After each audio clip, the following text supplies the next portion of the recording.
The emperor sitting nearby felt uneasy. Could his daughter be up to some bad idea again? Her smile was quite adorable, but such a cute child was also quick to act violently when upset. The emperor felt very frustrated. When the previous emperor was alive, he, as a son, was never so timid. Now that he was emperor himself, he found he had to watch his daughter's face. The concubine sitting nearby, who shared the same anxious feelings, was watching the busy scene with wide eyes. She looked like a servant, constantly busy with chores. The concubine was very scared.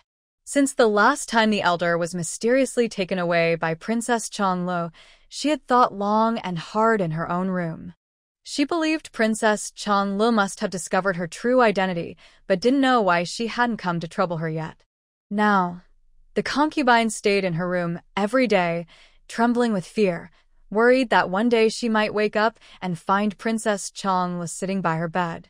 Her main daily activity was trying to remember all the bad things she had done over the years, wondering how Princess Changlo would punish her and how she might end her life. She thought about how she had diligently helped send messages for the Palace of Eternal Life, but it seemed she hadn't delivered anything truly important.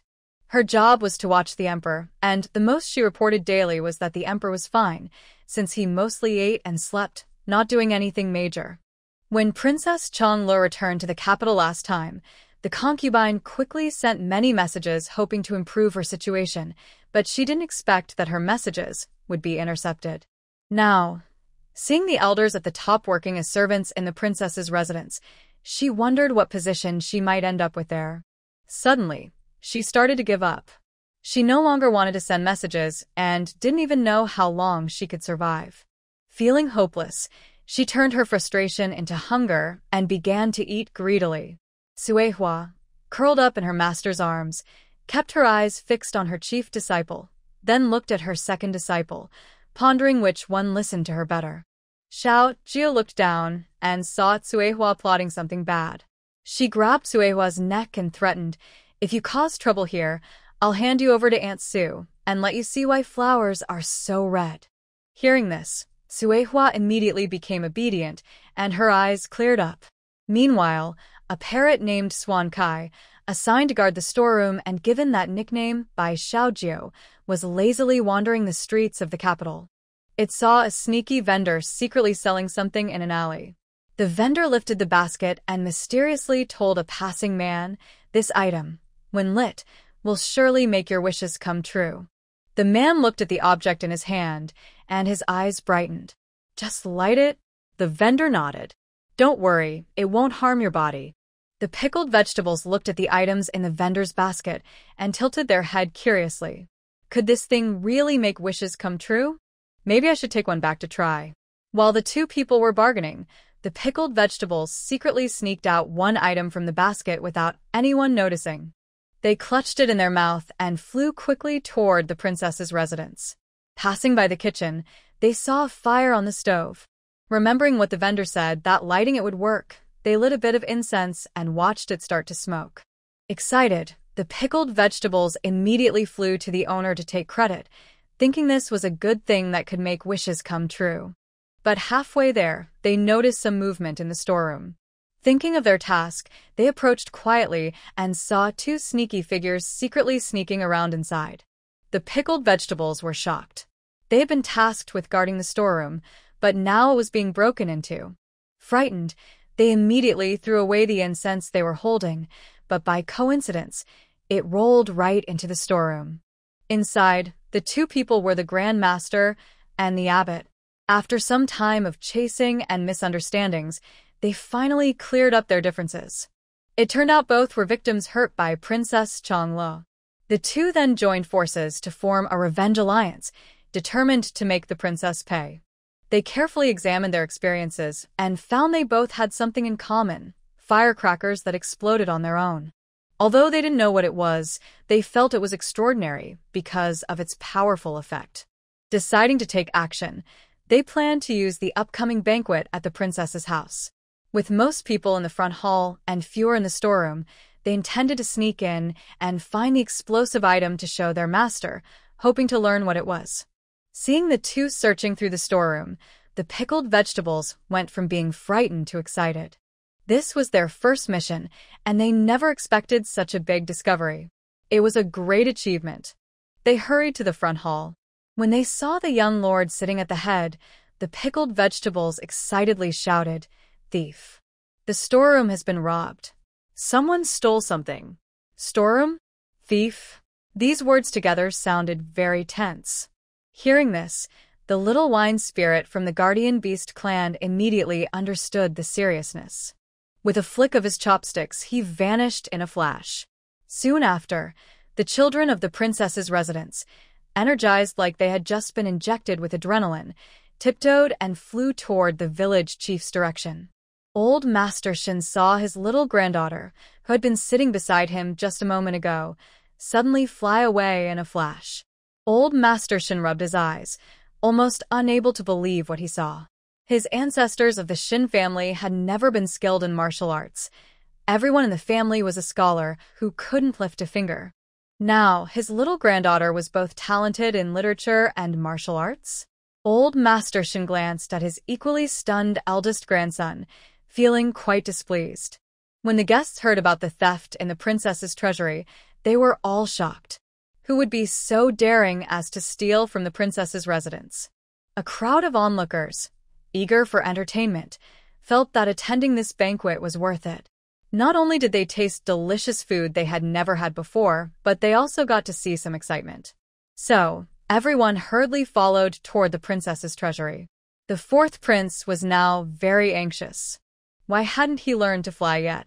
His feet were moving so fast they seemed to be smoking, but he still couldn't catch up with Princess Chanle and the others. The concubine Shu was almost knocked over when her son pulled her. She grabbed her dress, ignoring her image. Seeing Princess Chanle catch the thief was more interesting than her dignity. So, from initially being pulled along by the fourth prince, she ended up grabbing her son and running wildly. They watched a big and a small figure rush past them like the wind. The emperor. How outrageous!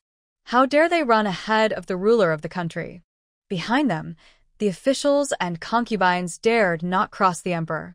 They looked at the unconcerned concubine Shu running ahead and felt sympathetic toward Historian Yan. They never expected that the usually strict Historian Yan's daughter would have such a bold personality. They wondered how concubine Shu would live in the palace after this disrespect to his majesty. Knowing his daughter's character well, Historian Yan pretended not to notice everyone's gazes, silently quickening his pace to follow behind the emperor. Unaware, the Grand Master and the abbot were both busy searching the treasury for the mysterious object that had injured the Grand Master. Especially since the injury was in a sensitive area, the Grand Master felt that ever since he lost that item, his voice had become sharper, and his little finger kept involuntarily sticking up. As the incense burned out, the two men felt their bodies growing warmer. The abbot thought the Grand Master looked especially handsome without that object, and the Grand Master also thought the abbot looked particularly tall and strong. In this empty treasury, the two men, both single and male, engaged in a friendly physical exchange. Xiao Jiu, who was coming over, watched the two men fighting inside the door and froze for a few seconds. He was full of questions. Wasn't it said that the thief was stealing something? Why are these two people fighting? Could it be they are fighting over something stolen? Or did the pickled vegetables see things wrong? Shaotsai, who has experience in fighting, knows not to disturb others during a duel. So, he quietly left the storage room, carefully closed the door, and waited for the fight to end before asking what was going on. When Zhao Hu and others arrived and saw their village chief sitting at the door, they curiously asked, "Village chief, where are the thieves?" Shaotsai shook his head. Maybe Shaotsai saw it wrong, but two people are fighting in the storage room. Once they finish and decide who wins, we'll ask what's happening. Hearing this, Zhao Hu and the others, eager to know who the winner was, sat politely at the door without disturbing the fighters, quietly waiting. Queen Shufei arrived and saw a row of children sitting at the storage room door. She was disappointed, no thieves. She almost ran out of breath. Just as she was about to ask what was going on, the noise from inside the storage room caught her attention. Her eyes lit up immediately, and she tiptoed closer to peek inside. That one glance completely shocked her worldview. She had never seen two men fighting before. Shufei quickly pulled back her head, covered her son's ears, and sat down with Xiaocai and the others. When the emperor and his group arrived, they saw the stunned Queen Shufei and the children sitting in a row. "What's going on?" the emperor asked, puzzled, and ordered someone to go see what was happening. Huang hurried to open the storage room door and looked inside. His eyes widened. What he saw shattered his understanding. He had never been so shocked before. Terrified, he immediately closed the door and sat down with the children, staring blankly. Now the emperor was also surprised, and all the guests were curious. Without caring about the emperor's reaction, the guests hurried to open the storage room door and look inside. Just one glance, and everyone was stunned. If the door weren't blocked by people sitting there, they might have sat down with the children too. Xiaocai asked curiously, "Who do you think can win inside?" The emperor, who had seen many scenes, had never encountered anything like this. Hearing his daughter speak, he snapped back to reality, quickly pulled his daughter away from the scene, and ordered, "Execute the people inside for me." The servants in the princess's residence were simply too bold. They dared to do such outrageous things inside the princess's house. The girl was only 5 years old, and those two people clearly didn't care about the consequences. Little Jiao, who was lifted into the air, immediately became unhappy. "Old Deng, put me down. I haven't even seen who won yet." Hearing this, the emperor hurriedly moved even faster, almost running. With his strength, Little Jiao struggled free from his useless old father's hands and ran toward the storage room door. At this moment, the guests at the storage room were startled by old Madame Su's loud shout. They quickly realized what was happening, and the scene at the door became lively. Everyone loves to watch a good show. When old Madame Su heard the thief's noise, she rushed into the storage room. Seeing what the two people inside were doing, she was furious and started scolding loudly. "Who the heck dares to come to the princess's house for fun? Shameless! This storage room belongs to our village chief's treasures. How dare you ruin it? Get out of here!" Old Madame Su scolded while grabbing a stick from somewhere and chased the two shameless people out of the storage room. When she saw an old man and a middle-aged monk on the ground, she was even angrier. The monk was the same one she had seen before at Hongfu Temple, and the old man was someone she had just seen recently. Old Madame Su was furious. She swung her stick, hitting the two on the ground, who looked like dead fish, fainting from the blows. She then realized what they were doing. Wait, what did they see? Could it be that the monk was actually a? The emperor, who had come with his daughter, also saw the monk lying on the ground, missing something. His eyes immediately shifted to the nearby Huang and took a cautious step back, keeping some distance from his chief. The Huang, who was being stared at by everyone, frantically waved his hands. "What do you mean? What are you looking at? Although I don't have such habits. I am a pure person. And your majesty, are you seriously stepping back like that?" The emperor quickly covered his daughter's eyes and angrily shouted, "What are you standing there for? Hurry and take him away. Execute him immediately." The disgraced Huang, furious, wanted to prove that he was not just a servant dressed as a royal advisor, but a different person. He immediately ordered the guards to drag down the two eye-catching individuals and cut them down, moving swiftly. The emperor was worried about how to openly execute these two, but unexpectedly, they approached him willingly. Seeing the royal advisor being taken away to be executed, some officials couldn't stay silent. They stepped forward to plead, "Your Majesty, there might be some misunderstanding here." Before the emperor could speak, old lady Su sharply struck the ground with her staff and asked the official, "What's this? Are you his lover?" The official, annoyed and embarrassed, snapped back, "How dare you speak to me like that? Don't slander me." Old lady Su was displeased. She was trying to speak politely, but this person was ungrateful. She threw her staff down, crossed her arms, and said, "What do you mean I'm falsely accusing you? These two offended His Majesty at the princess's residence, insulted our village chief, and disrespected the many ladies. How is that just a misunderstanding? The offended concubine nodded heavily, terrified. She had been having nightmares these past few nights. Old Lady Su continued confidently. He, a servant, refuses to serve properly in the palace and even deceives the people by going to the royal advisor's residence to become one. That's practically a crime against the emperor. Everyone knows these two have committed serious crimes, yet no one pleads for them. Only you are begging for mercy. Do you still claim you have no special relationship with him? Some other officials who wanted to plead quietly withdrew their feet. The censor Yan's eyes lit up as he looked at Old Lady Su. His speech was quick, logical, and well-argued. If this person didn't serve at the censorate, it would be a real loss, such talent. With someone like him in the censorate, who would dare oppose them in the court? The scolded official pointed at Old Lady Su, stammering, you. Before he finished, he rolled his eyes and fainted. Next to him, Jingxin, who was munching on melon seeds, shook his head. This person is too weak. Unlike him, who gets scolded by Old Lady Su every few days and has a strong mental resilience. Last time he was scolded, he just ate and drank as usual. The emperor saw Old Lady Su walking toward him suddenly and was so frightened he took a step back. Could this woman be about to scold him too? Old Lady Su saw the emperor covering his village chief's eyes and quickly respectfully said to the emperor, Your Majesty is a good person. Mrs. Su remembered that the monk and the national master were not good people, especially the national master.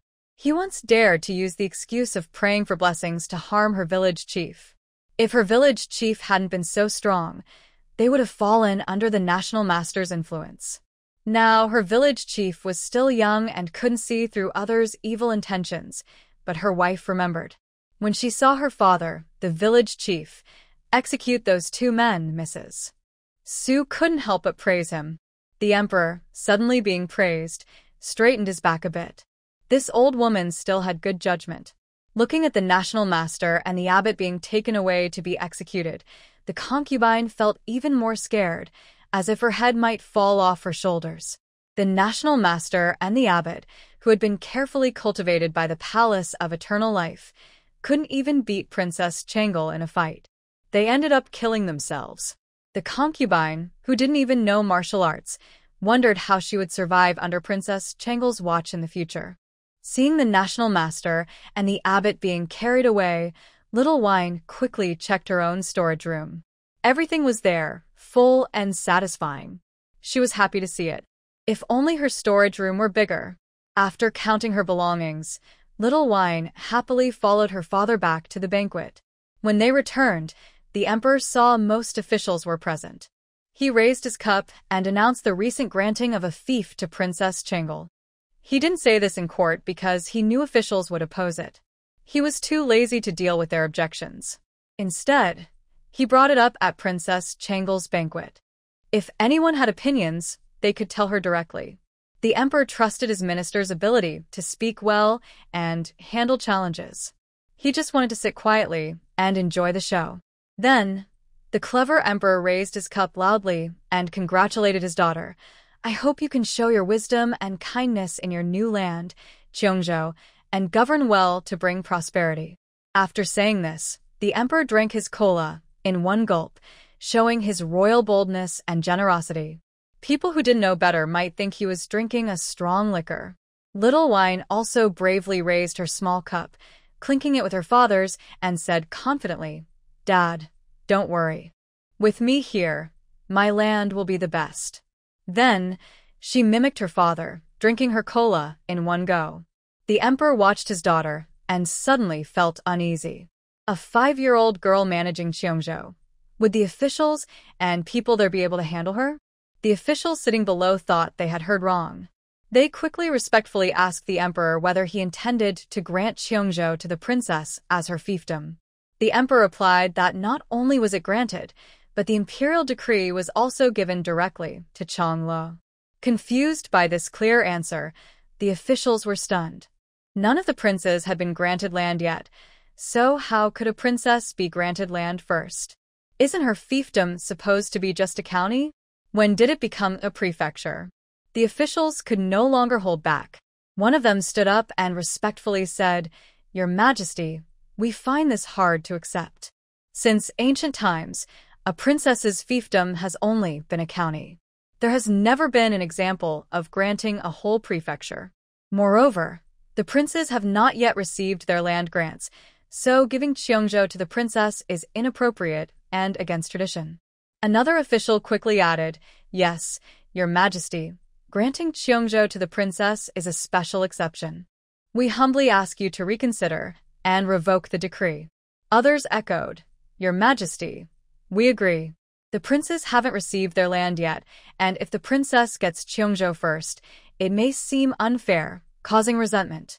Please think carefully and withdraw the decree." For a moment, the banquet was filled with passionate voices and urgent pleas, creating a tense atmosphere. Amidst the rising anger, the old lady from the Sher family first bowed gracefully, then straightened her chest and loudly declared, "Honorable officials, do not be so short-sighted. My granddaughter has been wise and kind since childhood, well-educated, ambitious, and skilled in martial arts. None of you here can match her. Granting Cheongjo to the princess is the emperor's wise decision. With her talents in both literature and martial arts, she will govern Cheongjo well and bring prosperity to the people." Hearing her grandmother praise her, the young girl immediately puffed up her chest proudly and nodded confidently. Her grandmother was right. She had been well-educated, ambitious, intelligent, kind, and skilled in both arts and combat since she was young. Old Master Shin, hearing his granddaughter's words, suddenly stood up abruptly, nearly knocking over the table in front of him.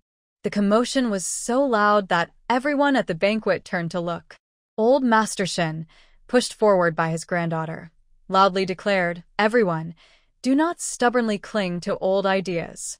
We should not stick to outdated rules. Rules should adapt to the times. The princess's abilities are clear to all. Granting Cheongjo is a sign of the emperor's trust and high hopes for her. How can we restrict this with old customs? The princes will receive their land in due time. Why question the emperor's kindness to the princess? I sincerely believe that Princess Changel saved Lord Gu from trouble. I have always been grateful to her and was worried I might never find a chance to repay her kindness. Now, I immediately stepped forward and agreed, saying, 'Your Majesty is wise. Granting Cheongjo to Princess Changel is a brilliant decision. The princess is intelligent and kind, with the talent to govern well. Under her leadership, Cheongjo will surely prosper.' What could be wrong with this?" General Su also quickly supported loudly, "Humph. You old-fashioned officials only cling to old rules and don't keep up with the times. The princess's talent and strategy are no less than a man's. Why shouldn't she be granted Cheongjo? The crown prince hasn't been appointed yet, and your majesty has his reasons. How can you doubt your majesty's favor and trust in the princess?" Faced with several officials blatantly praising a 5-year-old princess as capable of ruling, the officials who opposed them did not back down. Instead, they argued even more fiercely. One official stepped forward and said, "Everyone, although what you say is true, we must respect our ancestors' laws.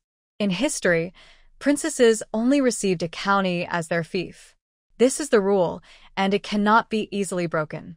Another official quickly added, "Even if the princess is talented, she is only 5 years old, a little girl. The princes are the backbone of the country. Since they haven't been granted land yet, it doesn't make sense for the princess to get a whole province." Yet another official hurriedly said, "Moreover, Cheongjo is vast and populated, making it very hard to govern. It's near the border, and a 5-year-old girl is still at the age of playing. She might not be able to handle such a heavy responsibility. If she fails to govern well, it would be a disappointment to His Majesty's good intentions." The crowd argued back and forth, growing more emotional, and the banquet descended into a heated debate. The emperor listened to the officials' arguments with great interest. He looked back at his daughter, who was happily eating, and paid no attention to the noisy officials. It seemed she was too young to understand what they were arguing about. The emperor was thinking about stirring things up a bit, maybe telling his daughter later that the loudest officials wanted to take her land.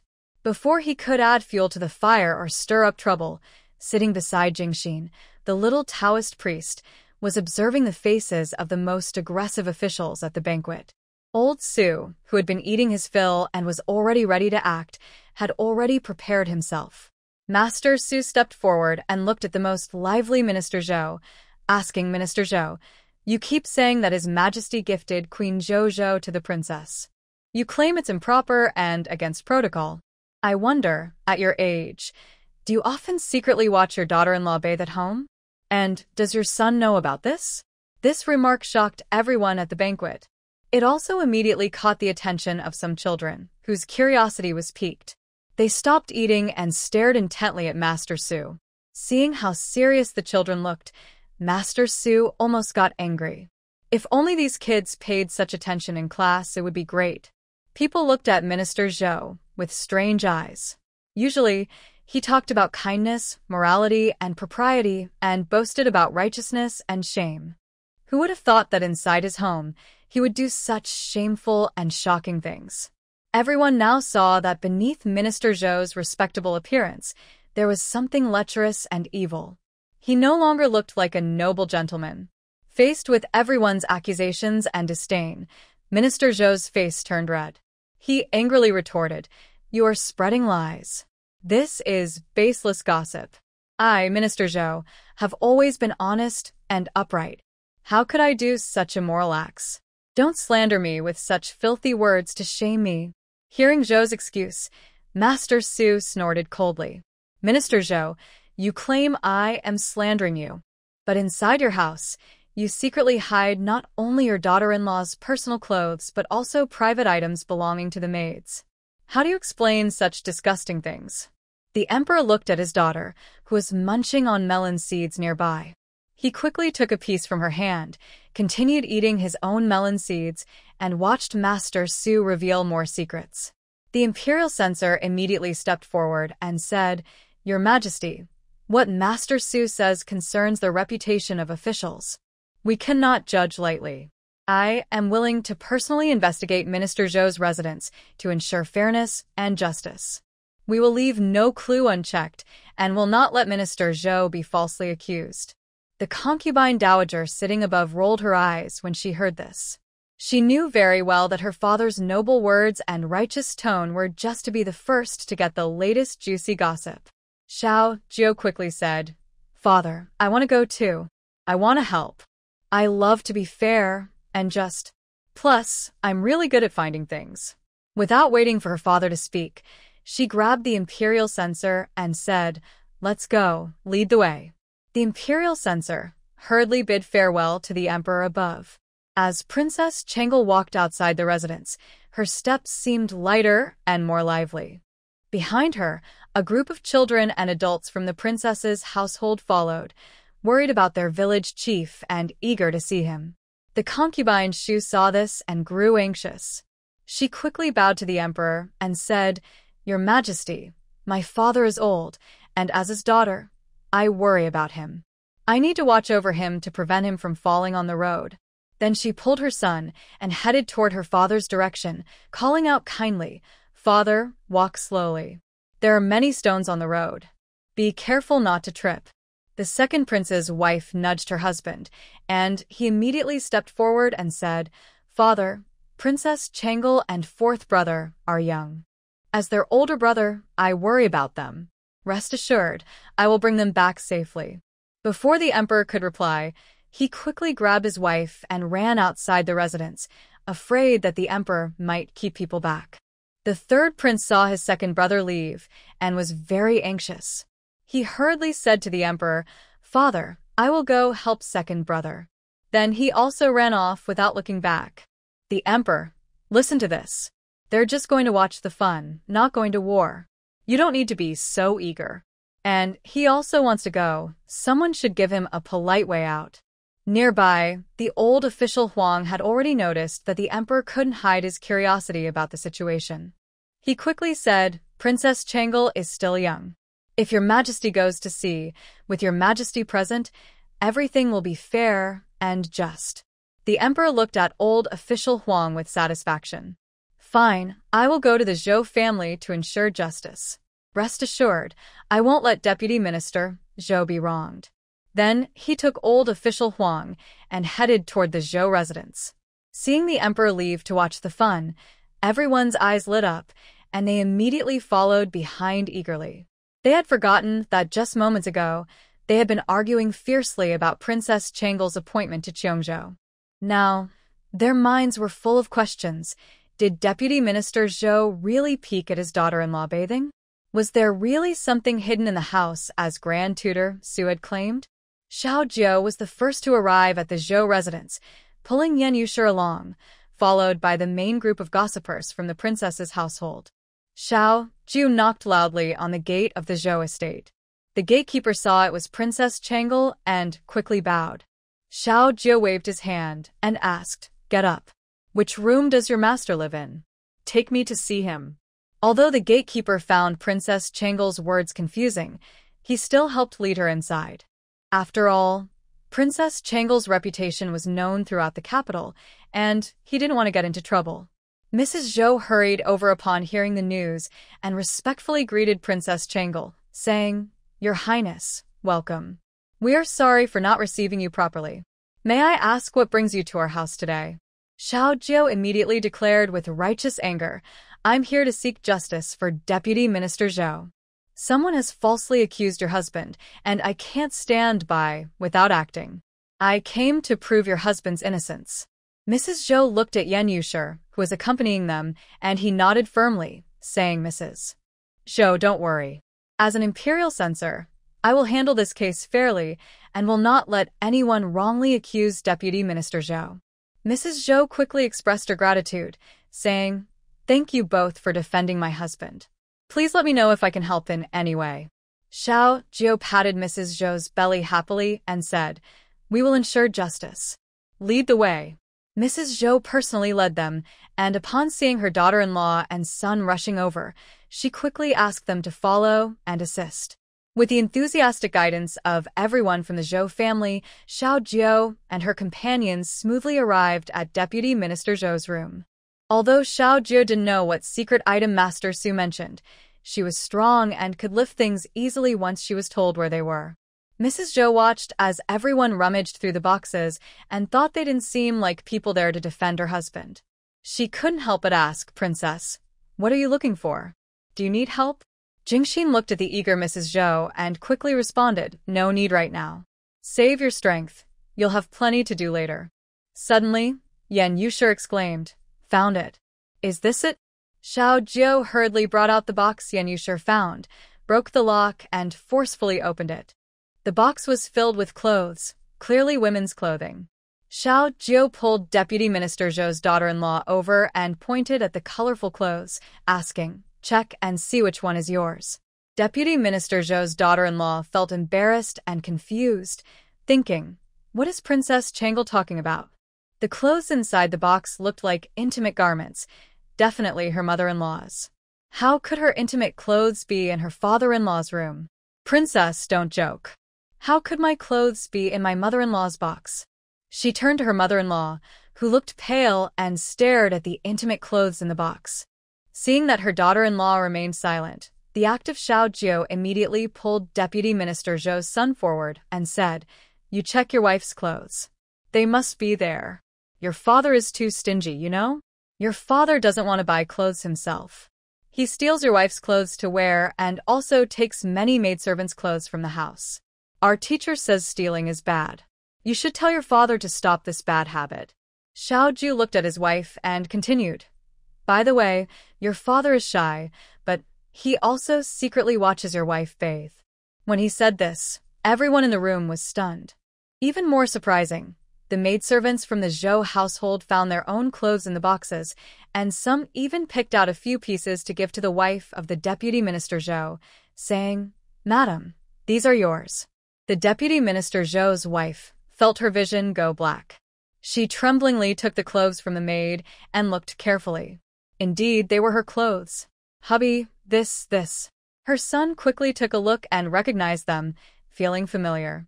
He turned to his mother and asked, "Mother, what is going on?" Madame Zhou looked at the clothes in the box. all claimed by the maidservants. The box was empty, and she saw nothing of her own. Yes, in the whole box, not a single piece was hers. Just then, there was noise outside the door. Zhao Hu and others saw the people outside and immediately called out, "Deputy Minister Zhou is back." Hearing his father's name and thinking that this old man not only secretly watched his wife bathe, but also secretly kept various intimate clothes, Madame Zhou's anger burst forth. Xiao Ju saw her expression and recognized it. It's the same look Grandma Su gets when she wants to hit someone. Xiao Ju quickly found a sturdy stick nearby, handed it to Madame Zhou, and encouraged her, "Go ahead. If you're not satisfied, hit him once. If one hit isn't enough, hit twice. If two are enough, hit him to the point he can't get up. Don't let yourself be wronged." Madame Zhou took the stick and stormed outside. In her anger, she didn't even notice the emperor in front of her. Her eyes only saw her husband. She directly ignored the emperor, raised the stick, and swung it at her husband, cursing as she did. "I will beat you. Shameless old man. You're so old, and you still do such disgraceful things. You're shameless, and even your son and daughter-in-law are ashamed of you."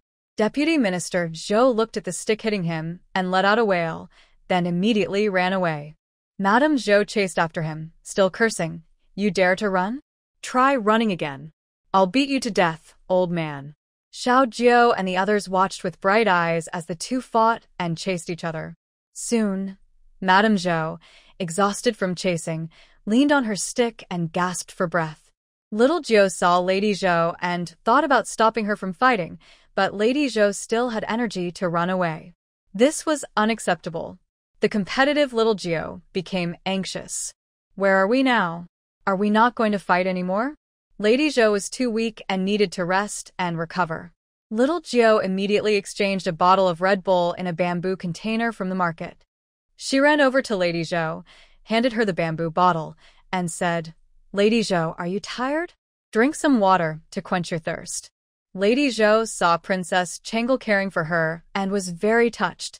She quickly thanked her. "Thank you, Princess." She took the bamboo bottle from Princess Changel, took a sip, and found it quite good. She then drank the rest of the water quickly.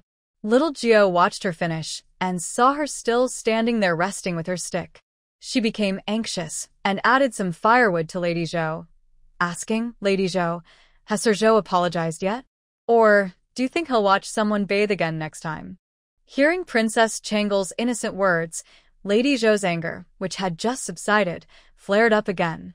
She felt full of strength and grabbed her stick, shouting loudly, "Where are you running to?" and chased after her husband.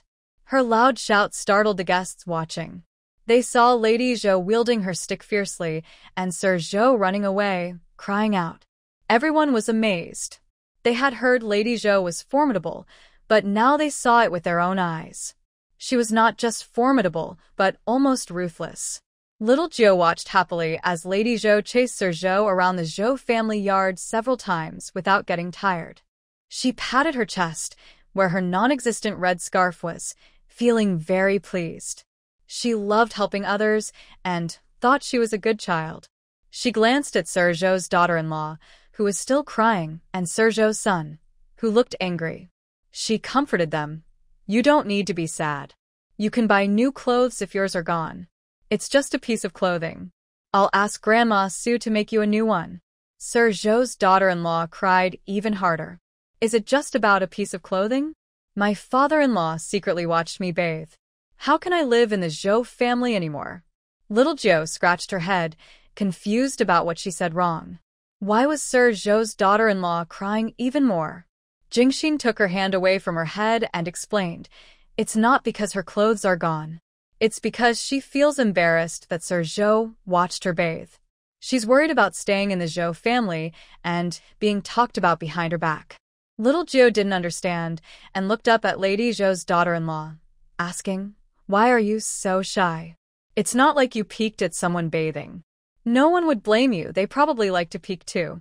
Next time someone says something about you, just tell your mother-in-law." Then she pointed at the lady who was pressing and rubbing Lady Zhou's wife on the ground and said, "See, your mother-in-law hates people who peek at others bathing. If there's anyone like that, Just give them to your mother-in-law, and she will make sure they get a good lesson. The maids and servants watching from the Zhou household trembled at these words. Seeing the old lady who was hitting someone, the servants of the Zhou household didn't dare to talk about it, not even in their thoughts.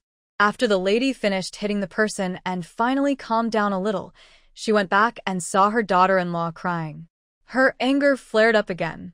She patted her daughter-in-law and said, "Don't worry. As long as I'm here, no one will get away with bad behavior. If anyone in the house dares to gossip, tell me. I won't let them get away with it." Then she ordered the household servants to pack up Zhou Shilong's clothes and move him to the countryside. Lady Zhou planned to go herself to take care of her husband. Holding a stick, Lady Zhou went to her unconscious husband, squatted down, and gently tapped his face. She said, "From now on, we will live outside. I promise to help you turn over a new leaf and learn proper manners and virtues." After arranging everything, she noticed a group of people had arrived at her house, including the emperor himself. Lady Zhou quickly knelt with her family to pay respects. The emperor, having finished watching the show, waved his hand to signal they could stand up. Seeing the lively scene, little Jiao remembered she still had a banquet going on at her house. She left some bottles of Red Bull for Lady Zhou and told her, "If you're tired from all this, drink some water to recharge." Lady Zhou gratefully thanked Princess Qianle. Little Jiao then turned to the guests and said, "Let's go back and continue eating." The guests looked at Zhou Shilong, who was lying on the ground unconscious after being beaten. Alarm bells rang in their minds. Most of them had opposed the princess being granted the title of Cheongzhou, and now her words made them worry about facing consequences later. One official quickly stepped forward and said, "Thank you for today's hospitality, Princess. I just remembered I still have official duties to attend to. Sorry, I must leave now to handle my work. I will visit again another day." Without waiting for the princess to reply, he pulled his family and disappeared from the Zhou household. Once there is one, there will be a second and a third. "Thank you, Princess, for your hospitality, but I am sorry. I have to go outside the city for some official business today. I will take my leave now." After speaking, he quickly followed the person ahead and disappeared in front of Princess Qianle. One by one, officials stepped forward and said, "Princess, my family. Just now, my servant reported that my wife suddenly felt unwell. I need to rush back to the house to call a doctor. Princess, my daughter is getting married today. I must go back to see her off. Princess, my pig is giving birth today. I need to go help with the delivery. Princess, my neighbor is fighting. I need to go help stop the fight." Soon, the officials found various reasons to leave. Now, only a few officials remained in front of the small wine table. Seeing this, the emperor decided to let his daughter end the banquet early, since it was already late and the food had gone cold. The remaining officials, seeing the emperor had spoken, immediately said goodbye to Princess Qianle and went back to their homes. Xiaojie was still immersed in what the officials had just said and curiously asked his father, "Do people in the capital also raise pigs at home?" The emperor, "Those troublemakers, they don't even know how to come up with a better excuse." The emperor didn't answer his daughter because he didn't know what to say. After all, the common people in the capital already raised pigs at home. He took his daughter by the hand and headed toward the princess's residence, followed by Consort Shu and Noble Consort. Consort Shu stayed behind because she was still thinking about the food at the princess's house. Noble Consort didn't leave because she was lost in her own thoughts and didn't hear the emperor's words, only following the main group. When they returned to the princess's residence, the emperor wasn't in the mood to continue eating and started strolling around, enjoying the sights of the princess's house.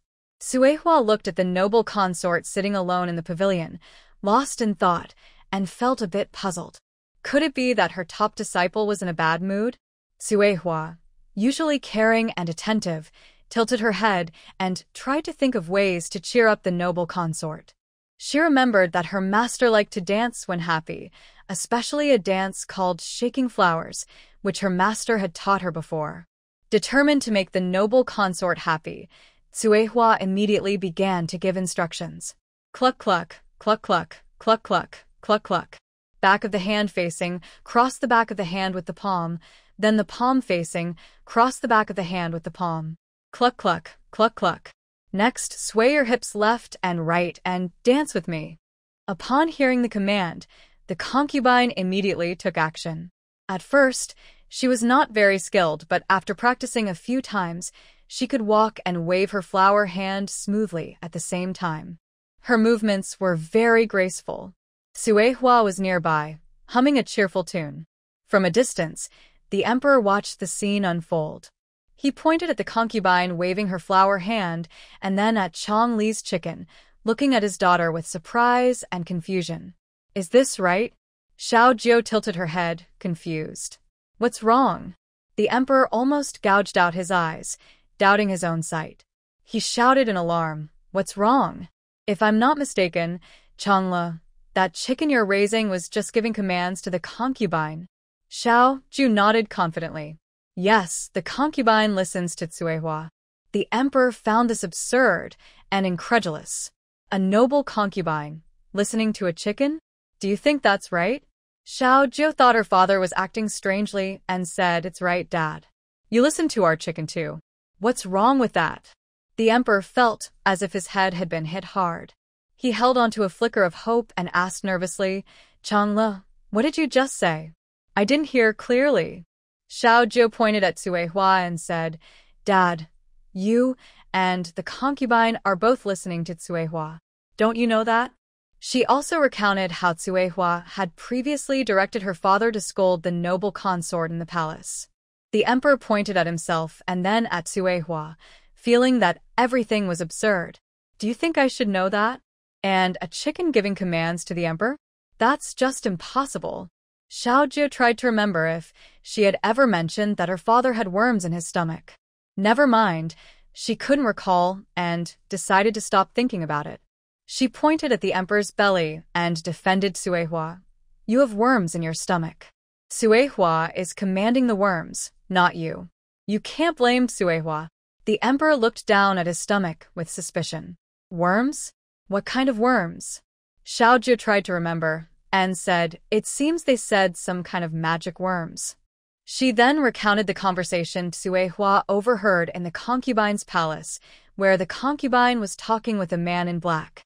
The emperor sat down heavily, feeling like his head was about to explode. He had thought he was losing his memory, even consulted doctors to see if he had hallucinations. But now he realized his memories had been altered and that he actually had magic worms in his stomach. The thought of worms crawling inside him made him feel sick and dizzy. He immediately ran to the side and vomited violently. After a long wait, the returning emperor's face was pale. Seeing the noble consort over there happily waving flowers with a group of children, the emperor weakly asked his daughter, "What's going on with your chicken? Why do the bugs and me?" And the noble consort listened to it.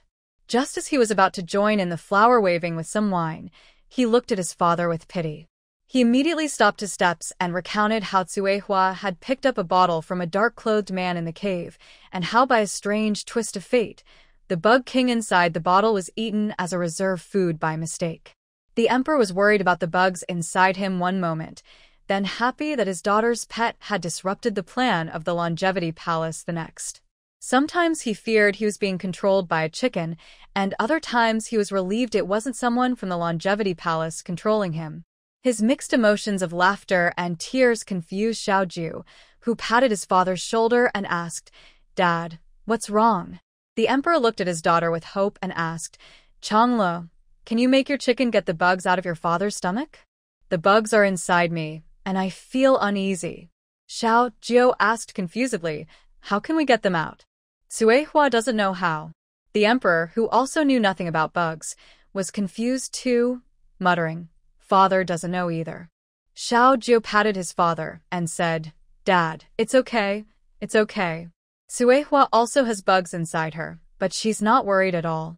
The emperor looked at the noble consort, who was happily waving flowers in the yard under the command of a chicken, and suddenly felt a shiver. He immediately declared firmly, "This is serious, Changla. The bugs inside my stomach are a big problem." Xiao Jiu looked at the yard, where a black-robed person was protecting Tsuehua. worried that someone might step on her. He stood up excitedly, patting his own slightly bulging stomach, and said, "I have a way." Suddenly, Xiao Jiu darted into the group in the yard. Though his body wanted to jump along with everyone, he held back, remembering to focus on the main task. He grabbed Suehua, who was lost in dancing, and returned to his father, followed by a black-robed man. Xiao Jiu ordered the black-robed man, "Help your brother, and get the bugs out of my father's stomach." In the yard, Qin Su heard about helping the emperor remove the bugs and immediately stepped forward to assist. The black-robed man, upon hearing the plan, quickly began to act. He waved his hands and muttered incantations. As the spell grew more urgent, Suehua became increasingly anxious. The emperor nearby began to tremble slightly, large beads of sweat rolled down his forehead, and his face grew paler. The man in black took a silver needle from Qin Su's medicine box and gently inserted it into a key acupuncture point on the emperor. After a painful struggle, the emperor soon saw a disgusting insect crawling out of his mouth and nose, pulled out by the power of the insect king on Suehua. As soon as the insect appeared, the man in black quickly sealed it in a jade bottle. The emperor looked as if he had just survived a great ordeal, his body weak and limp, gasping for air. When he saw the insect inside the bottle, he hurriedly helped old Master Huang, vomiting uncontrollably, feeling extremely sick. Xiaojiu looked at the insect in the bottle and, feeling mischievous, tried to put it into the black-robed man's body so he could better protect Suehua. The exhausted emperor was supported back by old Master Huang. Looking at his daughter, he sighed, "Daughter, luckily you are here, or father would be finished." Xiaojiu reached out his hand. The emperor looked at his daughter's outstretched hand and asked confusedly, "What's wrong?" Xiaojiu said, "Payment. Look how tired Suehua is." Hearing this, Suehua immediately collapsed onto the ground, as if she had turned into a dead chicken. Not wanting to pay, the emperor looked at Suehua, who was barely alive on the ground, and said, "Should I give Suehua a title?" Xiaojiu wanted to wave him off, as he only wanted money. Suehua suddenly sat up, startled from her near-death state. Clack, clack, clack, clack, clack, clack. "What kind of title? How high? I want to be one." Xiaojiu swallowed his refusal and relayed Suehua's words to his father, pointing at Suehua with wide eyes and saying, "She's asking what kind of title. How high? She wants to be a noble." The emperor thought for a moment and said, "I think this chicken is quite clever, maybe a reincarnation of a spirit, or perhaps here to protect our eastern Xia country.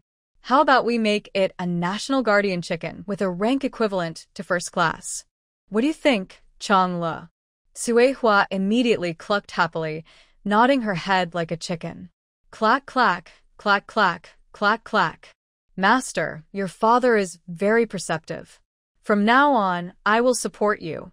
Xiaojiu nodded happily and said, "Suehua says you have good judgment.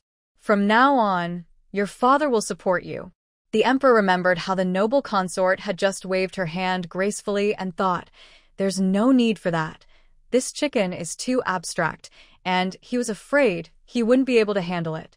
The emperor quickly changed the subject and asked, "Chengel, who do you plan to send to help manage Cheongzhou?" Xiaojiu pointed to himself and said, "Me. I'll go back right away." The emperor immediately panicked and asked, "Chengel, are you leaving the capital?"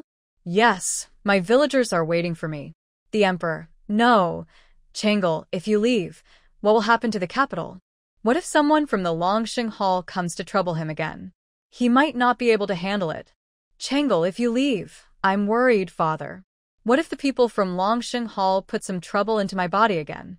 Seeing his timid father, Xiaojiu thought for a moment and said, "How about you, Dad? Why don't you come with me to Cheongzhou?" The emperor quickly refused. "That's not possible. If I leave, what will happen to the capital?" Xiaojiu helplessly spread his hands and said, "Then there's nothing I can do. If something happens, just send me a message. I will come back to help you. Don't worry. If I can't make it in time, I will avenge you." The emperor, "This coat is really drafty." While they were talking, suddenly they heard crying nearby. Xiao Ju turned his head with a puzzled look and saw the chubby fourth prince, tears streaming down his face, sobbing loudly. Xiao Ju looked at Zhao Hu and asked, "Did you bully him?" Zhao Hu hurriedly waved his hands and said, "Village chief, how could I? I didn't bully him.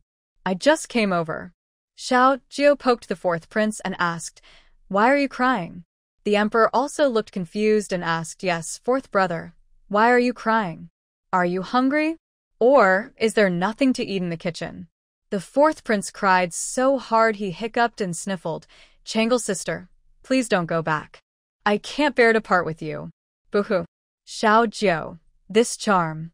Xiao Ju patted his fourth brother's shoulder and said, "Stop crying. I will come back to the capital later. If you need anything, you can write me a letter." The fourth prince cried even harder because he still couldn't read many characters and didn't know how to write letters. The emperor, seeing his crying and distressed fourth prince, immediately got angry and scolded.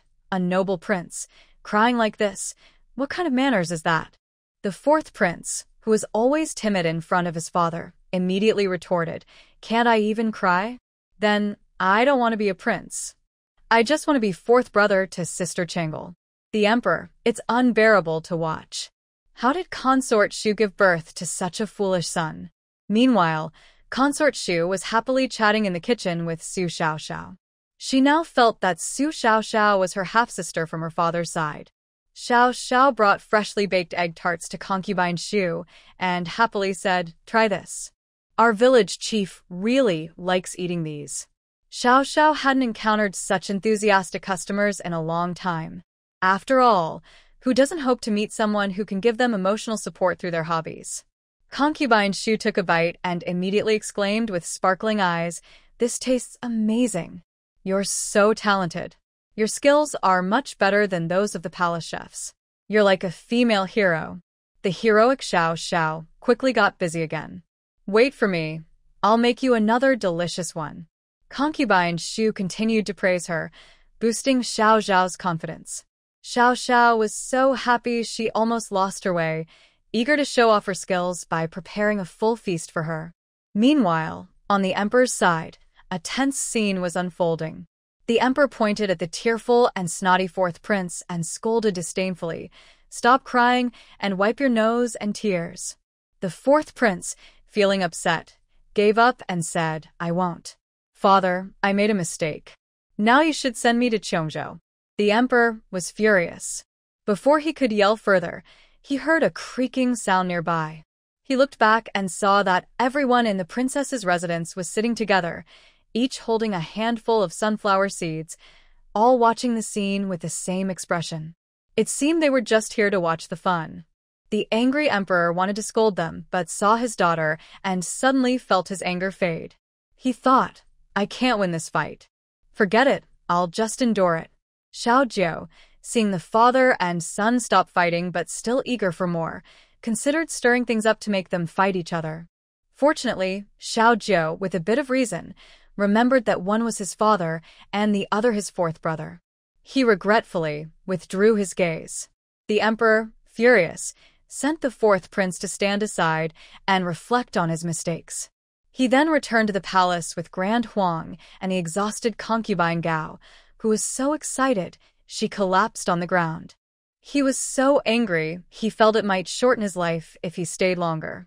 Knowing his own identity, the emperor's first action upon returning was to investigate what happened 5 years ago. Although his memory was still fuzzy, he had a plan: to let Lingyi confuse him when his memories were chaotic, preventing himself from doing anything irreversible. The fourth prince was very sad about Princess Chong Lo leaving the capital. He wasn't sure if he was upset because he missed her or because he loved the delicious food at the princess's residence. Overall, the fourth prince felt like the sky was falling. Ado looked at the fourth prince and asked confusedly, "Why is he crying? If he wants to go to Cheongzhou, he can just secretly follow. His legs are his own, and no one is stopping him." Ado couldn't understand why, if he wanted to go somewhere, he didn't just pack his things and leave with them instead of crying on the side. The fourth prince's ears twitched, and Ado's words quietly entered his ears unnoticed. His eyes lit up, and he quickly asked, "Princess Chonglo, When are you returning to Cheongjo? Xiao Jiu, munching on sunflower seeds, replied, tomorrow. The fourth prince secretly remembered this and hurried to the kitchen to pull his mother, the Empress Dowager, and head to the palace. The Dowager looked eagerly at the delicious food almost ready in the pot. Son, there's no rush now. Mother will finish this first before going back. The fourth prince knew his mother well. She would eat this first, then wait for something else, and before long, dinner would arrive and she would eat again. He quickly pulled his mother to leave. Time was tight. If they didn't go back soon to pack his things, and if Princess Changlo and her group left early the next morning, he wouldn't know where to find them. Seeing her son's eyes still red from crying, the dowager immediately forgot about the food. No, son, who bullied you? Why are you crying? The fourth prince, pulling his mother along, said softly, Mother, I didn't cry. I just miss Princess Changlo. The dowager was puzzled. Aren't you living at the princess's residence now? Is it because you can't afford to stay? I have money. The fourth prince shook his head and whispered to his mother in the carriage, Mother, I've decided. I want to go with Princess Changlo to Cheongjo. I'm going to pack my things now. Don't worry about me. I will come back to see you often. The dowager, rarely serious, asked, Are you saying you plan to hide this from your father and secretly leave the capital? The fourth prince shook his head. When I leave, I will leave a letter for my father. When he sees it, I will already be outside the city. Mother, just pretend you don't know. Your father won't blame you. The concubine Shu looked happily at her son and said, Son, I didn't expect you to be so clever now. You can think of so many things. Spending time with your sister Chang Lo has really made you smarter. Don't worry, Mother will support you.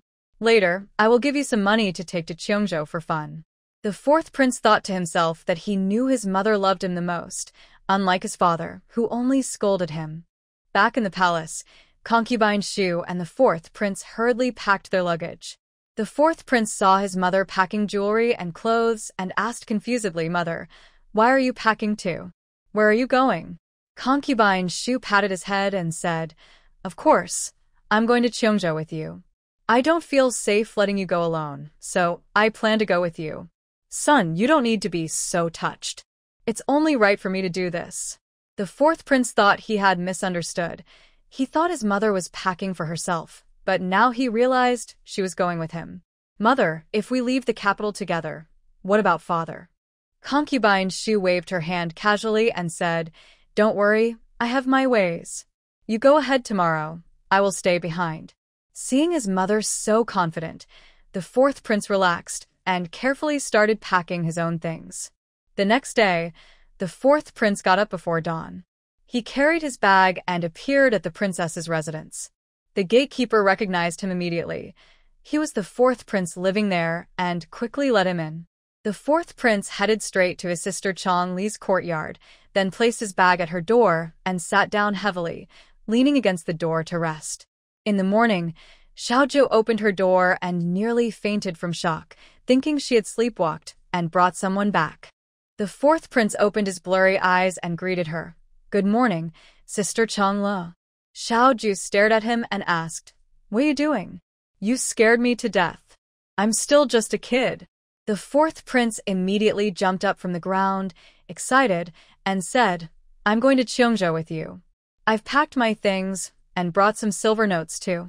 Jing Xian, passing by, looked at the fourth prince with his bag and casually asked, Does your father know? The fourth prince nodded confidently. I told him. Although his letter hadn't yet reached his father knew about it. At least, that's what he believed. It didn't matter how quickly his father found out. These details weren't important. When they heard that the village chief was returning to the princess's residence, everyone was so happy. Early in the morning, they had already started packing their bags. The butler looked at Xiao Jiu with tears in his eyes. Princess, when will you return from Cheongjo? The princess's residence is also your home. Longing for the princess, the residence finally welcomed its young owner. But just after moving in, the young owner was about to leave again. The butler's heart felt cold and sad. Xiao Jiu looked at the tearful butler and suddenly thought of the village elders in Taoyuan village. Last time she was leaving Taiyuan village for the capital, they looked just as pitiful. Now Xiao Jiu understood that sometimes older people can cry even more than children, especially old grandfathers. Grandmothers like Su Nai Nai wouldn't cry. Xiao Jiu thought Su Nai Nai was as tough as steel. Xiao Jiu thought the butler was very useful. With just one word from her, he could arrange everything well. Xiao Jiu decided she must bring the butler back with her. She said, "Butler, come with me to Cheongzhou. I will take care of you in the future." Hearing this, the butler's eyes filled with tears. He cried loudly, "Princess, what did I do to deserve such a good master? I feel blessed for my past life." Seeing the crying butler, Xiao Jiu quickly stuffed a piece of cake into his mouth and said, "Stop crying. Hurry and pack your bags." "Okay." The butler quickly wiped his tears, went to pack his things, and arranged the affairs of the princess's residence. He wanted to make sure that after he left, the residence could continue to run smoothly. He also planned to choose a maid, a servant, and a nanny to follow the princess to Cheongzhou. Since Cheongzhou was poor, they needed more people and supplies. They couldn't let the princess suffer. After the butler left, Xiao Jiu saw her two guards staring at her eagerly. "Xiao Jiu?" The two burly men were nervous. They originally thought they were following the young mistress to protect her, who knew that their mistress was so capable she didn't need protection. Now, they felt useless in the princess's residence. Every day, they just ate and ate with Xiao Jiu. They were afraid Xiao Jiu would think they were useless and wouldn't take them to Cheongzhou. Seeing the two strong men standing in front of her, looking awkward and uncomfortable, Xiao Jiu felt it was a bit embarrassing. She asked, "Aren't you two also going to cry?" The two men quickly shook their heads. "Young mistress, if you go to Cheongzhou, do we still need to follow you?" Little Jiu asked, "Do you want to go?" "If not, that's fine. Just stay at the princess's residence." Two strong men quickly nodded and eagerly said, "Yes, we want to go. We're packing our bags right now." Wait. Little Jiu stopped the two who were about to run off and asked, "I don't even know your names." She didn't want to keep calling them strong man this and strong man that. The guards hurriedly replied, "My name is Delang, and this is my younger brother, Erlang." Little Jiu thought, is Delang such a popular name? No, Zhao Hu's father is already called Delang. If there's another Delang, no one will know who is who. She said, "Maybe you should change your names. Delang is already the uncle's name." The guards quickly said, "Please, young master, give us new names." Little Jiu looked at their big builds and said, "How about you call one Bear Big and the other Bear Second?" Bear Big and Bear Second immediately knelt and thanked her. "Thank you, young master, for giving us names." They were very happy with their new names. In the past, many people had the same names, but now Bear Big and Bear Second were unique. Their names suited them, and no one they knew had these names. Little Jiu looked at the happy two and nodded with satisfaction. She was really good at choosing names. No one ever disliked the names she gave. The loyal guardian chicken nearby made a couple of clucking sounds. It was a top-ranked official, so why was it called Suehua? Oh right, the emperor not only promoted Suehua but also gave her two maids and two young men to serve her food and daily needs. Suehua even gave each of them a strong name: Chui Yi, Chui Er, Chui San, Chui Si. Afraid that others wouldn't know she was an official, Suehua even got a badge from the emperor, which she hung around her neck. It had the words Guardian Spirit Chicken written on it. Now Suehua didn't dare walk with her head down, worried others might see her badge. Grateful and eager to repay kindness, Suehua looked for her owner. Cluck cluck, cluck cluck, cluck cluck. "Master, give me a stun baton. I want to give it to your father." Little Jiu took out a stun baton from the marketplace and threw it into the pouch hanging around Suehua's neck. Suehua, with the badge and the pouch, was weighed down and suddenly fell forward, landing on her back with her legs in the air. Seeing her clumsy fall, Little Jiu burst out laughing. Suehua, weighed down by the badge and pouch, couldn't lift her head. Next to them, Chui Yi and Chui Er hurried forward, one helping the chicken up, the other holding a cloth bag. Xiao Jiu saw Chuehua becoming a bit withdrawn and quickly stopped laughing. asking, "You said something, but my dad doesn't understand. How are you going to tell him how to use this thing?" Chui Hua, still a little annoyed, turned her back to the owner and said, giggling, "Don't worry, I have my own way of talking." After saying that, she took Chui Yi and Chui Air and headed back to the palace without looking back. In the emperor's study, while handling official matters, the emperor heard the outside reporting that the guardian chicken wanted to see him. The emperor was stunned for a few seconds before realizing he had officially appointed a chicken to a top rank last night. Honestly, the emperor was starting to regret that decision. He wondered if this abstract chicken would keep rushing into the palace every few days. And what if the chicken insisted on attending morning court? How could he explain to his ministers that he had appointed a top-ranked guardian chicken? The emperor really wanted to ignore it, but he was afraid the chicken might do something strange. Finally, he signaled to bring the chicken inside. As a new official, he wanted to be polite. Chui Hua waited at the door for a few minutes. When no one called her in, she was about to cause a fuss, but then they came out and invited her in. The emperor looked at the chicken on the ground, unsure how to speak because he didn't understand chicken language. Chui Hua saw the emperor sitting there and, mimicking the posture of the ministers she had seen before, leaned forward and bowed to the emperor. Giggling. Behind her, her little follower Swan Kai immediately translated. "Her father, thank you for the appointment. I'm about to return to Cheongzhou, and before I leave, I asked my owner for a gift to bring to the palace." Chui Hua then opened the cloth bag, revealing an electric stun baton, which she handed to the emperor. The emperor was surprised to hear that a chicken was giving him a gift.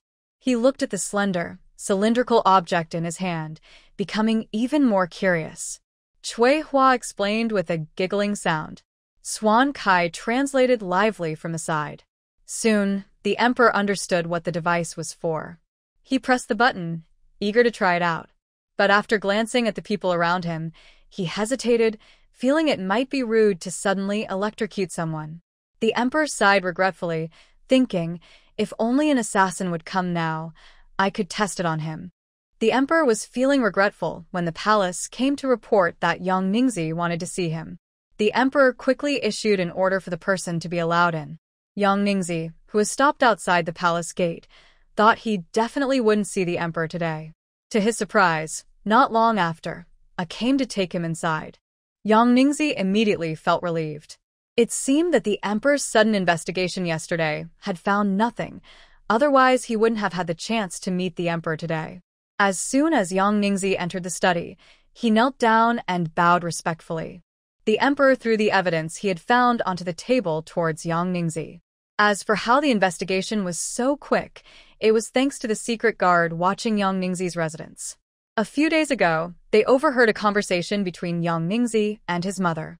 The guard hurried back to report that last night, the emperor had sent people to gather evidence of Yang Ningzi's past actions. This is simply outrageous. The emperor cursed angrily. Normally, the emperor wouldn't summon him. He would have been exiled immediately by a royal decree. The emperor looked at the electric baton in his hand. Since no one had experimented with it yet, Yang Ningzi had come right to him. Yang Ningzi, trembling, picked up the evidence on the ground that the emperor had found. He realized that the emperor had already uncovered the truth about his past, and he couldn't hide it anymore. He collapsed onto the ground, full of despair. No. Yang Ningzi quickly straightened up and knelt again. Since the emperor had found out, why was he still willing to see him? Could there still be a chance to turn things around? He hurriedly bowed and begged, "Your Majesty, I admit my guilt. I deserve to die. Years ago, someone used my son's life to threaten me, forcing me to follow their orders and watch the Marquis of Junbei's family closely, passing along messages for them. I was blinded by greed and committed such a terrible mistake. I am guilty of 1,000 deaths and cannot escape blame." Seeing the emperor stand up and approach him, Yang Ningzi burst into tears, overwhelmed with remorse, and continued to plead, "Every time I think about this, I regret it deeply and I can't sleep at night. Now, in front of your Majesty, I dare not hide anything." I only ask for your majesty's mercy and to spare my family. While confessing, Yang Ningzi suddenly felt a numbness in his body and lost consciousness. The emperor, holding the electric baton, was shocked to see Yang Ningzi convulse and fall to the ground. Oh. Oh.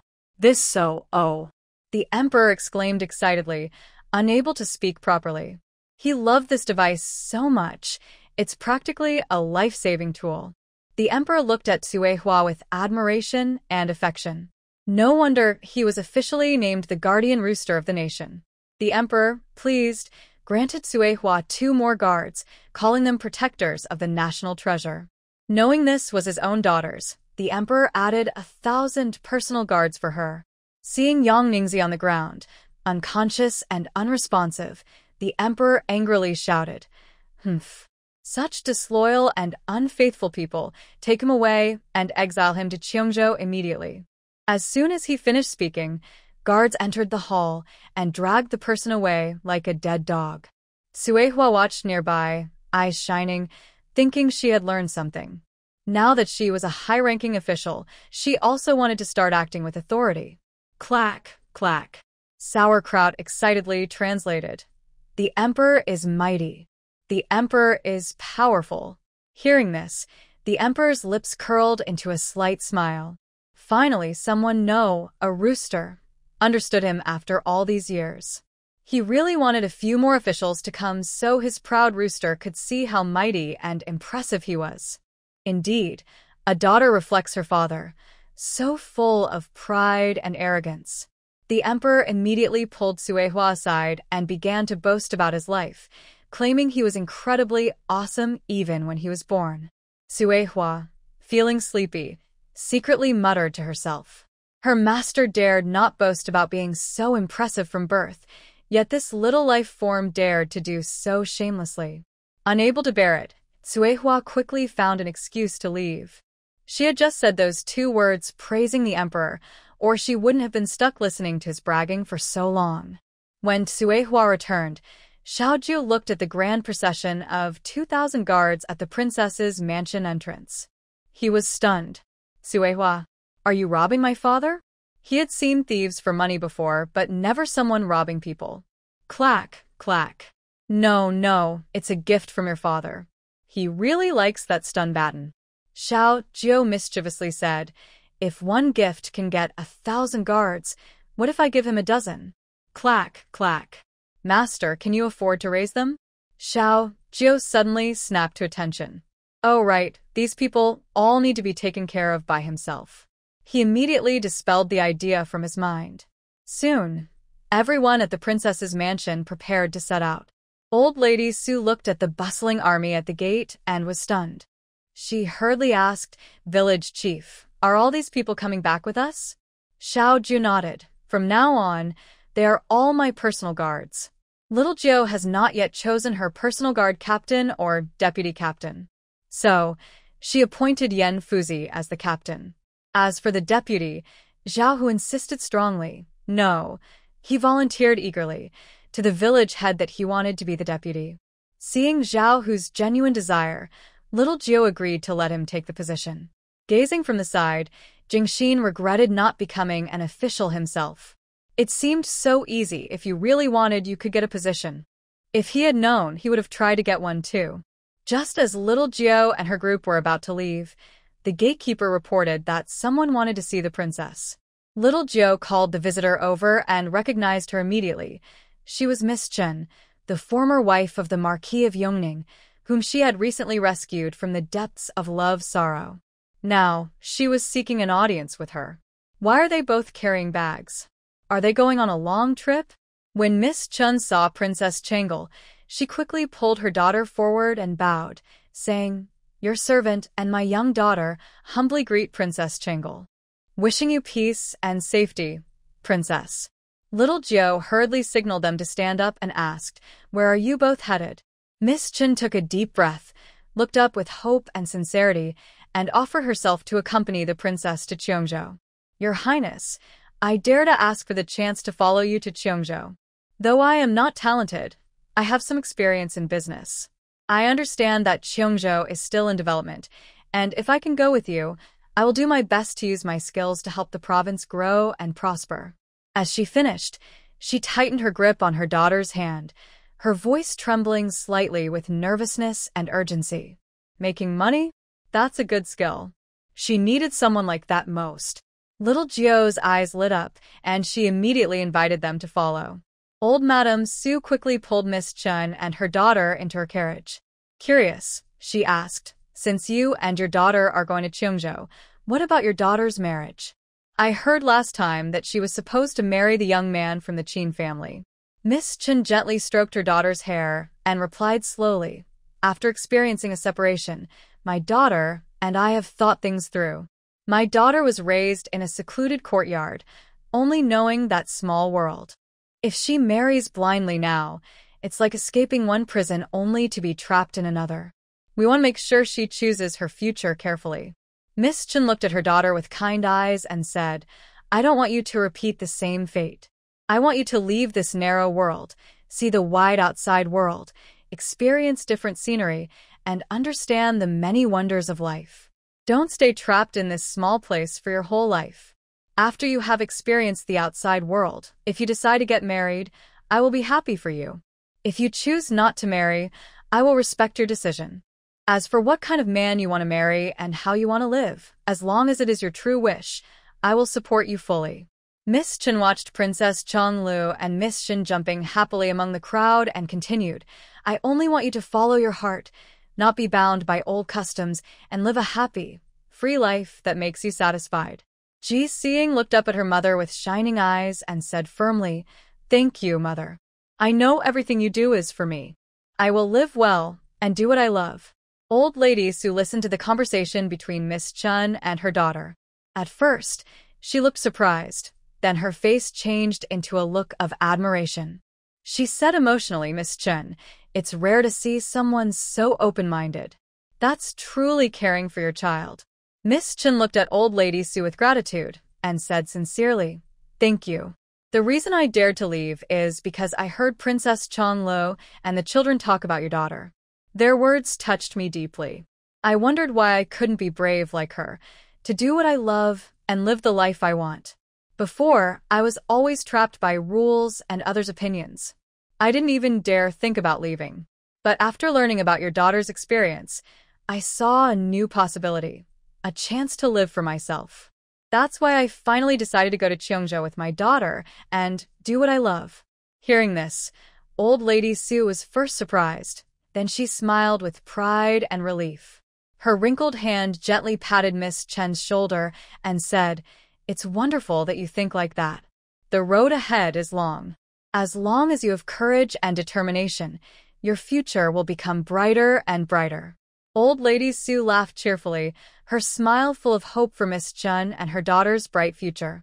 Passing by Madame Su's carriage quietly, I listened to her cheerful laughter inside, and I got goosebumps. Last night, Madame Su hit me with her shoe sole, and I still feel a dull pain in my back.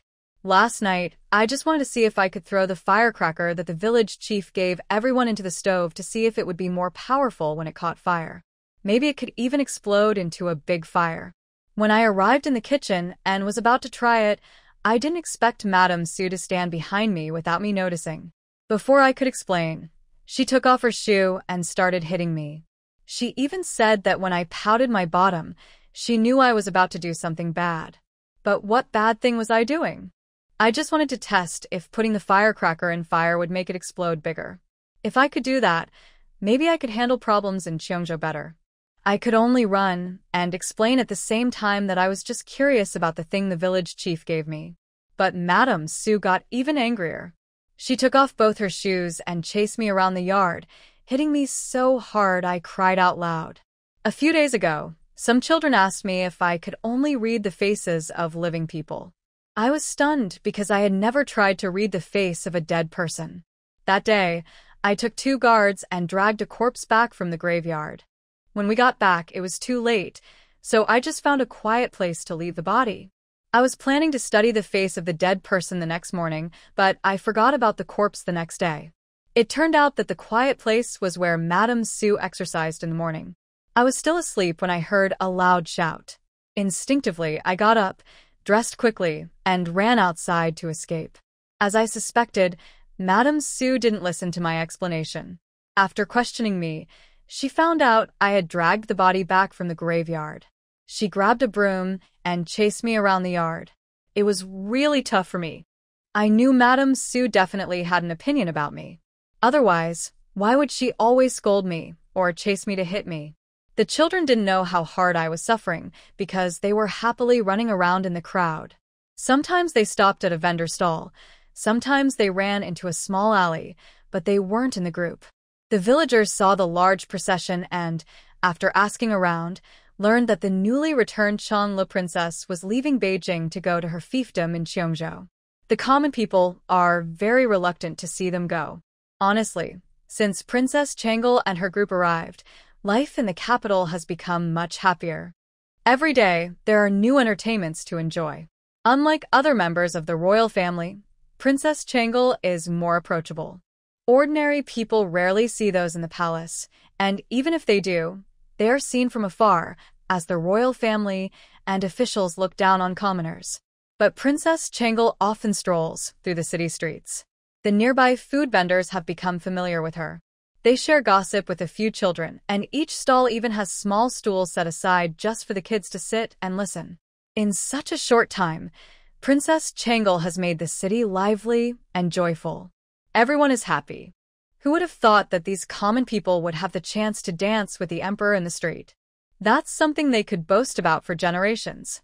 A commoner pulls a small jar of wine and a few children aside and asks, "Little princess, why are you leaving so soon after just a few days? Why not stay a few more years?" Another person nearby agrees, yes, you've only been here a few days and now you're leaving. Princess, please don't go. There are so many fun things in the city. Yes, you've only visited a few officials' homes. We have many more officials here. Visit one each day, then leave. Princess, the people like you so much. If you leave, what will we do? We'll miss you so much. Exactly. You're going to Cheongzhou. When will you come back to the city? Please visit us again soon. The little wine vendor, who is used to these kinds of scenes, waves his hand and says, "Everyone, goodbye for now. You're always welcome to visit Cheongzhou or do business there, selling food, for example. Cheongzhou is a fun place. Remember to come and visit." Other children also invite the people, saying, "Yes, come to Cheongzhou and play with us. We have lots of delicious food in Qingshan County too." Hearing this, the common people seriously consider it and say they will definitely visit Cheongzhou when they have time. After saying farewell to the reluctant crowd, Little Wine and his group finally leave the city gates. However, as they exit, Little Wine looks back and counts his horses and carriages. He's not sure. He counts again. There seem to be 2 more carriages than before. Little Wine begins to doubt his counting skills. He's about to ask someone nearby when, "Do you all feel like?" Turning around, I saw Zhao Hu, Iron Bull, Little Fatty, and the 4th prince standing nearby. I immediately stopped asking my question. Zhao Hu and the others quickly asked, "Village chief, what did you say?" I shook my head and replied, "Nothing. Just play your games." Then I hurried over to Shen Ziyuan, Ado Shiren, and the others to ask, "Do you think our carriage seems to have 2 extra ones?" Shen Ziyuan and Ado Shiren quickly counted the carriage from the princess's residence. They were surprised and said, "Really? It looks like there are 2 more." Shiren pointed at one of the carriages and said, "That one seems to be my mother's carriage."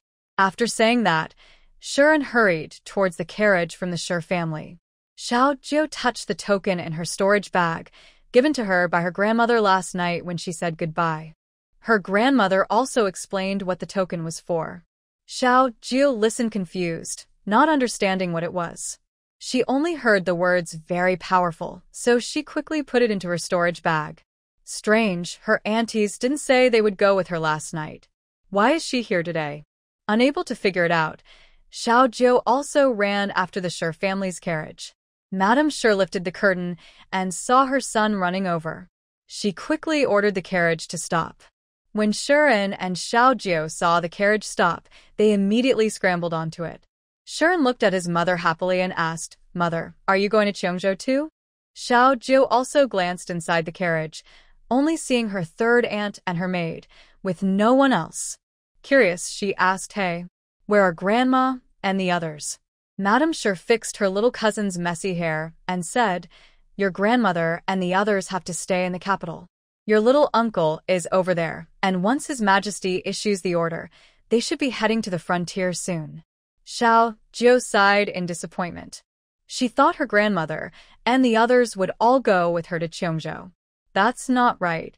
If Grandma and the others didn't come, whose carriage is the extra one? Xiao Jiu and Shuren looked at each other, then quickly jumped down from the carriage to stop the other one. Madame Sure reached out her hand to stop them, wanting to say something, but before she could, the two children disappeared in a blink. Before Xiao Jiu and Shuren could stop the carriage, it stopped on its own. The concubine lifted the curtain happily and waved to her chubby son. "Son, Mother has come to find you. Surprise or not, unexpected or not." The fourth prince ran over and looked at the battered carriage, asking, "Mother, whose carriage is this?" The concubine hurriedly moved closer to her son and whispered mysteriously, "When I came out, I swapped my carriage with your maternal grandfather's carriage. If the emperor's people see it, it wouldn't be good." The fourth prince quietly climbed into the carriage and asked softly, "Mother, how did you come out? Did father find out I left the capital?" The concubine also whispered back, "At first, your father didn't notice, but I showed him the farewell letter you wrote. He was furious and said he would catch you and break your legs." Hearing this, the fourth prince felt like the sky was falling. In his plan, he thought his father would only see the letter after he left the capital and reached Cheongzhou. But because of his mother's actions, his father saw the letter as soon as he left the city. The fourth prince quickly looked back. He tremblingly asked, "Mother, is this what you called breaking the rear?" The concubine patted her son's head proudly and said, "I also sent a letter to your father. Don't worry, son.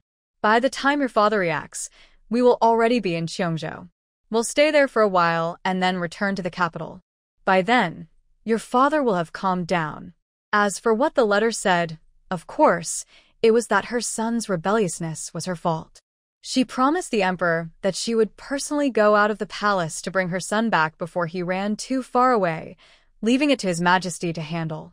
The fourth prince always felt uneasy. He thought his mother's words might not be reliable. Would father really calm down? He didn't know if his father would, but he knew his mother was very happy now and insisted on pulling Smile's sister into her carriage. Watching his mother pull Smile's sister down from the beautiful princess's carriage and enthusiastically invite her into her shabby carriage, the fourth prince hesitated and wanted to speak, but held back. Xiao Jiu looked at the dilapidated carriage where the concubine sat and pitied the fourth prince, saying, "From now on, don't bother with your allowance. Practice your light skills well. In the future, I'll take you out to earn money. When you earn enough, you can buy your mother a better carriage." She didn't expect her fourth brother's family to be so poor. That carriage was the most broken one she had ever seen. Hearing Xiao Jiu's words, the fourth prince automatically understood that she meant to practice his light skills, and Sister Changle would take him to play.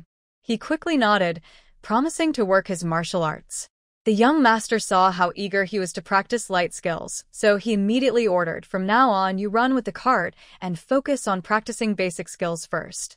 The fourth prince nearly fainted from shock. "Run? To Cheongzhou? From here?" Shuren grinned and said, "Of course not. But we need to run every day. Only after running can we rest. We run with the village chief." The fourth prince finally relaxed, feeling relieved and scared at the same time.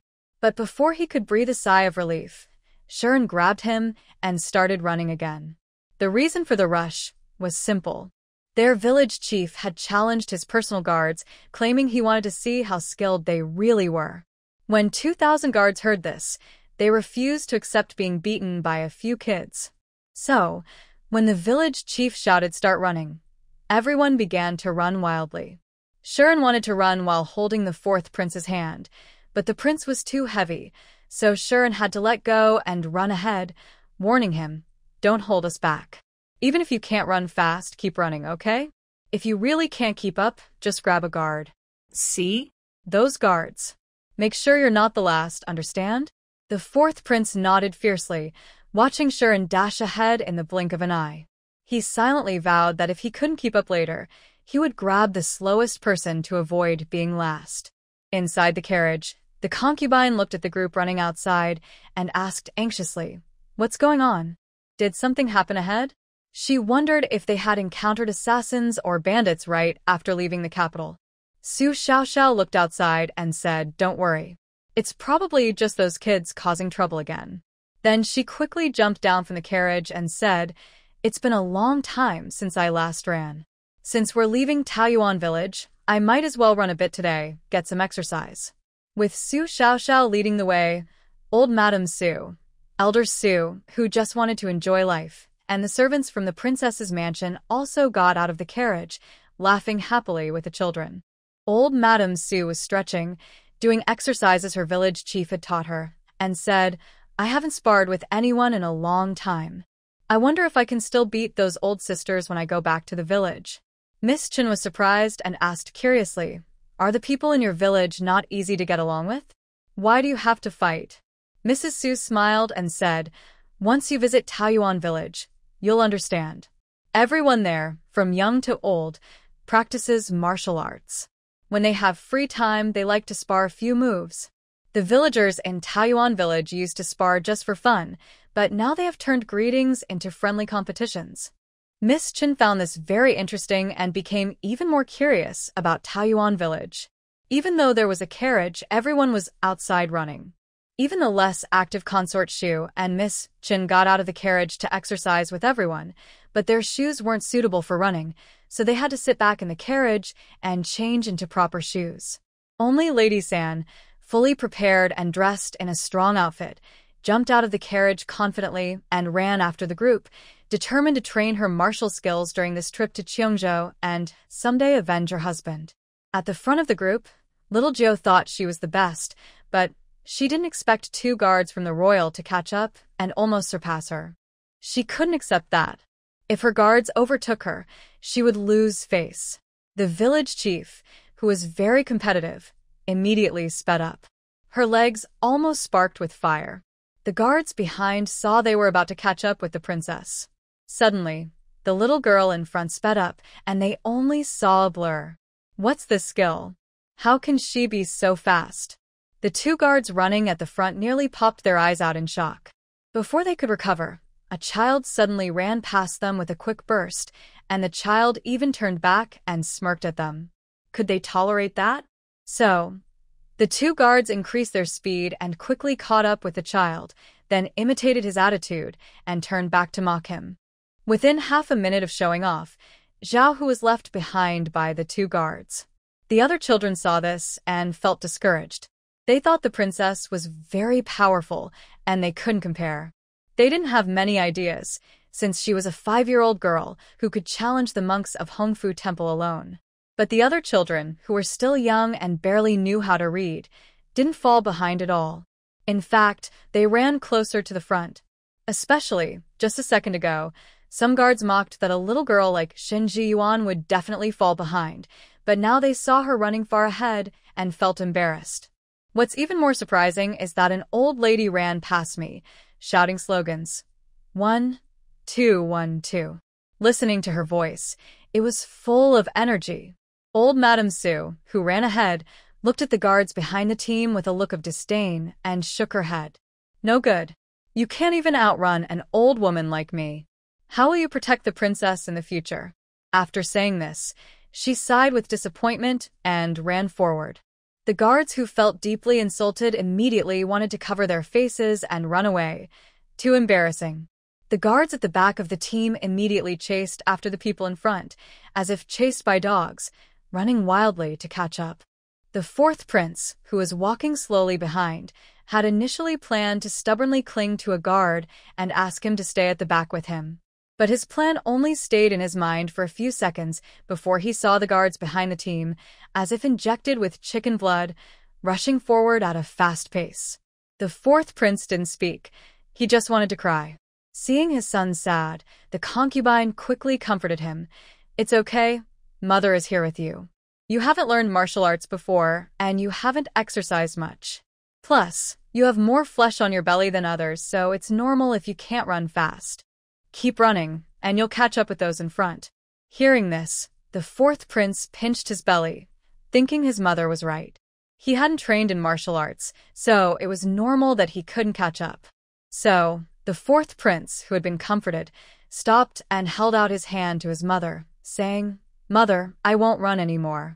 Carry me." Hearing this, the concubine nearly lost her balance and fell forward.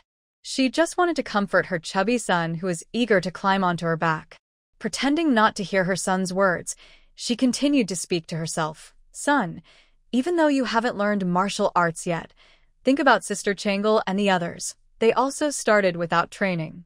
They ran step by step, and Sister Changle and brother and are even younger than you. They're ahead of you. Son, don't just fight for food, fight for face. You can't let others look down on you. As long as you keep going, you'll catch up with Sister Changle and the others. Keep it up, son. Mother believes in you." Without hesitation, she sped up and ran forward. Any hesitation would be a sign of disrespect to her waist. Her son was really daring. He wanted to climb onto her back no matter what. The fourth prince, who was falling behind, said, "Mother, you've changed. You used to love holding me on your back. Now you're telling me to be brave." Concubine Shu replied, "Oh, my dear child. You were only a few years old then, so chubby, soft, and adorable. Mother loved carrying you on her back the most. But now you've grown up and gained weight. I just can't keep up anymore." Although Concubine Shu was tired and couldn't run as fast, she kept a safe distance from her son, worried that if she slowed down, he might fall behind with his chubby little body.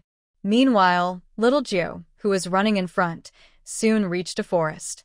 Seeing it was a good spot, he stopped and hung himself on a tree branch, relaxing and waiting for everyone else. It was noon, and little Gio was hungry and needed to eat. The forest was spacious and quiet, perfect for hunting. Although they had brought plenty of dry food, they still needed to eat meat. Guards and children like Xiao Hu chased each other, and gradually, they saw the village chief hanging in the tree. They hurried to stop and rest in the forest. Finally, they could take a break. They were exhausted. If the young princess hadn't been running ahead, the grown men wouldn't have dared to stop. They pushed themselves to finish this part of the journey. Xiao Hu and the others didn't dare to stop either, since the village chief was running ahead. Once everyone had rested, the princess's team slowly arrived. Everyone saw Jing Xian, looking resentful, get off the carriage with a face full of complaints. She was carrying stones on her back, with Jiang He hanging around her neck, and she was limping toward little Gio and the others. At this moment, she was missing a walking stick. Jing Xian, full of anger, glared at everyone and asked, "Who put these two kids in my carriage?" No one knew that she had hidden in an empty carriage to avoid Lady Su. But the carriage rocked so much that she fell asleep. When she opened her eyes, she saw two children inside. Worse, when she lifted the curtain, she found the village chief and everyone else had disappeared. There was no one left who could carry the children. Poor Jing Xian had been tortured by these two kids all the way. Lady Su heard Jing Xian's question and loudly replied, "I put them in there. What's the problem? If you're unhappy, come and tell me. Everyone else is out training, and you're the only one lying in the carriage and sleeping. Do you still have the nerve to ask who put them there?" Mrs. Su was quite reasonable. Since everyone went for a run and no one was left to take care of the children, she had to ask Jingxin, who was staying in the carriage, to look after them. When Jingxin heard Mrs. Su talking loudly, she stopped her angry steps and turned to walk away in frustration. Forget it, she thought. She respects the elders and loves the young, so she wouldn't argue with them. Jingxin then took the stones and Jiang He off her, handed them to Bear Big and Bear Second, and lay down nearby. Most of the energetic children, who had been resting, immediately ran into the woods to hunt for small game. The people from the princess's residence quickly started unloading pots, bowls, and utensils from the carriage and arranged them on the open ground.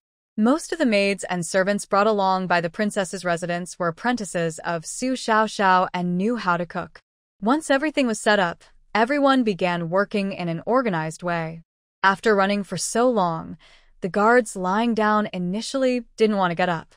They thought they could just take some dry food to satisfy their hunger, but seeing how busy and lively everyone from the princess's residence was, they felt discouraged again. Aren't these people ever tired? And they're on the move. Why does it feel like they're on a picnic? The last time the guards saw such a lively scene was during the New Year in the capital. Embarrassed, the guards didn't want to lie around anymore and hurried to help with the dishes. The others, who couldn't help much, also ran into the woods to hunt small game. In short, besides Jingxin and Old Su, no one was idle.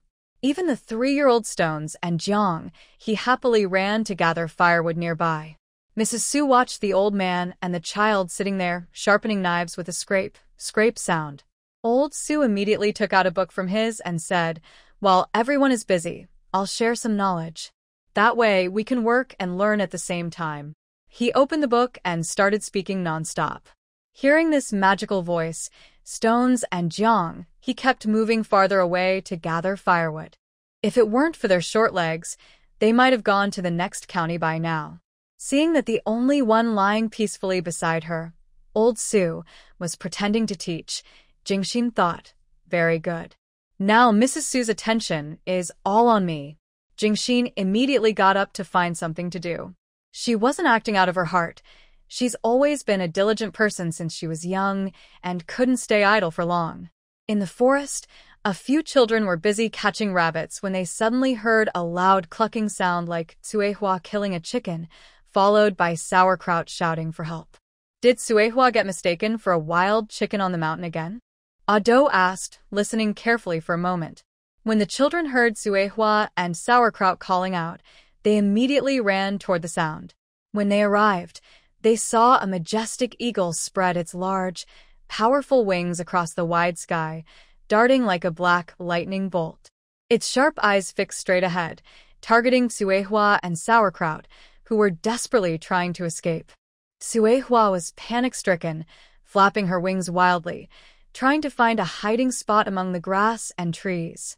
Sauerkraut, frightened as well, was trembling and screaming for help, wings flapping chaotically. "Kill the chicken, catch the bird, help! Help!" The eagle circled in the sky, adjusting its flight, relentlessly pursuing its prey. Its strong wings made a whooshing sound, as if announcing that Suehua and Sauerkraut had no way to escape. Suehua ran while making frightened clucking sounds, and Sauerkraut screamed for help beside her. Both the chicken and the bird had feathers flying visibly in the air from their frantic escape. Soon they would be bald chickens and bald birds. But the eagle was relentless, diving down with great force, stirring up a gust of wind. It was about to catch Suehua in its claws. At this critical moment, Xiaojiu suddenly appeared, releasing a powerful mental force like an invisible net that tightly controlled the fierce eagle, making it unable to move in the air. Meanwhile, Xiaojiu quickly reached out her small hand, grabbing the eagle's beak with incredible strength, as if ready to crush it if it didn't behave. The eagle. No, this girl looks smaller than her. How could she control it? The eagle was not convinced and wanted to fight again. Xiaojiu reached out her other hand and gently tapped the eagle's head. In that instant, the eagle, still wanting to fight, immediately calmed down. It seemed as if it saw its great-grandmother, so terrifying.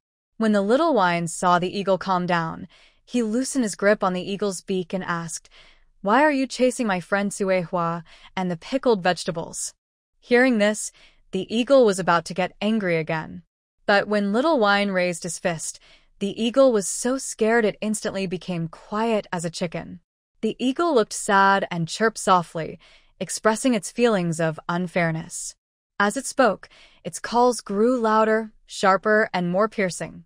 The noise was so loud it almost hurt Little Wine's ears. He reached out his small hand and gently tapped the eagle's head. The eagle looked confused and asked, "What did I do? Why are you hitting me again?" Little Wine threatened, "Speak nicely." The eagle replied, "That's just how I sound. I don't have a harsh voice." Under Little Wine's fist, the eagle had no choice but to lower its head. It could only use a very quiet voice, one it had never used before, to explain why it was chasing that chicken and bird. It turned out Suehua, proud of her ability to fly, had taken her little brother, the pickled vegetables, into the air. There, she encountered the stubborn and unruly eagle and challenged it. She said that the eagle flying in the sky might be because it had no partner, unlike herself. But any place a chicken flies through, there's no chicken that isn't captivated by it. She also said that the eagle might just look impressive but fly so slowly. Wait, wait, wait. These words, full of disdain and insulting its dignity, successfully angered the eagle. The eagle immediately opened its mouth to swallow the chicken and the bird. After hearing the eagle's angry complaints, Little Wine straightened his back, but today, he bent just a little.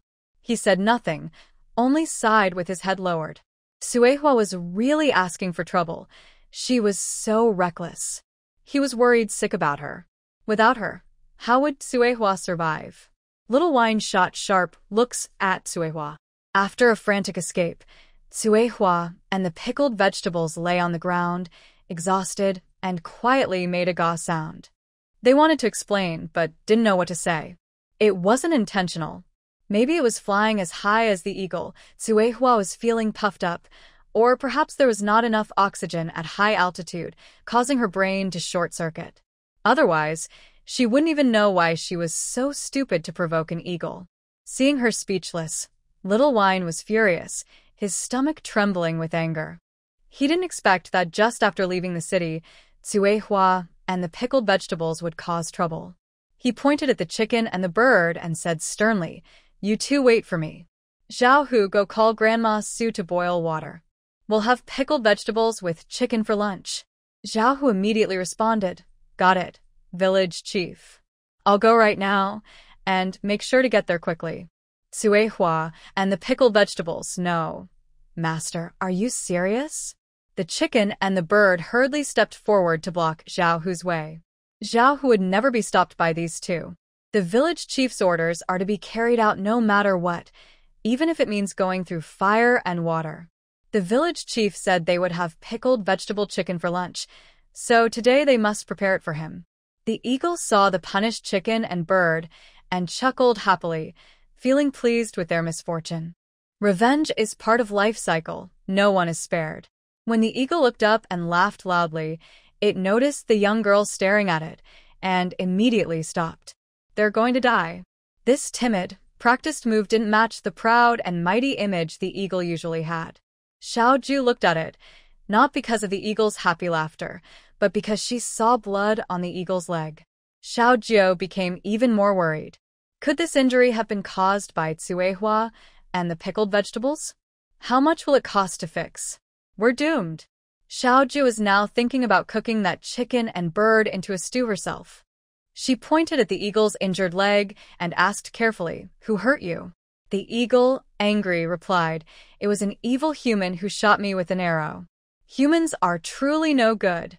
Hearing that it wasn't her own chicken and bird that caused the injury, Xiaoju straightened her bent waist again. Now her gossip radar was active. Curiously, she asked, "Why did those humans shoot you with arrows?" The eagle cursed that group of humans. "I don't know why they shot me. If my leg wasn't hurt, and I could fly fast, I wouldn't be laughed at by your chicken and bird friends." Xiaoju's posture bent again. She gently patted the eagle's head to comfort it and said, "I'll take you to see Uncle Qin. His medical skills are amazing. He will surely heal your leg." Hearing this, the eagle hesitated. It wondered if, just after following these children, the old lady named Su would already be waiting with hot water. Cautiously, the eagle asked, "Are you a good person?" Xiaoju immediately straightened her back, confidently replied, "Of course. My villagers say I am a reincarnation of a bodhisattva, the kindest person in the world. There is no one better than me." She held her head high, with a firm look, showing her strong and noble spirit. Seeing her so confident and knowing her villagers said she was the best person, the eagle decided she must be a good person. So, the eagle agreed to follow Xiaoju to find Uncle Qin to treat its injury. And so, the eagle and the child clasped claws and agreed. The eagle promised not to pursue Suehua and the pickled vegetables for provoking it anymore. A group of children, along with the eagle, returned to the resting place of everyone. The guards who came back saw the wild rabbits, boars, and chickens they had hunted on the ground. Look again at the group of children bringing back the eagle. No, who in their right mind would hunt an eagle just for a small feast? Is it really necessary to be so competitive? And look, the eagle willingly followed them back. How unbelievable is that? The guards were shocked, but Xiao Jiao and the others didn't know. When they returned to their resting place, they went straight to Uncle Qin. Qin Su looked at the eagle in front of him and fell into deep thought. When did I become so skilled at this? Seeing the hopeful eyes of the children, Qin Su took out his portable medical box and started to fix the eagle's bones, disinfect, and bandage. He is becoming more skilled at treating injuries. Under the guidance of the children, he has now learned how to sew wounds and various disinfection methods. He even feels that his injury treatment skills are better than his master's, since his master never taught him these techniques. Maybe his master still has tricks up his sleeve, or maybe he doesn't know either. Qin Su thought that these children probably learned from the legendary Dr. Huang, as their village chief had said. He admires Dr. Huang more and more. When he returns to Taoyuan village, he plans to visit him properly. The children thought Qin Su learned these skills from Dr. Huang because their village chief said so. Because whatever the village chief says, whether big or small, the children remember it all. Xiao Ju knew this was because the system kept playing videos in her mind. She didn't want to learn, but somehow, these pieces of knowledge kept entering her mind. She didn't know what use they had, but she was very talkative and often shared what she knew with everyone. So, these pieces of knowledge kept entering everyone's minds again and again. System. I admit, I had too high expectations for a child. I wanted my host to become a genius, but it turns out she's just a knowledge carrier. But the system didn't give up. Although the knowledge only briefly entered her mind, and then her mouth, at least it was passed on, right? After all, if the villagers learned these things, it would help her become a good village chief. System. I admit I took a gamble. I believe my host will eventually become a genius and a perfect village chief, leading her to the peak of success. Because children don't cry every day, and gamblers don't lose every day. The system is determined not to give up. The host has only learned enough. As long as it takes small opportunities each day to play various online courses and popular science knowledge in the host's mind, it believes that becoming a knowledgeable village chief is only a matter of time. The injured eagle, now bandaged, is very happy. It has long forgotten the two troublemakers, a chicken and a bird. Without them, it wouldn't have met the young girl or the divine doctor who saved its leg. It doesn't know when its leg will heal. The eagle happily nuzzles Qin Su's head, almost knocking him over. Qin Su, is this eagle repaying kindness with revenge? Meanwhile, Tsuehua and Swansai are unaware of what's happening. They are tearfully watching Grandma Su, who is boiling water. They are thinking about how they will soon be cleaned and cooked. Tsuehua and Swansai hug their heads and cry. Xiao Jiao, who owns Tsuehua, plans to punish them.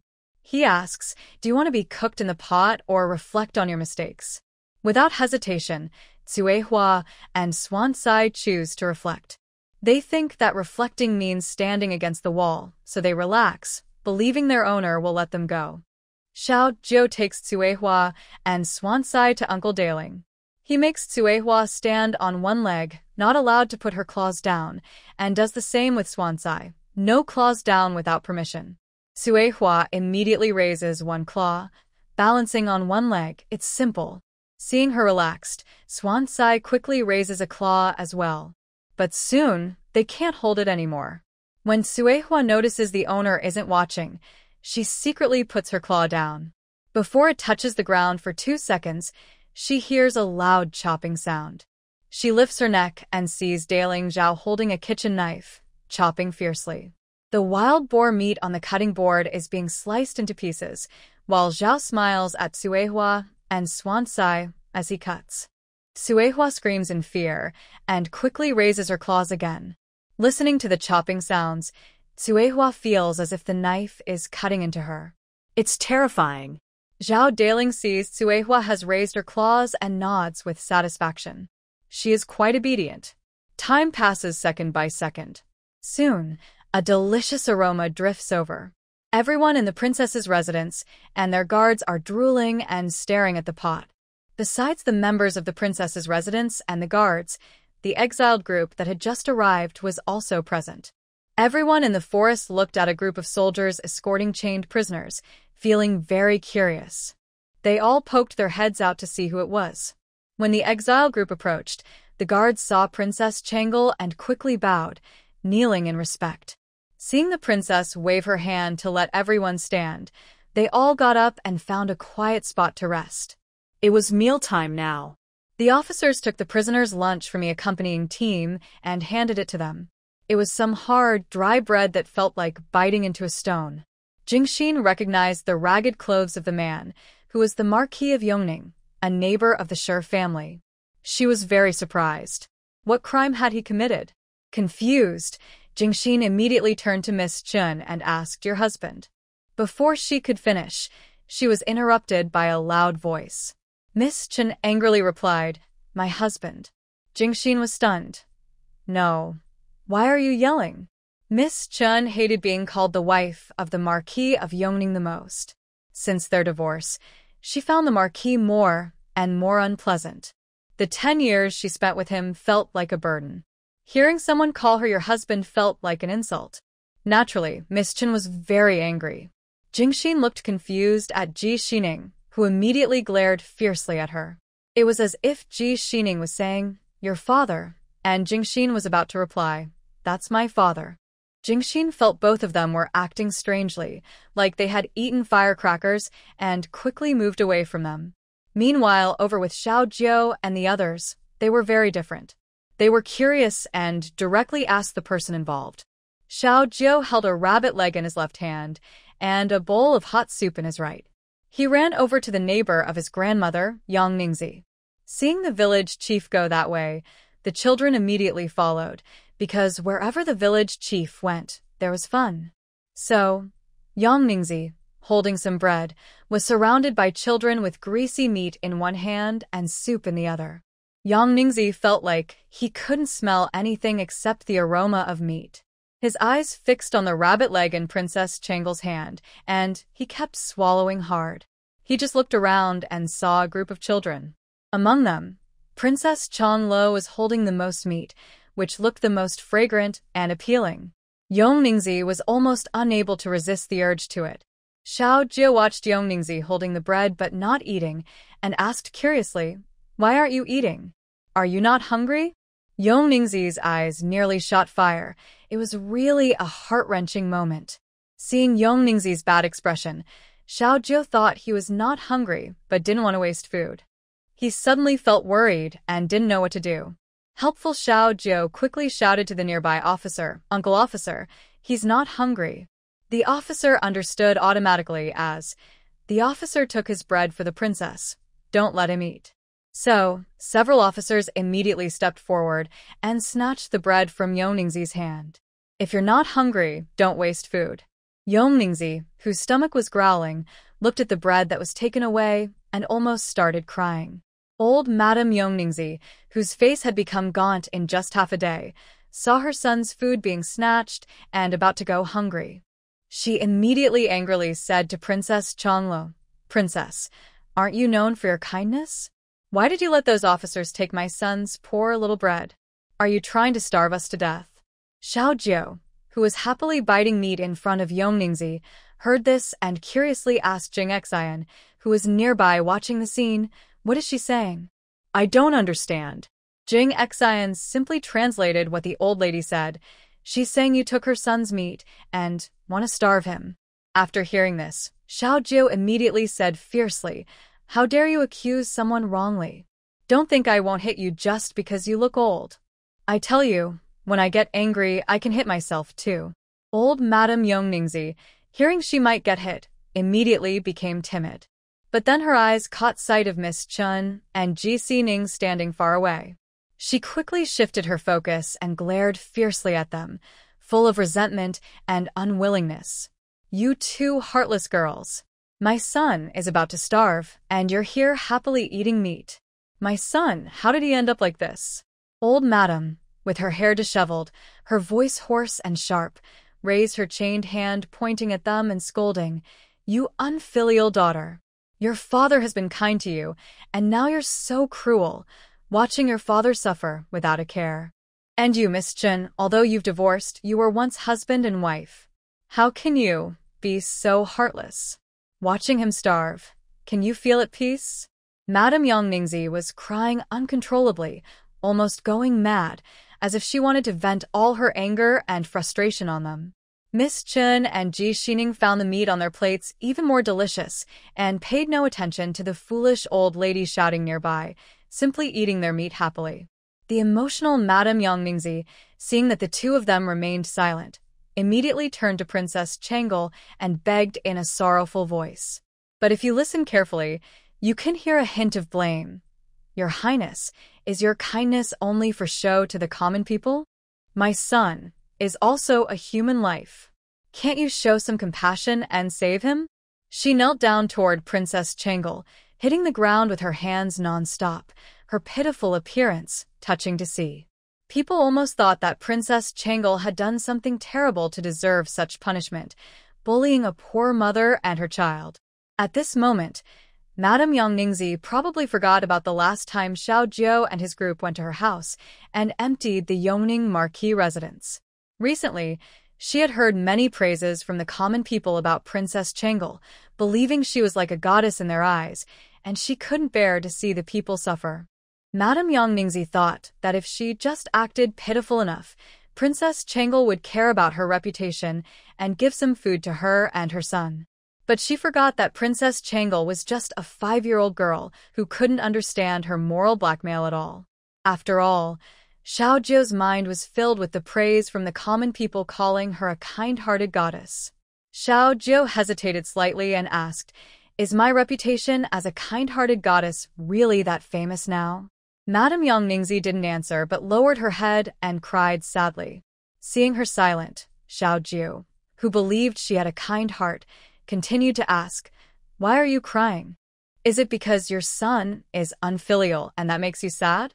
Madame Yang Ningzi immediately retorted, "My son is not unfilial."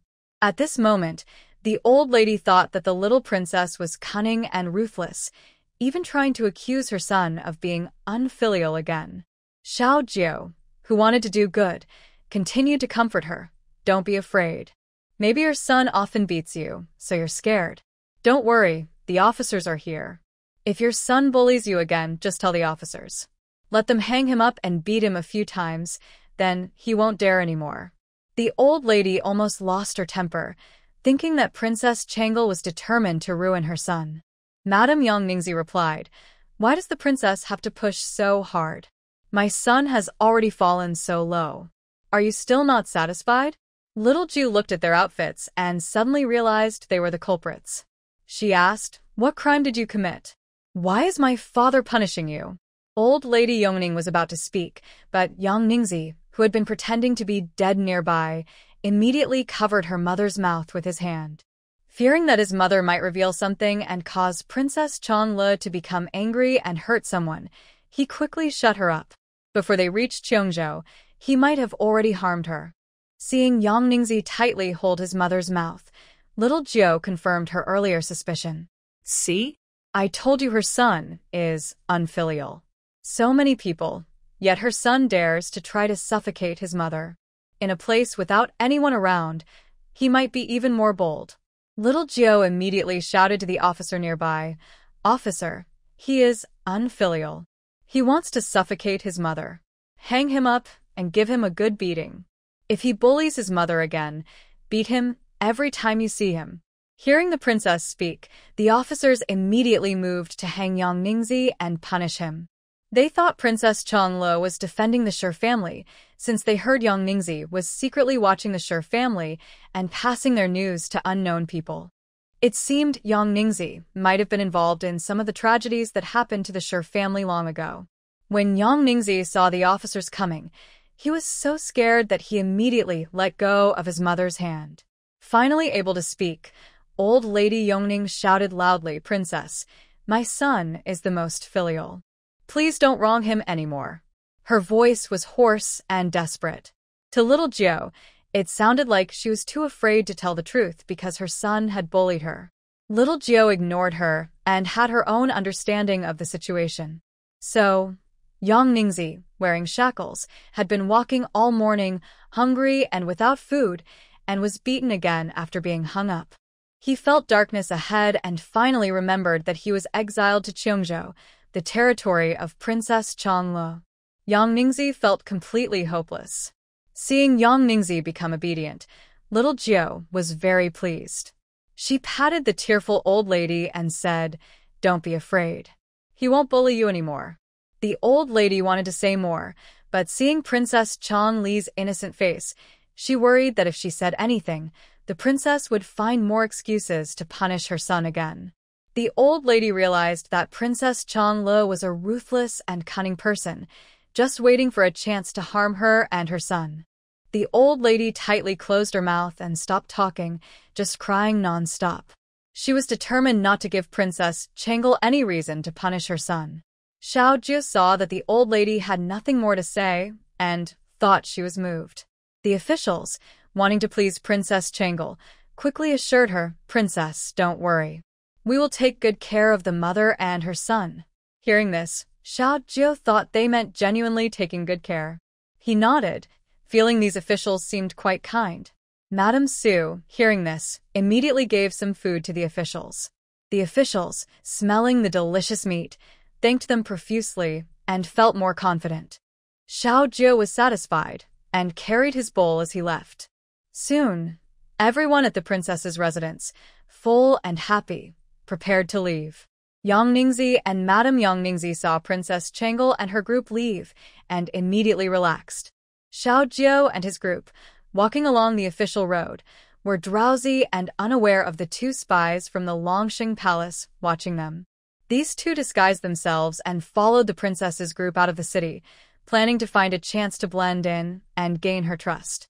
They were confident, thinking Princess Changle was just a child and easy to deceive.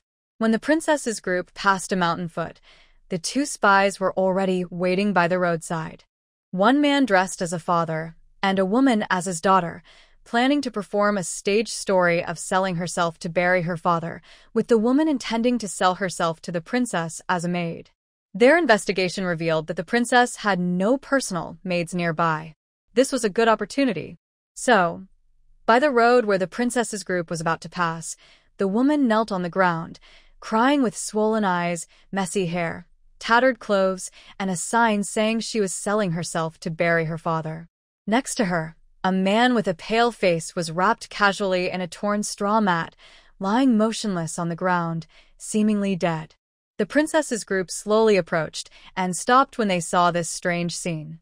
Xiao Jie and others quickly jumped down from the carriage, curious to see what was happening. After all, it was rare to see something new on this journey. Seeing the princess arrive, the woman hurriedly kowtowed to Xiao Jie's direction, crying even more sadly and shouting, "Kind stranger, please have mercy. Save this young girl." The kind-hearted Xiao Jie, curious, pointed at himself and asked the butler, "Is she talking to me?" The butler quickly nodded and replied, "No need to worry, princess. I will go and send some money to send the man away." The butler was quite clever. He could pretend to sell himself to bury his father, but at his age, he could see through such tricks easily. There was no one nearby and few travelers on the main road. The woman was kneeling by the roadside, claiming to sell herself to bury her father. What a joke. It was obvious she was targeting their group. With so many people from the princess's household present, the woman immediately knelt and begged the young princess. It was clear she was aiming for the princess. Although they didn't know her true purpose, the butler didn't want to give her what she wanted. He wanted to send her away quickly, or else the young princess might be tricked by her. When Xiao Jie heard the butler was going to give money, alarm bells rang in his mind. This was not right. He hurried over to the woman and asked, "What's wrong?" The woman sobbed and answered, "My father sadly passed away a few days ago from a cold. I have no money to bury him." I ask kind-hearted people to take me in, so I can serve as a servant and exchange my labor for money to bury my father. Seeing her crying so sadly, Xiaojie couldn't help but say, "How pitiful." It was shocking that someone could be so poor they had no money at all. Xiaojie's desire to earn money grew stronger. He absolutely couldn't end up like her, so poor that he had nothing, and even had to sell himself. Hearing Princess Changli's words, the woman secretly felt proud. Sure enough, children could be easily tricked. Xiaojie pointed at the man wrapped in a straw mat and asked, "Are you planning to bury your father?" The woman nodded. Seeing her nod, Xiaojie told Zhao Hu and the others, "Let's help her." The woman quickly kowtowed and said, "Young lady, you are kind. I am willing to serve you for life to repay your great kindness." Xiaojie waved his hand dismissively and said, "Digging a grave is a small matter. No need to thank me. You don't have to repay me or sell yourself to me. Just live your life as you wish." With that, Xiaojie beckoned. Xiongda and Xiong-er immediately lifted the man wrapped in the straw mat and carried him toward the mountain beside the road. A few children took tools from the carriage. The sound of jingling and clattering followed behind. Suddenly, Xiaojie turned back and asked the woman, "Do you want some ceremony for your father's burial?"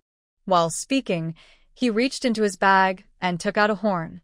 He didn't wait for her answer and started blowing the horn on his own.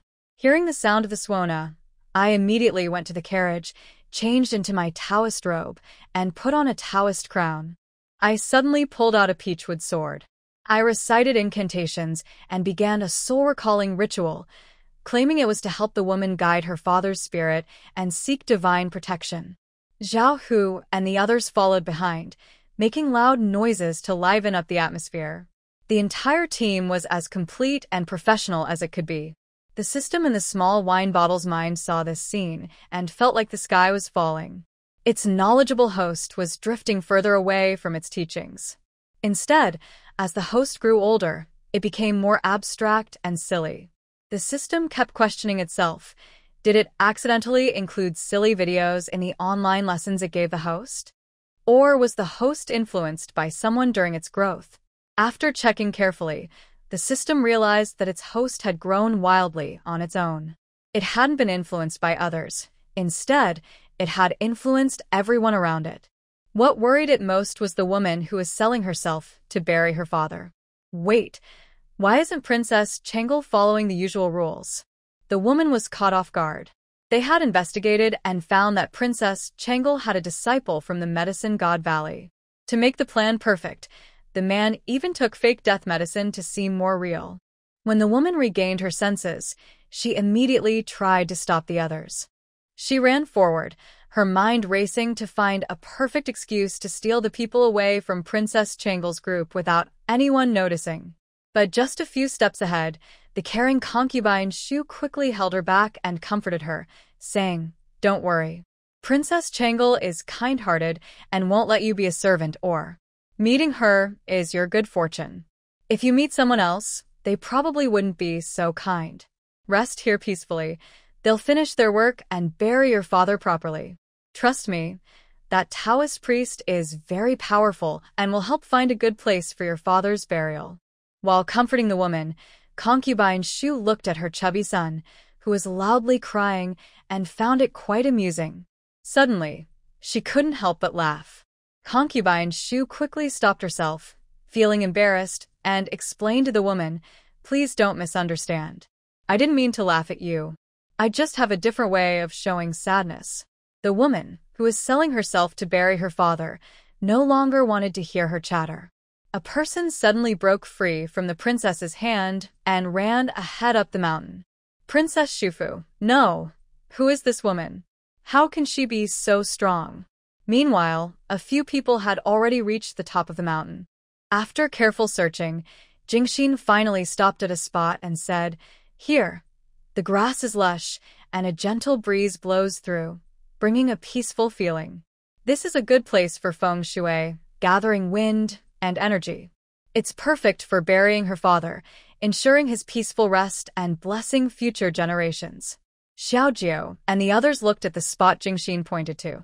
It was overgrown with weeds, and upon closer inspection, there seemed to be some animal or human waste nearby. Although they were suspicious, seeing Jingxin's confident expression, Xiaoju still ordered everyone to start digging. So, the guards from the princess's household, following Princess Changel, began helping to dig a grave. Each guard used a few shovels, quickly digging the hole. Once the grave was ready, they gently placed the wrapped man into the hole. The guards watched as Princess Changel blew a horn, and a few children nearby immediately started crying loudly. Even more annoyingly, a chicken and a parrot on their heads joined in the fun. One chicken circled above, clucking non-stop, while a parrot mimicked the children's crying loudly behind it. The guards got goosebumps and hurried to fill the grave with dirt, worried that the princess might order them to cry next. Especially Zhao Daliang, a skilled farmer who was used to composting in Taoyuan village and liked to bury manure in the grave. When the woman arrived at the mountain, she saw her friends had already been buried underground. She collapsed in despair and started crying loudly. Hearing her tragic cries, Xiaoju blew his suona more vigorously. Seeing how genuine her tears were, and comparing her to Zhao Tiger and others, who were crying fake tears without any real emotion, Xiaoju realized they were insincere. No wonder Zhao Tiger and the others sounded off earlier. They lacked true feelings. Xiaoju made a mental note to teach them how to cry more convincingly next time. He casually picked some wildflowers from the roadside and placed them on her father's grave for decoration. Then he called everyone to leave the mountain, so as not to disturb her and her father's farewell. Xiaoju and his group happily returned to their carriage after doing a good deed for the day. They looked at the mountain where they had just buried someone and felt very satisfied. Sure enough, doing good makes you feel better. The carriage slowly moved on. Xiaoju sat at the front, humming a song and happily swinging his feet. Clack clack, beep beep beep, clack clack. At this moment on the mountain, after Princess Changel and her group left, the woman hurriedly ran to the small, tightly buried dirt mound. She looked around and saw no tools. All the tools they brought for digging holes had been taken back along the same path, not a single one left. The woman was so anxious, she had to start digging with her hands. Before long, she felt her hand touch something sticky and gooey. She pulled it out and nearly fainted on the spot. Yuck! Who digs a hole to bury someone and also buries feces? Is this composting? Trying to hold back her disgust, the woman continued digging. After a long time, her hands were bloodied from the effort. Looking at the large hole she had dug, still not seeing her buried companion, she felt like killing someone. How deep could it be buried?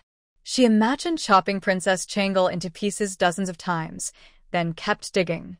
Finally, after dark, she managed to dig the person out. Seeing her companion's nose and mouth covered in dirt, she hurried to clean him up.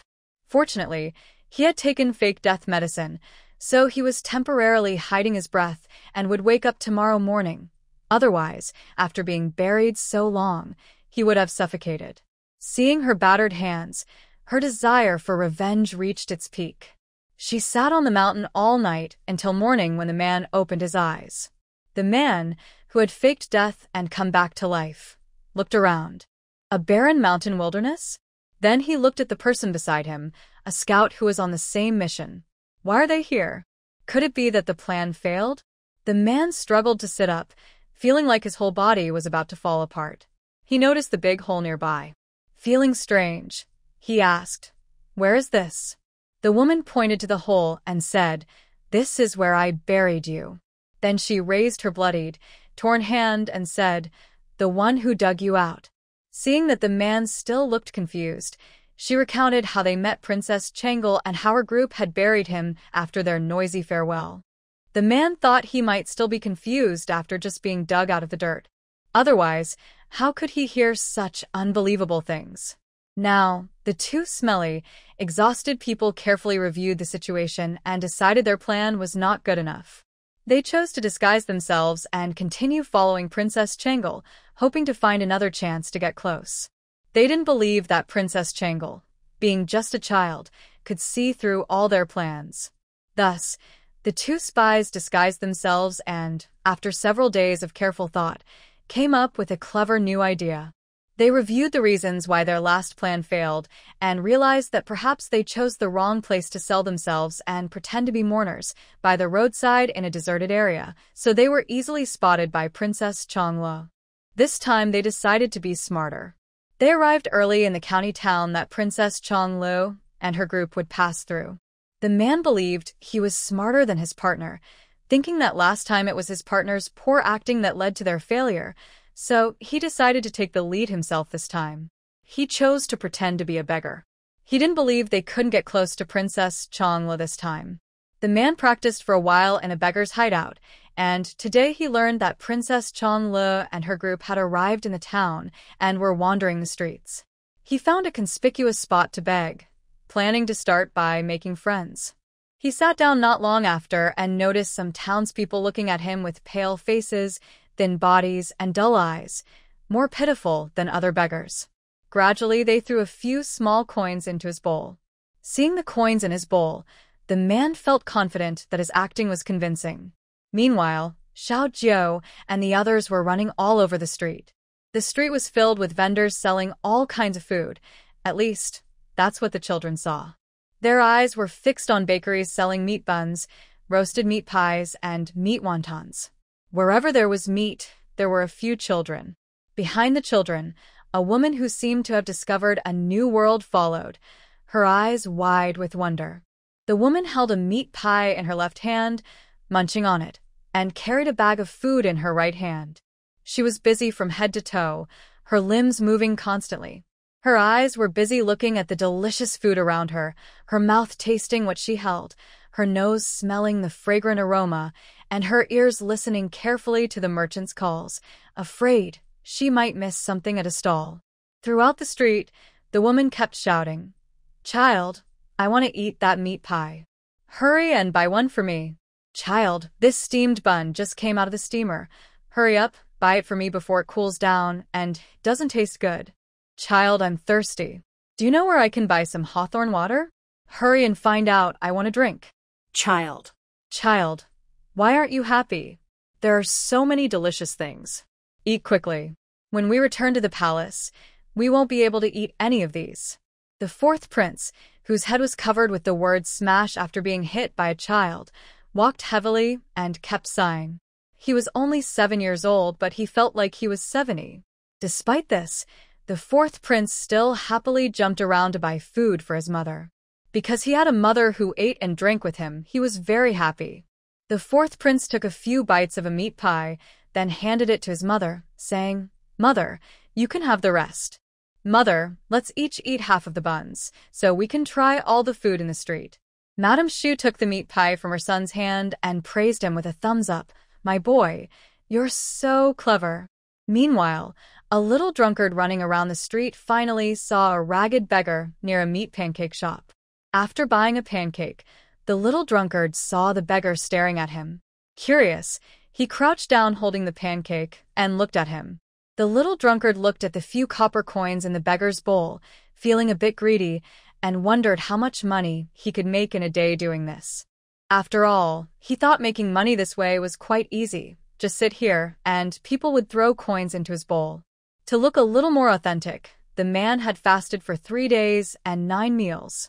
Now, smelling the fragrant pancake nearby, his stomach growled loudly. The little drunkard crouched beside the beggar and heard the growling, thinking it was his own stomach. He quickly took out his pancake and bit into it with a loud ouch. When the beggar saw Princess Changlo take out a pancake, he thought she was giving it to him. According to normal logic, a kind-hearted princess would see a ragged beggar with a hungry stomach and would give him some food. That way, he could start a friendly chat with her. But now, what was she doing? Eating right in front of him. Ich Princess Chanlao Devil. To appear a little more genuine, the beggar, who had fasted for 3 days and 9 meals, watched the devil eat the pancake right in front of him. It smelled so good, especially with meat inside. The man swallowed hard, his stomach growling even louder. The little drunkard heard the urgent growling and ate even faster, worried he might go hungry. Finally, after finishing the pancake, The little drunkard let out a satisfied burp. Feeling full, he had forgotten why he was crouching there. Since he forgot what he was doing, it must not be important. Since it's not important, there's no need to stay here. So, the little drunkard stood up and left without looking back. He left. Yes, he left. The beggar thought, is Princess Changlu even a normal person? Could it be that she just knelt down earlier to show off her meat-filled pancake to the beggar up close? Was it really kind-heartedness, not malice? The man had prepared for several days, trying to immerse himself in the role, almost believing he was truly a beggar. But within minutes of appearing, before he even said a word, he failed. The man didn't want to admit his failure. He thought maybe the location was bad or that he looked too dirty as a beggar. Princess Changlu was a princess, so it was normal for her not to pay attention. He comforted himself for a long time and finally cheered himself up. The two scouts didn't know if they were too competitive or naturally stubborn. Despite repeated failures, they grew more brave and determined. So, after many days and nights of following, Princess Changlu and her group finally approached Cheongjo. The closer they got, the fewer people there were. The steward sighed more loudly. His little princess had grown up in such a poor place. He thought she would have a good life back in the capital, but now she was returning to Cheongjo. Although she was here to be a king, it felt no different from being exiled. The city gates were broken and dilapidated, truly terrible. If enemies from the border attacked, there would be no need to besiege the city. The steward closed his eyes, wishing he could open them again and see it as a dream. Finally, forced to accept reality, he hurriedly told the little princess in the carriage, "Princess, we're about to enter the city. Today is your first public appearance before the people. Be serious and maintain royal dignity." The young girl nodded. She understood. She would be the greatest leader here someday. For her first appearance before the common people, she had to make sure everyone in Cheongjo knew she was mighty and commanding. The city gates opened, and the princess's procession slowly entered. Officials who had received the imperial decree were waiting nearby. The procession passed through the crowd of common people. The steward lifted the curtain, about to remind his little princess again. She must show royal dignity in front of the officials, give them a strong impression, and not let them think she's an easy target. But then he saw that the carriage was empty. What? His precious princess was gone? Could there be thieves? Assassins? Did they really kidnap her in front of everyone? Before he could shout for help, he saw the people and officials on the street all looking up at him. The butler struggled to lift his head, his eyes tightly closed, not daring to open them. He had taken care of the princess for some time and roughly understood that his princess might be somewhat unusual. Now, he saw the shocked expressions of the people around him. He guessed correctly. The young princess might be quite noticeable now. And he was right. The noticeable young girl, Xiaojio, was standing proudly on top of the carriage. She had somehow pulled out a red cloak and wrapped it around herself. As the carriage moved forward slowly, the red cloak fluttered in the wind. Not only that, she also put on sunglasses. The large sunglasses almost covered half of her face. In Xiaojio's mind, she thought she looked like a heroic girl who had just saved the world, powerful and impressive, with her fans below admiring her. The butler carefully opened his eyes. His tense heart finally relaxed. He could only lower his head, not daring to look at the eyes of the common people and officials by the roadside. When the carriage reached the officials, they all froze in place. They looked up at the top of the carriage. What should they do to welcome her? No matter what they thought inside, they still respectfully bowed to the princess on top of the carriage. After all, a royal figure had come to the poor and struggling Cheongjo, and everyone still held some hope. But seeing such an abstract scene, their expectations were immediately dashed. The officials looked at each other, unsure of what to do next. Should they find a kind woman to soothe the princess? Or how else could they get her down? Seeing the carriage stop, Xiaojio believed her royal dignity was deeply rooted in everyone's hearts and that the people had remembered what the future leader of Cheongjo looked like.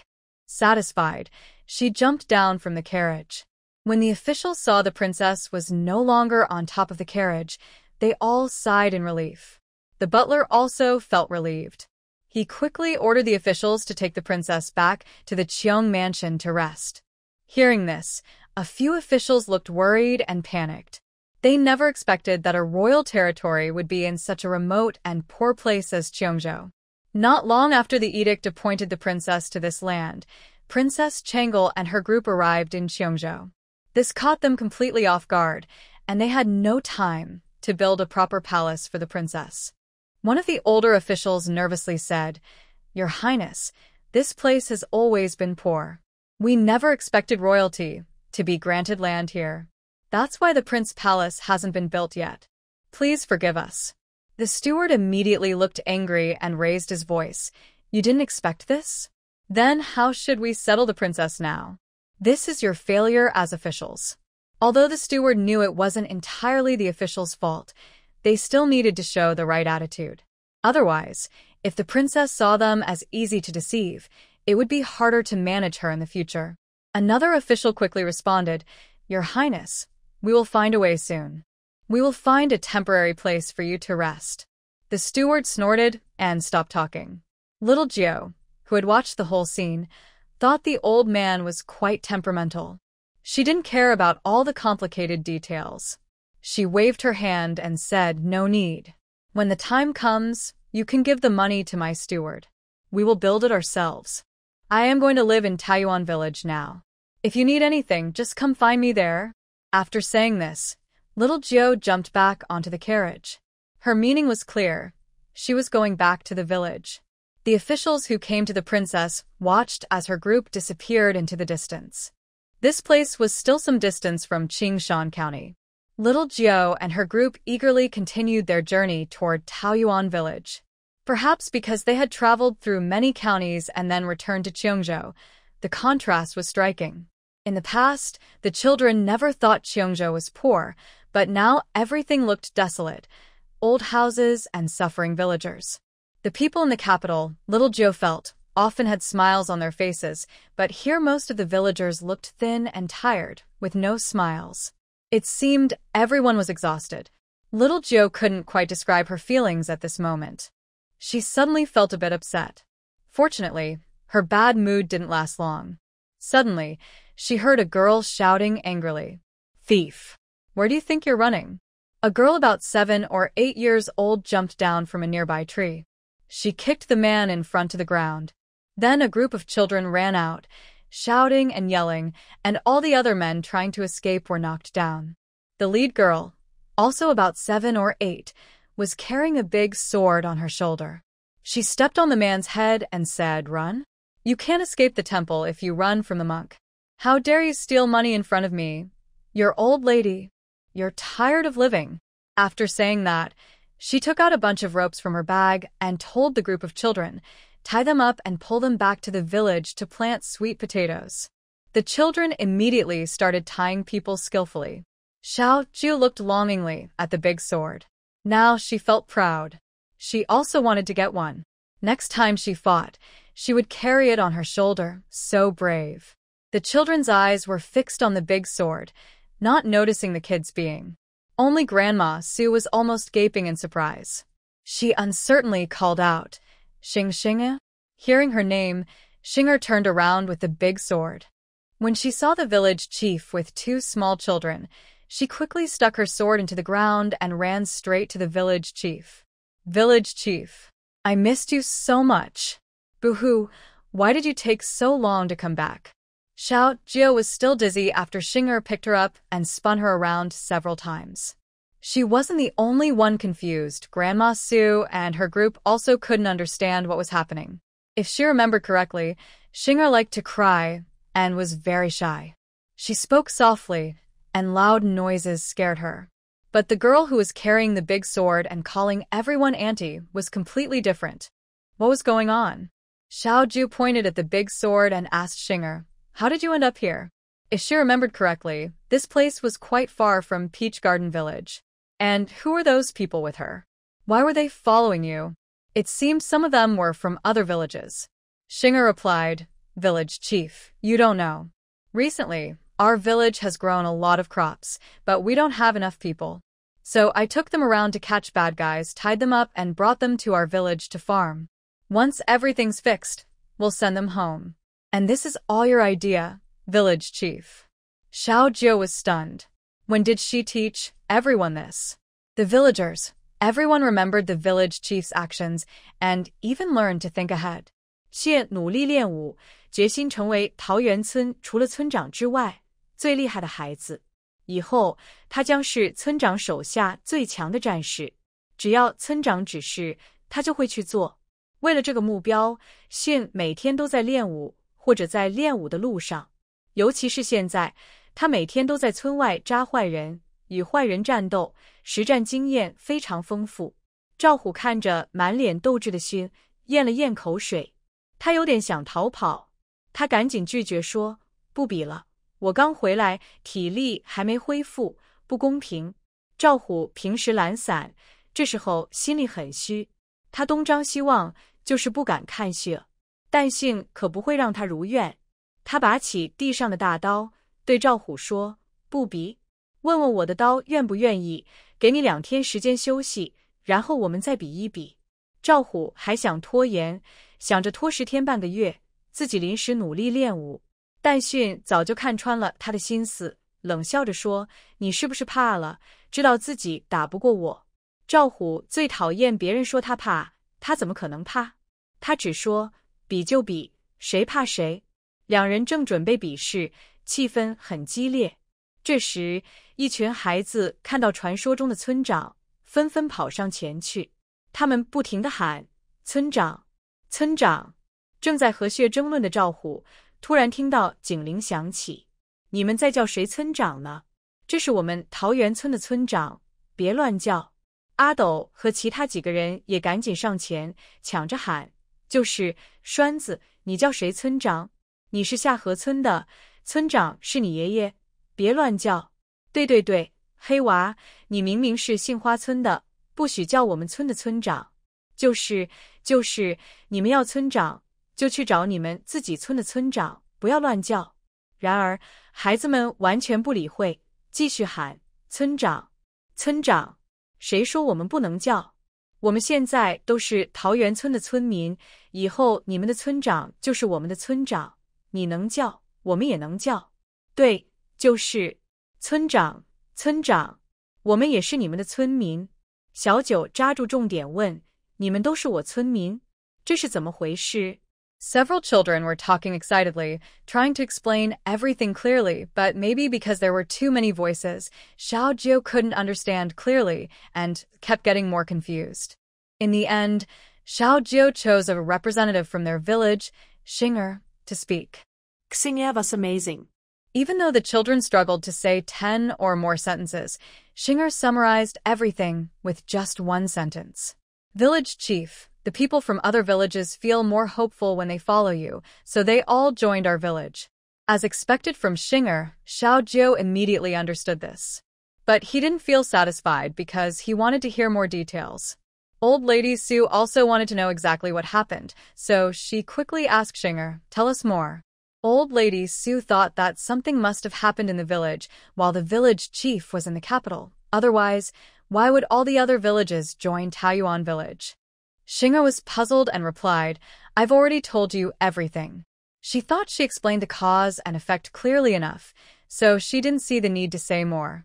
Old Lady Sue had just taken out some sunflower seeds, but she hadn't started eating, and now she was disappointed. For someone who loved eating sunflower seeds, this was almost enough to make her angry. Who eats sunflower seeds like that, just a handful? Why not peel the whole seed and share it with everyone? The same feeling was shared by a few children. Xiao Jiu really wanted to crawl into Xinger's stomach to see what was going on with those seeds. Gossiping, but gossiping about just one sentence? Xiao Yu secretly kicked Xinger. It made her so mad. Xinger looked at the dirty shoes of the village chief and said, "Village chief, my mother made you a lot of clothes and shoes. When we get back to the village, I'll help you change into them." Xiao Jiu, who had secretly done something bad, felt a bit guilty now. He quickly told everyone to hurry toward Taoyuan village. On the way, Xinger curiously looked at the guards over there and ran over to ask, "Are you here to protect the village chief? Are you strong?" The guards replied, "We are here to protect the princess." As for whether they were strong, the guards didn't answer. After all, who would boast about being so great? So they chose to ignore the question. Seeing they didn't respond, Shinger started talking on her own. "Let me tell you, I also protect the village chief, and I am very strong. I am the strongest person around him." The guards, "Really, someone so self-absorbed exists?" Seeing their neat formation, Shinger immediately called out. The children following Shinger quickly learned to line up like the guards and walked behind her. It was as impressive as the guards' imposing presence. Xiaojie watched the scene with curiosity and asked, "Why do they all listen to you?" Anna raised her fist and said, "Village chief, you said if they don't obey, just hit them. I've already beaten them a few times to make them listen to me." After speaking, Anna looked at Xiaojie eagerly, as if asking for praise, as if saying, "Village chief, did I do well?" Xiaojie happily gave her a thumbs up and praised, "Very good, very impressive, powerful." Feeling approved by the village chief, Anna immediately held her head high, proud, and even giving Zhao Hu a challenging look. "Zhao Hu, just wait. When I go back, I'll practice martial arts seriously and see how you show off." Xiaojie looked at the big sword in Anna's hand, feeling very envious. But Xiaojie thought to himself that as a village chief, he shouldn't want children's things. So he asked, "Anna, where did you get that big sword?" Anna looked at her sword and said, "Last time, someone from Iron Fist Village was rude to me, so I took his sword." Xiaojie suddenly became interested. Iron Fist Village? He was very curious about this place. He wondered if everyone there was as tough as the name suggests. He continued asking, "Are there many big swords there?" Anna nodded and said, "Yes, I heard they have lots of big swords. But I also heard the people inside are very strong. When I improve my martial arts, I'll go steal a few more." Anna still remembered the last person she met. If her little brother hadn't been there, she definitely wouldn't have one. After hearing Anna's words, Xiaojie's eyes shone brighter. He immediately waved his hand and said, "Let's go." To Iron Fist Village. Seeing their village chief ready to act, Anna felt more confident. She quickly said, "I know where it is. I'll lead the way." So everyone followed Anna toward Iron Fist Village. Soon, they arrived at the foot of a mountain. Anna pointed to the mountain and said, "They live on top of this mountain, but I don't know exactly where. Last time, we only dared to follow them here, then we stopped." Xiaojie looked up at the mountain and then at his large group. They were too noticeable. So Xiaojie told Zhao Dali to wait with the princess and his guards at the foot of the mountain. He was going to do serious business. Xiaojie and his group were action-oriented. If they decided to raid Iron Fist Village today, they would do it no matter what. Even if the sky fell. They had to finish this today, no matter what. All the strong fighters in the team, including those who could fight well, stayed behind with the little wine. I led a group of children, along with the housekeeper, the concubine Shu, and a few elderly people. Little Wine checked the number of people in the team. It was just right, not too many or too few. So, quietly, we started climbing the mountain. Little Wine used her mental powers to sense the location and roughly knew the direction. Near the village, a few children huddled together and began discussing what to do next. The children acted immediately on whatever idea they had. As for what to do afterward, sorry, the children didn't think that far ahead. Others take one step at a time and plan 10 steps ahead. These kids, however, had ideas in their minds but already started acting. Ado, what should we say later? Zhao's Hu. Should we shout a slogan to look more impressive? Iron Bowl. I like to just rush in and grab. Shunzhuan. Maybe say hello first before grabbing? Shuren. Are we only taking the big swords? Little Fatty. There should be valuables inside the village. Fourth Prince. Let's take just a little, not too much. Jianghe. Tie up the bags and start fighting. Sure to. Rush in and grab everything. Shinger. Take some more people. The village is about to be cleared for farming. Little Wine. Listen to you all, we're going to raid the mountain village now. The children looked at each other. Did anyone just say they would raid the entire village? They couldn't remember, so they decided not to think about it. The village chief said, "If we're going to raid, then let's do it." So, a large group boldly arrived at the village gate. They completely forgot that they had sneaked up the mountain earlier. The villagers had already noticed Little Wine's group's movements. After all, these people didn't try to hide. They looked like relatives coming to visit. And they were very loud, loudly plotting at the village entrance to raid their village and take their land. Could the villagers tolerate this? Of course not. All the strong men in the village came out. They wanted to see who dared to challenge them. Then they saw a group of children at the village gate. And two elderly people, a grandmother and a grandfather, leaning on crutches. Grandmother Sue, nonsense. Open your eyes wide and look. I walk quickly. No need for crutches. These sticks are my weapons. There were also a few women, holding hands and whispering to each other. People who didn't know might think they came for a stroll.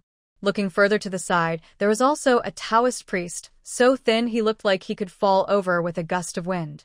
There was also a man dressed in white, holding a child in his arms. It looked like he was running away from his wife. In short, none of them seemed strong or capable. One of the tough-looking men in the mountain village asked the strange group, "What are you here for?"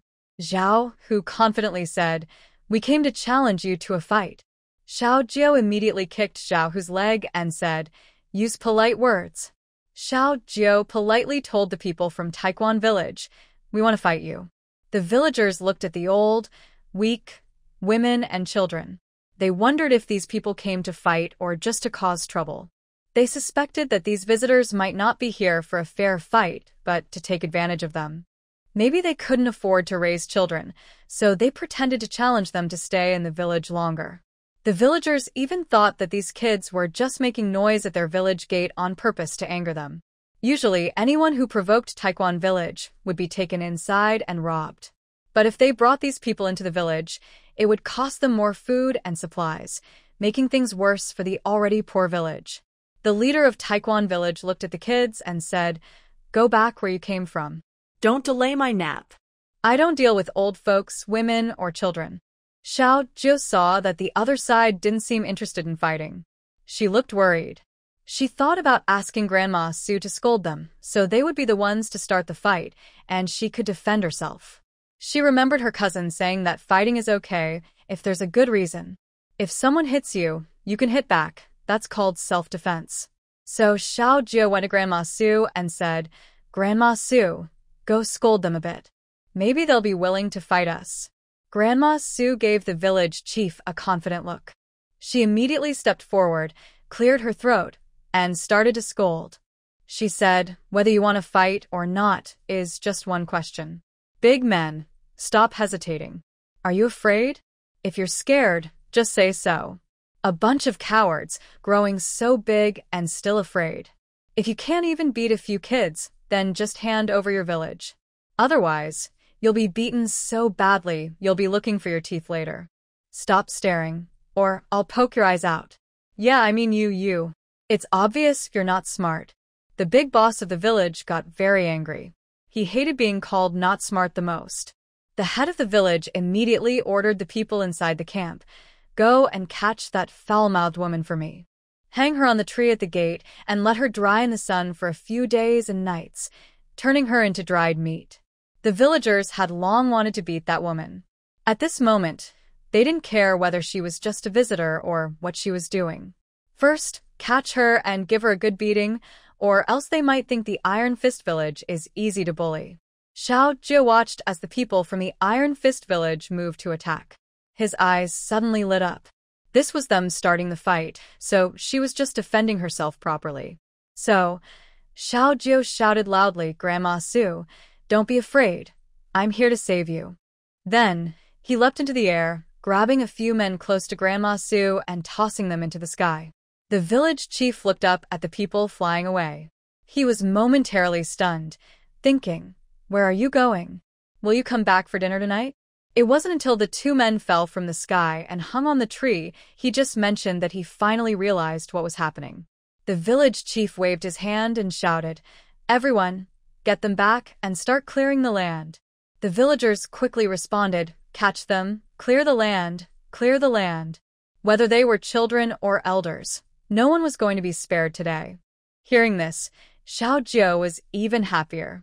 He mimicked the village chief, waving his hand confidently and shouting, "Everyone, attack the Iron Fist village." A few children immediately echoed loudly, "Take down Iron Fist village. Take down Iron Fist village." The voices of the children were even louder than those of the villagers. It was almost unbearable. The village chief roared at the villagers, "Are you all hungry? Show me your spirit." The villagers thought, "What do you mean, hungry? Doesn't the village chief know? The village is almost starving." But for the sake of face, they still shouted with all their might. "The little brats, after this, you'll be crawling on the ground looking for your teeth." After shouting, they charged forward, determined to teach these kids a lesson. They didn't believe that even a girl could beat all of them. However, seeing that the opponents were unarmed old women, children, and weak people, they held back and didn't draw their big knives, planning to fight barehanded and let the kids experience the harshness of society early. Even though it was a fight between strong men and children, it seemed there was no real morality involved. When they saw the group rushing over, Xiao Jiu stepped forward to meet them. The small fists were pounding loudly. One hit, then another, a pair of fists, then two pairs. While hitting, someone shouted, "Ha ha, ha ha ha ha." Soon, the area around the small tavern was filled with fallen people. Zhao, who was fighting fiercely with a strong man and was about to win. Suddenly, the village chief passed by and hit the strong man. The strong man immediately fainted right in front of Zhao, who hurriedly swung his fists wildly in the air. But the village chief took the chance and snatched the victory. Xing'er, who had just knocked the strong man down, looked at Zhao Hu and the others proudly. They were so weak, none of them managed to land a hit. Sure enough, they had become lazy in the city. Xing'er dragged the unconscious man to the side and lined him up with the other fighters from the Iron Fist village. Then she kept fighting. Xing'er was experienced in fighting. When she saw she couldn't win, she used her brains. When the group of strong men rushed over, Xing'er and her friends quickly scattered like monkeys. A group of children. Some jumped onto the strong men's backs, some poked their mouths, some pinched, some bit, some tickled, and some picked their noses. Basically, they did anything mischievous. After bothering the men so much they got annoyed, Xing'er took the chance to punch one of them down when they weren't paying attention. Though these kids fought dirty, their tactics were effective. Zhao Hu and the others watched in surprise. They thought Ado was already pretty mischievous, but Xing'er's group was even worse, like masters of mischief. A few of the strong men, seeing these kids were too tricky, secretly approached Granny Su, planning to catch her first. But as soon as they got close and tried to move, Granny Su slapped one of them. She hit the unprepared strong man to the ground with a loud slap. Granny Su scolded, "You rebellious brat trying to hit me? Think again." She grabbed a stick and started hitting the man, cursing all the while, just like scolding her disobedient child at home. Si Jing looked sympathetically at the man rolling on the ground after being hit by Granny Su. Who would bother her? She was just a grumpy old lady. Now, the men who wanted to help turned around quickly and ran into the brave and fierce Xiao Jiu. They only heard a shout of "haha" before Xiao Jiu knocked them down with a punch. Good. The pain hadn't fully hit yet, and they were already unconscious. The fallen men were secretly relieved. They hadn't been scolded or had their noses picked. Falling down with dignity. The fight on the mountain was one-sided because the village chief joined in. Soon, everyone from Iron Fist Village was knocked to the ground. A group of people was lying in a row at the entrance of the village. Xiao Jiu and his group swaggered into the village. They circled around, searching for a while, but only found about 10 or so large knives. No. They went through so much trouble to come up the mountain, and they only managed to steal a few large knives. Most of these knives were even chipped. The entire village was so poor that even mice had to find another way around. Old Lady Su sighed, "Such good land. And these men have so much strength, but they don't know how to grow some crops. The village is really poor." Xiao Jiu looked around and thought the place was quite nice, with enough land. His personal guards had nowhere to stay, so he told Zhao Hu, "Go call the people from the foot of the mountain. They can stay here from now on." Zhao Hu immediately responded, "Got it," and quickly disappeared. When the princess's guards and the team arrived, Su Xiaoxiao and old lady Su had already started looking for ingredients to cook. They had just heard their village chief's stomach growling several times. The place was quite good, so the big boss and his group, who had been lying on the ground for a long time, were suddenly tempted awake by a strong aroma. The big boss got up and struggled to look into the yard. Usually, he sat in a certain spot, but now a young girl was sitting there. The yard was busy with people cooking. The big boss felt like the recent events were just a dream. In such a short time, he felt completely out of place here. He looked back at the two people hanging in the tree. Well, he wasn't dreaming after all. He looked around again. When he saw the princess's 2,000 guards, his legs started trembling. Was he dealing with someone very important? The big boss sank to the ground. Xiao Jiao and his group saw the big boss and others outside the door. Are they awake? They went to the door, squatted next to the big boss, and asked, with such a big place, "Why is there nothing valuable here?" That was a very rude question. The big boss didn't answer. What could he say? He couldn't admit he was useless and couldn't find a way to make money, right? Luckily, a simple-minded person in the village knew he was a big shot and couldn't be beaten. So he quickly stepped forward and replied, "Because we spend all the money we earn today and never keep it overnight. That's why you can't find anything valuable. This is a very interesting way of life, and everyone is curious." Consort Shu asked, "What if you didn't earn anything today? What would you eat then?" The strong man replied, "We go hunting in the mountains." Mrs. Sand became even more curious. "You hunt, so why don't you hunt more and sell the extra to save money?" The strong man was speechless. "Luckily, we don't save money, or it would all end up in that little girl's pocket." He continued, "Saving money is too tiring. It's better to earn and spend each day.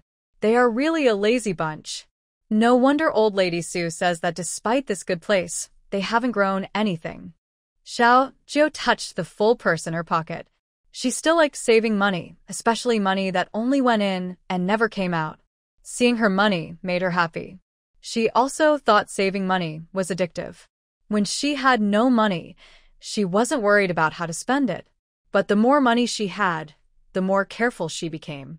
The villagers' ideas were very different from Xiao Jiao's group. Curious, Xiao Jiu stared at the group of strong men and asked, "Don't people in your village have wives?" The big boss, a bachelor, felt annoyed. That kid is really rude, always hitting where it hurts. He, feeling frustrated under his own roof, replied, "No wives. We can't even feed ourselves, let alone marry. Getting a wife would just add more mouths to feed." Xinger joined in. "Where did your village people come from?" The big boss answered, "My father passed it down to me." "Are they also passed down from your father?" Xinger pointed at the group of strong men and asked. The big boss shook his head. "Of course not. I fought and took them myself. At first, there were only 3 or 4 people in the village. Later, others kept coming to challenge them. The big boss would beat them down and hold them in the village. Over time, more and more people moved in. Sometimes the big boss wondered if these people were homeless, using the challenge as an excuse to come and stay. Xiaoju looked at this group of strong workers and felt very envious. She had just heard Xinger say that the village was currently in great need of such workers. So she asked, "Do you think this smell is nice?" The group of strong men replied, "That's obvious." They took a few deep breaths, and the delicious aroma made their stomachs growl with hunger. They haven't gone outside to earn money today. As mealtime approached, they planned to go hunting or do some work to sell in town for food. But they ended up meeting this group of people. The hungry men's stomachs kept growling. Xiaoju listened to their stomachs and asked, "Do you want to eat?" The main men quickly nodded. What a lucky thing. Sure enough, children are simple and kind.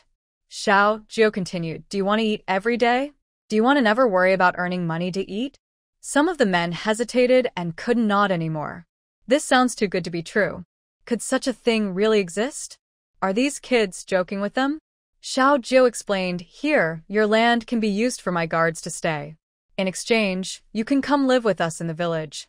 From now on, you won't have to worry about earning money for food. The village will provide food and shelter, and you won't go hungry." When the people in the village heard it was an exchange, they stopped doubting. So they just wanted to swap their village. The main man quickly gathered everyone to discuss. "How do you all think?" People in the village started talking. "Is this really true? Can we really eat without earning money? They want to take our village? But our village isn't worth much. Yeah, if they swap villages, will they really support so many of us? Is this girl really so kind?" The steward quickly interrupted and said, "Of course. The princess is the kindest. She hates seeing people suffer." The main men immediately looked at Xiao Jiu and asked, "Are you the princess?" Xiao Jiu nodded. Everyone in the village turned to discuss. "I think it's real. The princess wouldn't lie." "I agree. She must be very rich." "Yeah, she can definitely support us. We're lucky. We can enjoy good food and drinks with the princess from now on." Without hesitation, the main men agreed and immediately told everyone to pack up. Although these poor men didn't have much to pack, the lazy people in the village didn't know yet. They only heard that the princess's family said they could eat without earning money, but they didn't say they had to work. And when you think about it, it's clear. They want to work but not earn money.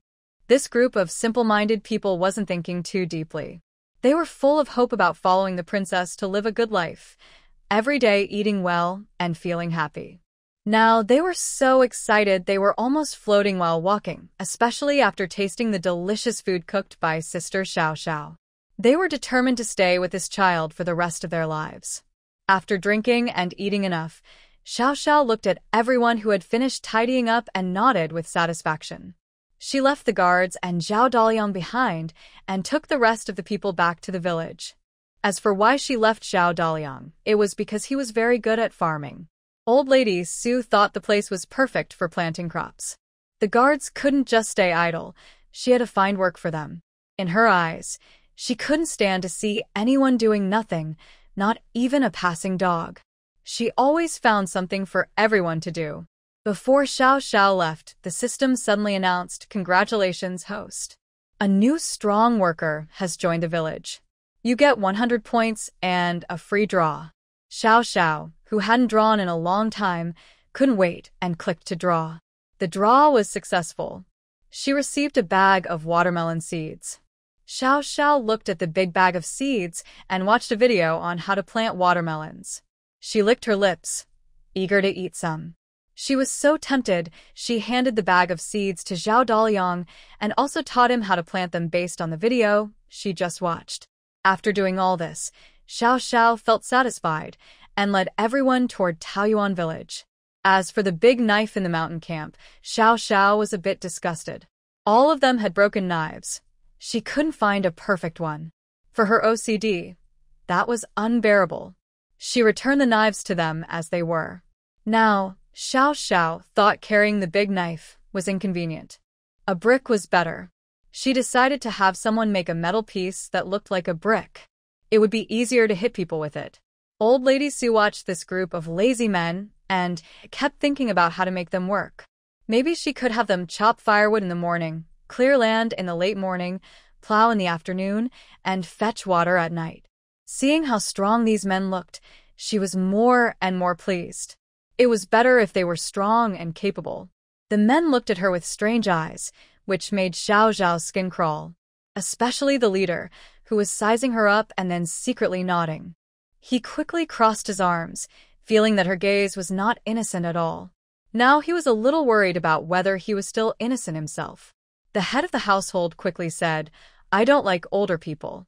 Old Lady Sue heard this and thought that the head of the household was indirectly trying to ask her to introduce a wife. She gave him a disdainful look. She scolded, "You're so lazy and still want to find a wife. Picking and choosing, do you want a wife to work like a horse? You're so full of yourself."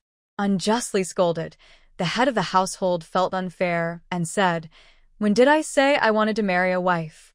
Seeing that he still refused to admit it, Old Lady Sue said, "Just now, someone told me you don't like older women." Don't think I don't know what you're up to. With your lazy look, if you dare to harm the girls in Peach Garden Village, I'll cut you down myself. Misunderstood. The head of the household immediately wanted to argue. Who said I? Thinking of something, he stopped talking immediately. This rare moment of cleverness made him suddenly want to survive. He thought if he had just said he suspected that the wife was interested in him, he believed she would have already attacked him on the way. Luckily, he was smart. Old Lady Sue saw that the big guy stopped talking and snorted coldly. She had plenty of ways to deal with someone lazy and good-for-nothing like him. Especially this so-called head of the household. Old Lady Sue decided she would keep a close eye on him. She didn't believe that under her guidance, this person would remain lazy. Soon, Xiao Jiu and his group arrived at the village entrance. Xiao Jiu looked at the large stone at the village gate with the words Peach Garden Village carved on it. She was truly surprised. She remembered that when they left the village for the capital, the stone at the entrance was not very big, with the words Peach Garden Village written crookedly on it. How much time had passed? The stone had been upgraded. It had gone from a small version to a super plus version. Xiao Jiu was very curious about where this stone came from and how it was made. Could there be a hidden martial artist in the village? Xiao Jiu and her group stopped at the entrance, studying the large stone. Meanwhile, Old Man Zhang was standing far away, watching for a long time. Finally, he recognized them.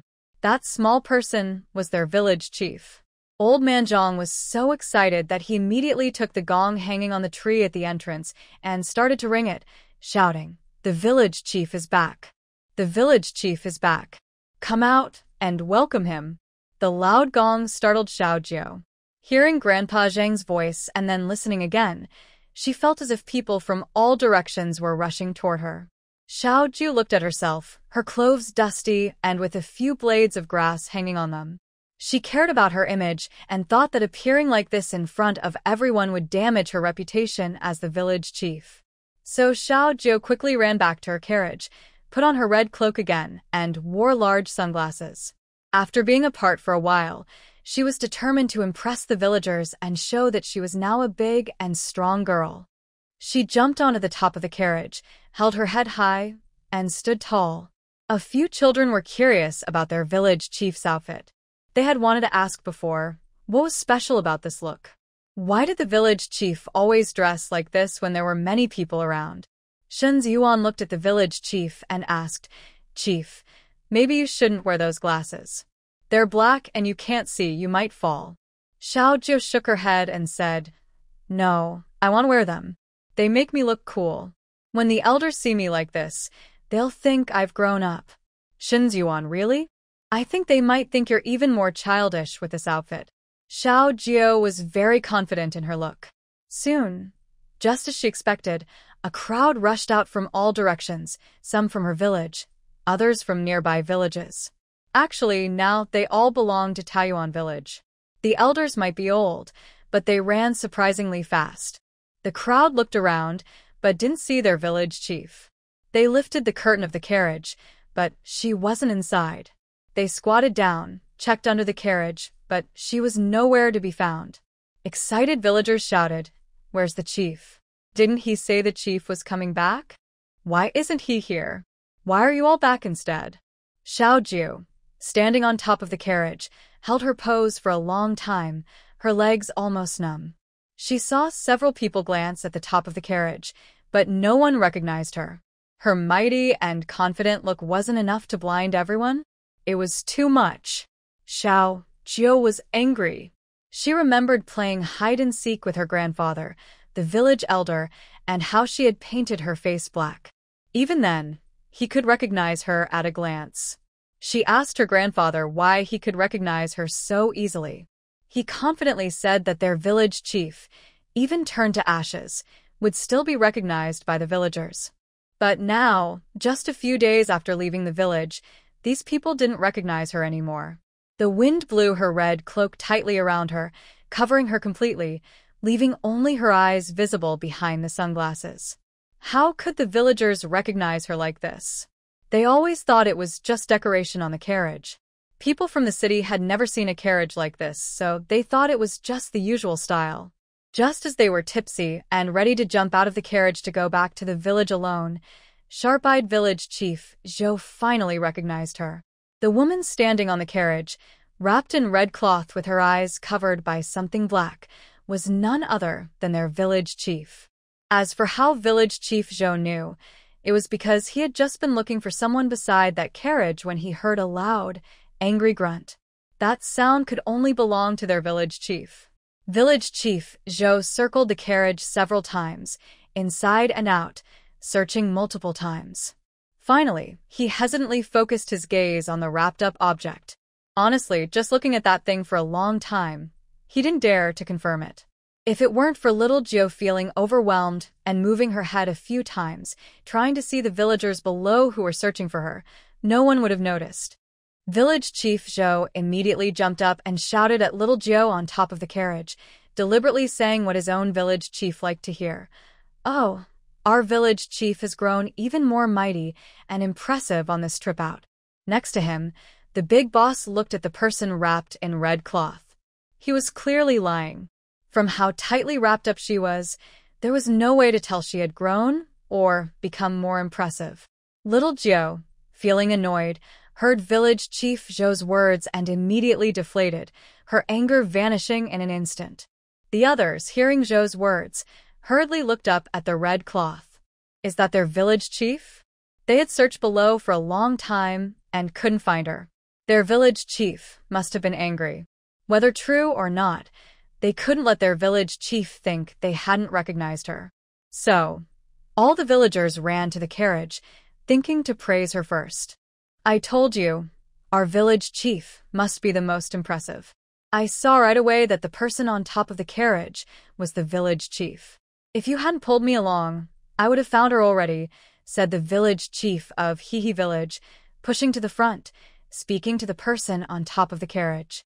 The villagers who arrived late, "This really is a troublemaker." Don't think they didn't see. Old man Xuanzi's grandfather never looked up at the top. He was still muttering about how the village chief hadn't come back and how he couldn't find her. Village Chief Zhou, the first to recognize her, was feeling very proud now, as if he had just won a battle. Durst said, "If it weren't for me, you wouldn't even know when you found out. I already discovered our village chief long ago, just waiting for you to find out. But you, a bunch of useless ones, searching for so long and still not finding him. I really can't stand it anymore, so I spoke up. Otherwise, you'd still be searching until tomorrow morning." Villagers, tch, Sha Zhou quickly jumped down from the carriage when everyone found themselves. Before her feet even touched the ground, she was already pulled into Lu Auntie's arms. Lu Auntie hugged her own village chief, touching and checking left and right to make sure he was not hurt, then finally sighed in relief. "Our village chief looks even better now, fair and tender and taller too." Seeing her own village chief get more praise, Lu Auntie's eyes curved into a smile.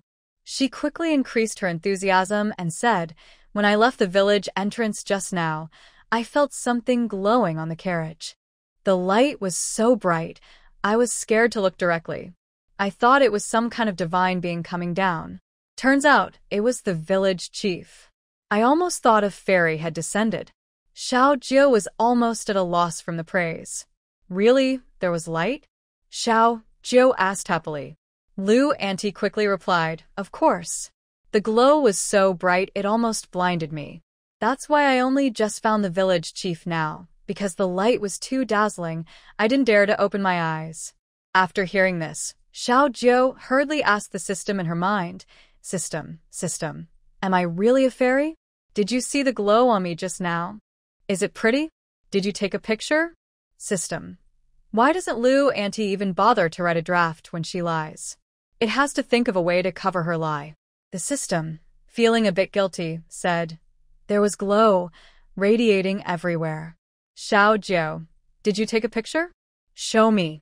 The system cursed inwardly, wanting to say, "You little brat, don't be so greedy." Feeling bored, the system took out a photo it had just taken of Xiao Jiu standing on top of the carriage, her red cloak fluttering in the wind, wrapped around her like a cocoon. Luckily, it often took photos of its host when bored. When her host was still a baby, the system had just linked with her. Seeing her delicate and adorable face, it couldn't help but take many pictures. As she grew cuter over time, it kept snapping more and more photos. Maybe it was used to it. Now, the system occasionally takes pictures of its host to keep as memories. Every time the host tries to do something abstract, the system always shows pictures of the host as a cute, obedient baby girl to comfort itself. It tells itself, "Look how adorable this girl is." The host is just having a moment. She'll be fine when she grows up, just like before. The system looks at old photos of the cute little girl and then at a small, spirited girl wearing a red cloth and sunglasses. It sighs deeply. Helplessly, the system begins to add a burst of bright, colorful light behind the spirited girl in the photo. Then it adds a shining gold line of text above her head. Sudden loud noise in the sky. The village chief makes a shining entrance. Satisfied with its work, the system looks at the edited picture proudly. As expected of it, everything it does works perfectly. If it shows this photo to the host, she would be completely amazed. The system sends the edited photo to the host. Xiao Jiao takes a quick look. She is very happy. She happily asks, "Are there really so many lights behind me?" The system glances at the photo. Besides the host, everything is glowing with light. It looks like a red light bulb shining. Feeling a bit guilty, the system replies yes. Xiaoju looks at the photo and becomes even more satisfied, especially with the line of words, which feels perfectly suited to her. She thinks she is just like that, shining brightly as she makes her grand entrance. Xiaoju is completely lost in her proud and powerful image. Meanwhile, Ado, thinking his mother hasn't seen him in a long time, believes she must be so worried she hasn't eaten or slept. When they reach the village entrance, he imagines how excited his mother will be when she sees him. Maybe she'll hug him and cry, and he wonders how to comfort her when she's crying so hard. But his mother passes by him more than 10 times without even looking at him. Ado tries several times to approach her, hoping she'll remember him, but she pushes him aside and tells him not to block the way. Ado is so angry he grumbles to himself for a long time. Fortunately, Aunt Lu doesn't hold the village chief for long. Other villagers quickly take him away. Only then does Aunt Lu see her angry son glaring at her. She quickly picks up her son, bouncing him a few times, and says, "Mom missed you so much." Ado, "I don't believe you." Humph. At the same time, Shirtu, who is also having a similar experience, is hitting his grandfather's leg with his small fist. "Grandpa, I hit you." Village head Zhou finally picks up his grandson and says, "Grandpa saw you a long time ago. We were playing hide and seek." Stone was half believing and half doubting. Chief Zhou coaxed and persuaded his grandson for a while before finally calming him down. After calming Stone, Chief Zhou looked back and saw the village chief from the neighboring Xinhua village being held in the arms of their village chief. That sly old fox was smiling so broadly his face was almost all teeth. Chief Zhou shoved the stone in his arms into his son's hands, then strode quickly to the Xinhua village chief and took back their village chief. But he forgot how shameless that old fox was. The Xinhua village chief moved in a snake-like pattern, successfully avoiding Chief Zhou's outstretched hand. He looked at Chief Zhou with disdain and scolded, trying to sneak up on someone and still have no shame. Seeing he didn't get their village chief back, Chief Zhou was so angry he pulled out an axe from behind him. He shouted back at the Xinhua village chief, "Who's the shameless one here? Why are you holding my village chief? Don't you have your own village chief in Xinhua village?" The village chief from Xinhua, who was mostly gray-haired, asked, "Are you being polite?" Hearing this, the Xinhua village chief got even angrier, gently placing the small village chief on the ground. Then he took out the sickle hanging from his waist. "I am still a resident of Taiyuan village. Xiao Jiu is also our village chief. Why can't I hold him? Want to fight? Let's see whose tool is stronger, your axe or my sickle." Xiao Jiu, caught between the axe and sickle, looked at their sharpness and said, "The axe is stronger." Dear little friends, Happy New Year's Eve. Wishing everyone prosperity, wealth, and good luck. Chief Shou was immediately very proud when he heard this. He raised his axe proudly, feeling very pleased. The big boss nearby looked at the two old men holding axes and sickles. Silently, he took a few steps back. Then he saw that most villagers behind them were also holding tools, some with knives, some with sticks, some with bricks, and some with bags hanging from their waists, which reportedly were filled with needles. The big boss and others looked at each other in silence. They started whispering quietly. "Big boss, are we in a bandit hideout?" "Yeah, it looks so scary. They're fighting with axes and sickles. If we win, we'll keep fighting. If we lose, we'll be buried. It's so terrible. Life is only one. Big boss, maybe we should leave." "Yes, although returning to the mountain village means going hungry some days, it's still better than risking our lives." The village chief was about to speak when two old men over there started arguing again. The leader of Xinghua village heard that a sickle was being looked down upon by the village head, so he quickly defended it. "Village head, my sickle is much better at work than his axe. I use it to harvest rice, cut pig grass, gather wild vegetables. I'm skilled at all that. Don't judge my sickle by its simple appearance." Leader Zhou was not convinced and replied, "Who says my axe can only be used for chopping wood? Last time we hunted a wild boar on the mountain. My axe was useful too. Do you think chopping firewood is all I can do? And your sickle can do many things, but my axe can do just as much." The leader of Xinghua village responded, "It's like saying only an axe can chop firewood. My sickle can do that too." Leader Zhou challenged, "Then go ahead, try it now, and show me." Xinghua village leader said, "Fine, let's do it. Come on, who's afraid? Let's go to the mountain now. If you're so confident, try using your axe to cut some grass and see who's better." Xiao Jiao, crossing her arms and looking angry, said, "Weren't you just competing with axes and sickles to see who works more?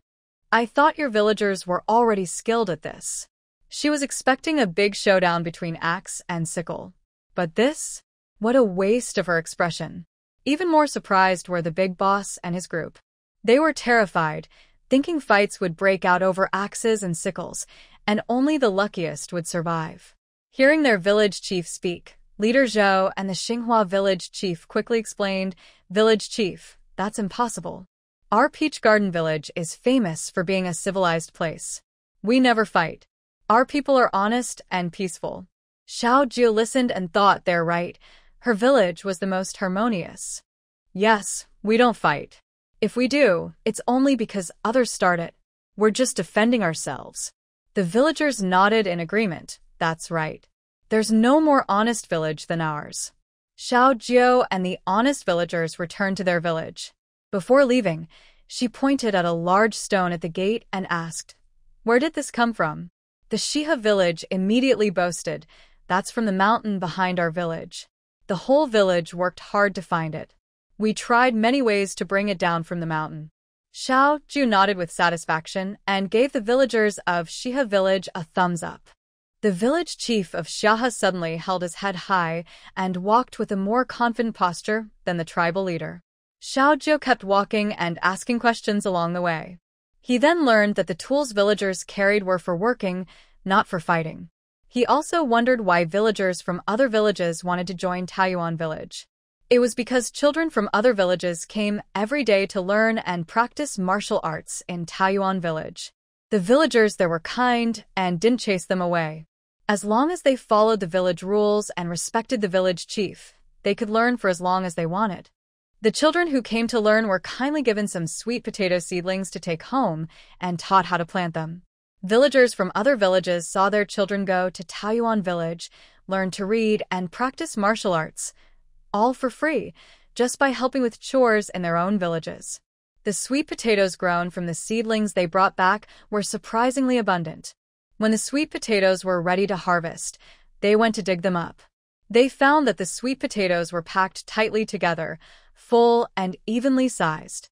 Each shovelful revealed heavy, bountiful clusters of sweet potatoes. Every plant seemed to hold hope for the family. The high yield of sweet potatoes amazed all nearby villages. Their children's efforts in planting the seedlings had provided enough food for their families, so they no longer went hungry this year. Everyone in other villages almost worshipped the village chief of Taoyuan for this great kindness. People from neighboring villages discussed how Taoyuan village had always been the poorest nearby, but a few years ago, their old village chief had a dream and told them to go to the foot of the banyan trees on the back mountain to find a baby. Since then, life in Taoyuan village had clearly improved year by year. This year was especially noticeable. The village chief of Xiahe even went to the ancestral hall to complain to the ancestors' spirits. He wondered why the old village chief always knew about good things through dreams, but their own village chief hadn't had any news at all. It was really disappointing. There were several banyan trees on their mountain too. Whenever villagers went into the mountain, they would gather under those banyan trees. Over the years, they never saw a single baby. Anxious and frustrated, villagers from other villages wanted to join Taoyuan village, bringing their families along. They learned that the sweet potato seedlings they had been given had grown amazingly well, and Xiao Jiu was very pleased. The villagers excitedly said, "Village chief, we have harvested a lot of sweet potatoes.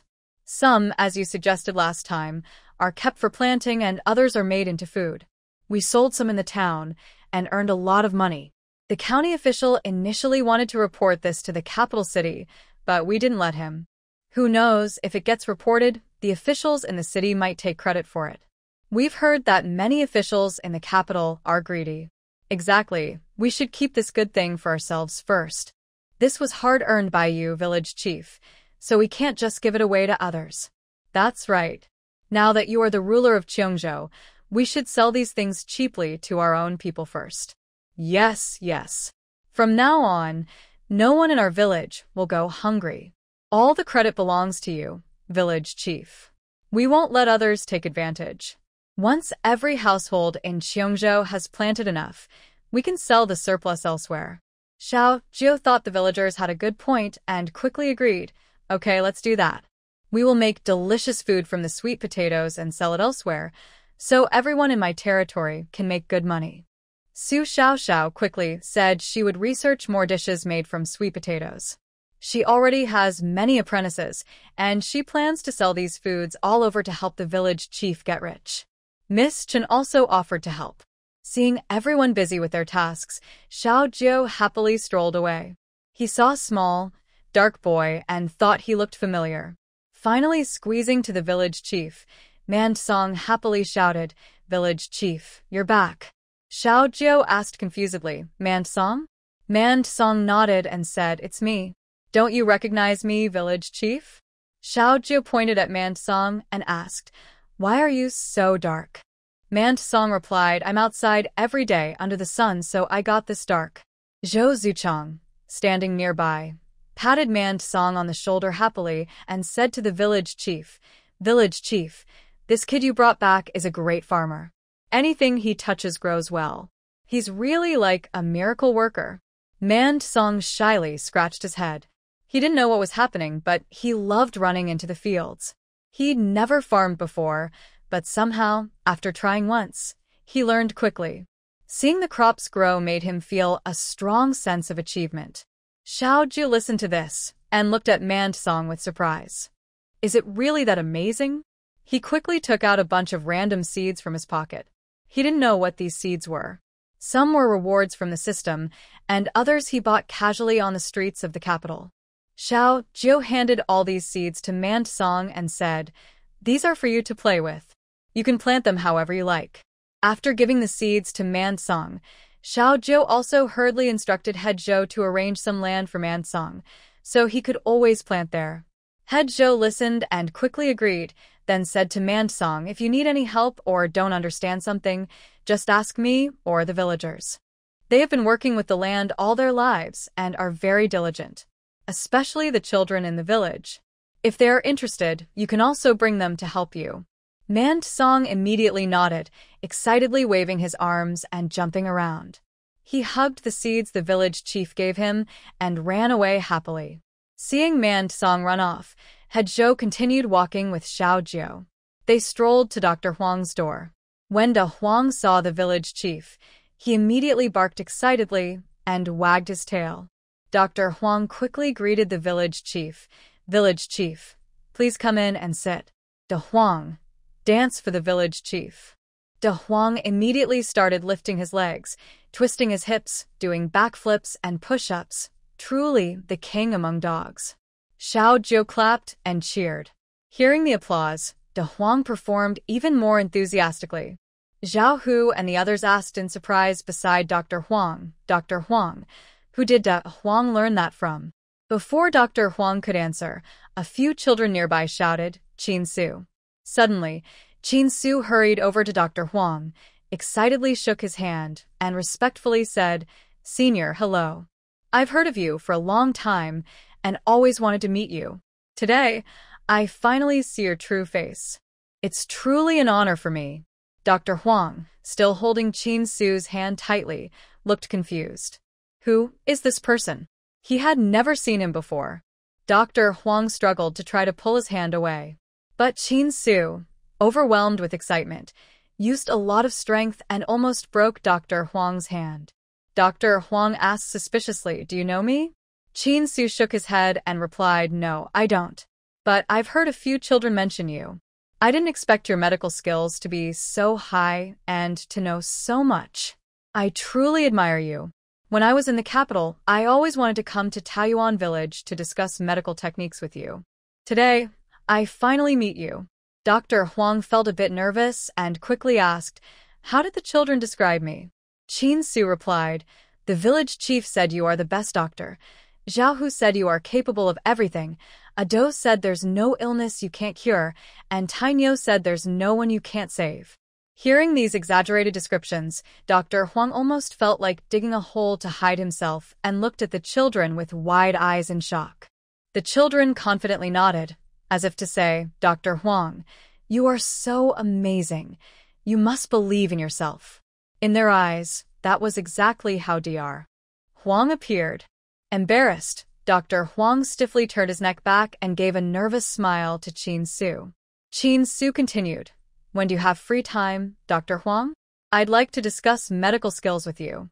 Dr. Huang brushed off the dust on himself, straightened up, and kept looking down, as if trying to hide. He timidly asked, May I ask which kind of doctor you are? Qin Su quickly replied, I am a disciple of the medicine god Valley. Hearing this, Dr. Huang nearly lost his balance. A novice doctor like him, discussing medicine with a proper disciple of the medicine god Valley? What would they discuss? Maybe what to eat tonight. His gaze shifted again to the children. These little brats, so young, yet boasting so much. Reluctantly, Dr. Huang explained, I am just a barefoot village doctor, not a divine doctor. Maybe the children are joking with you. I just help villagers with simple injuries and wounds, nothing complicated. I can't compare to your medicine god Valley. Qin Su listened and realized his guess was right. Not only was Dr. Huang skilled, but he was also humble and low-key. No wonder no one outside this village knew his name. Except in Taoyuan village, it was because he was too modest. He quickly said, I understand you don't want to reveal your identity and wish to quietly study medicine here without disturbance. I truly admire your spirit. I will learn from you and focus entirely on medical practice, not letting outside opinions bother me. Seeing that Qin Su continued to speak after he finished, Dr. Huang felt exhausted and waved his hand, thinking whatever. Big Huang, let's go home. Big Huang barked a few times and lay down at Xiaoju's feet, refusing to leave. Dr. Huang didn't care and went inside the house. Once inside, he quickly locked the door from the inside. No one should disturb him now. On the other side, a few of the village's main figures were brought to an empty house by the villagers. Not long after they put down their belongings, Elder Su appeared. Seeing these men arrive at the house and not tidy up, she simply lay down there. Elder Su was furious. She had seen laziness before, but never this extreme. Elder Su immediately shouted, Get up quickly, clean the house, and after that, go help in the fields. The land still needs to be prepared. Hurry up, don't dawdle. The main figures replied, Why should we? The princess said we won't make money, but we will still have enough to eat. They came with the princess to enjoy a good life, not to work. Seeing that they couldn't be persuaded, Elder Su's anger grew even more.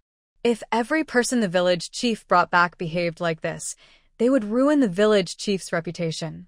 Elder Sue absolutely wouldn't allow it. She grabbed a nearby stick and walked forward. She scolded, "Why? Just because you're now in Taoyuan village, it doesn't mean there can be lazy people here. The village chief said if you don't make money, you'll still have food to eat, but he didn't say you don't have to work. Get up and start cleaning the house." Seeing Elder Sue approaching with a stick, scolding angrily, the group was very reluctant to move. But for some reason, as she got closer, they felt a chill and their bodies involuntarily started working.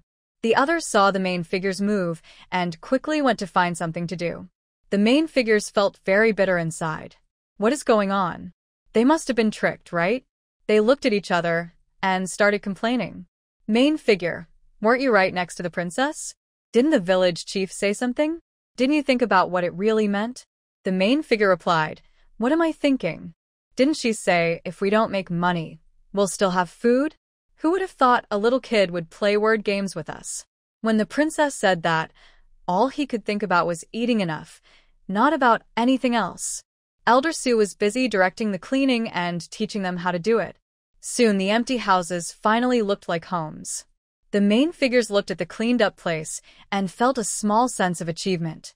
Meanwhile, inside the palace, the emperor looked at the letter from Consort Shu and the fourth prince, and he couldn't help but laugh in anger. Do these mother and son think I am a fool? The noble prince and the consorts in the palace dared to sneak out of the capital and followed my little princess. This is simply unacceptable. Do they not respect me as the emperor? The emperor was furious and extremely angry. He immediately ordered Huang to summon Inspector Yen into the palace. When Inspector Yen received the emperor's order, he was at home scolding his daughter. This rebellious girl. She replaced my carriage with some fancy, gaudy one. Using this carriage to go to court tomorrow, the old foxes at the court will use it as an excuse to criticize me, saying I am pretending to be poor. If I keep this up, how can I still accuse them convincingly? As an inspector, he always set an example by being frugal, never wasting anything, afraid of being caught doing wrong. He relied solely on his official salary, which was modest, truly living a simple life. Now his carriage, which he had used for over 10 years, was stolen right under his nose by that disobedient girl. She didn't even say a word, which made him so angry. Inspector Yen thought that his daughter secretly replacing his carriage was already bad enough. But now he heard Huang say that his daughter left 2 letters and ran off with the fourth prince. Inspector Yen felt his vision go dark. How could someone cause such a big trouble? He held his wife's hand and asked, "Madam, do you think our daughter, now grown up, can still be hidden away again?" Madam Yen looked at her husband with worry, full of fear for his future. This reckless girl. It's more absurd the older she gets, she said anxiously. Her husband's official career might be over now. That ungrateful daughter, before leaving, didn't even think about her father and mother still in the capital. Inspector Yen fumbled in his purse and took out a silver ingot, handing it to Huang. He asked, "Can you tell me if the emperor has said how I will be punished?" Huang pushed the silver back into Yan's hand and replied, "The emperor only said to have you come to the palace, but didn't mention any punishment." As for why Huang didn't take the silver, it was because he heard that Inspector Yen was very poor. His carriage to court was always broken and patched up. Huang thought it was better not to take his money, so he wouldn't lose sleep at night. The silver saved could be used by Yen to buy some needles and thread to repair his often ripped court robes. After hearing Gonggong Huang's words, the censor initially thought his career was over. But now, Gonggong Huang told him that the emperor hadn't punished him directly, but had instead summoned him to the palace. The censor sighed in relief, thinking there might still be a chance to save himself. He was truly curious, as this didn't seem like the emperor's usual style. In the past, the emperor would have already dismissed him from his position, and Consort Shu and the fourth prince would have been heavily punished. Could it be that they wanted him to go to the palace to receive punishment? The censor nervously followed Gonggong Huang into the palace. When the emperor saw the censor, he immediately threw a letter written by Consort Shu and the fourth prince to him. "Look at this. You raised a good daughter. When she first entered the palace, how did your family speak of her? Your daughter is known to be the most learned, virtuous, and kind. The censor stubbornly denied and whispered, "My daughter was indeed virtuous and well-behaved when she was at home." He wasn't lying. Before her marriage, his daughter was truly dignified and graceful in front of others, praised by everyone as virtuous and kind. Only he and his wife knew her true, mischievous nature. And it wasn't even his daughter who wanted to enter the palace. It was just a coincidence that the Empress Dowager chose her. They were so frightened they almost fainted, worried that their daughter wouldn't last long in the palace with her personality. If she offended the emperor or the Empress Dowager someday, they didn't know if the emperor would behead their entire family. They thought she would be fine after a few years in the palace, and they even believed she had changed her ways. But it turned out she hadn't changed. She had become even more rebellious. The censor trembled as he knelt on the ground, too scared to speak. Because at this point, nothing could change the fact that his daughter had sent 2 letters to the emperor and fled with her son. The emperor was furious, pacing back and forth in the study. Does the censor mean that your daughter was well-behaved before entering the palace, but now she's like this? Are you implying I corrupted her? The censor hurriedly begged on the ground, "Your Majesty, I didn't mean that. I think perhaps Consort Shu, out of love for her son, followed the 4th prince to Cheongzhou." Love for her son? I think she's the mastermind. Look at what she's turned the 4th prince into. The censor knelt there, his mind racing, trying to think of anything that could help his daughter. Then they heard the emperor hum and say, "Since your daughter is well-educated and well-behaved, and it is said she is learned in poetry and books, she should stay in Cheongzhou. Cheongzhou is very poor, and perhaps there are not many scholars there. Send a message to her, telling her to help the princess and teach the common people in Cheongzhou. If she does not do well, I will not forgive her and her mother." The concubine was eating heartily and said, "Well-educated? Impossible. That will never happen in this lifetime. Eating well is enough." Hearing the emperor's words, Yan Yushir felt annoyed that his daughter was said to be well-educated, but he saw a small chance to earn credit. He repeatedly thanked the emperor and promised to pass the message to his daughter. The emperor waved his hand to dismiss Yan Yushir. Second prince's residence. The second prince's wife, who had learned a lot from Lady Su, was anxiously pacing in the courtyard after hearing that the concubine was going to Cheongzhou. At this moment, a maid came to report, "Madam, Miss He from the He family is here. She's outside shouting that she wants to see the prince."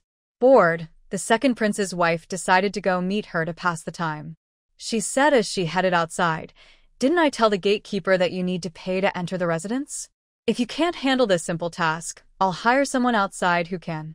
The second prince's wife and her maid reached the gate.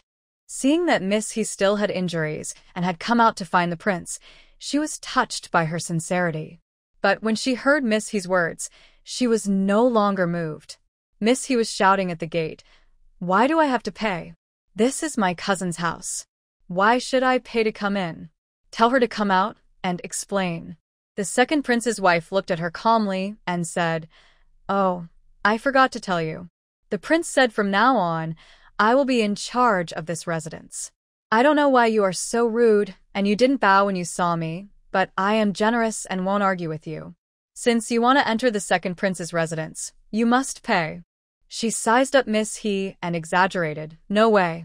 Miss He from the He family can't even afford the small fee." Hearing this, Miss He immediately became angry.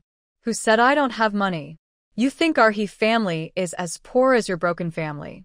The second prince's wife responded dismissively, "Oh," and stopped paying attention to Miss He. It was clear, no money, no entry.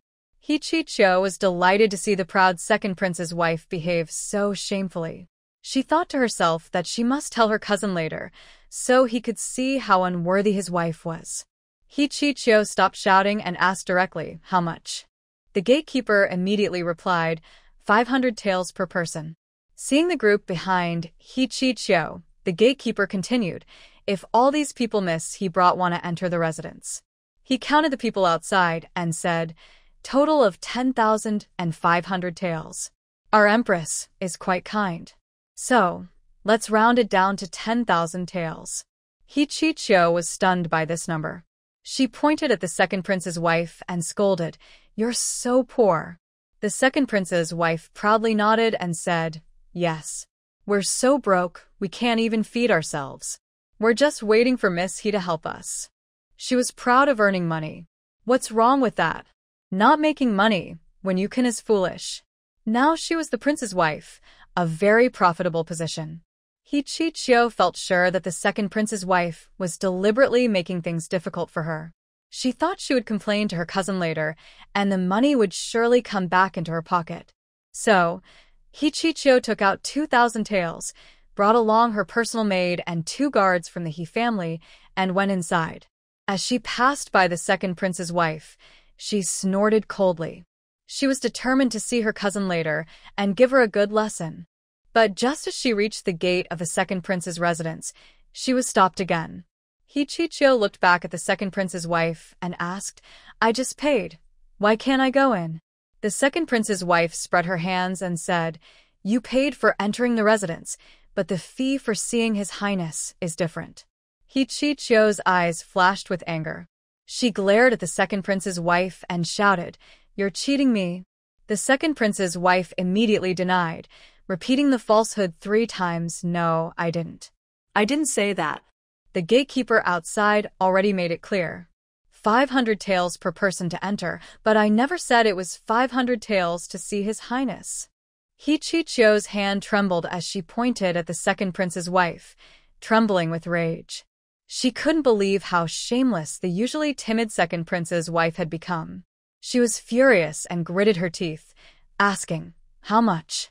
The second prince's wife held up 6 fingers and said, 600 taels per person.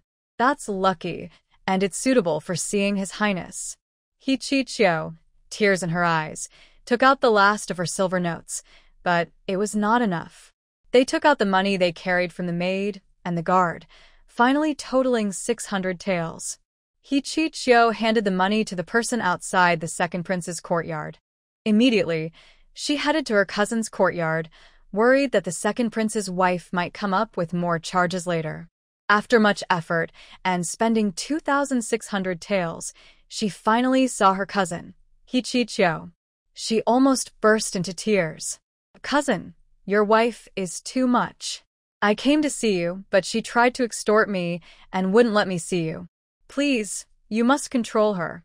The second prince looked at his furious cousin and said, "I will scold her properly later. As for extortion, your wife would never do such a thing. Maybe the household has been tight lately, and she's just worried, so she thought of some ways to make money. Once things settle down, it will be fine."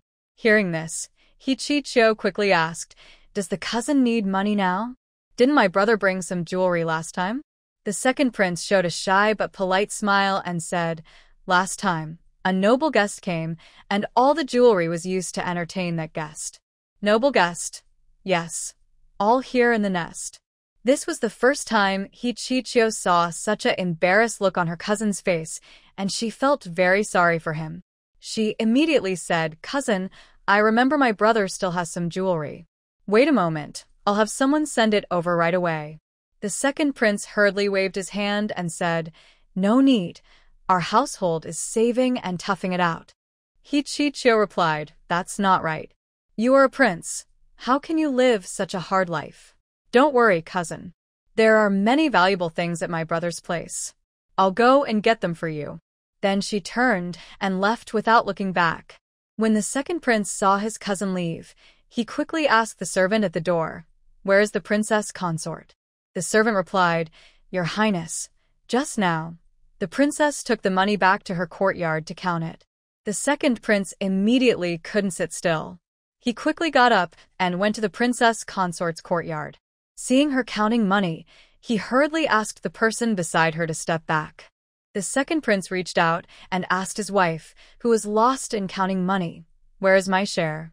The second prince's consort took out 700 taels and said to the second prince, "We agreed on a split of 3-7. You get 3, I get 7. The second prince was confused and asked, "Isn't it supposed to be 7-3, with me getting 7? His consort almost rolled her eyes at him. What was he thinking? She politely, and with a gentle smile replied, "You might be mistaken. I came up with the idea and did the work. All you need to do is visit Miss He as usual, and you'll get 700 taels. This is a sure profit for you." The second prince realized this made sense and happily accepted the 700 taels. If it weren't for the last time when Sister Changle tricked him out of so much money, he wouldn't be so poor now and wouldn't have to do such dishonest things. After experiencing poverty, he understood how important money was. So now he was eager to make money. His consort saw that Chicho had left and asked, "You finished your talk so quickly. Did you have a good chat with your cousin? This is a no-cost deal. The more Miss He comes over, the sooner our family will recover the silver we spent." The second prince confidently said, "Don't worry about that. My cousin is already back at He's house to get her jewelry. When she comes back, I'll share some with you." His consort immediately gave a thumbs up and praised, "That's generous. No wonder Princess Changle said you're always so generous." When mentioning Princess Changle, the second prince remembered how she once ate over 10,000 taels worth of food in one meal, almost causing him to go bankrupt. Since that time, he never dared to host banquets again. He even stopped carrying money when he went out. Now, he had learned that when outside, spending others' money to handle your affairs was the best way. But it left He Chichuan in trouble. Every time they went out with the prince, his pockets were empty. Recently, He Chichuan had been spending a lot and dared not ask the second prince for anything unless necessary.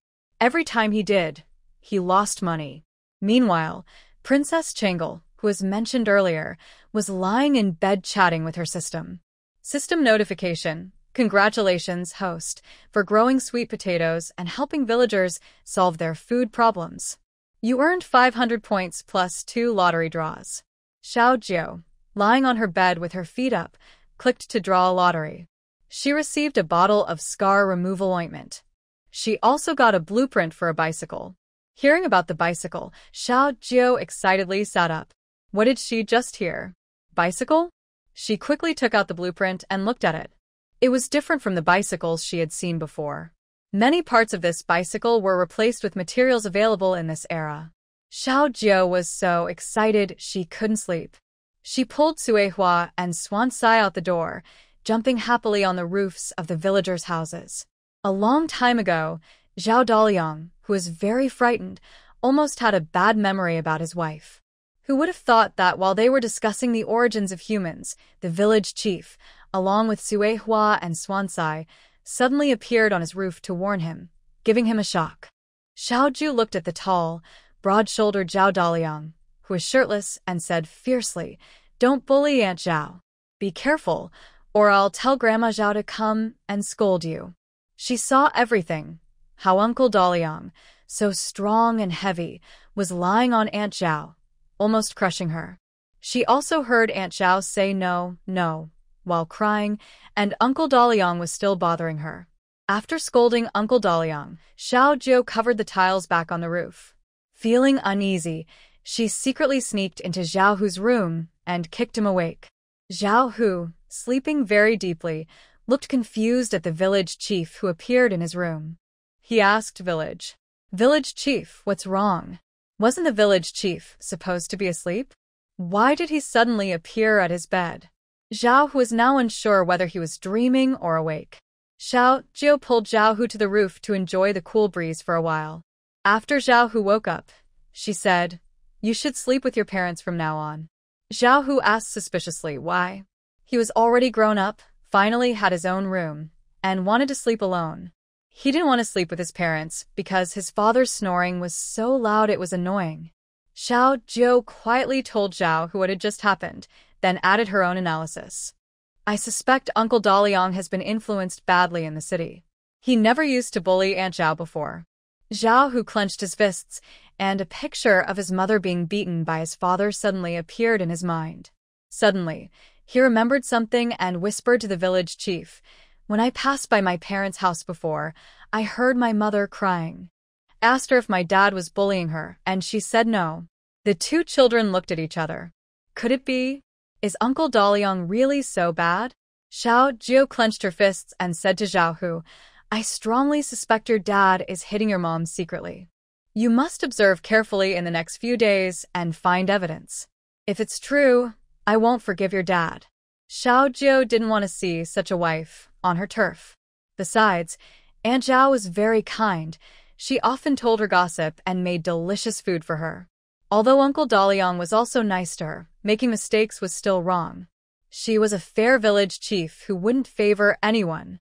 Zhao Hu clenched his fists and quickly promised, Don't worry, village chief. I will keep a close eye on Uncle Daliang. At this moment, Zhao Hu's father didn't want to call him anymore. All he could think about was how his father had picked up a stick and beaten his mother. After all, his father was the one who had beaten him before.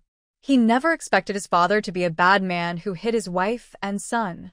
The more Zhao Hu thought about it, the angrier he became. He continued, Village chief, if I find out Uncle Daliang really is bullying my mother, I will ask Grandma to kick him out of the house. No, I will make him leave the village. Xiao Jiu nodded in agreement. Yes, kick him out of the village. Meanwhile, Zhao Daliang, who was being considered by the village chief and his own son for eviction, sat on the bed and took a long time to calm down. He looked at the roof tiles, which were lifted and then covered again. His village chief was staying up late, lifting tiles from house to house, and then scolding him for bullying his wife. Zhao Daliang was almost scared to the point of trauma. He wanted to go to the village elder to complain. He worried the elder would scold him, saying that their family's discussion about the origins of humans was too loud, and he should avoid the village chief. He also worried the village chief might see him sneaking around on the roof and get the wrong idea, which could spoil the village. He decided not to complain. Zhao Daliang was worried that the village chief had fallen in love with his sneaking around and would keep lifting tiles to check on their family life every few days. After thinking carefully, Zhao Daliang realized that he was the one who would be scolded today. Helplessly, Zhao Daliang could only pretend nothing had happened. The couple slept peacefully through the night. They had no idea that their son was already thinking about how to act heroically and break family ties for justice. The next day, Zhao Hu was already sitting at the door of his parents' house, watching. From Beijing to Taoyuan village, he had traveled all day and finally had a good rest and sleep. When Zhao Daliang saw his son sitting at the door, he didn't pay attention and went to wash up. There were still many things to do in the fields today. Soon after, Zhao Auntie came out, having accidentally twisted her waist last night. She supported her waist and slowly came out. Zhao Hu. Sure enough, Dad really did hit Mom last night. He went to help his mother and asked, Mom, what's wrong? Zhao Auntie replied, Last night, I accidentally bumped into the corner of the table while getting up and twisted my waist. It's not serious. By the way, why are you at home today? Didn't you go to see the village chief? Zhao Auntie looked at her son, who had just returned from Beijing and still cared about her, feeling a bit surprised. Usually, her son would get up early and be nowhere to be seen, only coming back at night to sleep. Today, it was rare to see her son at home, and even more unusual that he was actively caring about her. Zhao Hu replied, The village chief gave me a task, and I am working hard to complete it. Aunt Zhao heard this and thought, This is an important matter. She quickly said, Since the village chief asked you to do this, you must do it well. Don't slack off. If you need help, remember to tell your mother. After speaking, Aunt Zhao supported her waist and walked away. Recently, the village has been very busy. She truly had no time to spend with her son in this deep mother-son bond. Zhao Hu watched his mother's figure walk away and fell into deep thought. He didn't expect his father to really be a bad man. What should he do? His mother had been beaten so many times. As his son, he only just realized this now. How hard must it be for his mother? Little Zhao Hu felt a big sadness. When Grandpa Zhao and Grandma Zhao came out, they saw their grandson, who hadn't been beaten in 3 days and was always causing trouble, sitting quietly in the yard, not making a fuss. The two elders found this very strange. What's wrong? Why are you so quiet today? It's rare to see you free and staying at home, Grandma Zhao teased her grandson. Zhao Hu looked at his grandparents and hesitated to speak. Finally, he pulled Grandma Zhao aside and quietly asked, "Grandma, will Grandpa hit you?" Grandma Zhao glared and scolded. "He dares." Zhao Hu immediately felt relieved. Fortunately, his grandpa wouldn't hit his grandma. Otherwise, he would be the only good person in the family. Seeing his grandson's worried face, Grandma Zhao asked, "What's wrong? Did you cause some trouble again?"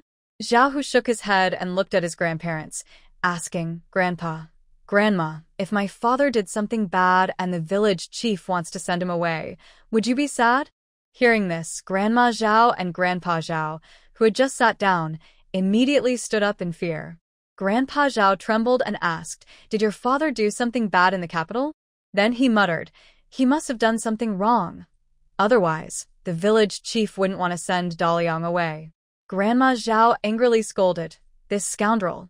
Our Taiyuan village has never expelled anyone. Your father has made a big mistake. When he comes back, I will beat him to death." The two elders were filled with thoughts about what Zhao Dali might have done in the capital to offend the village chief and the village. Zhao Hu thought for a moment and said, "My father might often hit my mother." Seeing that it wasn't something in the capital, the elders relaxed. But when they heard what their grandson said, they immediately tensed up again, suspiciously asking, "When did your father hit your mother?" Although they, as a couple, argued often, they never fought physically. Could it be that when their elders were away, this troublemaker bullied his wife? Zhao Hu saw that his grandparents looked confused. He felt even more disappointed in his father.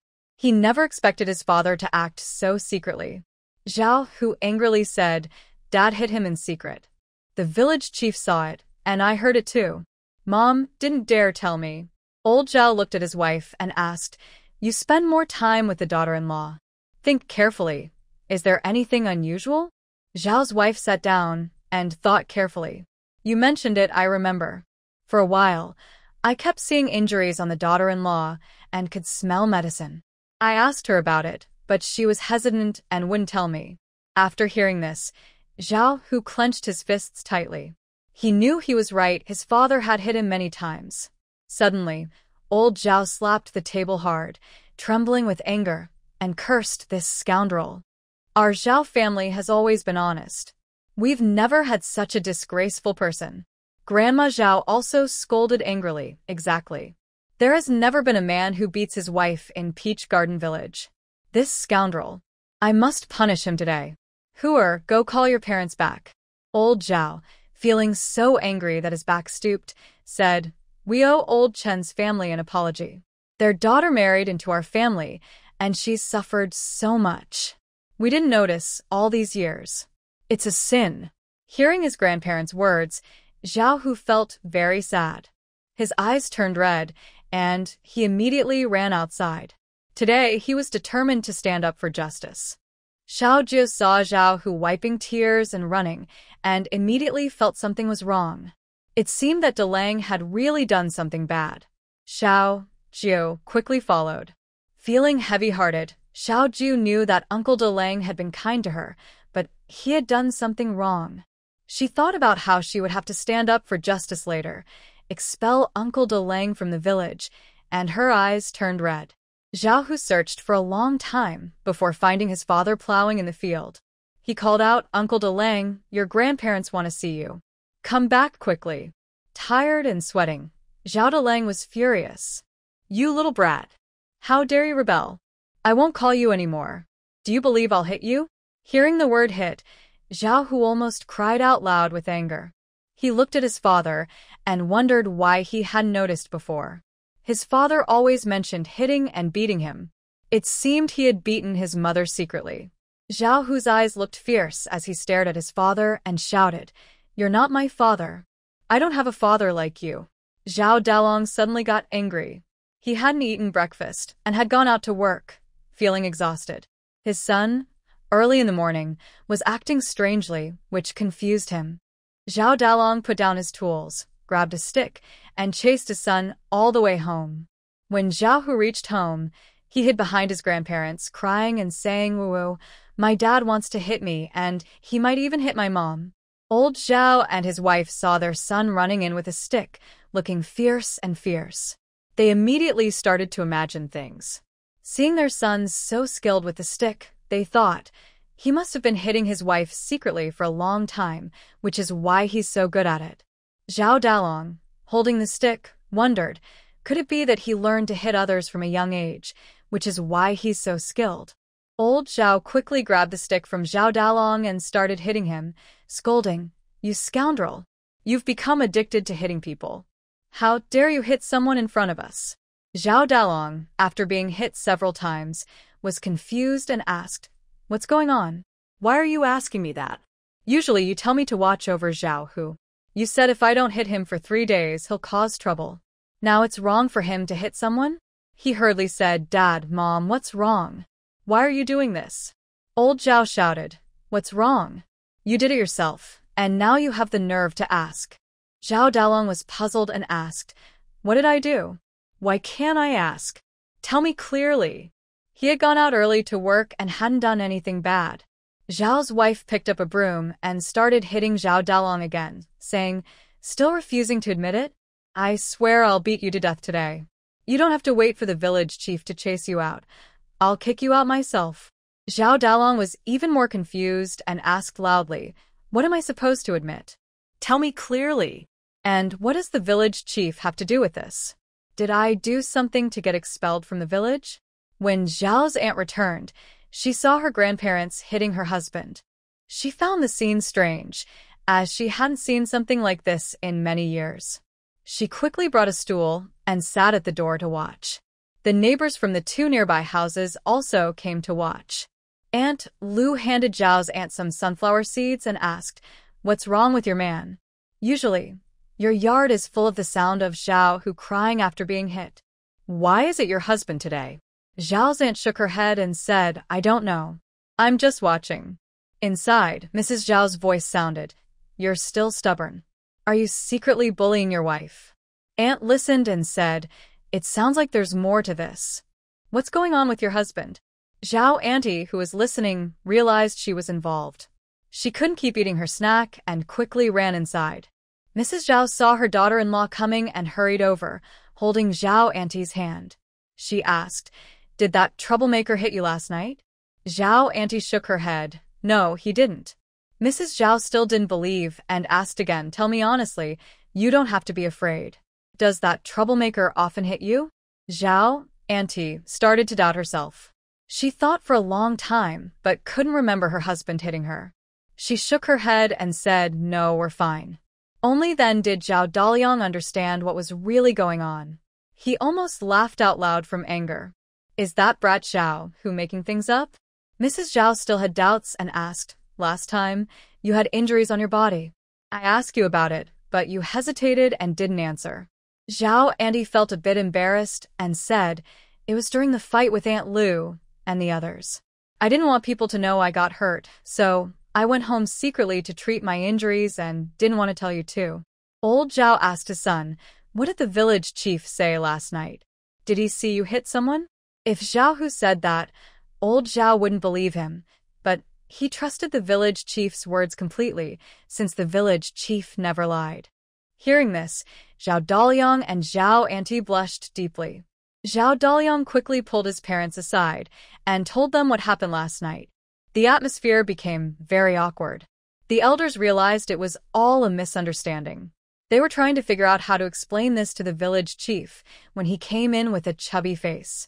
Xiaoju looked at everyone, eager to know how the matter was being handled. Mrs. Zhao quickly nudged her husband and said, "You tell them." Old Zhao pushed Zhao Daliang and said, "You caused this, you explain." Zhao Daliang, who had been unfairly scolded, had to think hard about how to explain to the village chief that he didn't hit his wife, in a way a child could understand. Zhao Daliang knelt down and patiently explained to the village chief, "Village chief, I didn't hit Aunt Zhao. Last night was. Aunt Zhao quickly pulled Zhao Daliang aside and knelt down to speak to the village chief. "Village chief, last night I was sparring with Uncle Daliang. It wasn't him who hit me. Besides, I'm quite strong, so I won't be bullied." Although Aunt Zhao knew it was a misunderstanding, she felt very warm inside. She was bullied, but her son, the village chief, and her parents all stood up for her. She almost cried with gratitude. Hearing that it was a sparring match, the village chief relaxed and asked, "Aunt Zhao, why are you crying?" Aunt Zhao replied, "It's just because I lost the match. But don't worry, village chief. I will work hard to practice martial arts and try to win next time." Xiao Jiao, who understood what was going on, finally relaxed. It's good that she didn't hit his wife. Even though there was a mix-up, it served as a warning to other nearby villages that joined Taoyuan village. In Taoyuan village, everyone must follow the rules, otherwise, they risk being expelled. Seeing that everything was resolved smoothly, Xiao Jiao casually strolled away with her hands behind her back. She had other important things to do. Meanwhile, Zhao Hu, who was nearby, felt his backside ache as his father kept a close eye on him. Sure enough, not long after, Xiao Jiao heard familiar sounds of crying and howling from Zhao Hu's house. She quickened her pace and headed straight to Grandpa Zhang's house. Grandpa Zhang was good at woodworking. The last recliner was made by him, and Xiao Jiao had asked him to make it.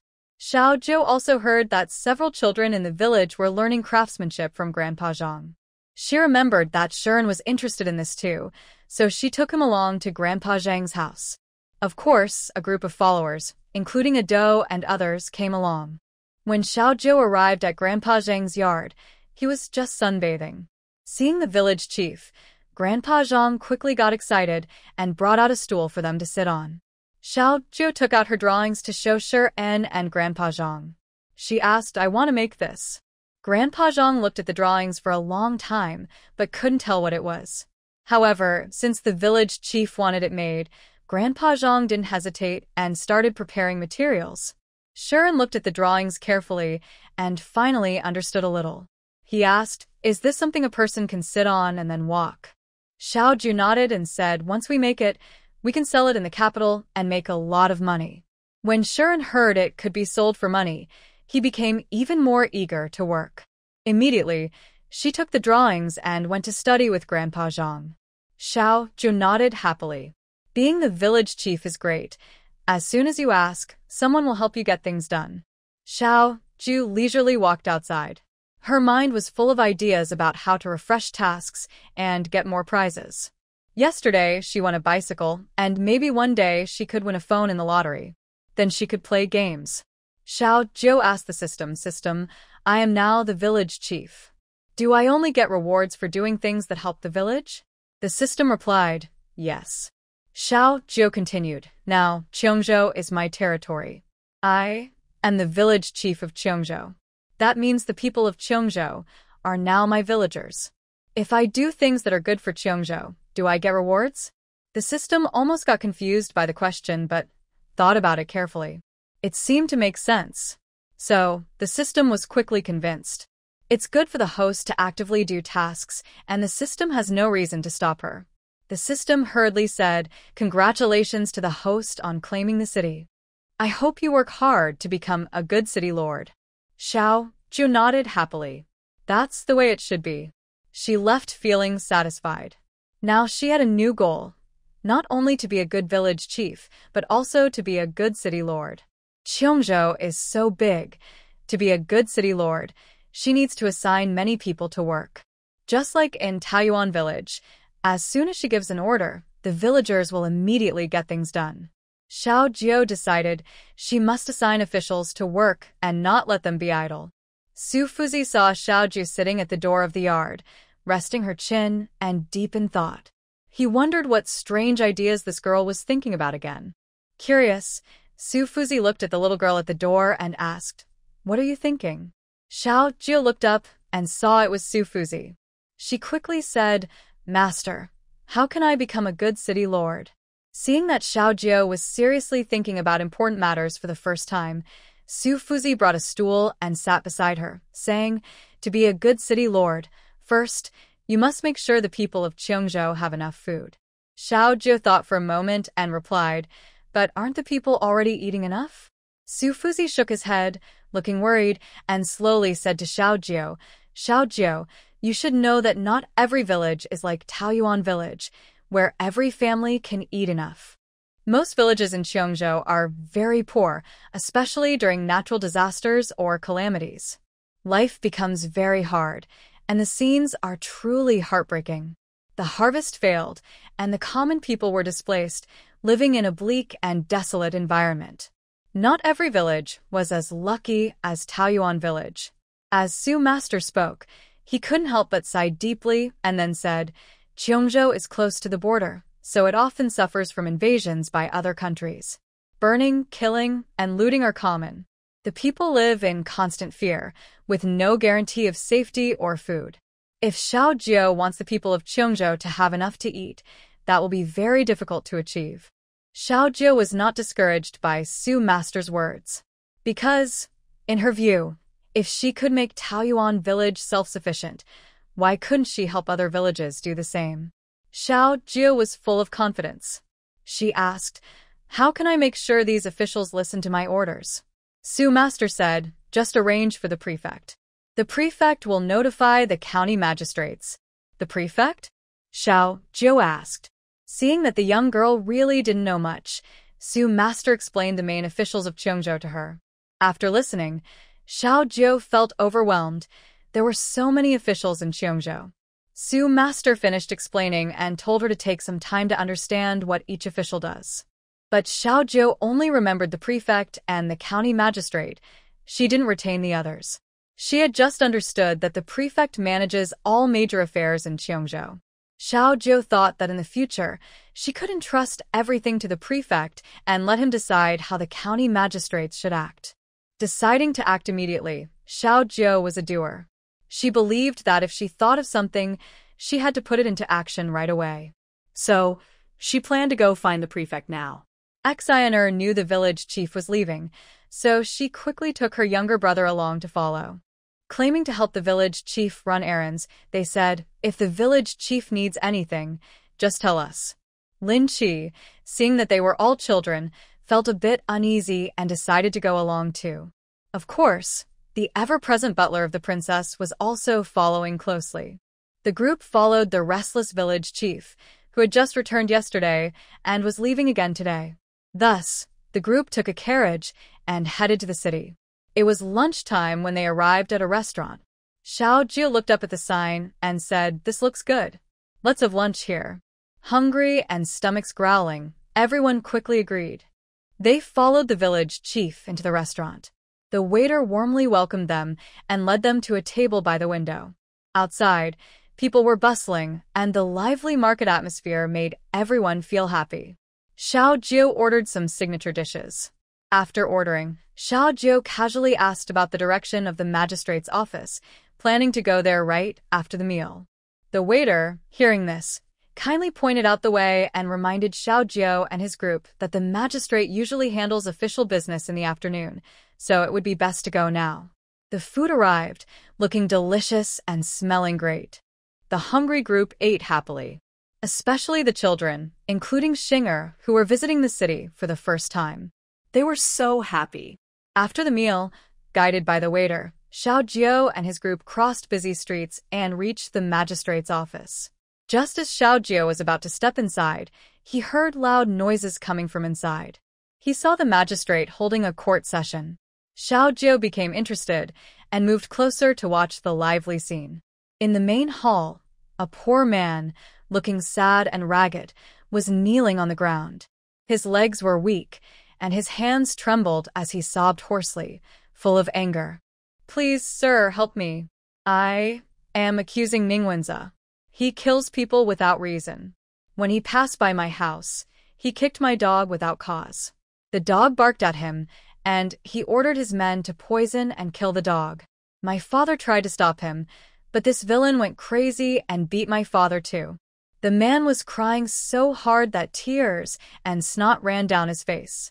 He remembered seeing his father badly hurt and learned from his father what happened. His body trembled with anger. Father was beaten badly and is now lying in bed, not knowing if he will live or die. Ningwenza, relying on his power, refuses to pay any compensation and insults us. I have no money to treat my father, so I risk my life to seek justice for him. His eyes showed determination. He had given up on his life and only wanted justice for his injured father. He also hoped to get some money to help his father, since no medical place was willing to help without payment. Desperate, he decided to risk everything. Even if he couldn't get justice, he wanted at least some money for his father's treatment. The magistrate, after hearing the man's story, frowned deeply and looked serious. He knew this was a difficult case. After some hesitation, he ordered his men to summon Ningwenza. Ningwenza was used to being arrogant and domineering. When he heard about the summons, he came in confidently, swaggering into the hall. The magistrate, seeing his attitude, felt unhappy but did not show it. After all, the Ning family is backed by the favored consort in the imperial palace, who is the sister of Ningwenza's uncle. This consort holds a high status in the palace and is loved by the emperor. The magistrate was very cautious, knowing that any mistake could bring him great trouble. Ningwenza stood proudly in the hall, his face full of disdain and arrogance. He shouted loudly, "Humph! Nonsense! How could I hit someone? This troublemaker is purely lying and trying to extort me." His arrogant gaze swept over everyone without a hint of guilt, continuing to shout boastfully, "I, Ningwenza, am honest and proper. I would never do such low things. It must be these poor people trying to frame me to get some benefits." Ningwenza crossed his arms and smiled confidently, refusing to admit any fault. He even turned around and accused the man, saying, "Your Excellency, I will sue this troublemaker for hitting his father and maliciously framing me just to extort my money." The man kneeling on the ground pointed angrily at Ningwenza. You lied. It was you who hit the commoner's father. Don't try to deny it now." Ningwenza responded calmly, "Where is the evidence?" The man quickly replied, "My father told me himself." Ningwenza sneered, "I just said that you and your father are working together to slander me and extort money."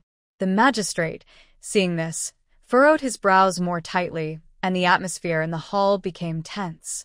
He cleared his throat and considered how to maintain fairness and justice without offending the Ning family. "Young Master Ning, this matter concerns the injustice faced by the common people. I will handle it fairly." His tone was steady, trying to show authority. "Since both sides have different stories, I suggest we find witnesses or other physical evidence." The magistrate then looked at the man and asked, "Lu San, since you accuse young Master Ning, do you have any evidence besides your father's testimony? Or can anyone else testify for you? Was anyone else present at the scene?" Lu San's face turned pale, and he trembled as he answered, "Your Excellency, I was not there at the time. Only my father and the Ning family were present. My father is old and weak. After being hit, he couldn't get out of bed to confront us. But the injuries on my father are the best proof." The magistrate nodded, already having a plan in mind. Based on his understanding of young Master Ning, Lu San was probably telling the truth. But since powerful people are involved, mishandling this could cause serious trouble. However, as a local official, he could not simply ignore the situation. So he slowly said, "All right, I will send someone to your home to check your father's injuries and investigate if there are any other clues. I will also have people question witnesses who might have seen what happened that day to ensure a fair judgment."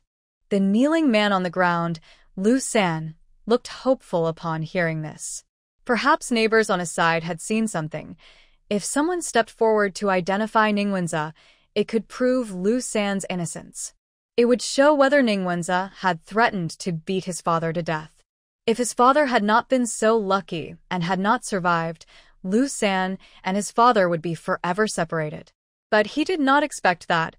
Even before he came to the officials to report Ningwenza, Ning's servants had already received news and had sent people to bribe and threaten the neighbors who might have witnessed the incident. Ningwenza sneered confidently, as if he had everything under control. "Your Excellency is wise. I will wait quietly for your fair judgment." The official did not say more. The hall returned to silence, and everyone waited for the results from the investigation team. Soon, the investigators returned with a few villagers. However, these villagers' testimonies pointed directly at Lu San, claiming he was lazy and idle, and that he had injured his father, and then tried to extort Ningwenza. This sudden turn of events shocked everyone. The officials stared at the villagers, who claimed to have witnessed the incident, trying to find some truth in their eyes. But some lowered their heads, others avoided eye contact, clearly lying. The official knew in his heart that Ning's family had secretly manipulated the situation. His gaze shifted back to Ningwenza, who was smiling smugly, as if he had everything under control. Lu San, who was falsely accused by the neighbors, looked angrily at the scene, full of despair. At this moment, he no longer cared about justice. As long as Ning's family was willing to pay for his father's treatment, he would accept the blame, whether it meant imprisonment or exile. "Your Excellency, facts speak louder than words," Ningwenza said proudly. "This troublemaker tried to extort me, but now that he has been exposed, does he still want to deny it?" The official's brow furrowed deeply, and the hall fell into a tense silence. A little girl wearing adorable panda shoes made by Aunt Lu listened carefully to the villagers' whispers around her. That Ning family really has too much power. This isn't the first time something like this has happened, and they always manage to turn the situation around. Yes, those people are obviously lying. They are either bought by the Ning family or threatened and scared into false testimony. Lu San is so desperate to sue the Ning family to recover some medical expenses, but they already have backup plans. It's tough. Lu San might not only fail to save his father, but also risk losing himself. Our Cheongjo is far from the emperor, and I heard the Ning family relies on the empress's support. They seem to have too much power. I also heard the emperor granted Cheongjo to the princess as her territory. I wonder if the Ning family can hold back their influence. Are you silly? The princess is only about 5 years old. At that age, children don't understand much. The Ning family can easily fool her with a piece of candy, say what they want, and she'll believe it. Exactly. A 5-year-old girl can't tell good from bad. My own 5-year-old granddaughter is still playing with mud at home. The little girl eating melon seeds nearby, feeling superior. Who do you think you're looking down on? She's young, but she's not stupid. The housekeeper wanted to scold this ungrateful villager, but the little girl quickly stopped him. Today, she's not wearing her red cloak or sunglasses, so she doesn't look commanding or eye-catching. She doesn't want to reveal her identity now. The housekeeper immediately understood that the little princess wanted to stay hidden, so he shut his mouth and watched quietly as the Ning family young master made a mistake. He wants to see if the Ning family really plans to deceive his little princess. Seeing the villager almost stepping on her new shoes, the little girl quickly pulled her feet back and decided not to go over to calm things down. Instead, she called Jingxin over and asked, "You figure out who's lying." Although it's obvious now that the Ning family man hit someone but refuses to admit it and has bribed neighbors to testify against Lu San, the little girl still thinks it's safer to have Jingxin check. Seeing the village chief wave at her, Jingxin squeezed through and muttered angrily inside, "I'm a Taoist priest, not free labor." Jingxin replied, "This is about karma. The Ning family man should pay." The little girl nodded and said, "We'll ask him for it later." Hearing this, Jingxin's eyes lit up. How much? This is her decision. She immediately started calculating. As she calculated, her expression grew worse. She lowered her head and recounted all the bad things the Ning family young master had done in his life. The little girl and her group. Wow. Worse than beasts. They've seen bad people before, but never this bad. So arrogant. Apricot Girl slung her big sword over her shoulder and said, "Let's deal with him." Little Joe shook his head and said, "Apricot Girl, don't start a fight so easily. We are civilized people." Apricot Girl immediately put down her sword, showing she understood. She quickly asked, "So, what should we do next to act more civil?" Little Joe thought for a moment and said, "Go to the Ning family to get money to treat Lu San's father." Jing Xian asked calmly, "But we don't have proof yet that the person was beaten by young Master Ning. If we go to get money, the Ning family might not give it." Little Gio looked confused and said, "Why do we need proof that this person was beaten by young Master Ning? Didn't you figure it out?" "I just need to know." Jing Xian replied, "But others don't know that." Little Gio said, "No, I just heard it from the common people. Everyone knows now, right?" Jing Xian said, but young Master Ning has witnesses to prove he didn't do it. Little Jiu asked, did he bribe them? Jing Xian questioned, how can you prove he bribed them? Little Jiu said, why do I need to prove it? Jing Xian said, if you don't prove it, how will the people know? Little Jiu replied, the people know. I only found out because I listened to them. Jing Xian explained, that's true, but the order of things isn't like that. Little Jiu ignored her and insisted on her own order. She thought that once the officials found proof, Lu San's father would be beyond help. She called over Xiongda and Xiong'er, pointing at Lu San kneeling in the hall, and said, go inside and ask him where his father is. Then take his father to see a doctor, find the best clinic, get the best doctors, and buy the most expensive medicine. We'll settle the money at the Ning family later. Xiongda and Xiong'er immediately moved into action. Seeing they couldn't get into the hall, they stood at the door and shouted, hey Lu San, where's your father? We're taking him to see a doctor. Hearing the voices, Lu San quickly turned around. When he heard someone wanted to take his father for treatment, his eyes lit up with hope. But then, a thought crossed his mind, and the light in his eyes dimmed again. I don't have enough money. I can't go to the clinic. Xiongda said confidently, don't worry, our master will handle it. Nearby, a kind-hearted villager who knew Lu San from the hall quickly spoke up, I know where he is. I'll take you there. He then hurriedly called 2 strong men to follow. Lu San quickly bowed repeatedly to Xiongda and Xiong'er as they left, knocking his head and saying, thank you, benefactors. Thank you, benefactors. The common people watched as Bear Big and Bear Second walked away. Although these two didn't seem like good people, at this moment, they dared to stand up against the Ning family. The villagers believed in what they said and would help the man's father settle the medical expenses. Ning Wenzi gave a subtle signal to the crowd, and immediately, a few servants from the Ning family followed. However, before they could walk far, a group of children, led by Xinger, stopped them. Ning Wenzi, who was already in a bad temper from being provoked repeatedly, couldn't hold back anymore when he saw this. He directly headed toward the door. The magistrate, seeing that the case was not yet finished, was surprised that Ning Wenzi, a young master of the Ning family, was leaving the court in contempt. He quickly said, the case isn't over yet.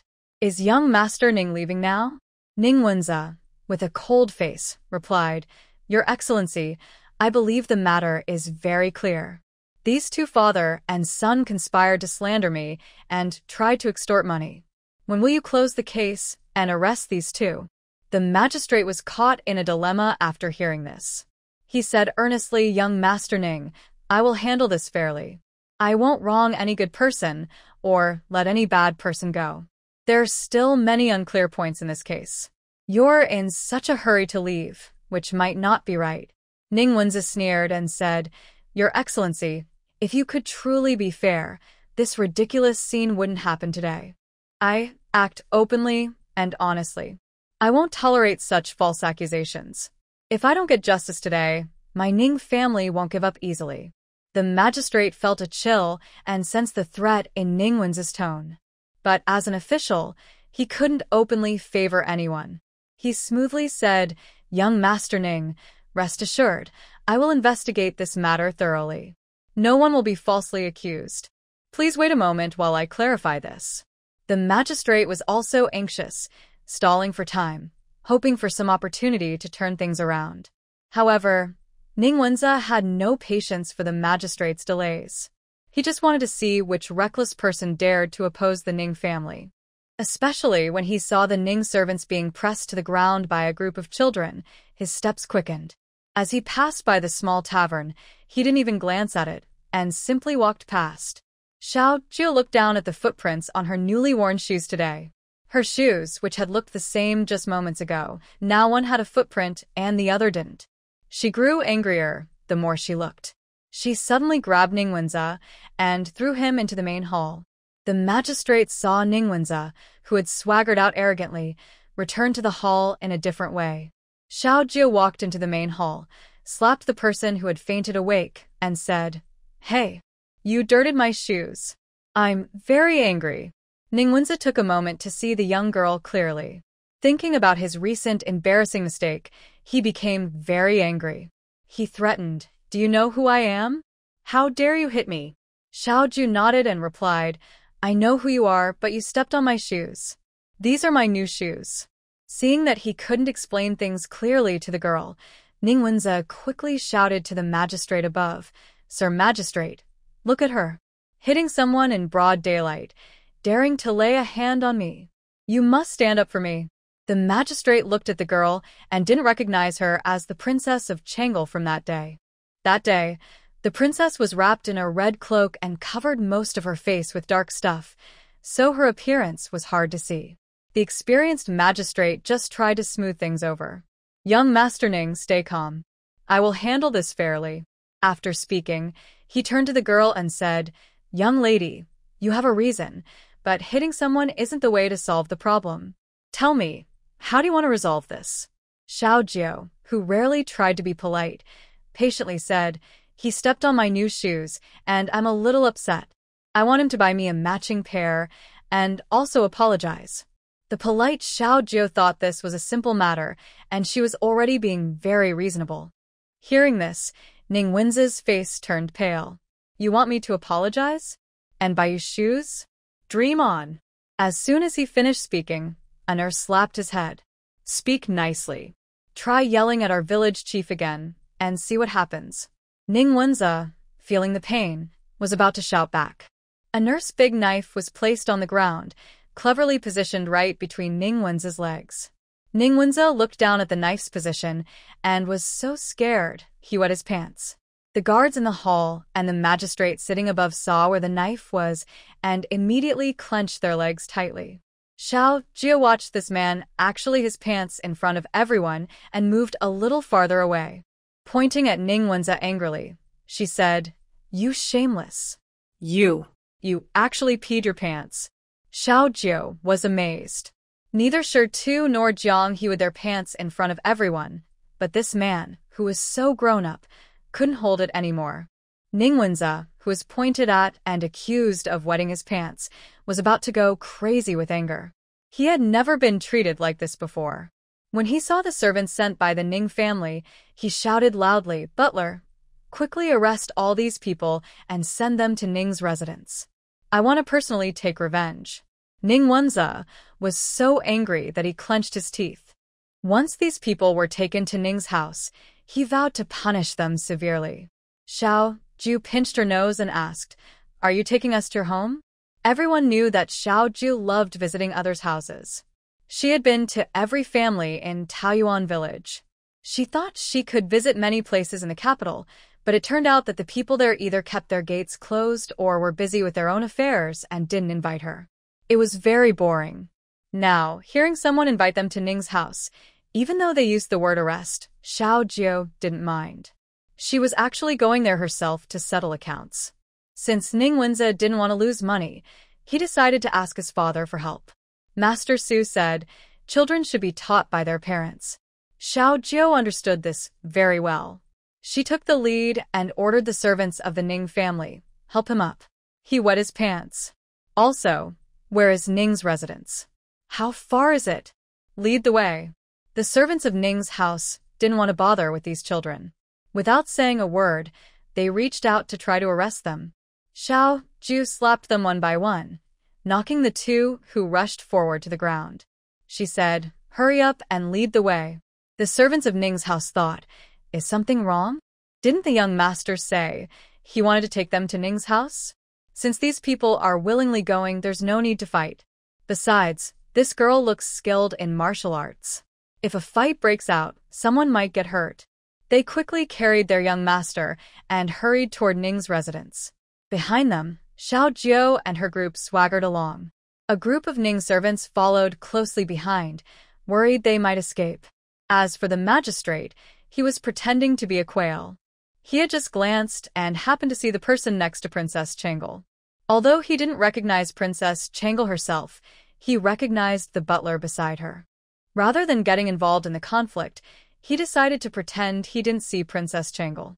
No one could afford to offend anyone, so the magistrate chose to act as if he were invisible. He watched the crowd walk away, feeling uneasy. If anything happened to the princess at Ning's residence, he would be the first to lose his head. He didn't want to get involved in the trouble, but he could send someone to inform Princess Changle's guards. After some thought, the magistrate called over his subordinate. Quickly, he ordered, bring a team to find out where the princess is staying now, then notify her guards and tell them that the princess is in trouble at Ning Mansion. Ask them to come quickly to protect her. The guards were shocked to hear that the person taken to Ning Mansion was the princess. They understood the situation was urgent.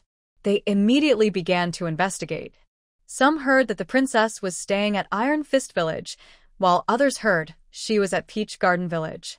Unsure of where the princess's guards were, the responsible guards decided to split into two groups, one to notify at Iron Fist Village and the other at Peach Garden Village. The guards were anxious, knowing the governor had said that if anything happened to the princess, they would all be in serious trouble. They hurried on horseback to both locations as fast as possible. Meanwhile, Xiao Jiu, who everyone worried might be in danger, had already arrived at Ning Mansion. The mansion's gates were grand and tall, with carved beams and painted rafters, looking very impressive. Xiao Jiu looked up, feeling a bit excited. He said, "It looks very rich." Jing Xian was also a little excited.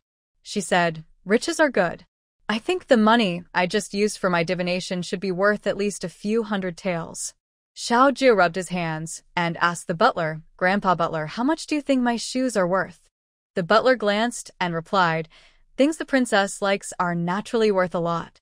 Jing Xian, who only wanted a few hundred taels for her divination, suddenly felt her perspective was too small.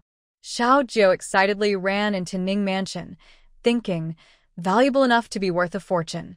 "Here I come." Before he arrived, his voice carried ahead of him. He hadn't seen the Ning family members yet, but a few children were already shouting loudly. "Master Ningwen's dad, your son peed his pants. We brought him back. Mrs. Ningwen's, your son can't hold his and soiled his pants." Loud shouts of peeing pants not only drew out the people from Ning Mansion, but also attracted neighbors and passers-by. Everyone listened carefully to the commotion at Ning Mansion. At this moment, the people of Ning Mansion, hearing the shouting, hurriedly went toward the source of the noise. Who dared to make such loud noise in their Ning Mansion? The Ning family's matron came out and saw her precious son looking so disheveled. She immediately looked shocked, hurried forward, helped her son, and angrily glared at Xiao Jiu and the others following him, demanding, "You little thieves, how dare you attack my son?" The Ning matron then turned to the servants nearby and ordered, "Go, beat these ungrateful people to death." The young master Xiao Jiu, who had been acting politely all along, was now upset. Ning Wenzi stepped on his shoe, but Xiao Jiu didn't hit him back. Instead, he kindly sent him home. Unfortunately, this family didn't appreciate kindness. They didn't even say thank you, and still dared to provoke him. Xiao Jiu was not used to being treated like that. He simply grabbed and threw him away. The lady of the Ning family, who had just threatened to beat Xiao Jiu and his group to death, was now on the roof. Seeing this scene, Ning Wanshi, the eldest son of the Ning family, was so frightened he stammered, "Who are you? What did you do to my son and wife?" As he asked, he quietly ordered his guards to gather in the front yard. Xiao Jiu was very unhappy. He said, "Your son wet his pants. We brought him back. And your son stepped on my new shoes. He won't compensate me for my shoes or my money. My master says if a son doesn't teach his father, then the father is at fault. So I came to Ning's house to ask his father for compensation." Suehua saw her angry master and immediately jumped into his arms. Giggling, she chirped, "Master, don't be angry. I'll go find Xiao Qianqian for you." Then she quickly disappeared, taking some pickled vegetables with her. When she reached the yard, the old lady of the Ning family overheard Xiao Jiu's words and was so angry she trembled all over. She had never seen such a bold child before. She shouted, "Compensate for shoes? Money? You're looking for death. Extorting us Ning family." She called out, "Come here," intending to order her servants to arrest Xiao Jiu and the others. But just then, a stern voice rang out in the yard. "Enough. Everyone looked toward the voice and saw the old master of the Ning family, standing with his hands behind his back, walking into the front yard. His eyes were sharp as he swept over everyone present, finally stopping at Xiaojiu. He spoke in a deep voice, "Are you the one who hurt my son?" Xiaojiu, seeing his serious demeanor, also clasped his hands behind his back and looked around at everyone in the yard. He confidently replied, "Enough." For some reason, everyone had thought the Ning family's old master was very imposing, but after seeing Xiaojiu act like this, they now found him quite amusing. The old master of the Ning family frowned slightly and looked at Ning Wenze, who was being helped by a servant. He asked, full of disappointment, "What's going on?" Ning Wenze quickly exaggerated the story, naturally portraying himself as the victim. He knew well what kind of person his grandson was. But so what? When had it ever been the turn of a few little kids to bully the Ning children? Humph. No matter what the facts are, anyone who hurts my Ning family members must pay the price. The old master of the Ning family looked grim and spoke in a firm tone that could not be questioned. A mischievous girl, Xiaojiu, had a rebellious streak. The more others told her not to do something, the more she wanted to try it herself. Quickly, Xiaojiu ran to Ning Wenze's side, kicked him, and curiously asked the old Ning master, "I just kicked him. What should I pay as a penalty?" The old Ning master almost lost his temper and could no longer keep his composure. He was so angry that his vision blurred. This was clearly a provocation. Definitely a challenge, a blatant one. Good. Such a fearless little girl. Today, I will show you what the limits are. He was about to call people to arrest everyone present. Suddenly, a man's voice rang out in the yard. Hold on. Everyone's attention was immediately drawn to this person. Behind the old Ning master, a man and a woman stepped forward. These two were the spies who had followed Xiaojiu and her group to Cheongzhou. Hearing the man's voice, the old Ning master quickly asked, "Young Master Nan, does this girl know you?" It was clear that the old Ning master was respectful toward these two spies.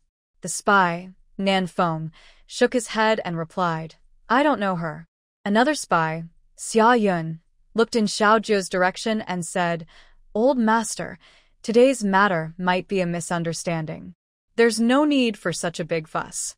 For the sake of us both, let's just forget about it." Nan Feng and Xia Yun thought well. Since a trick involving suffering wasn't working, they decided to play the hero saving the girl. Kids are easiest to fool. If they show kindness and offer help, everything will fall into place naturally. Although the old Ning master was reluctant, he knew these two were from the Chongqing Palace and didn't want to offend them. After thinking for a moment, the old Ning master finally nodded and said, "All right, for the sake of young Master Nan and Miss Xia, let's let this matter go. But if they dare to act arrogantly again in the future, I will not forgive them." Seeing this, Ning Wenze was anxious and shouted, "Grandfather, they." He was interrupted by the old Ning master's deep voice. "Shut up." Ning Wenze saw his grandfather's grim face and, although unwilling, dared not say more. He turned around and glared at Xiaojiu and her group. "Humph, you're lucky today." At this moment, Xiaojiu was entirely focused on Sui Xue and didn't hear what the old Ning master and others were saying. Sui Xue giggled happily. "The master, I have checked the warehouse and the Xiaofu family." After saying that, he took the money pouch from his pocket and handed it to Xiaojiu. Clack, clack, clack, clack, clack, clack, clack, clack, clack. "Master, is this enough to make a new pair of shoes? If not, I will go get more." Xiaojiu opened the heavy money pouch and saw it was filled with silver and gold. Then, he skillfully put the money into his cloth bag. He whispered, "Not enough. Later, take me to the warehouse, I want to see for myself." Hearing the quiet conversation between a chicken and a child, he quickly moved closer and said, "And me, I want to go too." Xiaojiu asked, "What excuse should we use to go to the Ning family's warehouse?" Zhao replied, "Let's go directly. These people are no match for the village chief." Tainyo said, "Village chief, I can handle 2 people alone." Ado said, "No, if we do that, everyone will know the Ning family's money is ours." Shun Ziyuan suggested, How about we stay here for a night and sneak out at night? Then others won't know we took the money. Little Fatty and the fourth prince said, maybe we should stay here and have dinner. The butler said, wait, weren't we here to ask for compensation? How did it turn into sneaking it away? Xing Er said, others give, but what we take ourselves is more valuable. Of course, we should take our own compensation personally. Sharon added, butler, they just said they wanted to beat the village chief to death, and us too. The butler said, offending the princess and the prince is a crime punishable by death. We must search the house.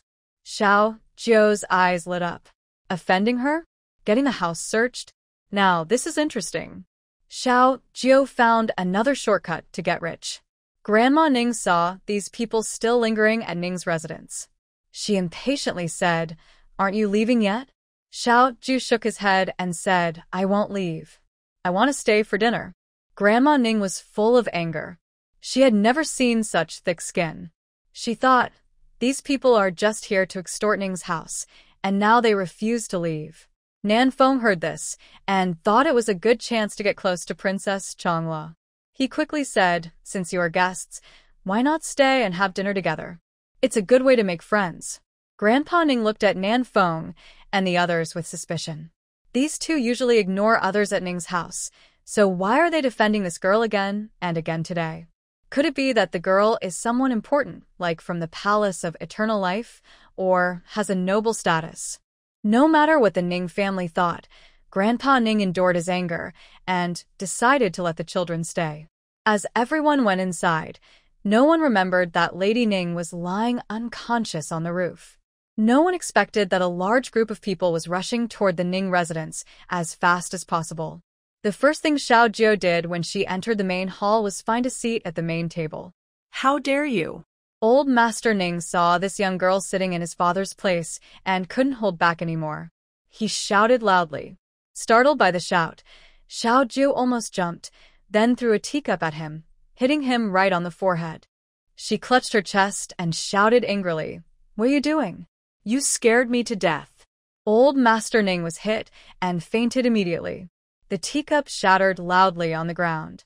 Seeing her father faint from the teacup, Old Master Ning's patience finally broke. He tremblingly pointed at Xiao Jiu and shouted, someone, take these people away. Outside, a group of Ning guards rushed in loudly. Xiao Jiu shouted even more fiercely, you only know how to call people. Huh. Then she waved her hand and commanded, kids, go get them. A few children howled like little gorillas, excitedly rushing forward and hitting the guards with a chaotic clatter. Old Master Ning watched helplessly as these children, no, these little bandits, no, they must be descendants of bandits for generations, beat his guards unconscious. They even started looting the guards' money bags on the ground with great enthusiasm. This was definitely a band of robbers, probably from a mountain nearby. But no, the bandits from the nearby mountain wouldn't be so bold. In fact, these children's ancestors had been bandits for dozens of generations. Otherwise, children wouldn't have such a strong bandit aura. Old Master Ning decided he needed help. He quickly shouted, butler, go report to the magistrate's office and ask them to send someone to arrest these bandits. The butler immediately ran out toward the city gate. After a while, before the butler arrived, the servants of the Ning residence reported that the magistrate of Qingshan County had come, bringing a group of officers. Reporting to Old Master, the magistrate of Qingshan County is outside and wishes to see you. Old Master Ning looked back in confusion. The magistrate of Qingshan County? This was the magistrate who had offended the emperor, been abandoned by the Xin family, and exiled to this remote mountain area. Old Master Ning was not interested at all. He impatiently asked, did he say what it's about? The servant stammered and replied, It's our Ning family's people who captured his daughter and the savior of their Xin family. He came to demand her back. Old Master Ning snorted coldly and said, no way. No matter which girl she is, since she dared to offend our Ning family, I will not forgive her. After a while, another servant came to report. Respectfully, Old Master, a group of villagers has come outside. They say if we don't hand over their village chief, they will destroy our Ning residence, and even cut your tendons and peel your skin. The Ning family members were shocked. Who were these unruly people, daring to be so bold? Old Master Ning's face turned red with anger as he shouted, "How bold! Throw them out! Is our Ning residence a place where anyone can come in?"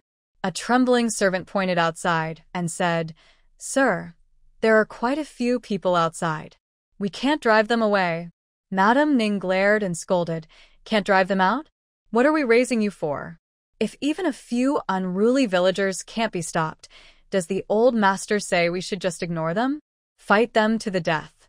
As soon as she finished, another servant hurried in to report. "Respectfully, old master, a large army has surrounded the Ning residence outside, estimated to be over 1,000 soldiers." Old Master Ning suddenly turned around and asked sharply, "Where did this army come from? Could it be reinforcements sent by the local governor? Such a big show of force? Has the governor become so understanding?" Before he could finish, another frantic servant rushed in. "Respectfully, old master, the main gate of the Ning residence has been collapsed by the people outside." The Ning family members exclaimed, "Where are the guards? Where are the soldiers at the gate? Quickly go and stop them." The servant replied, "We tried, but our guards are now trampled underfoot by the soldiers outside." Before he finished, several more servants rushed in, continuously reporting as if broadcasting live. "Respectfully, old master, the eastern wall has been broken down by the villagers looking for the village chief. Respectfully, the western wall has also been collapsed. Respectfully, too many people have squeezed in. They can't stand on the ground anymore, and some have even reached the roof of the west wing. Respectfully, the west wing has been crushed. Respectfully, the kitchen and the roof of the east wing are full of people. Respectfully, the kitchen and east wing have been destroyed, and the young master is buried in the east wing. Respectfully, the villagers looking for the village chief are now heading to the storeroom with a chicken and a parrot." Reporting to the old master, the storage room was not collapsed. It is well protected by them. Reporting to the old master, they brought many burlap sacks and are now loading things into the storage room. Reporting to the old master, a group of elderly men and women are heading to the main hall. Reporting to the old master. Before the servants of the Ning family could finish their report, Lady Su slapped one of them to the ground. "Too noisy." Several elderly men and women rushed towards the main hall, anxiously calling out to the village chief. First, a few people pushed their way forward eagerly, trying to be the first to reach the village chief. No one gave way, causing the gate and the leaders from other villages to be pushed down. Finally, they squeezed into the main hall and saw the village chief sitting in the main seat. The elderly men and women looked like sprinters in a race, seeing the finish line ahead. They rushed forward desperately, determined to win first place. This group of elders ran while cursing and impatiently pushed aside the people from the Ning family blocking their way. Those who couldn't be pushed away were slapped down. The village chief of Hehe village looked back and saw the Ning family elder lying on the ground after being bumped over. He was also an old man. Why does this old man dress so well? The head of Hehe village casually pulled off Ning elder's hat and placed it on his own head. The village chief of Xinghua village pushed aside the elder from Li's family who had finally squeezed to the front. He leaned forward happily, made a yeah gesture, and greeted him. "Village chief, we're here to bring you back to the village." Before he finished speaking, someone pulled him out unexpectedly. "Which brat is this? Doesn't he know to respect elders?" Su, the man who pulled out the Xinghua village chief, confidently replied, "Everyone is an elder." Su, struggling to squeeze his way in, quickly asked about the situation. "What happened? Why are the people from the Ning family grabbing you?"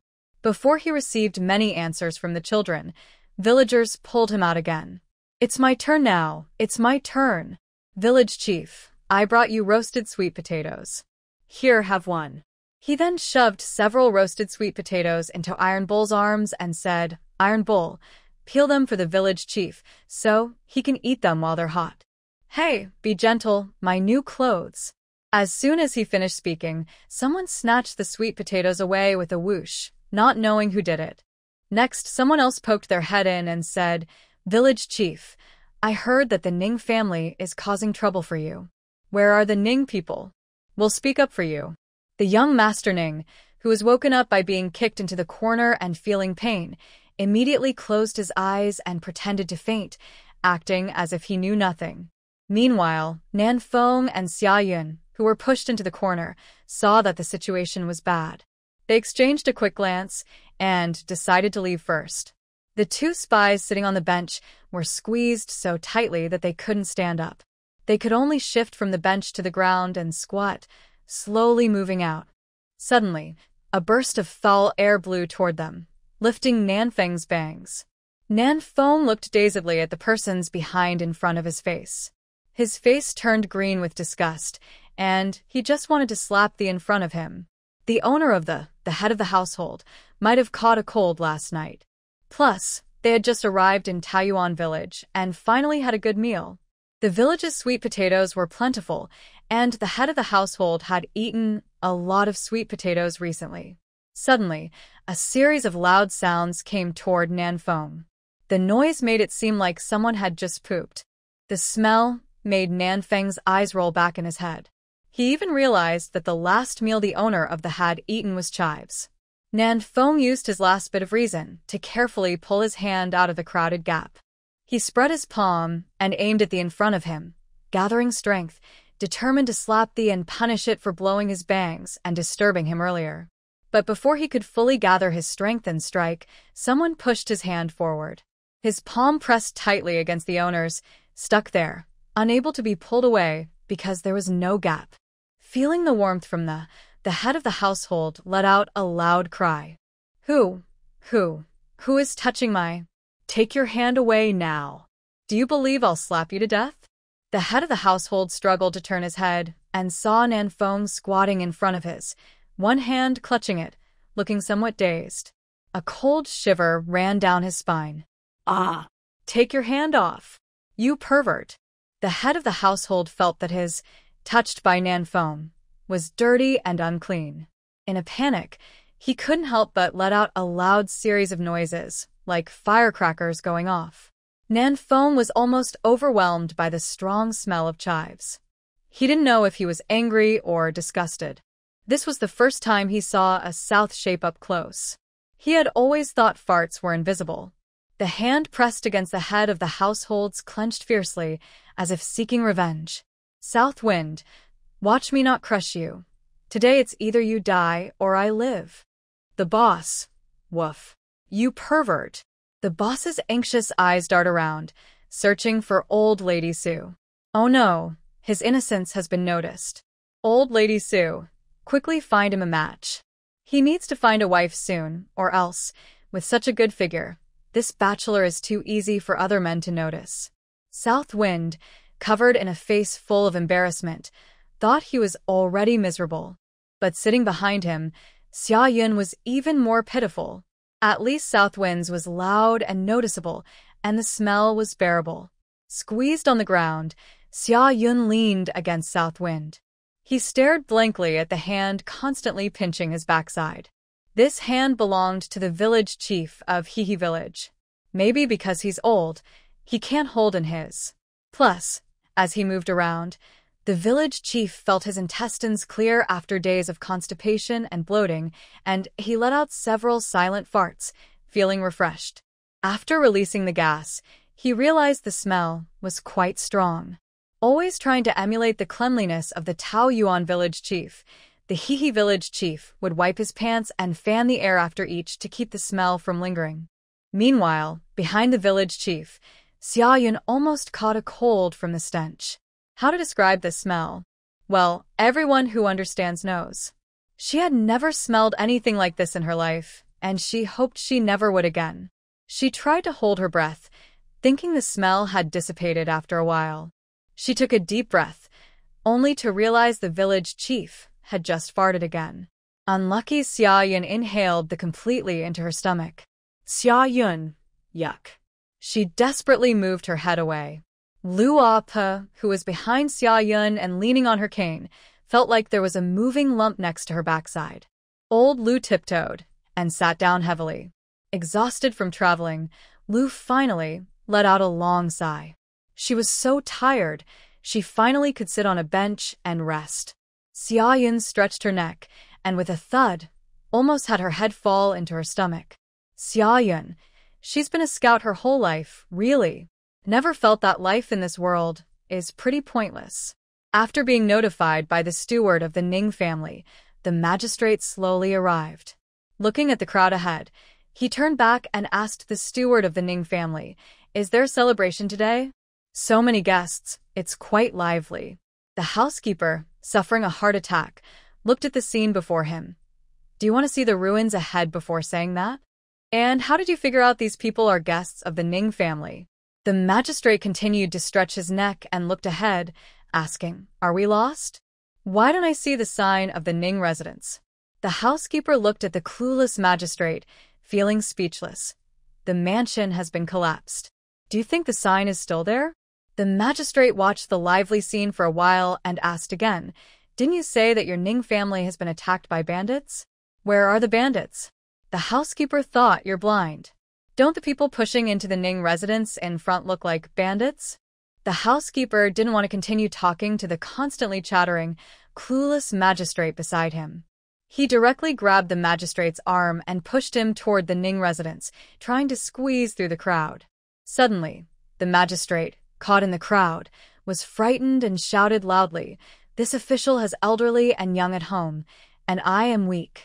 I can't push through you all. Someone, please help me out." As they pushed forward, someone grabbed their collars, and both of them were so scared they screamed loudly. With their eyes closed and open, they found themselves on the roof. The magistrate and the housekeeper, trembling and hugging each other, carefully looked down at the dense crowd below, afraid that if they fell, they would be trampled into meat. The wind blew, and the two cowering on the roof shivered even more. Next to the trembling pair was the unconscious Lady Ning. The magistrate asked in confusion, "Why is Lady Ning sleeping on the roof?" The housekeeper, unable to bear it any longer, said, "Our Ning family's old master invited the magistrate to handle the matter. It's not for discussing family gossip. Magistrate, please think about how to deal with the bandits below." The housekeeper realized that this magistrate was just a bystander, watching the chaos, but not solving any problems. The magistrate released the housekeeper, found a stable spot on the roof to lie down, and looked at the crowd below, saying, "I can't even protect myself. How can I solve this?" Moreover, the person involved was Princess Changle. He wasn't crazy enough to oppose her. She was a true royal, and even if she wasn't favored, she still carried the emperor's blood. He, as a magistrate, didn't have the backing like the Ning family. It was better to stay safe and focus on survival rather than seek fame. The magistrate continued to pretend to be dead, saying, "Let's think about how to get down later." The housekeeper, still not giving up, asked, "Does the magistrate not want to find a way? Can't you order the officials at the yamen to maintain order? Are you just going to watch these troublemakers destroy the Ning residence?" The local magistrate lazily lay on the roof, pointing at the busy soldiers below and saying, "They're here. Bringing all the officials won't help at all." He then waved at the soldiers as if showing off, enjoying his perfect spot for watching the chaos. Yen, standing on the ruins, looked at the man under his foot. After thinking for a moment, he reached out and pulled the man's money pouch. He shook it, found it heavy enough, and thought he had made a good catch. He decided to keep going. Yen continued to kick around and found more buried money pouches. Yen thought, "Since I'm here and can't get in, I might as well make some extra money." After all, he was now staying with Xiaojiu, eating and living in someone else's place. He couldn't just eat and stay for free. That wasn't like him. So, Yen crouched down and grabbed all the visible money pouches on the ground, stuffing them into his pocket. Handling money pouches like this, he used to look down on such things, but now he was sharp-eyed and quick. Meanwhile, Xiaojiu was surrounded by villagers. Despite the crowd, the villagers still made space for their village chief. Xiaojiu watched as villagers kept poking their heads out, one after another, like whack-a-mole. She almost wanted to hit them with a hammer for fun. Luckily, she only thought about it, otherwise, She might have become the first village chief in history to accidentally hurt his own villagers out of curiosity and playfulness. Xiao Zhu was eating a sweet potato and asked, "Why are you all here?" Village head Zhou poked his head out and said, "A few soldiers came into our village and said the village chief was taken by those from Ning residents. We thought this can't be right. You're known for your kind heart around here. Those Ning folks aren't good people. We came to see what's really going on." Xiao Zhu asked again, "And how come you all came so quickly?" Village Chief Xinghua from Xinghua Village pushed village head Zhou aside and leaned out, saying proudly, "Our village's Chong gang found a shortcut from our village to the city. We took the quick route here." Xiao Zhu's eyes lit up when she heard that. A shortcut to the city? That's great. Next time she went to the city, she'd take the shortcut too. She looked around, feeling a bit short of breath because of the crowd. Quickly, she climbed onto the table and shouted, "It's so stuffy. I'm going to suffocate." Hearing this, the people from Taoyuan village were worried. Quickly stepping back, he shouted, "Back off. The villagers are fighting over the village chief's heir. Look at what you're doing. Move back now." Hearing this, the villagers pushing forward turned around and desperately pushed backward. Zheng Feng and Xiayun, squatting on the ground, saw people moving around them, thinking the crowd was finally dispersing. But their happiness lasted only a second. Suddenly, their heads were pressed by countless behinds, forcing them to be squeezed forward from all sides. The big boss felt the hand that had been on his backside now seemed to be a mouth. He was overwhelmed and helpless. Despite trying several times, he couldn't remove the mouth from his backside. Feeling severely hurt physically and emotionally, the single man, the big boss, decided that his first action when he returned home would be to ask old lady Su to introduce him to a wife. While squeezing forward and shouting retreat, retreat, retreat, loudly, he kept setting off firecrackers. Nanfeng, whose mouth was pressed against the big boss's backside, shouted, You. This is truly a wonderful symphony." Xiaojiu, standing on a table, watched everyone shouting and retreating, finding it very amusing. He mimicked what he saw in short videos. He stomped his little feet forward, stretched his small hands out, and shouted, "Retreat! Retreat! Retreat! Retreat! Retreat!" The chaotic retreat of the crowd suddenly became orderly, following the rhythm of the village chief's retreat. Retreat! Retreat! Zhao Hu and the children found it fun.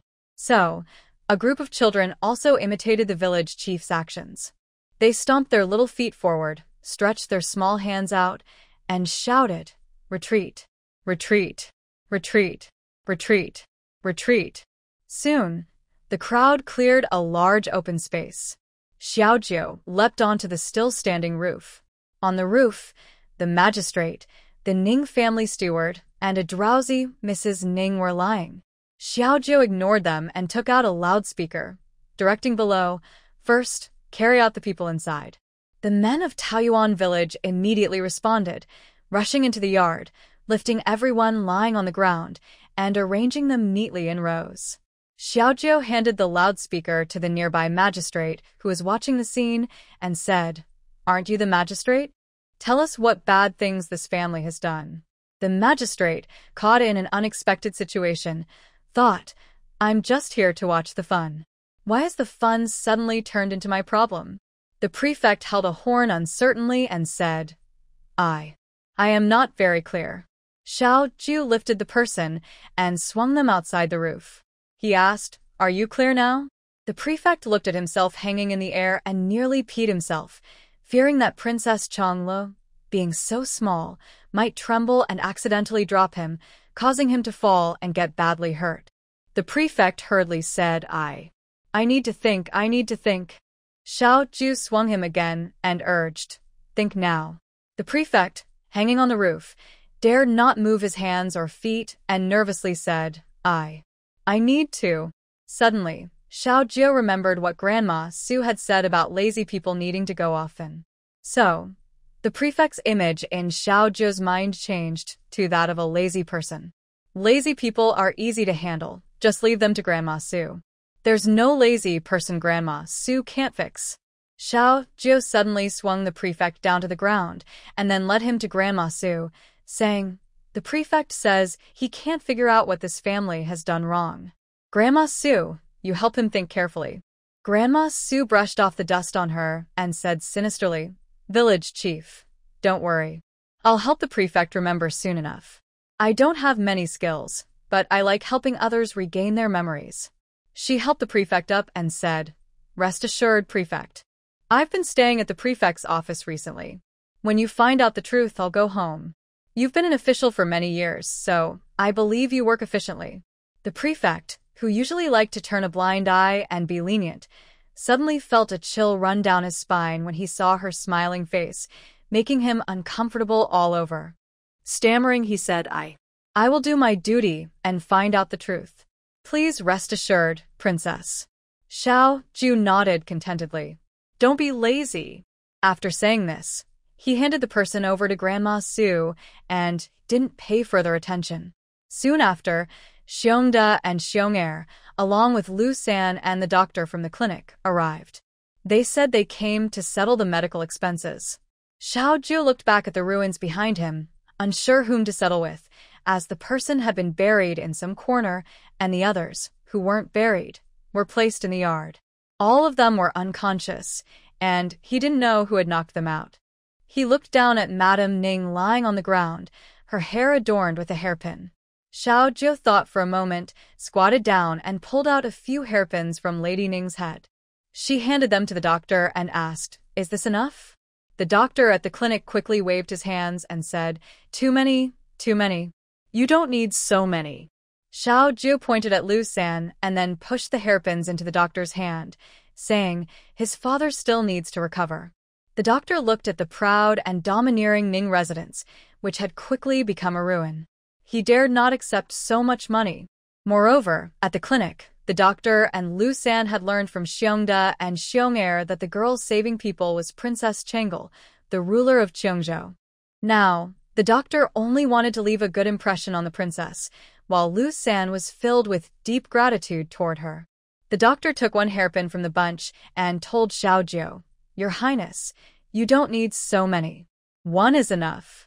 Seeing that he wouldn't accept, Xiao Jiu took the remaining hairpins and handed them to Lu San, saying, "Here for you." Lu San was so frightened he immediately pushed them back into Xiao Jiu's hand, then knelt down in front of her with a choked voice, barely able to speak. "Your Highness, your great kindness and grace, I have no way to repay. If it weren't for your help, my father would have long been gone, and my family would never have peace." Tears streaming down his face, Lu San bowed his head heavily to the ground.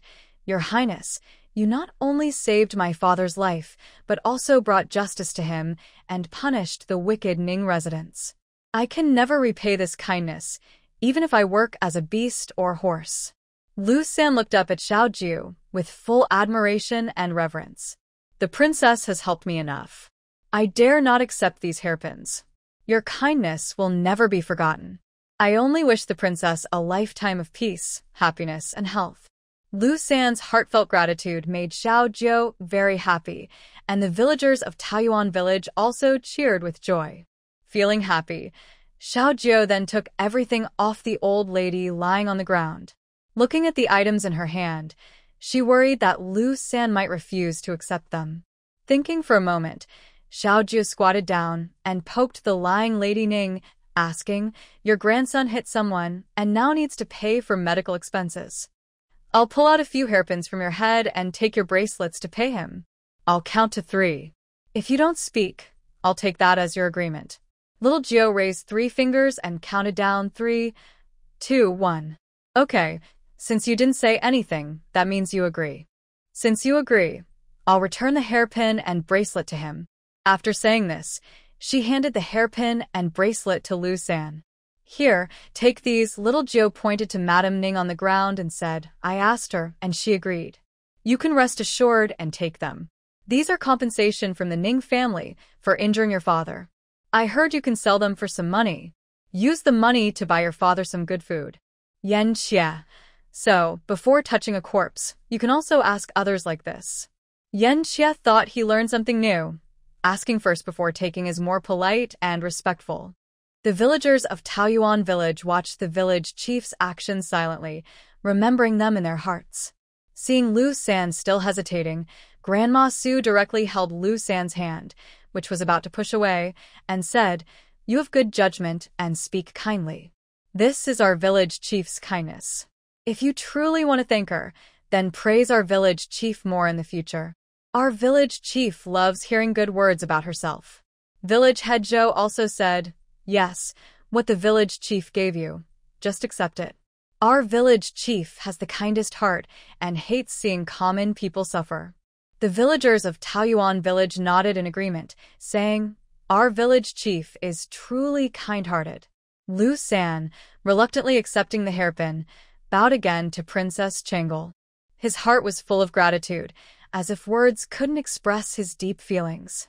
Tears welled up in his eyes as he looked at the princess, as if saying, "Your kindness and justice will always stay in my heart." Lu San decided that from now on, whenever he and his father went out and saw people, they would praise Princess Changel and pray every day for her long life and safety. Little Jiao, feeling proud from the praise, loved this feeling of being appreciated and admired. To hear it more often, little Jiao waved her hand and made an announcement. Anyone who had been bullied by the Ning family could report to the government office. As long as the officials verified the situation, the Ning family members would face consequences and make compensation. When this was announced, the villagers were shocked. Those who had suffered under the Ning family's oppression saw hope in their eyes. They hurried to the government office, either to tell their stories or to hand in petitions, all wanting justice for themselves. Princess Changel's reputation soared, and she gained great praise in the city. Little Jiao, who recently became the ruler of Cheongzhou, has only been in charge for a few days, but already the people are praising Princess Changel for caring about the common folk, willing to stand up for the weak, oppose the powerful, and understand the people's needs. Little Jiao saw that the villagers had almost moved everything from Ning's residence, and this made her remember that she came to the government city to find the prefect. However, because of the Ning family's affairs, she completely forgot what exactly she was supposed to do here. She scratched her head and asked Shen Ziyuan nearby, "Do you remember why we came to the government city to find the prefect?" Shen Ziyuan was confused by the village chief's question. "We came to the government city to find the prefect?" The village chief just followed along, not knowing why they were really here. She thought they were just here to overthrow Ning's residence. Turns out, there was an important task to do. A few children looked at each other and finally sat on the ground, resting their chins on their hands, trying hard to remember why they initially came to the government city. You honor. Finally, Shun County Magistrate pushed through the crowd to reach his daughter. Shun Ziyuan looked up at the disheveled man, who seemed familiar but uncertain, so she asked, "You look like my dad." Shun County Magistrate tidied his messy hair and said, "Is it possible? I might be your dad." This messy man was her father? She looked carefully. All right, it really was him. Shun Ziyuan finally remembered she had a family. The man in front of her was her father, and she still had a mother at home. She, Shun Ziyuan, had both parents. She stood up happily, pulling her father's sleeve and asking, "Dad, why are you here?" Shun County Magistrate said, "The officers in the government city went to Qingshan County's Yamen to ask about Taoyuan village. I was curious, so I asked.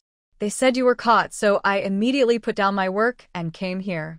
Also, when you returned to Cheongzhou, why didn't you tell your parents? We only heard about it from others. Your mother, and I thought you were still in the capital."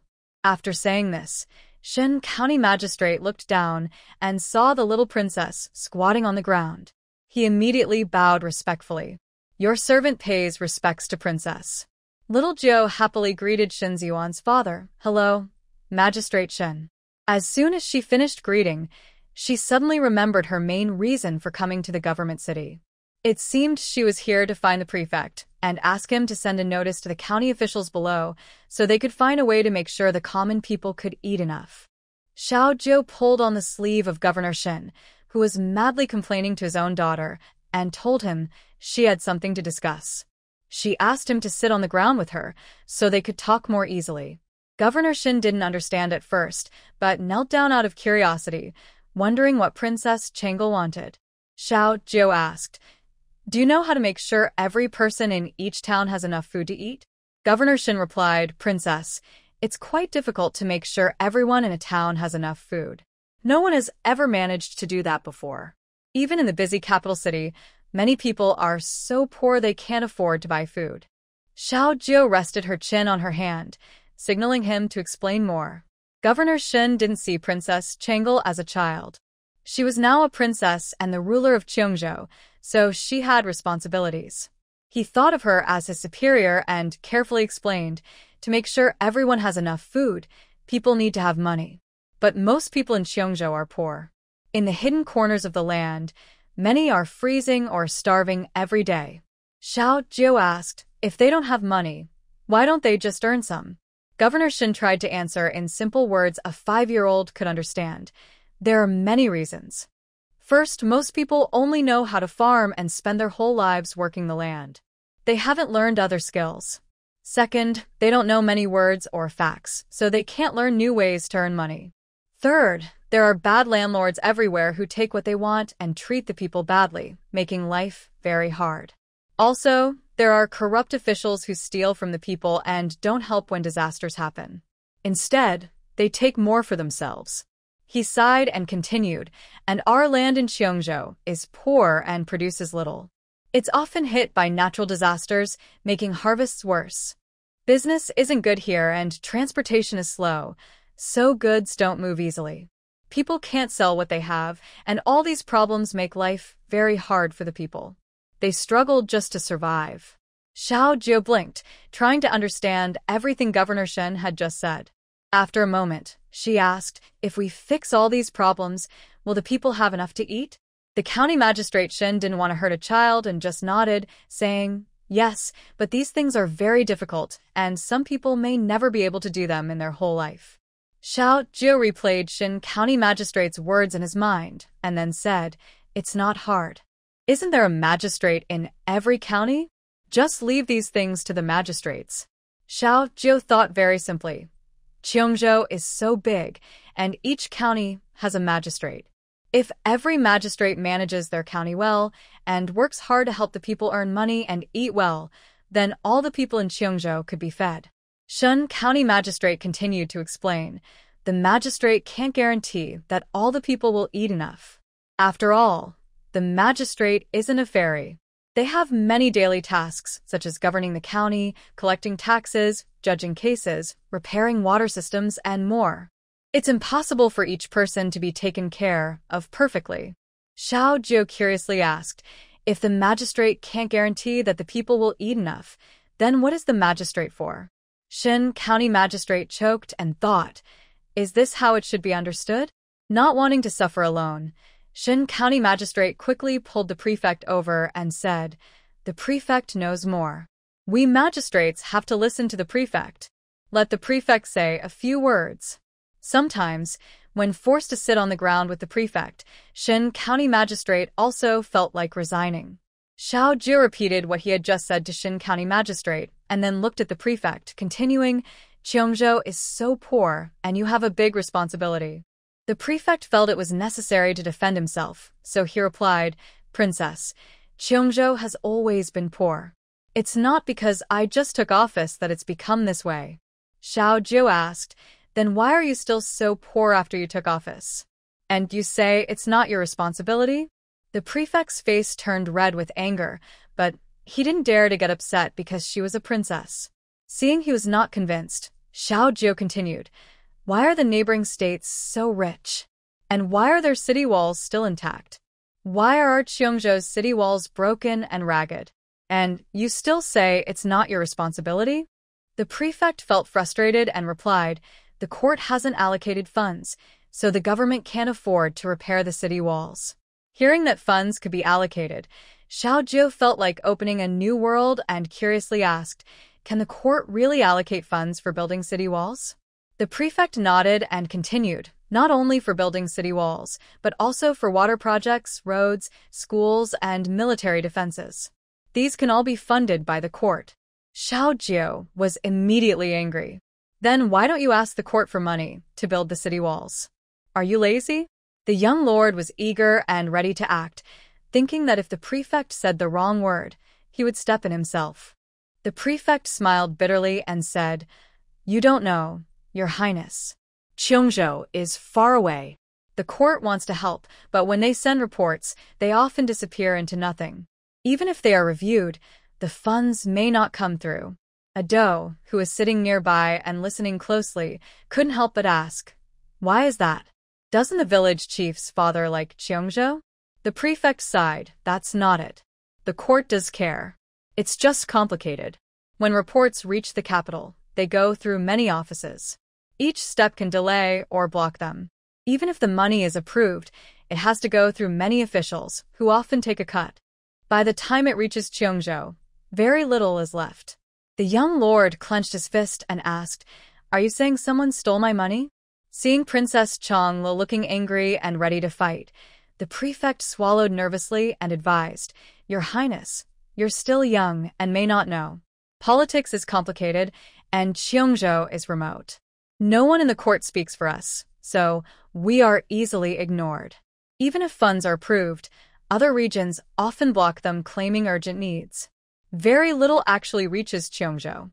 The young lord suddenly stood up angrily and said, "You mean Cheongjo is so poor because I don't have enough money and others stole what I had?" The prefect didn't say that. To avoid Princess Changla staring at him, the prefect nodded reluctantly. The young lord angrily kicked a fake mountain nearby. It exploded with a loud bang, breaking into pieces. The prefect was so scared, he sat down the ground. If that punch had hit him, his family's ancestral hall might have gained an extra plaque. The young lord looked at the prefect. The prefect trembled and backed away. The young lord crouched down and said, "You're so useless. When others take from you, don't you know how to take it back?" The prefect thought, what kind of bandit talk is this? He was a proper official. Knowing how to ask for money, the young lord said, "I'll go ask my father for more.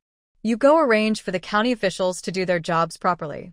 The prefect nodded, but when he saw the broken stones beside him, he hesitated and asked, "What if the county officials don't work hard?" The young lord confidently replied, "Then we'll just beat them to death." The prefect's heart trembled, and he stammered, "Kill them outright?" The young lord nodded seriously, yes. If a county official can't even feed the people, what's the point of keeping him? The prefect, if the county magistrate works hard but still can't solve the people's basic needs, what should we do? Little Joe, then I'll beat you to death. The prefect quickly shut his mouth. He really should shut up. Why ask such a question? Meanwhile, County Magistrate Shin, who had listened to the entire conversation, felt like his head was about to fall off his shoulders. He immediately stood up and said, "Princess, I have official duties to attend to. I will take my leave now." He knew he had to leave quickly, rush back, and think of ways to make the people in his county richer, so everyone could have enough to eat. Fortunately, in his county, there was a place called Peach Garden Village, which combined several nearby villages and helped them all prosper together. He no longer needed to worry about the people's basic needs. Even the lazy troublemakers who often caused trouble in the streets, stealing chickens and playing tricks, had decreased in number. Rumor had it they were sent to Peach Garden Village to do hard labor, which saved the county government a lot of effort. However, in the hidden corners of Qingshan County, many people still couldn't get enough food. As Shun, the county magistrate, hurried towards Qingshan County, he was thinking whether he should find all the starving people and send them to Peach Garden Village. Maybe because the place had good feng shui, even the poorest and laziest people there seemed to become diligent and honest. Shun Ziyuan watched his father rush off without looking back, and he felt puzzled. Why is my father running so fast? I wanted to share my big plan to make money with him. Shun Ziyuan remembered the gold, silver, and jewelry he brought back from the capital. He was feeling quite proud now. This time, he definitely wanted to show off in front of his father. Meanwhile, the guards being watched by old Madame Su were now obediently putting the people from Ning House into the prison. As for the shortage of staff in the government office, that was not an issue. The villagers of Peach Garden Village were very good at helping others. While they were escorting the prisoners, little Joe continued chatting with the prefect. Little Joe, starting today, we will build the city walls. The prefect, the government funds are not enough. Little Joe, I'll ask my father for money. The prefect, the court can't allocate that much. Little Joe, you don't need to worry about that. The prefect, there aren't enough workers. Little Joe looked at the people from Ning House being taken to prison and asked, where are they being sent? The prefect glanced at the Ning people and said, to the prison, to wait for their punishment. Little Joe, if they just sit in jail without working, they get to eat. That's a waste. How about letting them help build the city walls? Free labor. The prefect, inspired by this new idea, nodded thoughtfully. There are still many prisoners in the jail. Xiao Jie waved his hand and said, all of them should be sent to build the city wall. The prefect, that seems like a good idea. It saves on wages and also provides workers. There are so many people in the jail, and their daily meals cost a lot. But the prefect still couldn't get motivated. Maybe years of laziness made him think that if he delayed things, he wouldn't have to do them at all. After all, many years had passed, and everything was peaceful. He felt unmotivated, but it was okay because Xiao Jie was there. Xiao Jie patted the prefect's shoulder and said, Prefect, work hard. I believe in you. You will turn Xiongzhou into the richest region. You will achieve great things. When Xiongzhou becomes prosperous, the people will have enough to eat. You, Your Excellency, are. Xiao Jie struggled to remember the words Master Su had taught him. After thinking hard, he remembered a few words and continued, when Xiongzhou becomes the wealthiest region, Your Excellency will be remembered as a great official who contributed for generations. You will be a founder of a prosperous era, and your name will be recorded in history. It's only a matter of time. The prefect, overwhelmed by the words contributed for generations and recorded in history, felt excited and asked, Does His Highness really think I have this ability?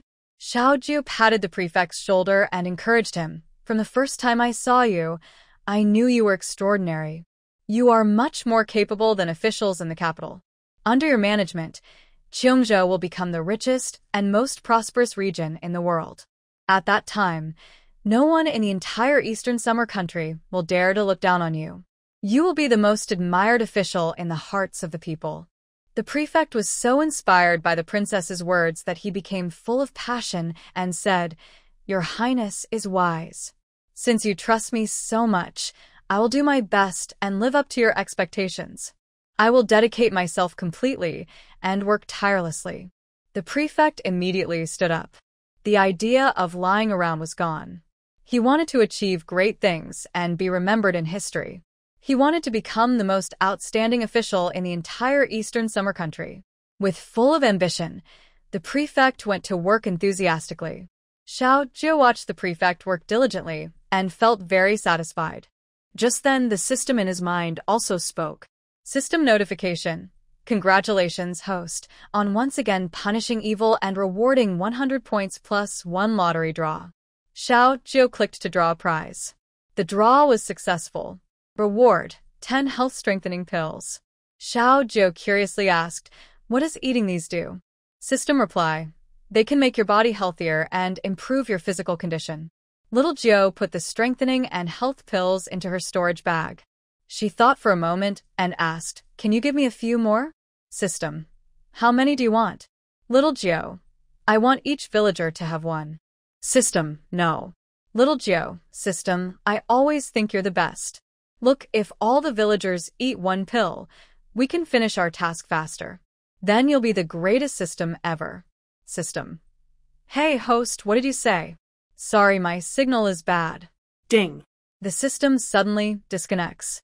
Little Jie, seeing that most of Ning's family's belongings were being moved away, she left some guards and villagers to handle the rest, while others helped transport the goods back to Taoyuan village.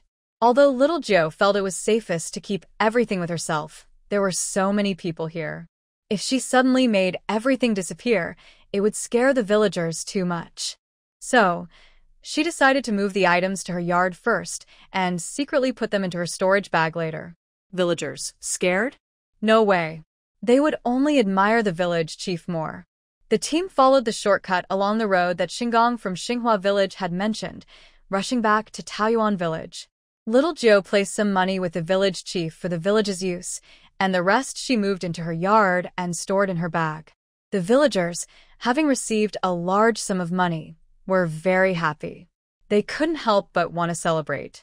So, each family started preparing a big dinner. Meanwhile, little Jiu was in her yard, writing a letter to her father asking for money. After finishing the letter, she was about to find someone to deliver it when she saw an eagle napping in her yard. She quickly ran over and asked the eagle, "Can you help me deliver a letter?" The eagle lazily turned its head and communicated with little Jiu. "Croak? Where to?" Little Jiu felt a bit guilty and said, "Not far, just to the capital." The eagle immediately turned its head away. "That's not far? That's funny." Little Jiu thought for a moment and took out the strengthening and health pill she just received, saying, "If you help me deliver letters in the future, I'll give you this pill." The eagle turned its head back again, looked at the pill in little Jiu's hand, and although it didn't know what it was, it felt like something good. So, the eagle, quite unreasonably, nodded and agreed to help little Jiu deliver messages in the future.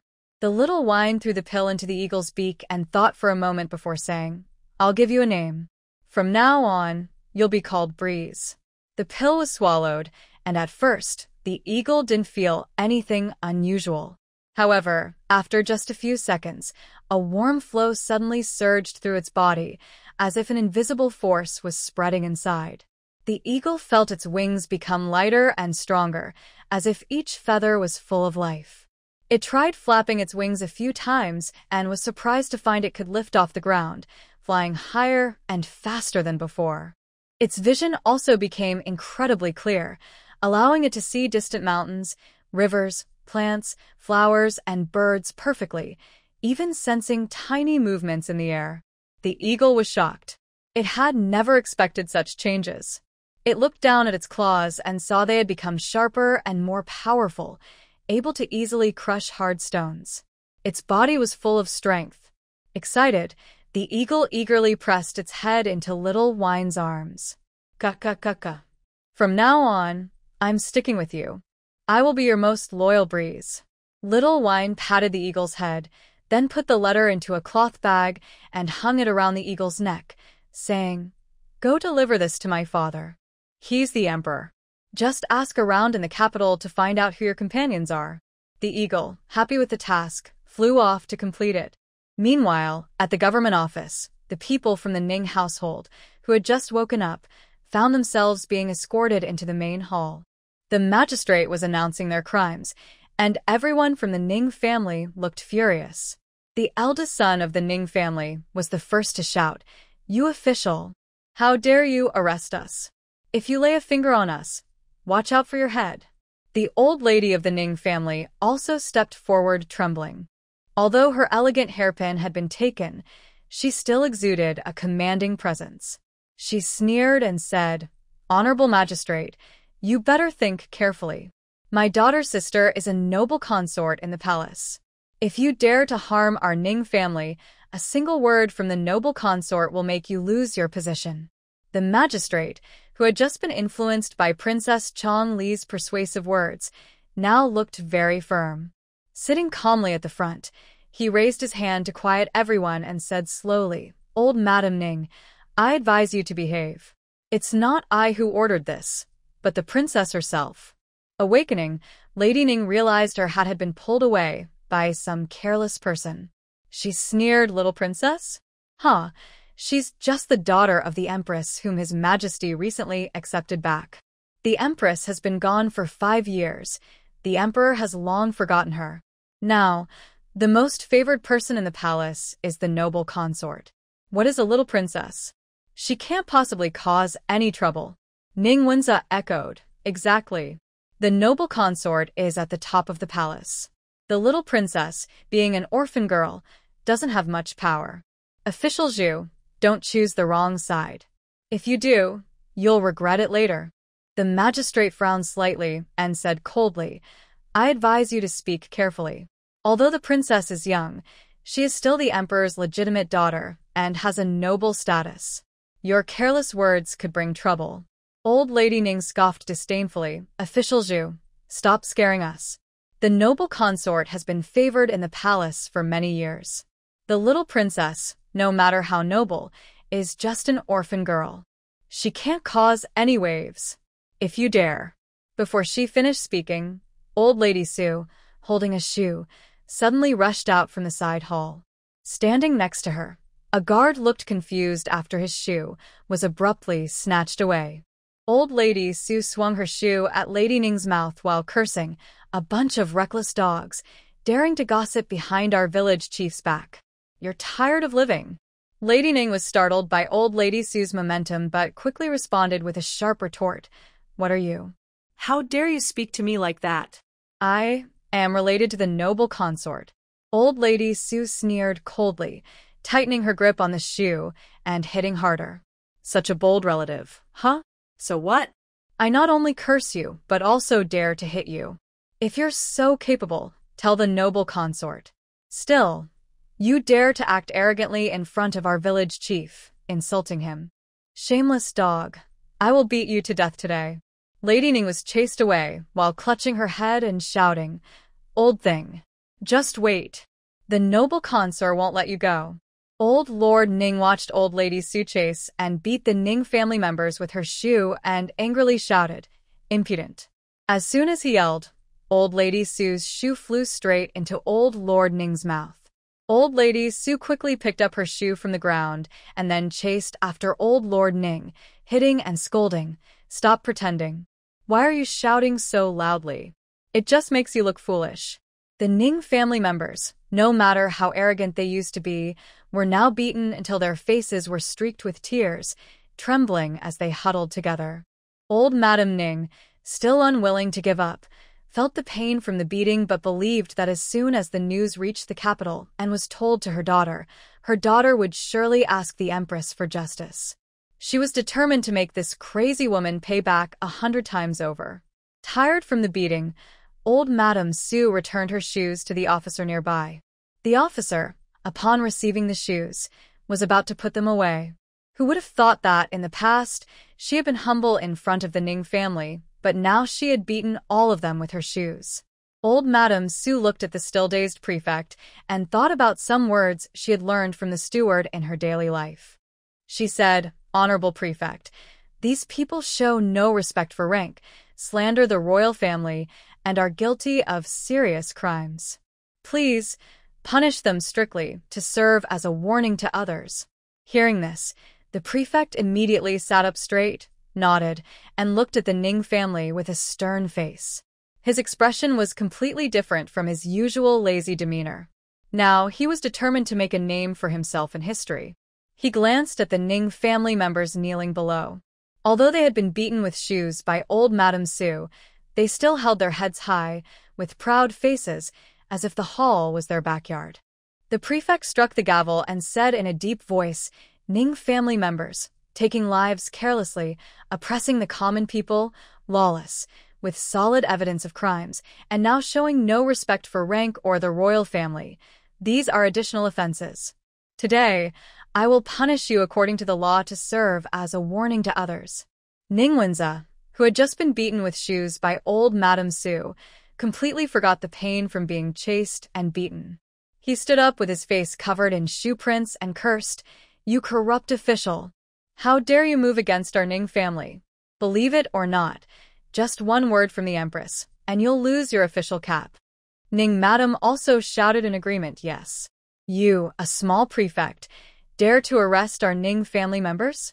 If you're smart, you'd release us now, or you'll regret it. The prefect looked at them coldly and said slowly, Your Ning family has committed many crimes over the years, killing people, seizing land, forcing tenants to death, oppressing men and women. I am acting under the orders of Princess Changel to uphold justice and give the common people fairness.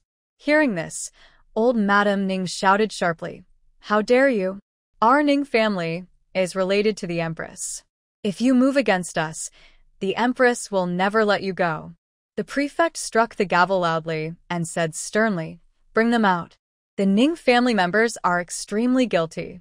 They're sentenced to 3 years of wall building in the northern part of the city, working 6 hours every day without rest. If there is disobedience, punish twice as severely. As for 3 years from now, there will surely be other hard work to do, but he won't say anything now. He wants to leave some hope for the Ning family members, so they will work hard. When Ning Wenza heard this, he immediately jumped up, pointing at the magistrate and shouting, "Building the city wall. You want us to do such rough work? I am the eldest son of the Ning family. How can I go repair the city wall? You corrupt official, if you treat us like this, the Empress will definitely make you pay." The magistrate sneered softly and said calmly, "Eldest son? To me, you are just a group of criminals. Building the city wall is for the country. If you dare to disobey again, I won't mind extending your sentence to 10 years. After speaking, the magistrate didn't want to argue further with this group of fools. He waved his hand and said, "Take them away. Immediately send them to the northern construction site, no delays." The guard stepped forward and took the Ning family members away one by one. The Ning family members struggled and cried out, repeatedly mentioning the Empress. "Honorable Magistrate, you can't treat us like this. The Empress will surely stand up for us. Building the city wall, that's dangerous work. We, who live comfortably, can't endure such hardship." But no matter how much they complained, the guards ruthlessly took them to the northern construction site. Old Lady Su watched the Ning family members being taken away, feeling they wouldn't work obediently. She secretly made a note to herself. She must check on the foreman in charge of supervising these workers later. If he's unreliable, she will have the village chief send someone trustworthy to watch over them. These are the laborers helping the village chief. They can't slack off. If they slack, the prosperity of Cheongjo under the village chief's rule will never come.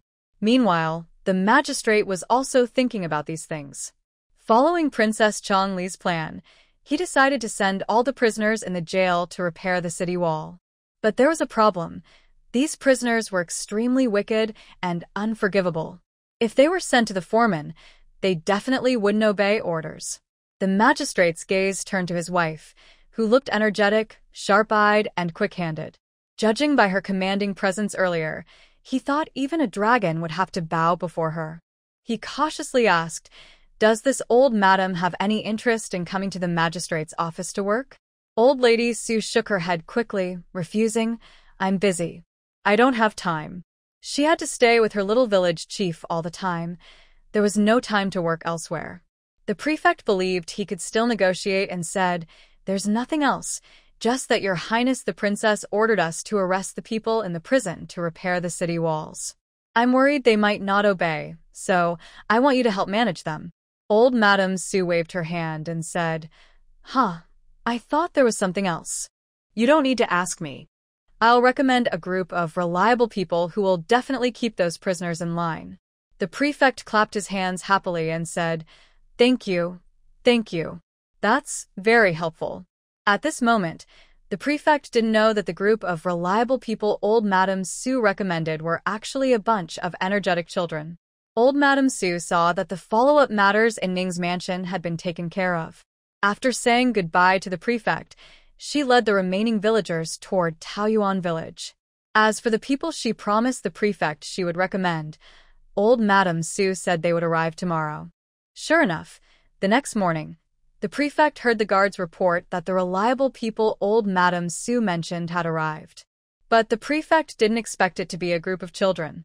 Now he thought that old woman was fooling him.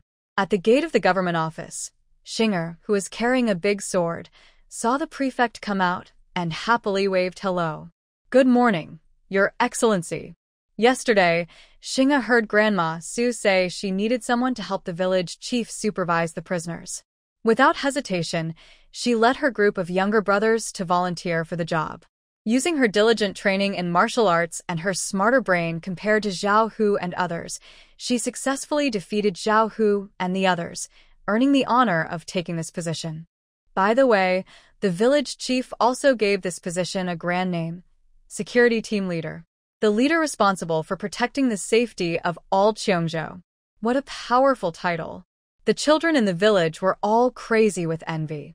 The prefect looked at this group of children, his brows furrowed tightly, feeling nervous.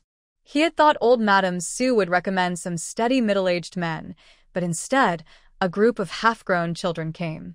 He couldn't help but sigh, thinking that this woman must think he's easy to fool, just sending a few kids to handle things. If she doesn't want to come herself, that's fine. He, the prefect, wouldn't force her. Sending a group of children like this, what kind of joke was that? He strongly suspected that this old woman was planning to have the guards help her take care of children. Her scheme was so obvious. What could he do? He heard that those people were close to the princess herself. Shinger saw that the prefect's expression was off and immediately became a little angry. The big sword was planted firmly on the ground. He straightened his back and loudly said, "Honorable Prefect, I am the newly appointed captain of our village's security team, responsible for protecting the safety of Cheongjo. Don't underestimate us. We are the most capable people in the village after the village chief." A group of younger brothers quickly echoed, "Yes, we are the most capable after the village chief."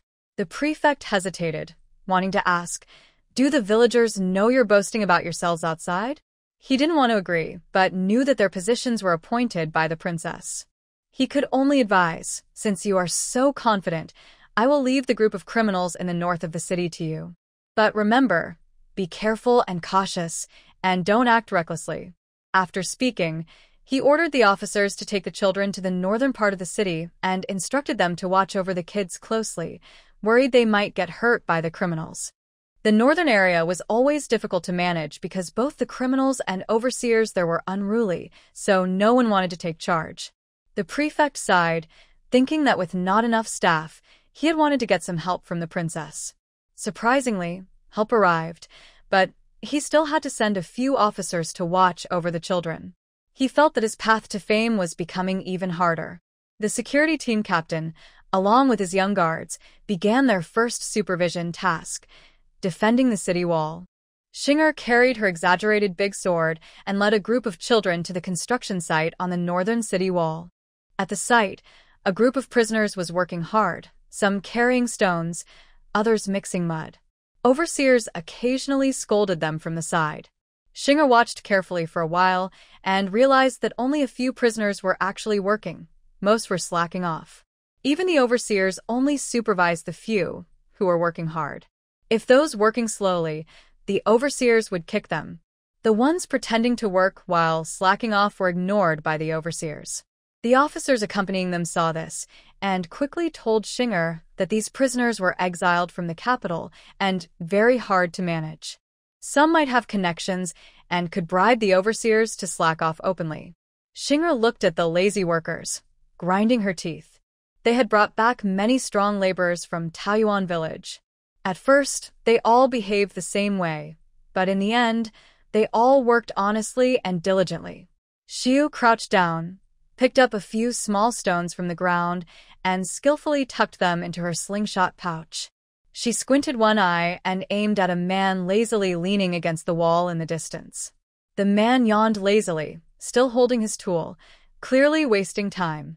Whoosh! The stone hit the man's shoulder precisely, and he jumped with an ouch, looking around angrily. Who hit me?" Xiu kept stuffing small stones into her slingshot pouch. Whoosh! The stone struck the man's backside again. The man yelped and turned his eyes toward where the stone came from. Seeing it was a young girl, he immediately got furious, pointing at Xia and shouting, "Little girl, are you looking for trouble? Dare to hit me? Believe it or not, I'll teach you a lesson." Xiu waved her slingshot confidently, acting even bolder than the man. "Lazy and still talking? Get to work. If you delay our village chief's wall-building progress, I swear I'll turn you into mincemeat." The man was angered by Xi's attitude and glanced nervously to the side. Immediately, a few companions gathered around, each with a rough face, clearly not kind-hearted. Outnumbered? Behind Chick, a group of children stood tall, taking a step forward. One man sneered and said, "Little girl, do you know who we are? You don't even dare to supervise us. Who do you think you are?" The nearby guards saw the situation and took a few steps back nervously. If a fight broke out, they knew they wouldn't stand a chance. No wonder no one wanted to oversee the prisoners repairing the northern city wall. These guys were too unruly. One guard pulled Shig aside and said, Captain of Security, maybe we should retreat first and wait for more people to arrive from the magistrate's office? Another guard, who had just been scolded by Madame Su yesterday and was from Ning's household, disagreed. He thought that Madame Su looked formidable and the people she recommended should have some skill. So he straightened his back and loudly said, "What are you afraid of? This is the princess herself sending us to supervise. If they dare to lay a finger on us, just try it." The ruined Ning household was the best example. When the men heard princess mentioned, they were first stunned, then burst into loud laughter. One of them mocked, "Princess? Just a bunch of kids with no hair yet? Stop joking. The princess would send you here? There should be a limit to telling stories." At this moment, a few overseers heard the noise and came over. The head overseer looked at the group of children around Shinger and then at the prisoners. He frowned and scolded, "What are you all shouting for? Get to work." Seeing the overseer arrive, the prisoners looked pleased. The man who had been hit with a slingshot by Shinger immediately leaned in to whisper to the overseer, "This group of kids says they're sent by the princess, and they are bossing us around and even threw a slingshot at us. You see." Hearing this, the overseer's face darkened. He then turned to the children and said, "Little girl, stop causing trouble here. This is a construction site, not a place for playing. Hurry home, or don't blame me for being rude." One of the guards stepped forward loudly. "Open your eyes and see clearly. We are officials sent by the magistrate, obeying his orders to bring the security team captain here to supervise the site. Anyone who tries to stop us is disobeying the princess and the magistrate's commands." The overseer looked at the group of officials, his expression changing slightly. He recognized they were officials from the magistrate, but since this part of the city north of the walls was always under his control, no one else had come here before. Now, suddenly, a group of children claiming to be here to help him manage the area was hard to accept. Humph. Even if you are sent by the princess, so what? What can a bunch of kids do? Stop causing trouble and leave immediately, or don't blame me for being harsh. Seeing the overseer's firm attitude, the men started to jeer. Exactly. A bunch of kids. Thinking they're so important? Get out of here and don't embarrass yourselves.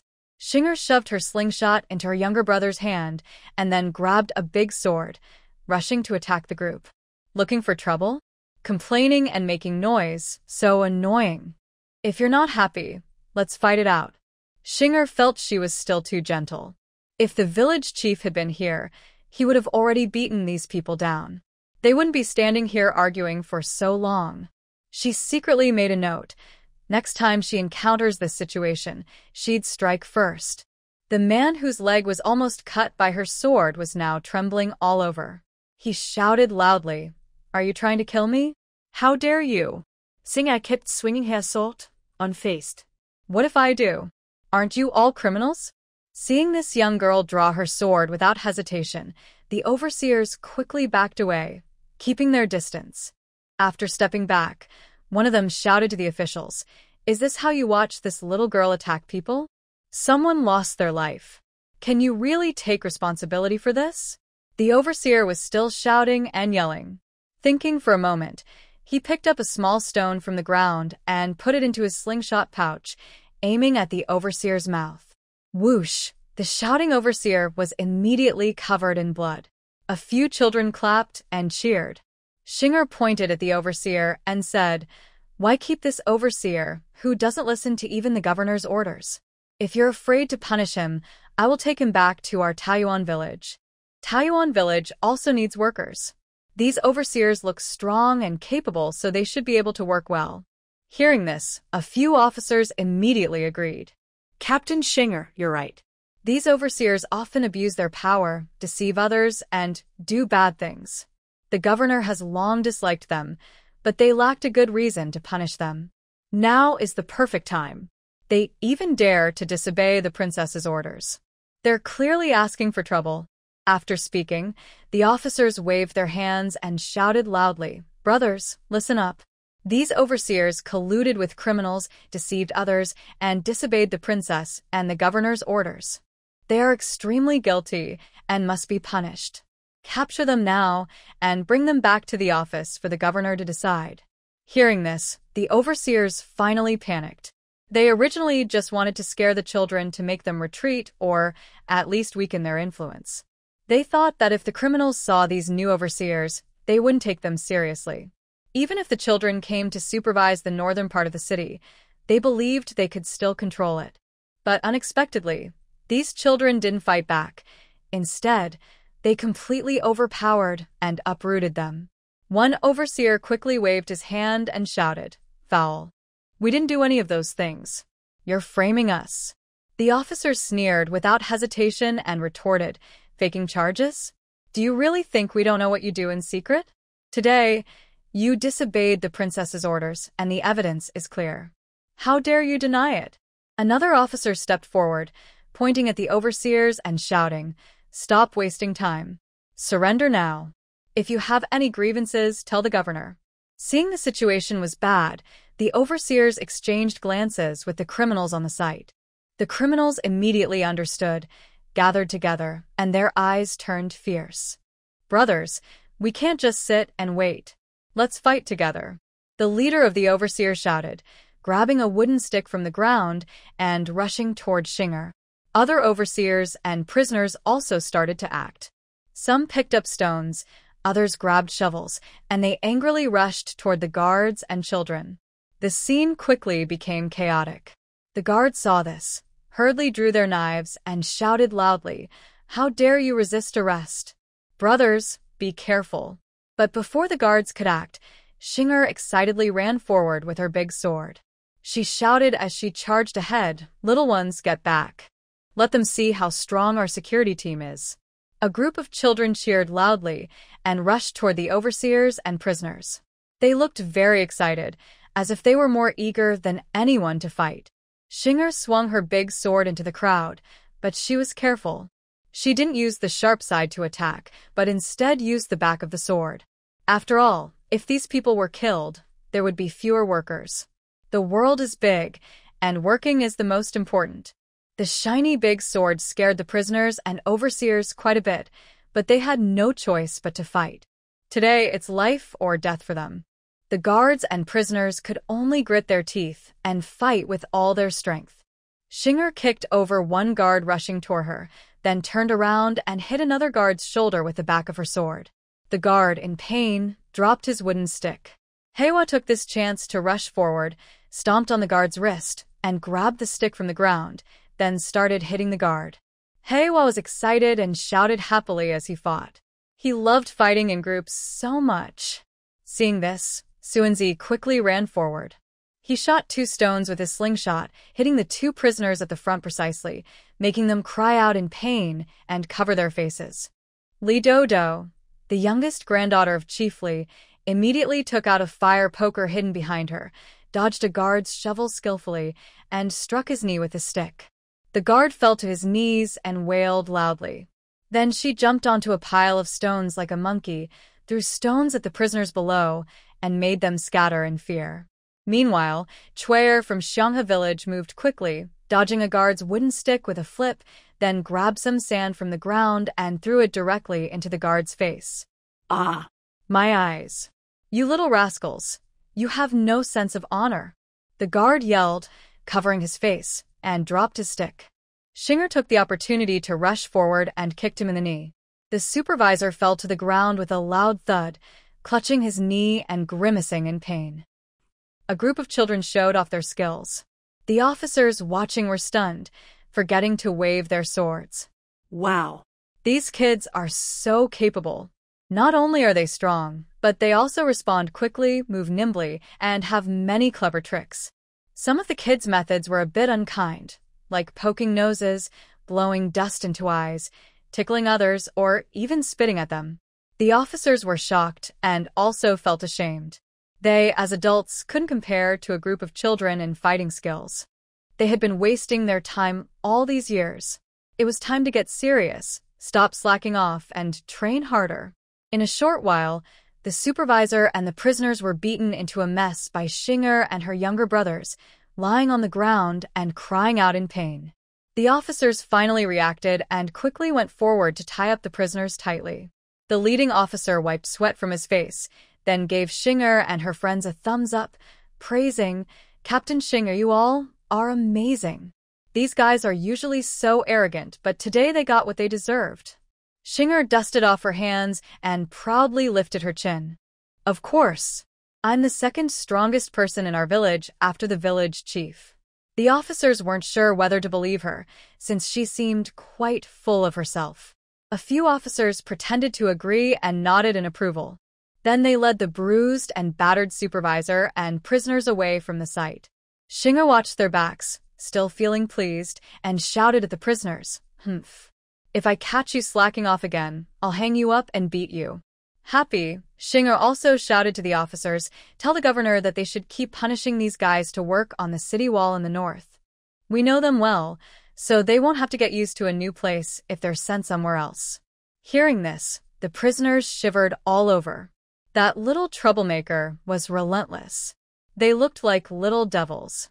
But the officers responded loudly, promising they would personally lead the prisoners to the north to be properly disciplined and reformed.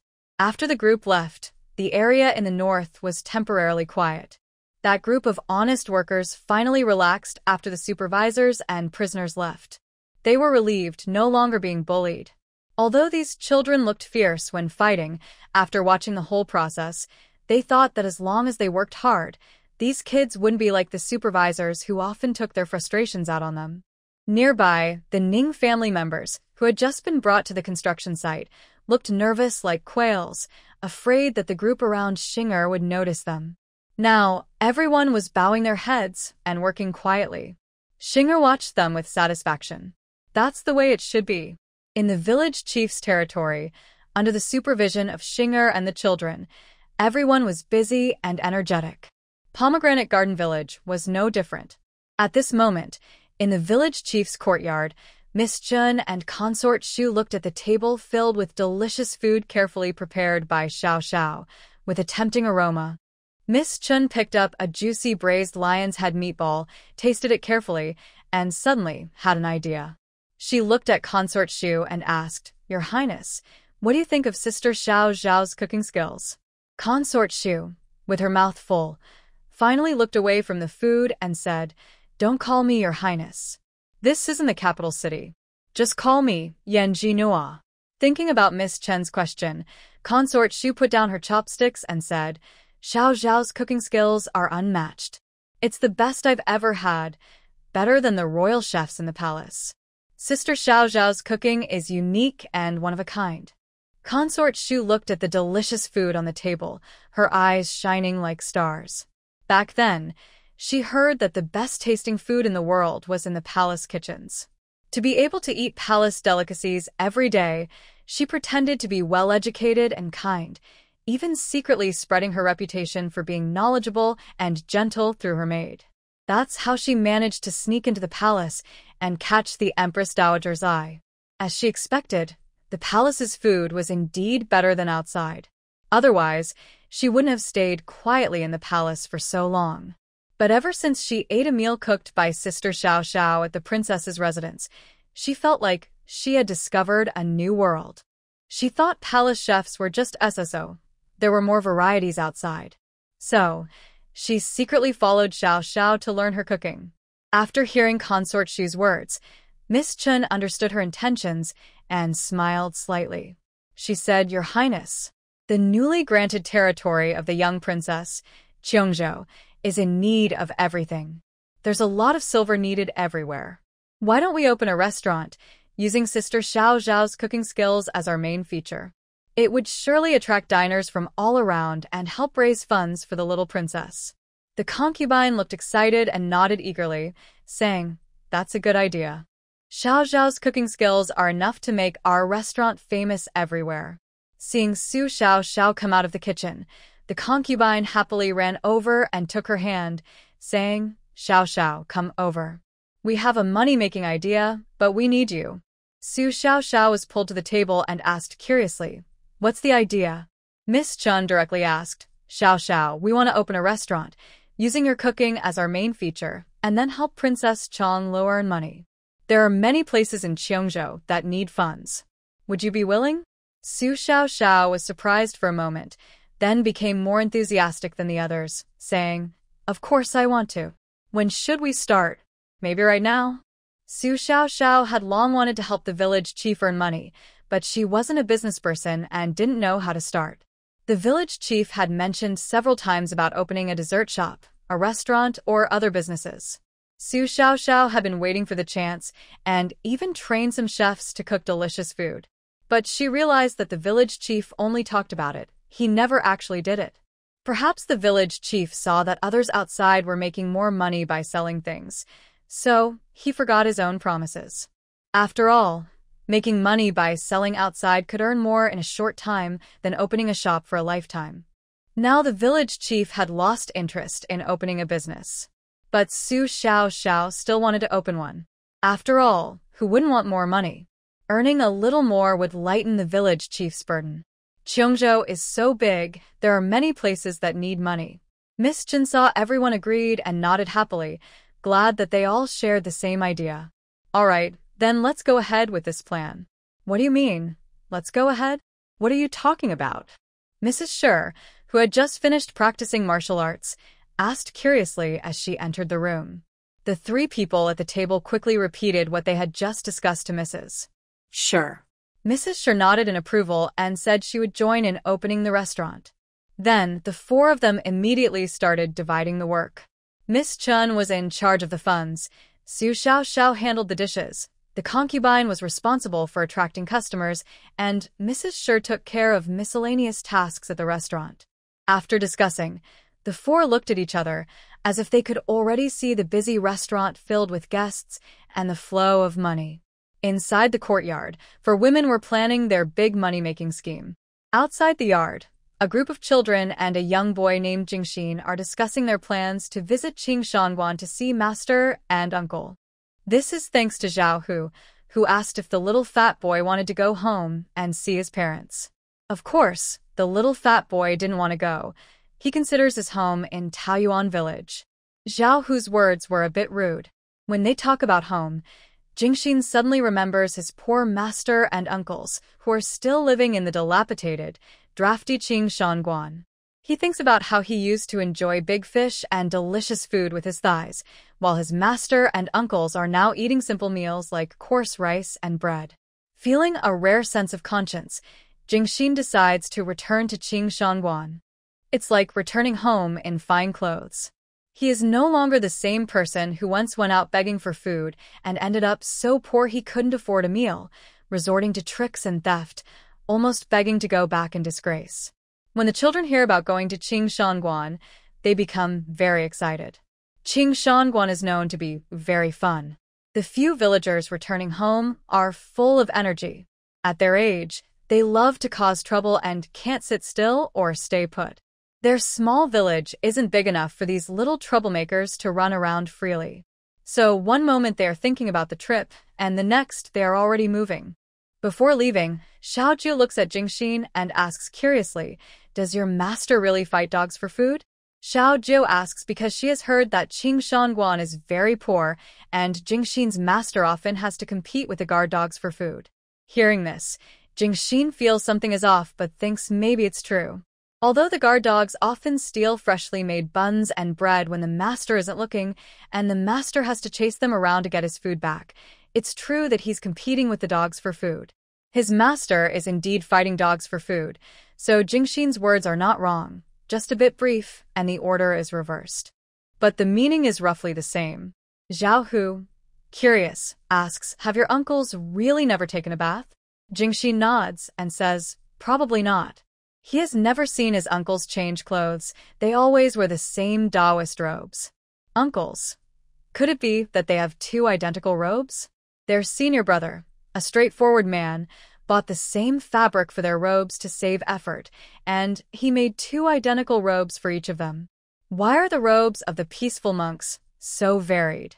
It's because peace is the smallest part of the observation.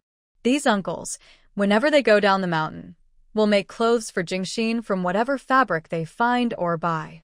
So, Jingxin has always worn colorful and fancy clothes since he was young. A few people nodded when they saw Jingxin. In their minds, Qingshan Temple quickly appeared as a place with a bunch of old men fighting over food with dogs and who never bathe. Honestly, what's the difference between that and beggars?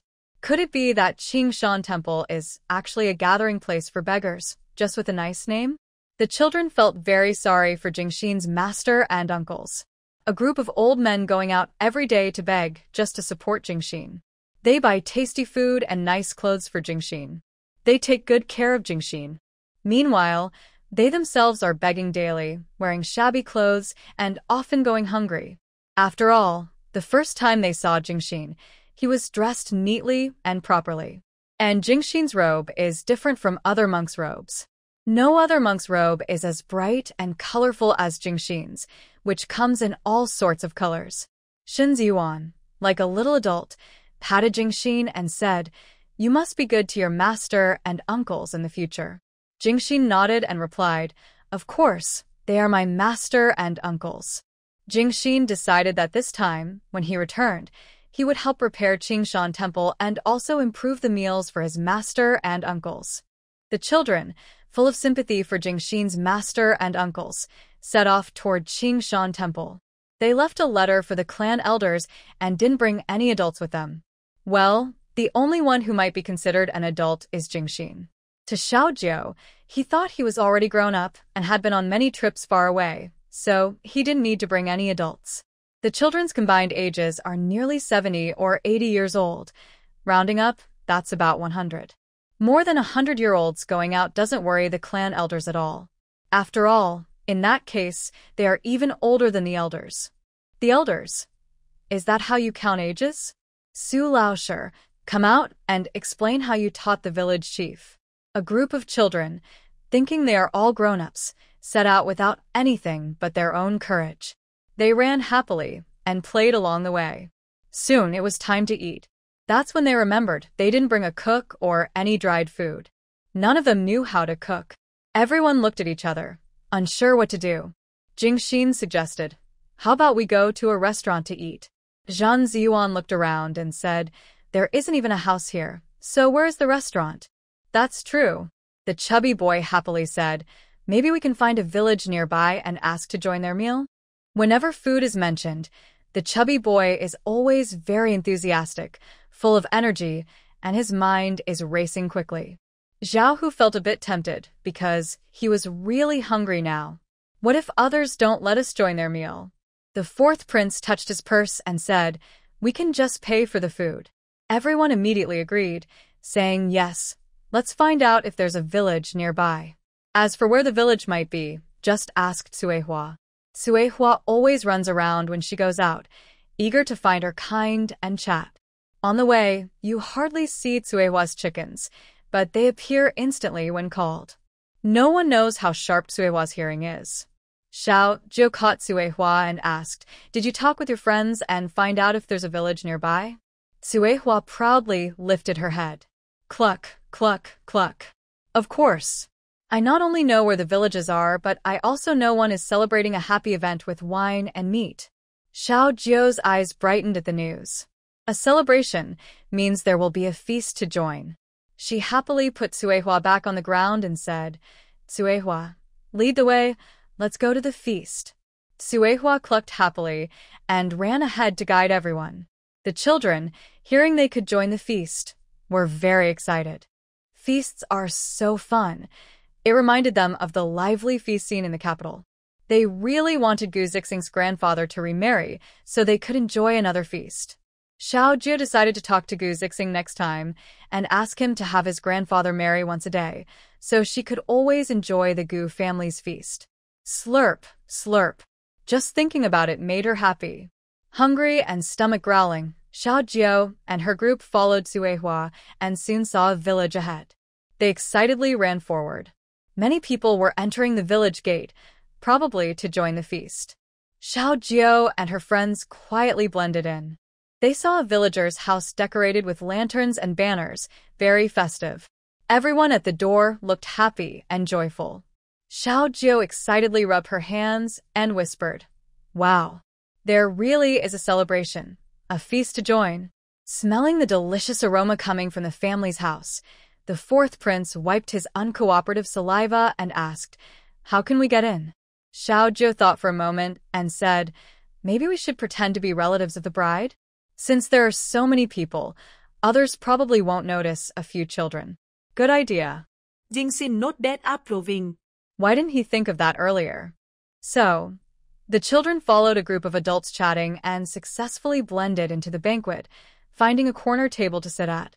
At the neighboring table, some women were discussing the main characters, the groom and bride. The children immediately perked up their ears. One woman at the next table glanced at the crowd in the yard and whispered to her neighbor, "Isn't the biological father of the Lin family girl supposed to be the county magistrate?" "Yes, but why hasn't the county magistrate come to the wedding?" Another woman from a nearby village asked curiously, "What? Isn't the bride from the Lin family? When did she become the county magistrate's daughter?" A few women who were always in the know quickly said, "Oh, you don't know? That girl from the Lin family is said to be the lost daughter of the county magistrate's family. I heard she was just found and taken back by the magistrate's wife recently." Another woman with the latest news added, "But that girl from the Lin family was only recently adopted back, and then she was sent away again. I heard her biological parents have a foster daughter who is very favored. Since her biological parents don't want her, the Lin family values her a lot." The women from the nearby village felt today's trip was worthwhile. They realized there was more to this story. The children were so engrossed in listening that they leaned in closer. One woman looked at Xiao Jiu, whose head was almost resting on her chest, and asked curiously, "Whose child are you? I've never seen you before." Xiao Jiu casually pointed behind her and said, "I'm from that family." Then she leaned forward and asked, "Why did the county magistrate send his daughter away?" The woman initially wanted to ask more about which family the children belonged to, but seeing how determined Xiao Jiu's eyes were, she understood immediately. That look was exactly the same as when she was gossiping herself, curious and eager to know. The woman started talking excitedly. It turned out that Yuan'er was a girl the old Lin family found by the roadside. The third branch of the Lin family had no children of their own, so they raised her as their own daughter. Recently, Yuan'er went to town and happened to meet the county magistrate's wife. She immediately stopped Yuan'er because Yuan'er looked very much like the magistrate's wife. Curious, the magistrate's wife sent someone to investigate and found out the truth from the past. It turned out that the magistrate's daughter was born not long ago and was stolen by someone. The baby was then abandoned by the roadside to fend for itself. The magistrate and his wife felt very guilty, believing they had not taken good care of their daughter. At that moment, the daughter of the younger sister who had recently returned from her divorce, also known as the niece, was about the same age as their own daughter. The magistrate and his wife transferred their guilt onto the niece, treating her as their own daughter. Not long after, the younger sister who had returned from her divorce passed away due to illness, leaving her orphan niece. The magistrate and his wife decided to adopt her as their own daughter. They raised her as if she were their biological child. They spent more than 10 years together, developing strong feelings. However, the newly adopted daughter, who had not grown up with them and was raised in the countryside, was not as close as their biological niece.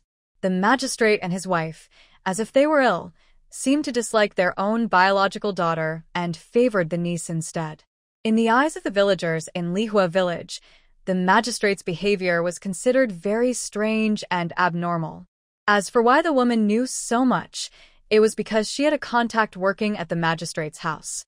Being close to the situation, she knew everything clearly and enjoyed sharing the gossip eagerly.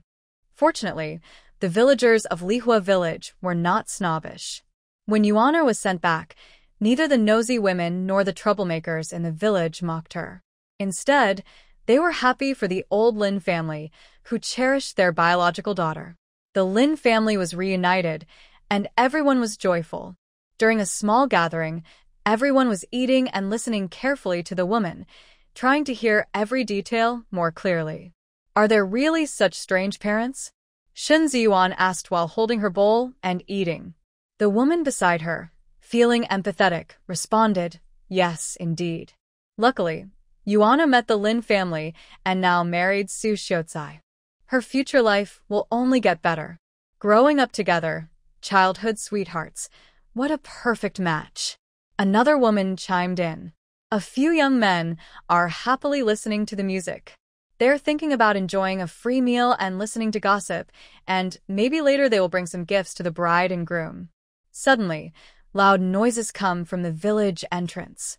Something's wrong. The officials are here. Someone shouts. Indeed, the officials look unfriendly and seem to be here to take someone away. Could it be that someone in the village has done something wrong? The officials? What are they here for? Everyone wonders. Before they can guess, the officials rush into the courtyard where the wedding is happening at Old Sue's house. Leading the group are the county magistrate and his wife. This couple originally thought it was shameful to have adopted a daughter who was not well behaved and had no talents. What they found hardest to accept was that this adopted daughter didn't feel close to them at all. So, they decided to pretend she wasn't their daughter and let her go wherever she wanted, since they had no real feelings for her. But then, Yuer said that their disliked biological daughter was going to marry a poor scholar. At first, they thought it was no big deal. Since the daughter wasn't raised by them and they had no emotional connection, they didn't care who she married. However, thinking about what Yuer said, marriage is arranged by matchmakers. If their biological daughter married a poor scholar, others might judge them as a couple. Plus, they believe their daughter's marriage should be decided by them. The county magistrate also had his own plans. He heard that the governor was thinking of taking a new wife recently. He thought that if his newly adopted daughter married the governor, his own position might improve next year. So, the magistrate and his family discussed at home and decided that the best way to control this unfamiliar daughter was to first control her foster parents' family. That way, their new daughter would listen to them. The magistrate's wife first entered the courtyard and pointed at the Lin family, crying and scolding. "It's you. You kidnapped my daughter years ago and dared to keep her at home. You even persuaded my daughter not to recognize her real parents." After speaking, she turned to Yuan'er with a loving look and waved her hand, saying, "Yuan'er, come home with your mother." Yuan'er, hearing the commotion, immediately lifted her veil and said coldly, "Madam, I think you have mistaken me for someone else. I was picked up by my parents from the roadside. I am not your daughter, and my parents did not kidnap your daughter. Please do not falsely accuse them." The county magistrate's wife nearly lost her composure when she heard Yuan'er speak. Yuer tugged at the lady's sleeve and said to Yuan'er, "Sister, I know you have some resentment in your heart. When you were taken away by the kidnapper, your parents searched for you for many years. They really missed you. When you disappeared, they couldn't sleep at night. Now that they finally found you, how can you bear to make them sad again?" Yuan'er sneered, "You say they searched for me for many years? Then why did they send me back to Pear Blossom Village after recognizing me? Now they come to find me again. There must be some secret plan behind this." Hearing this, the county magistrate and his wife looked slightly surprised. They had thought that recognizing their daughter and later dismissing her as unpolite and sending her back to Pear Blossom Village was not a proud matter. They assumed Yuan'er wouldn't tell others. But it seemed she had already spoken openly, and everyone knew. Yuer's face stiffened, then she quickly smiled again. "Sister, you misunderstood. Your parents didn't want to send you away. They thought you would be happier living in Pear Blossom Village. They didn't want to disturb your life. But now they found out that the family that raised you is the same family that kidnapped you. They're worried about you staying here, so they want to bring you home." The county magistrate and his wife quickly nodded in agreement.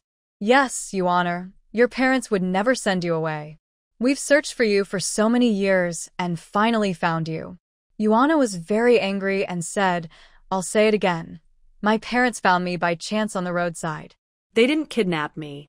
The county magistrate sighed. "Yuan'er, don't be fooled by the Lin family. Who knows if they deliberately kidnapped you back then? Your parents have already checked. They are the ones who took you." Yuan'er glaret angrili.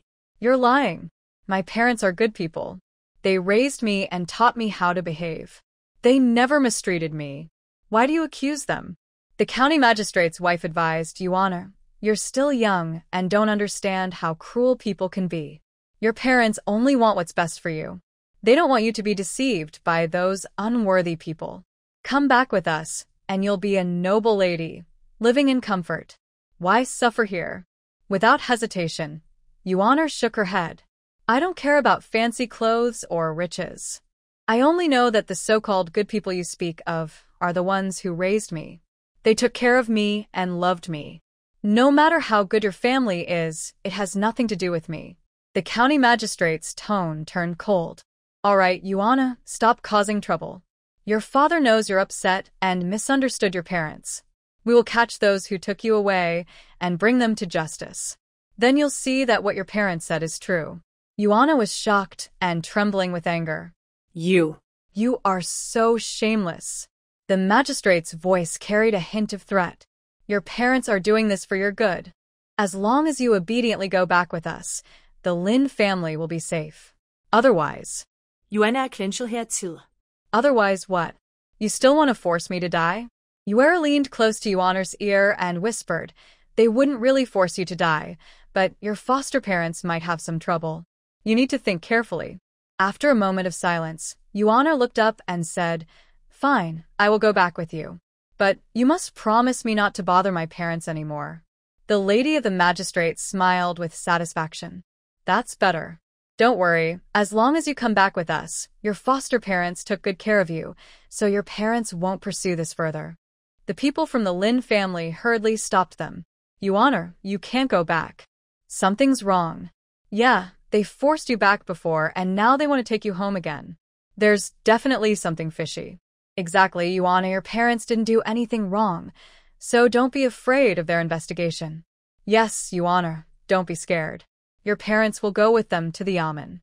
Yuana quickly hugged her parents and said, "Dad, Mom, they said they don't want me to suffer here. They want to take me to a better life. Don't worry, if they treat me badly, I'll run away and come back." The groom and the members of the Su family also hurriedly stopped Yuana from leaving. Yuana looked at the Su family members with regret in their eyes.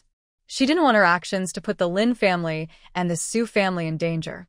She understood the principle of not fighting with officials. After finishing the small wine, seeing a group of people still pulling and tugging and not moving to the next step, she felt a bit anxious.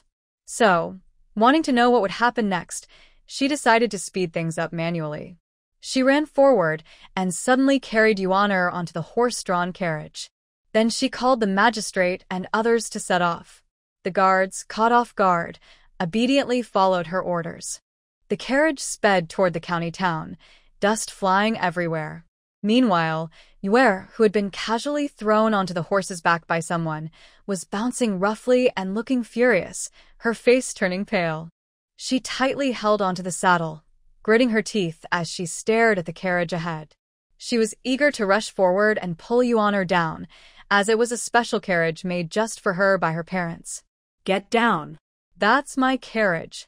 Yuer shouted angrily, but the wind howled so loudly that her voice was lost in the dust. Inside the carriage, after Xiao Jiu helped Yuana onto the vehicle, she still looked a bit confused. Sitting inside, she watched the scenery rush past outside the window and felt mixed emotions. Who are you? Yuana asked, unable to hold back her curiosity about the girl sitting across from her. Xiao Jiu clapped her hands excitedly and said, "Someone helping you share your family's belongings." Share? Family belongings? Yuana looked at her in doubt. Shunji Yuan, who had run into the carriage with the village chief, also looked confused and asked, "Village chief, what are we sharing?" Xiao Jiu shook her head and pointed at Yuana, saying, "We're not sharing. We're helping her share." Seeing that everyone inside the carriage still looked puzzled, Xiao Jiu, small and helpless, sighed. Why is everyone so slow? Seeing the village chief look at her with a puzzled expression, Shinji Yuan's mind was racing. She was worried that the village chief might think she was as slow as Zhao Hu and the others. But her brain was working so hard that it was almost smoking, and she still couldn't figure out what family belongings they were supposed to help share. Xiao Jiu pointed at Yuana and asked, "Who is the daughter of the county magistrate?" Shinji Yuan answered without hesitation, "That girl is Yuer." Xiao Ju shook her head and said, "No, she's his real daughter." Yuan reluctantly pointed at herself. Shen Ji Yuan immediately responded, "Yuan." Seeing that both knew who she was, Xiao Jiu quickly analyzed, "That's right. You're his real daughter. He came to pick you up, so your family now belongs to you. Your father's property is your property." Yuan shook her head and said, "But I don't want to acknowledge him. I don't care about his property." Xiao Jiu's eyes lit up. She rubbed her hands and said, "Then I'll claim it. You just need to acknowledge him for now. After we share the property, you can cut ties with him." Yuan wondered, is it really that simple? But the county magistrate's property, even if I am his real daughter, I can't get it. He has a son, and the property definitely belongs to him. Xiao Jiu puffed up her cheeks, a bit angry, and said, "How can you be so slow? You're also his child. Why can't you share? Besides, sharing family property is just about competing fairly. Whoever grabs more gets more. Later, we will help you seize everything and make sure your father's property is fully taken back." This is similar to how she used to share snacks with her cousin. Whoever took more got more. The same goes for the inheritance. Whoever takes more gets a bigger share. Xiao Ju saw that Yuana still looked confused and, a bit disappointed, said, "Your father has already taken you back, so he must be calling you to share the inheritance. Otherwise, he would have sent you away before, but today he brought you back. It's because he still hasn't divided the property for you. He wants you to go back and share it first, then leave afterward." Initially, Yuana still looked confused, but Xiao Jiu's words made her feel excited and at ease, and she accepted Xiao Jiu's explanation. It wasn't that she wanted to go back and share the inheritance just to cause trouble for the county magistrate. She was waiting for a chance to anger him again so he would send her away again, giving her an opportunity to cut ties with him later. Yuan said softly, "Then let's go share the inheritance first, and then go home." Xiao Jiu thought she finally understood and happily said, "After sharing the inheritance and going back, can you get married again? I haven't finished my meal yet." Yuan nodded and said, "Okay. Once the inheritance is divided, I'll return to Pear Blossom Village and have another wedding with Brother Su." Xiao Jiu clapped happily and asked eagerly, "Can you buy more wedding candies then?" Yuan nodded. Meanwhile, Shen Ziyuan, who also understood what was happening, was thinking about something else. She realized that her father only had her as his daughter, so his family's property belonged entirely to her. When they divided the estate, she wouldn't need to fight for it because it was already hers. But now there was a problem. Her parents didn't seem to be as rich as she was. Even if no one else tried to take her inheritance, she wouldn't get much. To ensure she would receive more inheritance in the future, she decided she needed to visit her family and encourage her parents to work harder. Her parents weren't working hard enough. Why else would their money be so little? Especially her mother, who seemed to stay at home all day.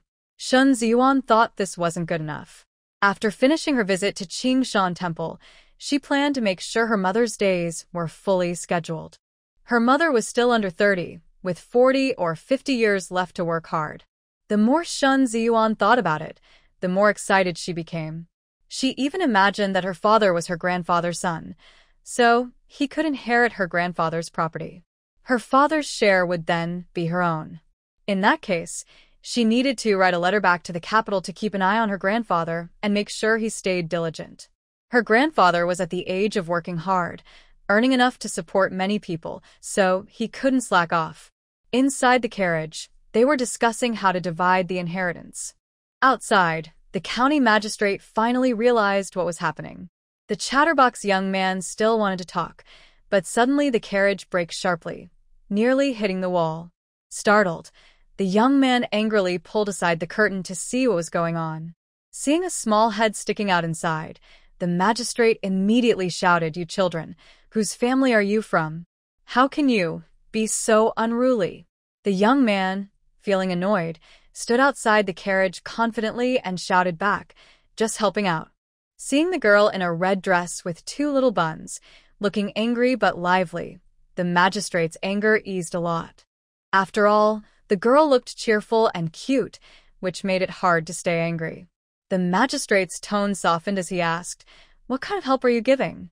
The young man pointed to Yuan. The magistrate naturally thought that these children were trying to flatter him by helping, and now they were following him to gain some benefit. Although he felt a bit annoyed, he saw that the children had successfully brought Yuan back, so he didn't ask further. He just waved his hand and thought, let them follow if they want. All right, keep going. Don't delay the journey. The young man, feeling a bit resentful because the magistrate had just scared him, thought it was only polite to return the favor. So, when the magistrate returned to his own carriage, closed his eyes to rest, and was planning how to use Yuan to connect with the prefect, the young man used his mental power to sharply poke the magistrate's carriage horse. The horse suddenly jolted, then, as if stimulated, let out a loud neigh and suddenly sped up, rushing forward wildly. Ah!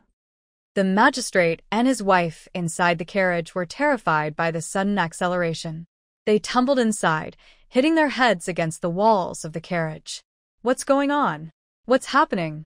The magistrate and his wife pressed against the windows, shouting at the coachman outside.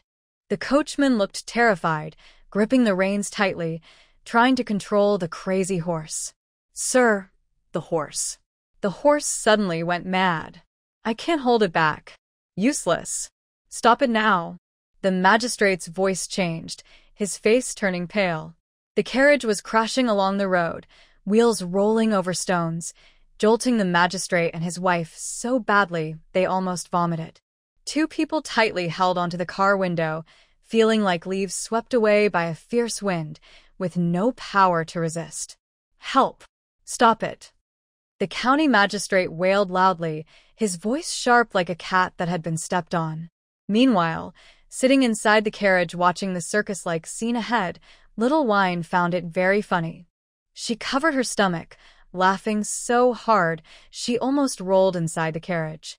Wow, this is so fun. So funny. Enjoying the fun, little Wine quietly poked the horses behind with her mental energy. The horse let out a loud neigh, speeding up even more, almost taking off into the air. Little Wine kept poking with her mind, and the horse galloped wildly. Ah! My back. The county magistrate and his wife were jolted so badly they nearly flew out of the window. They looked very messy now, their hats tilted, hair disheveled, eyes unfocused, like two crazy old people. The coachman was also thrown around, losing his reins and holding tightly to the carriage pole, afraid he'd be thrown out. Sir, the carriage can't be controlled anymore. The coachman shouted, crying. Useless. Think of a way. The magistrate's voice cracked with tears. He'd never been so embarrassed before. The carriage sped into the town, finally crashing into the town hall. The horse, exhausted, suddenly stopped. The magistrate and his wife tumbled out of the carriage, falling to the ground. His hat flew far away. His wife, with her hair in disarray and all her hairpins lost, looked very miserable. Luckily, Zhao Hu and some children picked up her lost items. The magistrate and his wife were covered in dust, looking like two beggars who came to ask for help. Ow! My back. The magistrate groaned on the ground. The wife, battered by the ride, didn't even have the strength to cry out anymore. Little Wine and her friends, who had been laughing all along, quickly ran to the town hall. Little Wine looked at the fallen people and couldn't help but burst into laughter again. When Zhao Hu and the others saw the village chief laughing, they also couldn't hold back and started laughing. Haha, I'm dying of laughter. You two look like two beggars. The magistrate and his wife, lying on the ground, looked up to see a group of children gathered above their heads, all laughing loudly.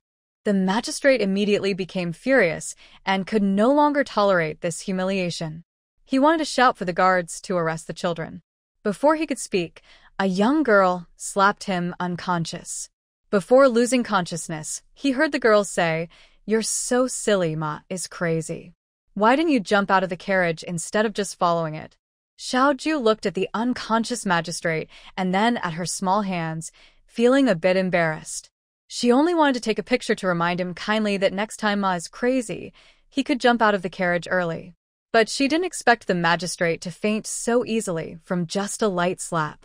The magistrate's wife, who had witnessed everything, was terrified, her mouth wide open, but she couldn't shout.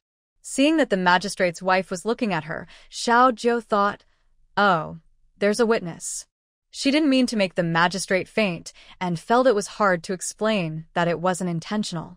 So, not wanting trouble or to be reported, Xiao Jiu gave another slap. The magistrate and his wife both fainted. When Yue was carried on a horse to the county office, she climbed down from the horse, covered in dust and dirt, trembling with anger, secretly vowing to complain to her parents and punish Yuano and the mischievous children. She saw the magistrate and his wife lying neatly in a row at the entrance of the office, looking like two beggars. "Father, Mother," Yue exclaimed, rushing over to shake them. "What happened? Wake up." The magistrate and his wife showed no response. Yue was so worried she stomped her feet and shouted inside the office, "Someone, come quickly." After a while, guards hurried over in a panic. They hadn't recognized the magistrate and his wife at first, thinking they were just beggars. Hearing Yue shout, they called for a doctor and helped them up. The scene became chaotic again. Seeing that no one was attending to them, Xiao Jiu instinctively followed the guards to the magistrate's residence, since their belongings hadn't been divided yet. Yue stood inside the main hall, feeling both angry and anxious. She had planned to complain, but now her parents were unconscious, and her plan was completely disrupted. "What's going on?" Yue bit her lip, feeling confused and upset. Just then, footsteps sounded outside the door. Yue looked up and saw Yuaner and a group of children standing at the entrance. "You. How did you get in?" Suddenly, she was filled with anger. "Yuaner, how dare you come here? You troublemaker, it's all your fault. When our parents brought you back, the horse went crazy on the way, and they fainted because of you." Yuan luoket confused. None of this was her fault. Xiao Jiu also found it strange. She thought the horse going crazy was her doing, and the fact that the county magistrate and his wife fainted was also her fault. Wait. Could it be that the troublemaker Moon is talking about her?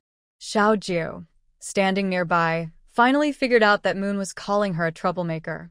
Since she was a child, villagers praised Xiao Jiu. All she heard was good words. The villagers said she was a little lucky star, a small fairy.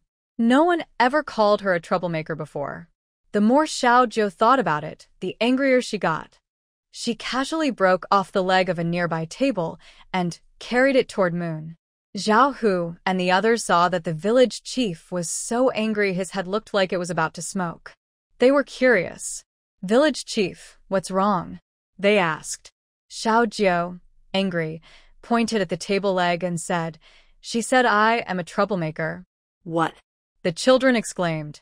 Jing Xin, confident in her lifelong practice, said, "Village chief, you are not a troublemaker. You are very lucky, a lucky star." Yes, village chief.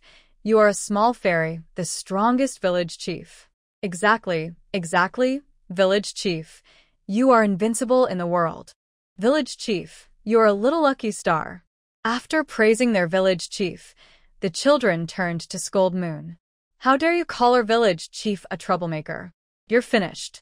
You bad woman. Our village chief is a small fairy, a little lucky star. You're a fake. I'll beat you to death." As soon as the children finished shouting, they rushed forward. Moon was startled by their reaction and took a few steps back. When she saw the rows of servants nearby, she immediately straightened her posture and looked proud. "I say, you honor, what does that have to do with you? Who are you?" Seeing her still arguing, Xiao Jiu grabbed the table leg and swung it at Moon. Moon quickly dodged behind the butler, and the table leg swung empty, smashing into the floor and creating a big hole. The moment it hit, everyone inside felt a tremor like an earthquake. It showed how angry Xiao Jiu was. Xiao Jiu, usually smooth sailing in life, couldn't stand even a little grievance. Zhao Hu and the others, who had been rushing forward, stopped in fear. If they had run a little faster just now, the table leg might have hit them. Luckily, I almost got mistaken for being killed. Yue, hiding behind the butler, saw what happened and her eyes widened with fear, her heart nearly stopping. If she hadn't dodged just now, the force of the fall might have hit her. Yue quickly shouted to the servants inside the house, "What are you all standing around for? Catch these little troublemakers for me." The servants looked at each other, clearly aware of the girl's strength. Although they were servants, they cared about their lives. The butler tried to calm the situation and hurriedly asked the girl holding the table leg, "Miss, is there some misunderstanding? Our young lady didn't say anything to you just now. Maybe you heard wrong.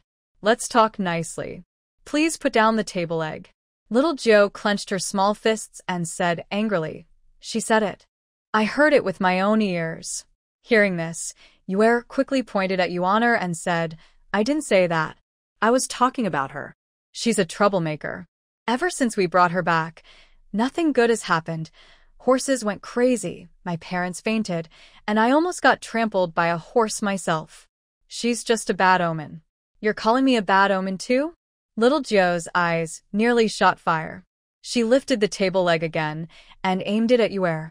Seeing the table leg coming toward her, Yue rolled her eyes and fainted in fright. Little Jo slammed the table leg onto the ground with a loud bang. Immediately, another big hole was created. Everyone who felt the tremor silently moved their feet outside the house. It was too terrifying. Seeing that she hadn't hit Yue yet, Little Jo was speechless. But suddenly an idea came to her. She could use her strength. What if she accidentally hurt someone? So, she carefully changed the direction of the table leg and swung it to the side. Pointing at the fainted person, she said to Yuan'er, "Take her back to work. No work, no food. Let her go to the village to fertilize the fields." Yuan'er nodded blankly. Meanwhile, hearing the servants say that their parents had brought back that rustic young man Yuan'er, the county magistrate's son Xiao Yi led a group of guards and stormed into the main hall. Seeing Yuan'er, he immediately shouted, "Catch this country bumpkin and kick her out. She's not my sister. My sister is Yue." After saying that, Xiao Yi looked around the room searching for his sister Yue. When he saw Yue lying on the ground, he was stunned. He screamed in fright and hurried over to shake Yue. "Sister, what's wrong? Wake up quickly." After shaking for a long time, Yue still didn't wake up. Xiao Yi hurried to find her parents, only to find they had also fainted. He immediately turned back and glared at Yuan'er as if he had found a scapegoat, pointing at her and scolding, "It's all your fault. You troublemaker." Sister Yue was right. You're bad luck. Ever since you came to our house, nothing good has happened. Our parents fainted, my sister fainted. It's all because of you. Yuan'er frowned calmly and said, "I didn't want to come to your house. Your parents forced me here, using my family to threaten me." She couldn't quite figure out her feelings toward this so-called blood-related younger brother. She just thought he was a brat, like a spoiled child, not well-behaved at all. Xiao Yi, hands on his hips, looked proud and arrogant. "You're just a troublemaker. Get out now, or I'll have someone take you away."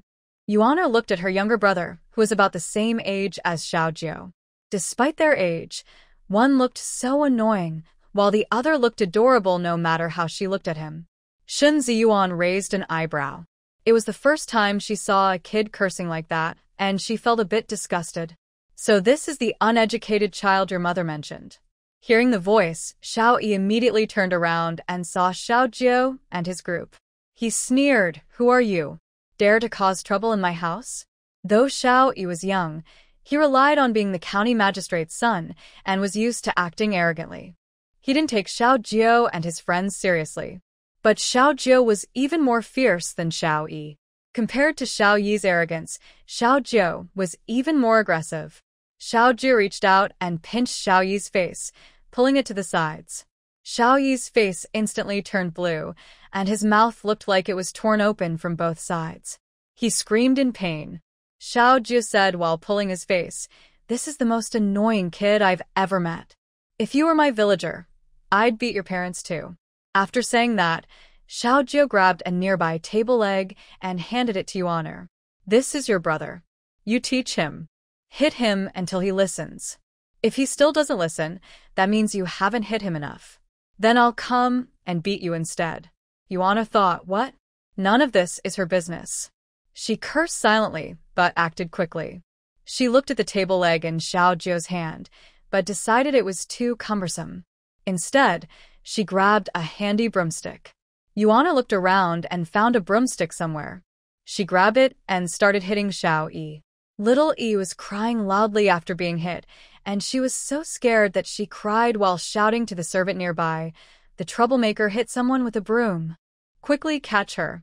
When my parents wake up, they will definitely punish her harshly." Yuana heard this and applied even more force. That mischievous kid definitely deserved a beating. Seeing this, the servant immediately rushed forward to protect the young master. However, there were other mischievous children nearby. Xiao Jio and his friends quickly stopped the servants from intervening. Xiao Jio threw people around like tossing sandbags. At first, the servants were very arrogant, but when they saw their friends being thrown onto the trees in the yard, they felt that it was natural for the sister to discipline her brother and decided not to interfere anymore. Without the servants blocking, Yuana had much more space to act. He became more skilled with the broom, swinging it more smoothly. Little E ran around the yard, shouting loudly as Yuana swung the broom behind him with a whooshing sound. Fortunately, Yuana had learned some tricks. Being young and agile, he dodged left and right and was never hit by Yuana. In the end, feeling accomplished, he was taken away with Yuer to Li Hua village. He didn't know that after this trip, getting beaten would become a regular thing. There were no disobedient younger brothers, only sisters who didn't hit hard enough. Seeing the magistrate's family fainting from shock, little E, who was still crying loudly and unable to protect himself, was overwhelmed. So, with Xiao Jio and his friends' efforts, Yuaner successfully obtained his share of the property. As for the remaining part, Xiao Jio and his friends took some of it since they had helped and deserved a reward. The butler watched this scene, wanting to stop but not daring to, because the head of the household, the magistrate, was now unconscious. Moreover, anyone who tried to stop now would be hanging from a tree. There was almost no space left on the trees inside the estate. Xiao Jio waved to the butler and asked, "Do you have paper and ink?" The reluctant butler immediately stepped forward and said, Yes, I do. I'll go get it right away." He hurried to the study to fetch paper and ink. Xiao Jio asked, "Can you write?" The butler quickly nodded, feeling relieved. Luckily, he could read and write. If he had shaken his head, he suspected this mischievous kid would immediately hang him on a tree.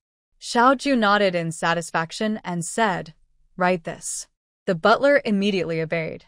Xiao Jio succinctly said, "Prefect, I suspect the magistrate is not a good person. Please handle this." The butler froze, holding the pen. "This. He seems to be the steward of the county magistrate. Why did he just nod and say he could write?" Xiao Jio saw he wasn't writing and asked, "Can you not write?" The steward noticed the girl's face looked strange and quickly nodded, Yes, I can." He then wrote down what Xiao Jio said in a few strokes. Xiao Jio looked at it and felt something was wrong. Oh, he forgot to tell the magistrate which county it was from. Xiao Jio looked at the finished writing and asked, "Which county is this?" The steward replied, "Shiryun County." Xiao Jio pointed to the words and said, "Add that in." The steward did as told. Xiao Jio saw him finish and put the letter into an envelope. After thinking for a moment, he said, "Send it to the government office." Shun Ziyuan asked, "Should we tell the magistrate that you sent it? Otherwise, he might think someone else did and ignore it." Xiao Jio thought that was right, so he picked up a brush and clumsily wrote the words Taoyuan Village on the letter. Then, very satisfied, he handed the envelope back to the steward and said, "Send it to the government office now." The steward hesitated. At this moment, he felt the children were messing around, but he also felt like he was betraying his master. But then he remembered that his master was usually not very kind to his servants, and he felt a bit lighter about it. Seeing that the steward hadn't started moving, Xiao Jio rolled up his sleeves. The steward, seeing this, felt no guilt at all now and immediately slipped away. After finishing his task, Xiao Jio thought he should go back to the banquet. He could still catch the evening meal if he hurried. So, he hurriedly pulled the confused Yuaner toward Lihua village. Big sky, big earth, Eating is the biggest. Yuan'er didn't understand. Even now, how could these children still have the energy to attend a feast? She looked at the valuables in the carriage and felt nervous. She felt like she wasn't going to share the inheritance, but was instead stealing it, even taking the other family's children along. What was even more unbelievable was that, after stealing the county magistrate's belongings, the servants from his household were still escorting them back to the village. She didn't know if she was going crazy, or if the world was crazy. Maybe she was dreaming. Soon, everyone returned to Lihua village. At that moment, the Lin family and the Su family were discussing how to bring Yuan'er back. They hadn't yet figured out a plan, but Yuan'er, who they worried about, not only returned safe and sound but also brought back several carriages of valuables. It was like a fairy tale. To prevent her parents from worrying, Yuan'er quickly told them what had happened. But instead, they all started to imagine even crazier things. Her daughter led a group of children to rob the county official's house? No, that's not right. It was a group of children helping her daughter to rob the county official's house. Are they going to be beheaded or exiled as a family? The people of the Lin family felt heavy-hearted, but luckily Yuan'er returned safely and unhurt. Old Mr. Lin smoked a dry pipe and said sadly, "Once the county official wakes up, he won't forgive you easily. Yuan'er, you and these children should hide in the mountains. Grandpa will take the blame. After all, I'm getting old." Mrs. Lin agreed. "I'll go with you, Grandpa. You all hide in the mountains. When the danger passes, you can come out." The three brothers of the Lin family shouted urgently, "Dad, Mom, don't talk nonsense. If we run, we all run together." Xiao Jiu, a bit confused, scratched his head and asked, "Why do you want to run away?" The third brother of Lin saw that the girl who caused all the trouble still didn't realize how serious it was, so he explained slowly, "Because you caused trouble for the county official. When he wakes up, he will definitely come after you. People shouldn't fight officials. We can't win against the county official." Xiao Jiu asked worriedly, "Can officials really fight each other and win?" The third brother replied, "Do you know any officials in the county office? But even if you do, it probably won't help. The biggest official in Shuryan County is the county magistrate." Xiao Jiu thought for a moment and said, "I don't know anyone, but my dad gave me Cheongzhou. He said I am the boss of Cheongzhou now, and everyone must listen to me. Isn't this County Cheongzhou?" Xiao Jiu's little plan started to turn in his mind. If this county isn't part of Cheongzhou, should I take it over? The third brother of Lin felt a bit hopeful and stammered, "This is Cheongzhou. May I ask, little girl, what is your identity?" Xiao Jiu proudly said, "I am the village chief of Taoyuan village." The third brother's hopes suddenly fell flat.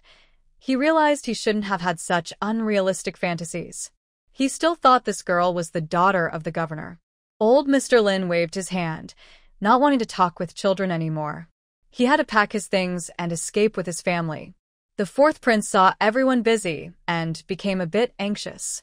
He pulled his younger sister Chong Lu and asked, "Didn't we say there would be a feast tonight? Why didn't he see anyone going to the kitchen to cook? It's already mealtime." Mrs. Lin was a bit anxious and said, "It's not the time to think about eating. If we don't run now, the officials will come to catch us." The fourth prince said confidently, "This is Cheongzhou. My sister is the oldest there. If they dare to catch us, I will have my sister Chong Lu cut off their heads." The people of the Lin family. They've seen many bold people, but never anyone this daring. Old Mrs. Lin pushed the children aside and said, "You can play here. Later, after we finish cleaning up, follow us and run. Once the danger passes, you can go find your parents. If you're worried about putting your parents in danger, tell the villagers quietly and let them hide." She saw the children looking at her eagerly.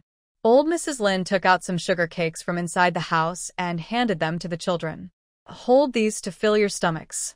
We don't have time to cook for you now. By the way, which family do you belong to?"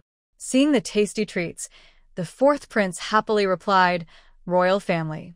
He couldn't wait to take a bite of the sugar cake given by Mrs. Lin, crispy on the outside, soft inside, sweet and fragrant. Old Mrs. Lin looked puzzled and asked, "Huang family? I haven't seen you before." The fourth prince watched Mrs. Lin busy working, thinking she might make something delicious again, so he happily followed her around. While eating the sugar cake, he replied, "My home is far away. I haven't seen you before." Old Mrs. Lin thought he was talking about the nearby Huang family in the neighboring village. She asked, "Where is your home?" Later, the villagers can pass a message to your parents. The fourth prince said, "My home is in the capital city. What message should I pass to my parents? My father and mother don't live together now. My father is in the capital and my mother is in Taiyuan village." Old Mrs. Lin packed her things while chatting casually with the fourth prince, which helped ease her earlier panic. She continued asking, "Did your parents separate?" Hearing this, she thought the boy's father might have abandoned his family and found a new wife in the city. The fourth prince shook his head and said, "No, but my father has many wives and many sons. When he marries again in a few years, he might forget about my mother and me. Then my mother and I can stay in Cheongjo forever." Old Mrs. Lin looked at the carefree boy with sympathy and said, "Your father really isn't a good person. He's so grown up but still so unfaithful. But did your unkind father agree to let your mother take you away?" She remembered that women who divorce usually couldn't take their children with them. The fourth prince replied, "My mother and I ran away secretly." Mrs. Lin stopped her actions, gently touched the fourth prince's head with a look of pity, and then took out a fried fruit pastry from somewhere, handing it to the fourth prince. She said, "Poor child, your father is really heartless. Is your father an official in the capital?" The fourth prince nodded happily, took the pastry, and replied, "My father is an official in the capital. Every time I see him, I have to kneel. If he doesn't tell me to get up, I can't stand up. My father is very strict." Mrs. Lin felt even more sorry for him. Such a pitiful child. "By the way, what official position does your father hold in the capital? Is it a high rank?" The fourth prince answered, "He is the emperor, the highest official." Suddenly, there was a loud clattering and crashing sound. In an instant, everything in the Lin family's hands fell to the ground. Sun Yan quickly recovered and said, "You can't say things like that. You'll get into trouble." As a scholar, Sun Yan knew well that such words couldn't be spoken casually. If someone heard him pretending to be royal, it wouldn't just be a matter of losing his head. He looked around quickly. Luckily, only the Lin family was inside the room, so he relaxed a little. Hearing their suspicion that he was lying, the fourth prince took out his token seriously and said, "I'm not lying. My father is an official." He then threw his imperial token into Sun Yan's hand. That token should prove his father is an official. When Sun Yan saw what was in his hand, he immediately trembled and knelt down with a loud thud. Seeing Sun Yan's reaction, Lin Laosan dropped the clay jar in his hand, making a dull thud sound. He stammered, Is this child telling the truth?" Sun Yan nodded, trembling as he handed the token back to the fourth prince. The atmosphere in the room instantly froze, and the sound of a pin dropping could be heard. The Lin family members all stopped what they were doing, staring at the fourth prince with wide eyes, as if they had seen something incredible. Mrs. Lin's legs went weak, and she sank to the ground, her eyes full of shock and disbelief, but mostly fear. This child said he was royal, so he was the emperor's son. What did she just say? She called the prince's father heartless? She must have cursed the emperor just now. She would be beheaded for that. The fourth prince, seeing this, scratched his head in confusion and asked, "What's wrong with you?" Sun Yan was the first to regain his senses. He quickly bowed respectfully and said, "Your Highness, we are honored by your presence. Please forgive our rudeness." The members of the Lin family all imitated, filling the small room with a sense of respect and nervousness. Yuana, kneeling on the ground, suddenly remembered what the young girl had just said. Her father had given Cheongjo to her, and from now on, Cheongjo belonged to her. Could it be? Yuana quickly bowed respectfully to the girl watching the lively scene while eating a sugar cake, saying, "Your humble servant greets Princess Changle. May the princess be safe." The room fell silent again, only the rustling sound of leaves in the wind. Everyone looked at each other, as if they had heard something unbelievable. Wow. What? Is this young girl really Princess Changle of Cheongjo? Did the Lin family today cause trouble for the royal family? Why are princes and princesses here? The Lin family members again bowed toward Princess Changle. Commoners greet your highness, the princess. We apologize for any rudeness upon your arrival and kindly ask for your forgiveness. Xiao Jiu finished eating the sugar cake in his hand and quickly raised his hand to signal everyone to stand up. Remembering the main reason he came, he immediately said, "All right, my apologies.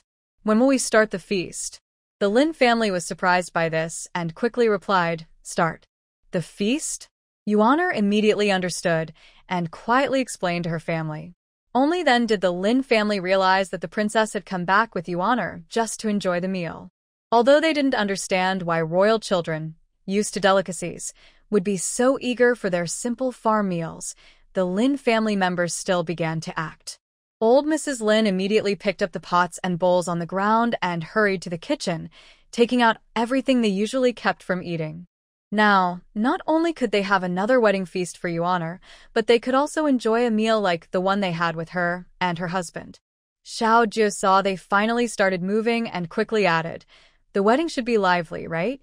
It would be best if it were as lively as the wedding of Gu Zixing's grandfather last time." Old Mrs. Lin paused, turned around, and asked, "I wonder how the princess would like us to make it lively?" Originally, the Lin family planned to quietly prepare a table of delicious food to entertain the guests. In their eyes, anything related to the royal family was high-class and elegant. Especially since they had a prince and princess here, they thought royalty should be low-key and luxurious, not mingling with common folk like them. Now, it seemed that they were hungry and wanted to eat at the Lin family. Xiao Jiu sat on a stone stool in the Lin family's yard, excitedly saying, "The more people, the better."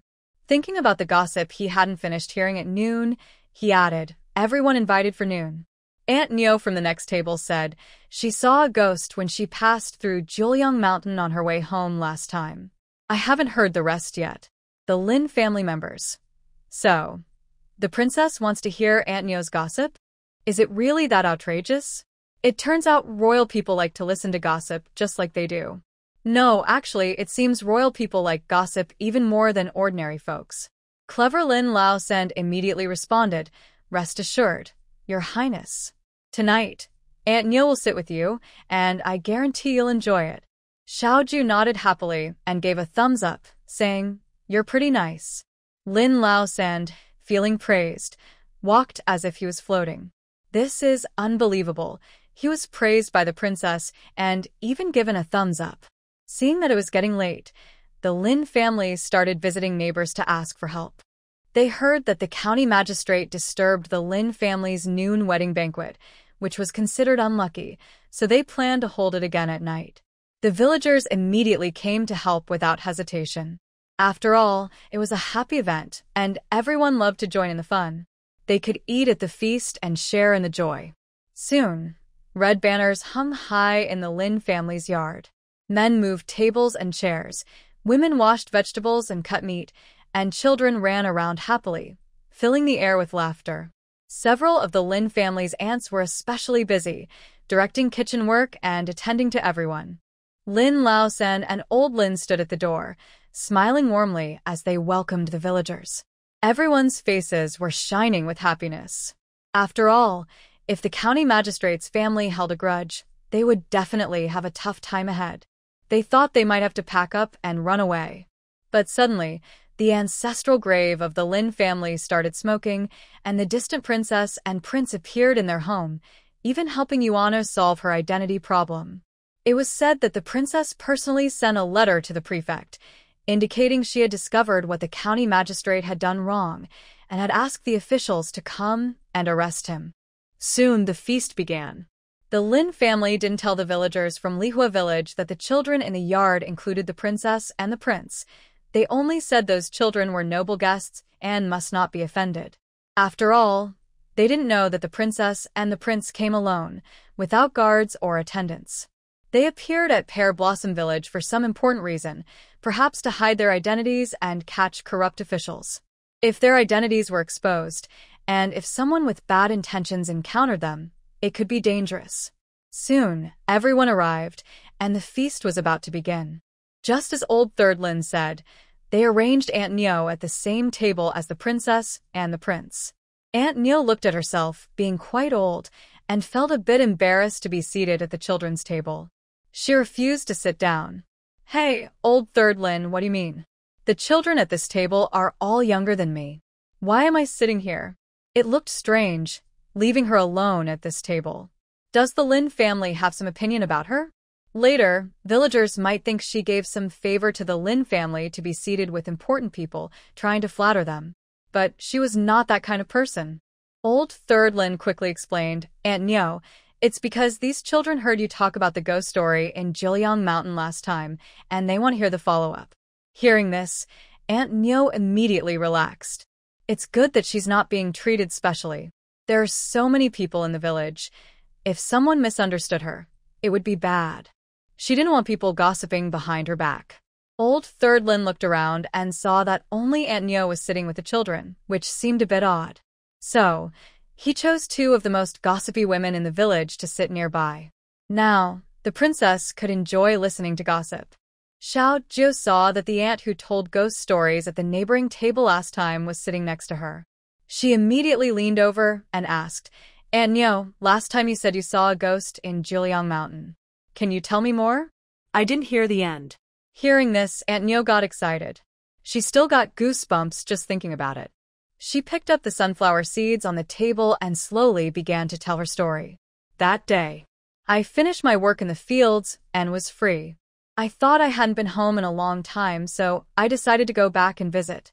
I walked all day on a small path, and my feet were sore. When I passed Jiliang Mountain, it was almost dark. I wanted to hurry and not delay, but as soon as I reached the foot of the mountain, I heard a loud rustling sound from above, like something moving through the grass. I was happy, thinking it might be wild chickens or rabbits.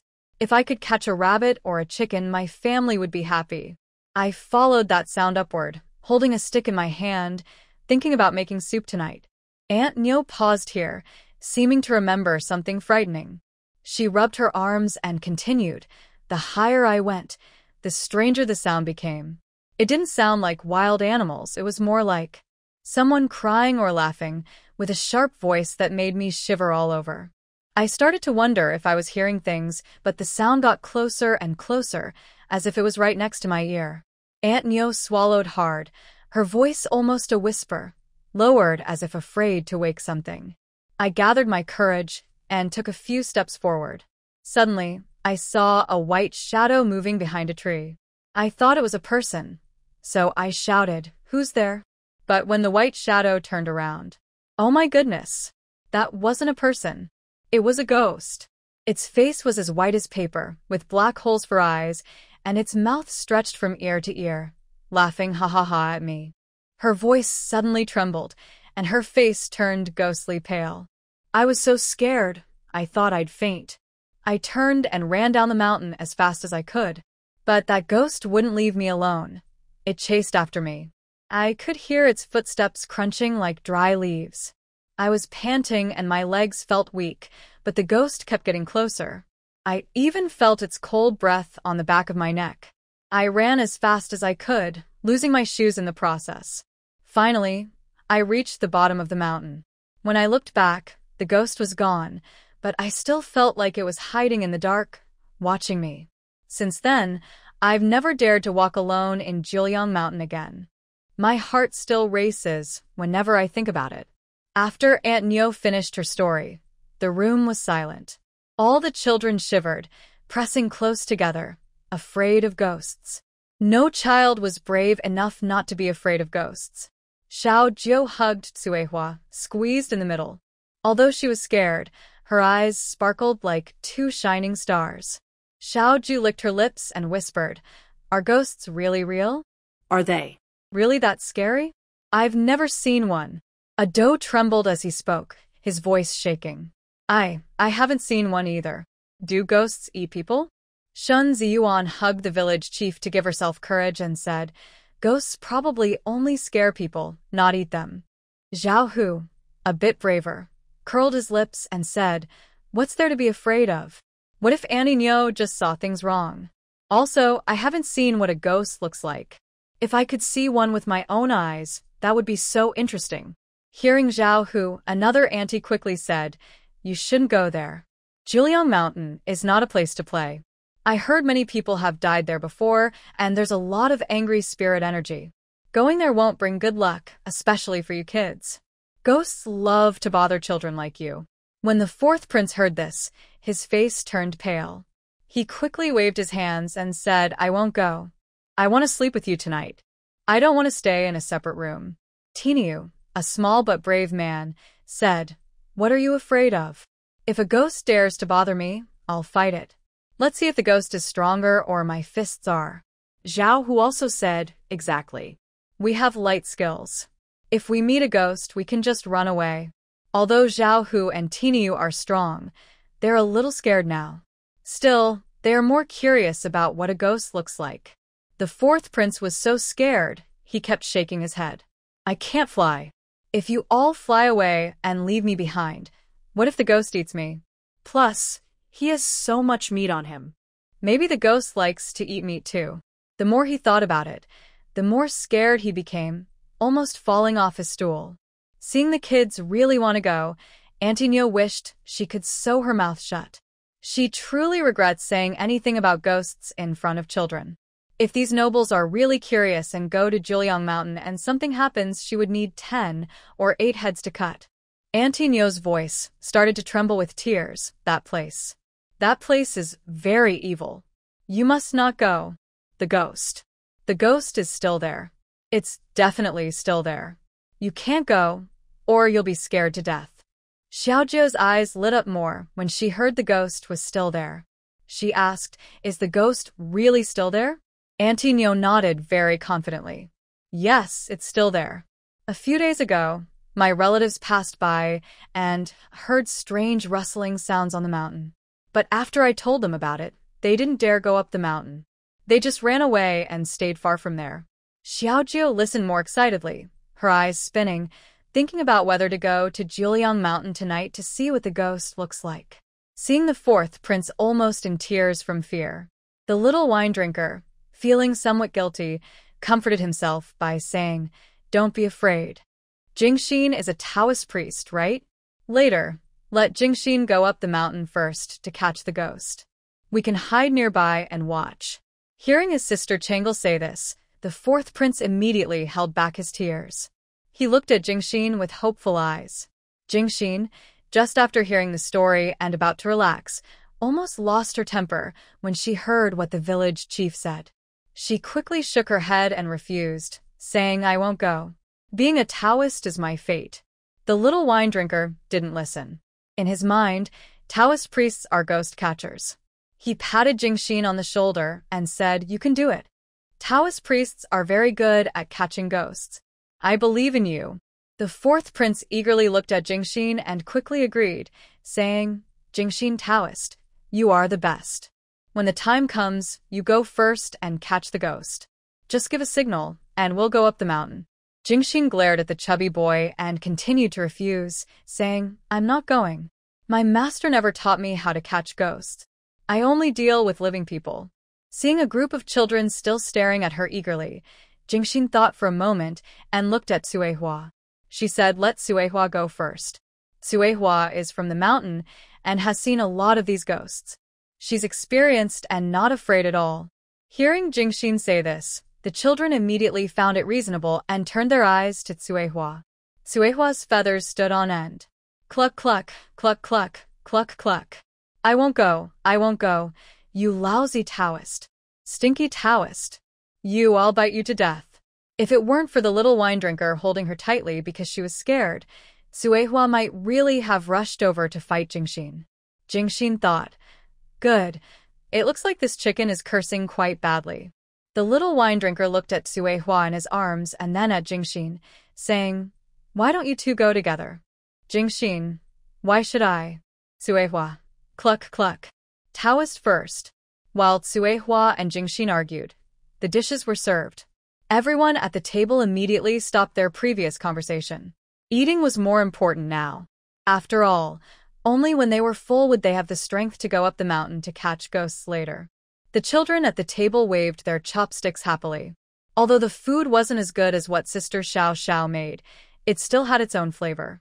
Maybe because there were many people eating together, the children felt that a feast was more fun than just eating alone. They ate the food on the table while listening to the women chatting about gossip.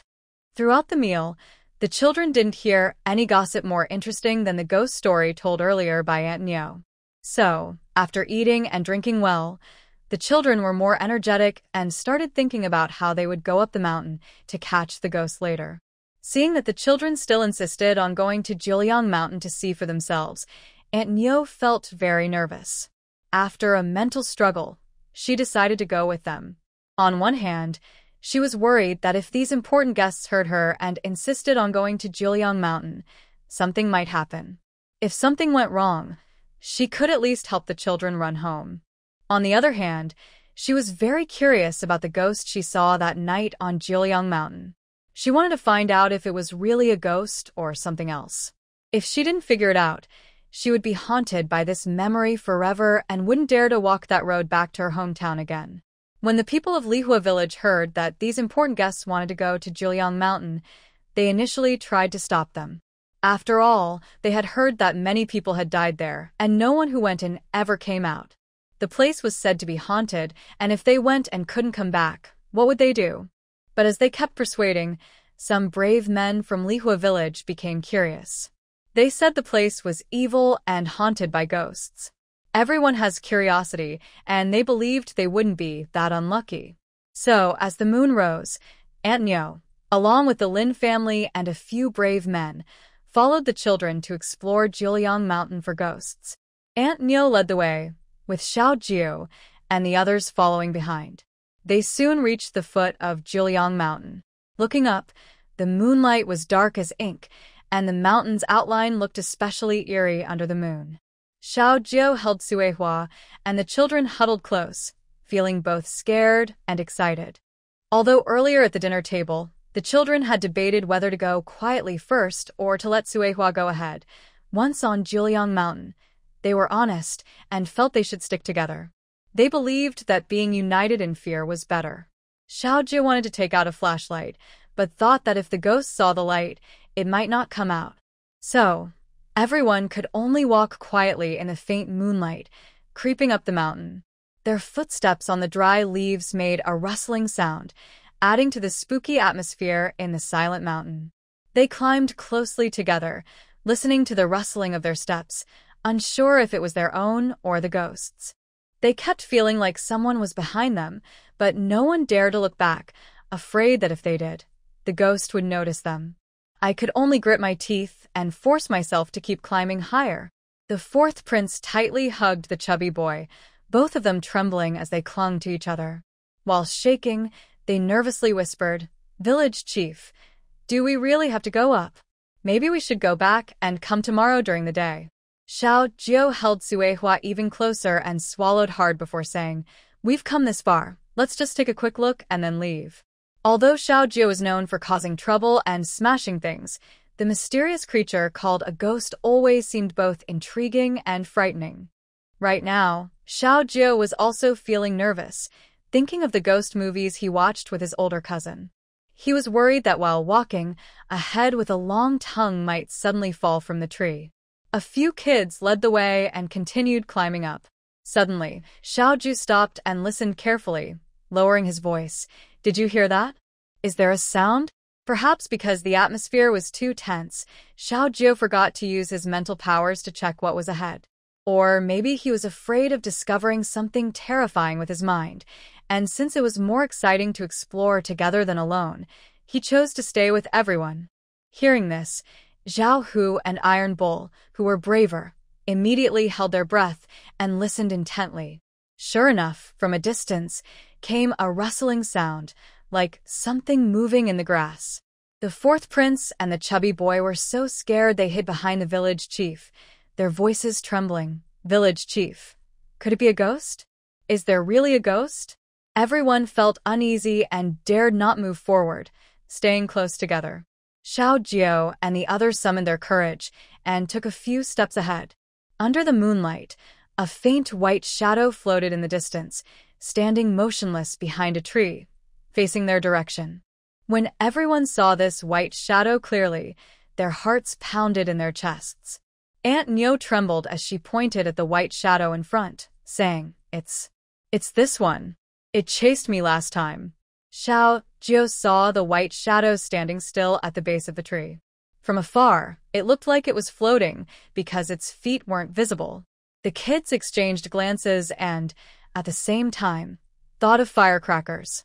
None dared to go closer, so they decided to use firecrackers to check the way. Xiaoju took out a large firecracker from his pocket, struck a match, lit the fuse, and aimed precisely at the white shadow standing under the tree before throwing it forward. He shouted, "Here goes." White Shadow's mind didn't react immediately.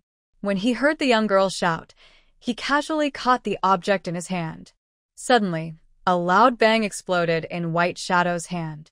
Immediately after, a piercing scream rang out. "Ah!" Zhao Hu and the others heard the scream and excitedly said, "So even ghosts are afraid of firecrackers." The children who knew what scared ghosts no longer felt afraid. They all took out their own firecrackers, lit them with a lighter, and rushed forward, shouting, "Take this." They threw all their firecrackers at White Shadow, causing him to jump and dodge wildly. Xiao Jiu saw White Shadow running toward him and quickly struck him, knocking him out. After knocking White Shadow unconscious, Xiao Jiu pointed at him and said to Zhao Hu and the others, "Go check if there's any place over there accidentally set on fire by the firecrackers.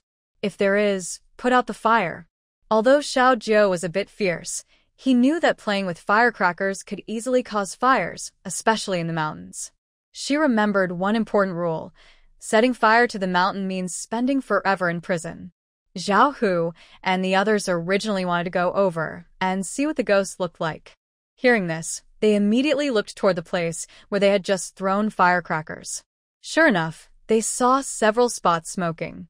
The children quickly stomped out the sparks and carefully checked several times to make sure there was no risk of fire before relaxing. Xiao Jiu also used his mental power to scan several times, ensuring there were no dangers, then withdrew his mental energy.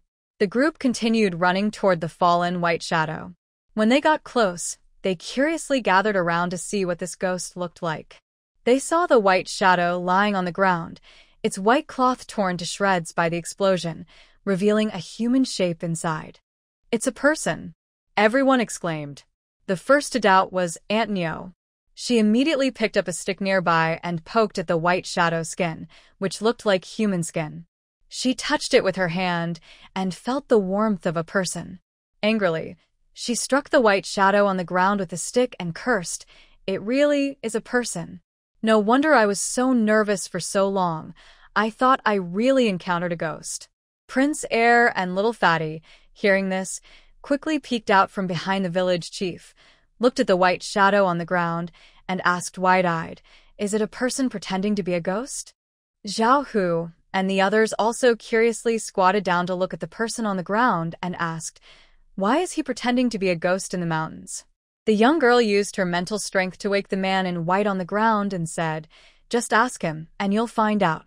The awakened man felt dizzy as if he'd been hit by an explosion, lying on the ground and groaning. When he opened his eyes, he saw a circle of heads above him, and the man in white still looked angry and threatening. Aunt Cow slapped him hard across the face. She scolded, "You want to pretend to be a ghost again? Last time, you scared me so much I stayed in bed for half a month. You're not a good person. Go be a ghost somewhere else." Little Gio was a bit disappointed that she didn't see a real ghost. She had seen so many ghosts everywhere that she hoped to see something different. She knocked on the White Shadow's head and asked, "Who are you? Why are you pretending to be a ghost on this mountain?" The man in white saw the situation and realized it was not good. His face changed instantly. He struggled to get up but was stepped on the chest by Little Gio. He looked at her small foot on his chest and wondered why such a tiny foot felt like a mountain pressing down on him. The fourth prince saw Sister Changle's action and thought it was very cool. So he also stepped on the white man's body, copying Changle's move. He sternly asked, "Speak quickly, or I'll have Sister Changle punish you severely." The man in white pretended to be dead. As long as he didn't speak, they couldn't do anything to him. Seeing that the White Shadow still wouldn't talk, The children all imitated the village chief and stepped on him. They pressed down hard and asked, "Are you going to say it or not?" The man in white remained silent. If he spoke, he would die. If he didn't, he might still have a chance to live. Seeing how stubborn the white man was, little Ju used her mental power to explore inside Jiuliang Mountain. Since they now knew the ghost was just a person in disguise, she wasn't worried about finding anything terrifying inside. She closed her eyes, her brow slightly furrowed. Her mental force spread out like an invisible net, slowly reaching deep into Jiuliang Mountain. It penetrated the mountain's surface and went into its core. Suddenly, little Jo's brow twitched, and she opened her eyes wide, full of confusion. She kicked the white man on the ground and asked, "Why are there so many people on the mountain?" The white man, who had been pretending to be dead and looked calm before, suddenly opened his eyes wide, filled with fear and terror. How? How do you know? No, that's impossible. How could you know? The mountain was still far away. How could she see or hear anything from so far off? The white man thought the girl was lying to him. The calm man in white immediately closed his mouth again and stopped talking. Xiao Jiu proudly said, "I know there are many people on the mountain, and I also know there are many people inside the cave, along with lots of fire and many weapons." She had seen many of these weapons at her grandmother's weapon storage before. Her grandmother had also let her choose some, which are still in her storage bag, but she looked inside and didn't find any she liked. Those weapons are not eye-catching enough to show her strong and commanding presence at first glance. After hearing Xiao Jiu's words, the man in white collapsed onto the ground. He could no longer stay calm. "It's over. It's over." Xiao Jiu took out a firecracker, placed it on the man's head, and said, "I know what those people inside are doing, and I know who you are. I'm giving you a chance to speak. If you don't, I will tie this to your head, and then boom, explode your head. When that happens, everything inside your head will be blown out." The man in white shivered with fear, his mental defenses completely broken. He hurriedly begged, Don't it up. I'll tell you.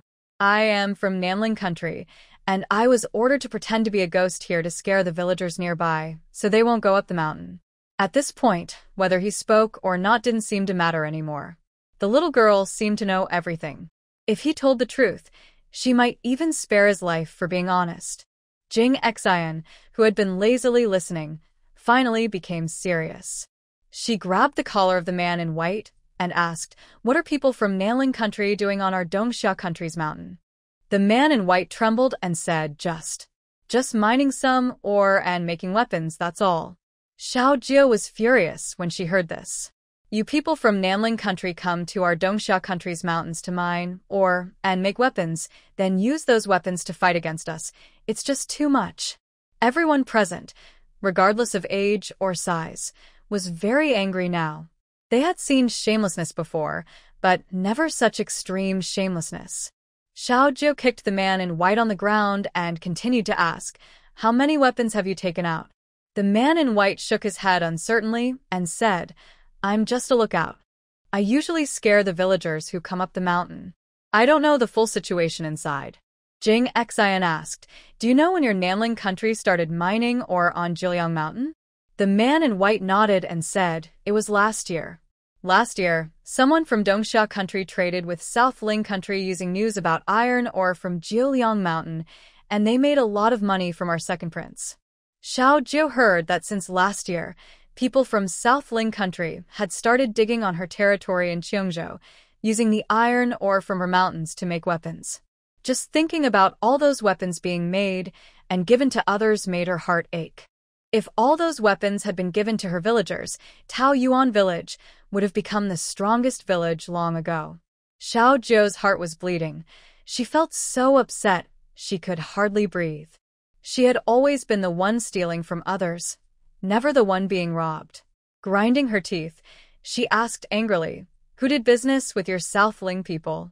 Selling her mountain to enemies was like betraying her country.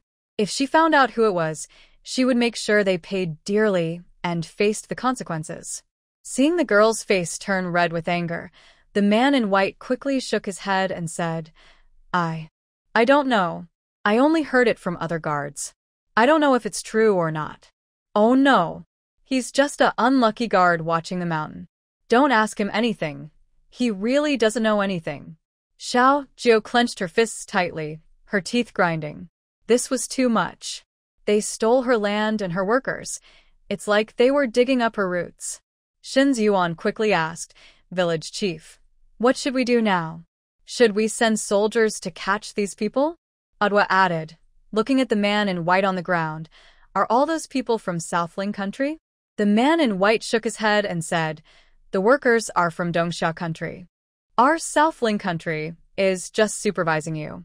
Zhao Hu, angry, kicked him and said, "Your Southling country is really shameless. Not only did they steal our village chief's mountain, but they also stole our strong workers." The fourth prince also imitated and kicked the man in white, saying, "You're finished. Sister Changle will definitely punish you all." The man in white pleaded, "Please, everyone, spare me. I really don't know anything. I've said all I know. Can you let me go?" Without hesitation, Shen Ziyuan slapped the man and scolded, "What good thoughts do you have? No way we're letting you go." At this moment, Xiao Jiao clenched her fists tightly. She simply couldn't bear it anymore. These people from Southling country were shameless. They not only stole her land, but also her workers. The people in Lihua village, who understood the full story, suddenly realized and said, "So the rumors about many people dying in Jiuliang Mountain were not true. No one actually died. They were just taken by people from Nanling country to mine iron in the mountains, right?" The man in white nodded painfully. He was genuinely afraid. He worried that these people might lose control of their anger and take it out on him, beating him badly with a few punches. Zhao Hu and Tiniu had already started rolling up their sleeves. "Village chief, I can't hold it anymore. Let's go and fight them to the death." He was about to rush into the mountains, eager to try. Jingxin slapped each of their heads and scolded, "You two are so reckless. Do you know how many people are inside? Just rushing in could anger the other side. Most of the people inside are innocent villagers who were captured. If you go in like that and provoke them, what if Nanling's people start killing the villagers?" Zhao Hu and Tiniu covered their heads and looked at Jingxin. Although they knew they hadn't thought carefully, they were still unhappy about being lectured. "Then tell me, what good solution do you have?" Jingxin, who had just finished speaking, felt refreshed. Usually, he was the one being scolded by old lady Su, but today, he was finally the one teaching others. Don't think Jingxin was irresponsible in daily life, always doing reckless things. That was compared to others his age. But compared to children like Xiao Hu, Jingxin seemed much more reliable now. Since Jingxin had been working outside for a long time, if he lacked brains, he would have been tricked long ago. Jingxin looked at the dark forest in the distance and asked the man in white, "Are you going to stay here and keep watch? Is anyone coming to check on you?" The man lying on the ground looked around nervously and mumbled, "No, no one checks." Jingxin kicked the man in white and scolded, "Who are you fooling? You're guarding such a big area alone, and they trust you so much?" The small lighter in Xiao Jiao's hand clicked repeatedly, and the flame flickered in the man in white's eyes, like a warning. The man in white swallowed hard and hurriedly begged, I'll tell you. Every 3 days they check on us. The people inside are worried I might leave my post, so they come to check now and then. They just checked yesterday, so they won't come again for 3 days. Also, there are various traps inside. Even if villagers manage to pass through here, they'll get caught in the mountains traps and be taken to mine iron. Little Gio heard this and looked at everyone. Does anyone else want to ask him anything? The others shook their heads. They've asked everything they needed to, and this man in white doesn't know anything either. He's just a small follower. Seeing that no one had more questions, Little Gio immediately knocked the man out and said, All right, now let's discuss how to get the weapons back. Ado asked, Village Chief, are we going to get all the weapons back? Ado thought to himself, they've been digging for a year, and most of the weapons have already been shipped out. How can we find them now? Without hesitation, Little Gio replied, Of course.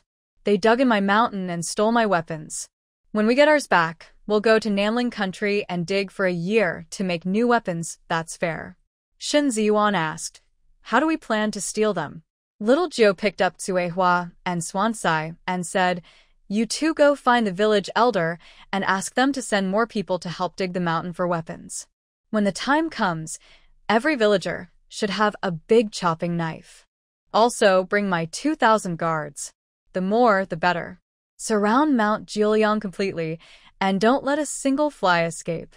Tsuehua, after hearing her master's instructions, and Swansai immediately flew towards Taoyuan village. Seeing Tsuehua and Swansai fly away, Little Jiu continued to use his mental power to scan inside. Then he said, "Let's sneak in quietly and see what's going on." Looking back at the people of Lihua village, he said, "Find a place to hide first. Don't let anyone see you." Aunt Nyo asked, "Aren't we here to catch a ghost? Why has it turned into fighting the enemy?" But since it involved the interests of their country, the villagers remained united and worked together. They all offered to help in any way they could. Little Jiu told the villagers of Lihua village, "Stay here and hide. When my villagers and guards arrive, follow them to surround the mountain. Don't let a single person from Naling country escape." They wanted to show strength with numbers and intimidate Nanling country to death. After arranging everyone, Little Jiu, Zhao Hu, and a few others quietly headed into the mountain. The night was dark like ink, and occasional calls of night birds added a quiet, tense atmosphere to Jiuliang Mountain. Under the faint glow of moonlight, Little Jiu and his team carefully moved through the dense forest. The dry leaves and twigs beneath their feet made soft sounds, so they tried to walk quietly to avoid alerting the guards in the woods. Little Jiu led the way at the front, using her mental power to carefully avoid traps and mechanisms. She whispered, "This place is full of traps. Follow my steps and watch out." As she spoke, she used her mental energy to disable any traps she found. If she spotted a trap, she marked it clearly. "I've marked the traps, so be careful not to step on them." Zhao Hu and the others listened to the village chief and looked at him. The village chief was small but very quick and agile, blending into the darkness like part of the night. Zhao Hu timidly said, Village chief, you're moving too fast. I can't see where you step." He stood awkwardly, surprised that the village chief could move so fast, disappearing in a flash. He wanted to follow, but his strength wasn't enough. Little Jiu turned back to check the distance between them. "All right." She sighed helplessly. Not everyone was as talented as she was. Being invincible could be lonely. She returned to her position, moving as slowly as possible so everyone behind could see clearly. "Try to avoid the places I marked." "I've destroyed most of the traps, but there are many, so be careful not to step on them," she warned again. Zhao Hu and the others stayed close to the trees, watching for the marks the village chief made and observing his path. The martial artists among them could keep up, but the fourth prince struggled. He was overweight and didn't know martial arts, and at night it was hard to see the way. He almost fell into traps several times, but Zhao Hu and the others pulled him back just in time. The fourth prince was determined to learn martial arts and lose weight. He promised himself to get fit and train hard, so he wouldn't hold his sister Long La back anymore. Thanks to Little Jiu leading the way, destroying traps and marking safe paths, they finally reached the iron mine where the people of Nanling country were digging. They hid behind a large rock in the dark, holding their breath and carefully watching what was ahead. Inside the cave, dozens of poor villagers, wearing tattered clothes, bent over with iron picks in their hands, tapping the mountain wall. Their faces were covered with sweat and dirt, their eyes hollow, moving mechanically as if numb. The sound of the iron pick hitting the stone wall echoed inside the cave, mixed with heavy breathing and occasional coughs. Xiao Jiu clenched her fists tightly, a flash of anger in her eyes. These are the common people of her territory. Shun Ziyuan watched from the side, feeling a bit sad. She whispered, "They look so tired. It seems they haven't even had a sip of water." Jingxin also frowned, her face showing signs of anger. These people from Nanling country don't see them as humans at all. The group turned their gaze to the other side, where a few raggedly dressed people stood on a high platform, holding whips. It was clear they were from Nanling country. They were coldly watching the people below. Whenever someone moved slowly, the whip would be cruelly struck down with a sharp, "Hurry up, don't slack off," a man from Namling shouted sternly. He swung his whip in the air, scaring the villagers into speeding up their actions. Xiao Jiu saw the whip about to hit an old man. Instantly, she used her mental power to change the direction of the whip, causing it to strike the strong man instead. There was a scream, and a whip mark appeared on the man's body. Angrily, the man wanted to pick up his whip and strike the villagers again. But the whip seemed to have a mind of its own. No matter which way he swung, it ended up hitting himself. The man was so frightened he immediately threw the whip away and tremblingly said to his companion, "Could this place be haunted? This whip doesn't listen to me, it's evil." The man beside him saw the bruises all over the strong man and, not believing in ghosts, said, "What are you joking about? It must be your poor skills, you hit yourself." He then swung his whip at the villagers, but just like before, it struck himself accurately. The man's scalp went numb. He quickly threw the whip away. "See? I told you, this whip really is cursed." Neither of them wanted to use the whip anymore. They kept glancing around nervously, feeling creeped out. Xiao Jiu focused her mental power into their minds. After a chaotic burst of thoughts, she successfully turned these arrogant men into drooling fools. This scene stunned everyone around. They thought the mountain was haunted on the outside, but unexpectedly, the ghosts were inside the mountain. Jingxin asked, "Should we quietly deal with them now, or wait for the main force to arrive before acting?" Little Jiu estimated the number of villagers in the mountain village. If she used her mental powers to make them all unconscious, it would be too tiring. She looked around the cave and saw another group of villagers on the other side, working on weapons. They stood by a blazing furnace, holding hammers, hitting the red-hot metal over and over. Sparks flew, and the heat burned their skin, leaving many scars, but no one dared to stop. Watching these people work so hard, little Jiu's eyes burned with determination. She couldn't wait any longer. She took a deep breath, thought for a moment, and took out the mask she used last time, saying, "Maybe we should also pretend to be ghosts, sneak up on them, and knock them out?" She paused and added, "Knock them out hard." Zhao Hu and the others quickly put on the masks. They looked at each other, and despite the serious situation, they couldn't help but feel a little amused by their costumes. It turned out that the village chief's idea of dressing up as ghosts was for a funny prank. Wearing sunglasses and masks, Jing Xian looked at the village chief, who had a mask shaped like an O mouth, and held back a laugh, asking, "Are we ready to move now?" Little Jiu nodded with her silly mask and said, "Yes, let's split up and act separately." Before leaving, Little Jiu encouraged everyone, "Do you remember our motto?" The children immediately replied, "If we can't win, run. If we can win, fight hard." Little Jiu nodded happily, then disappeared in a flash, rushing to a guard nearby. She picked up a brick and leapt forward, smashing at the man's head. The man didn't even have time to scream before he fell to the ground, motionless. Seeing this, Zhao Hu and the others felt their blood boil with excitement. They quickly ran into the darkness toward the standing guards. Shin Ji Yuan quietly approached a yawning guard. She took out an electric stun baton and pressed it firmly against the guard's body. The guard twitched a few times and then collapsed. Next, Shin Ji Yuan took out some rope, tied the guard up tightly, and dragged him into the bushes to hide. Then she continued to look for others to stun. Zhao Hu and the others planned to do the same. They didn't have enough strength like the village chief to knock everyone out at once. To make a quick, silent attack, they had to secretly stun the guards first. Everyone wearing masks was busy and worked hard. Several times they almost got caught by the guards.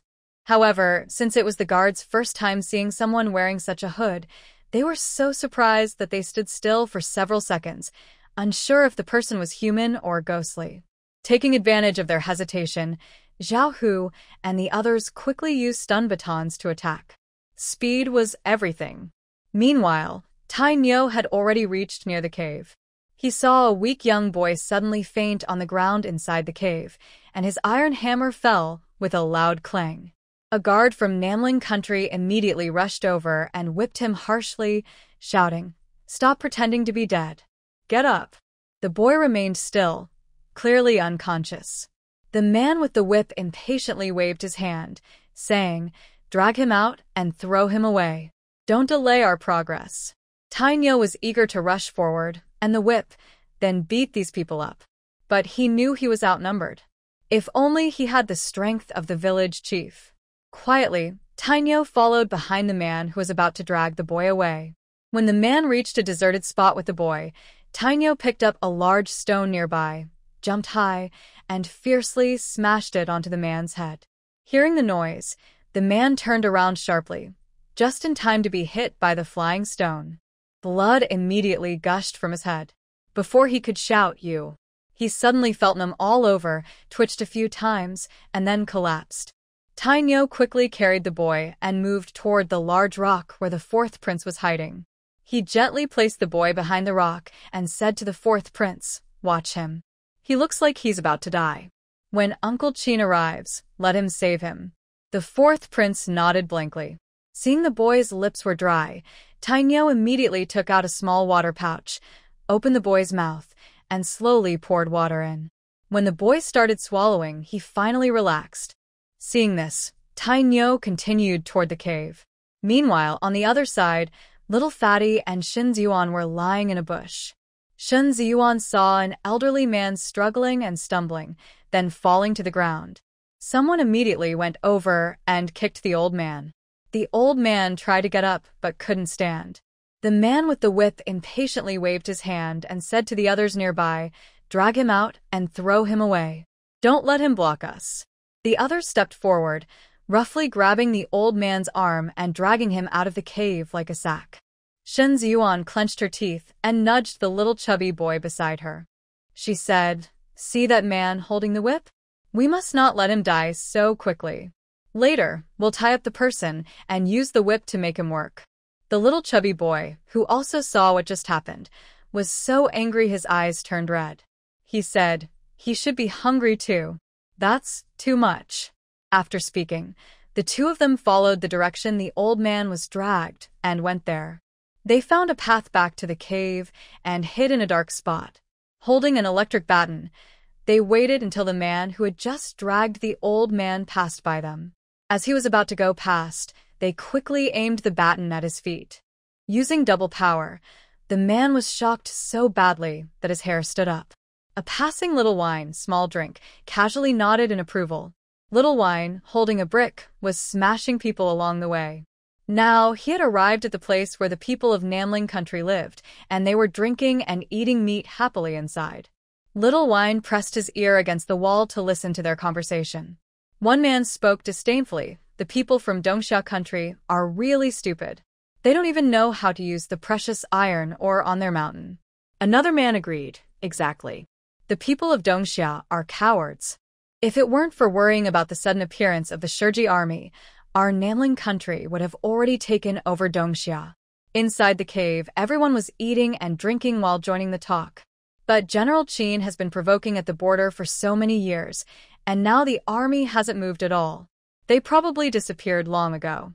I heard His Majesty is already preparing to attack Dongxia. Our second prince has secured the chance to lead the army. Otherwise, he wouldn't have sent us a message earlier, asking us to make weapons as quickly as possible.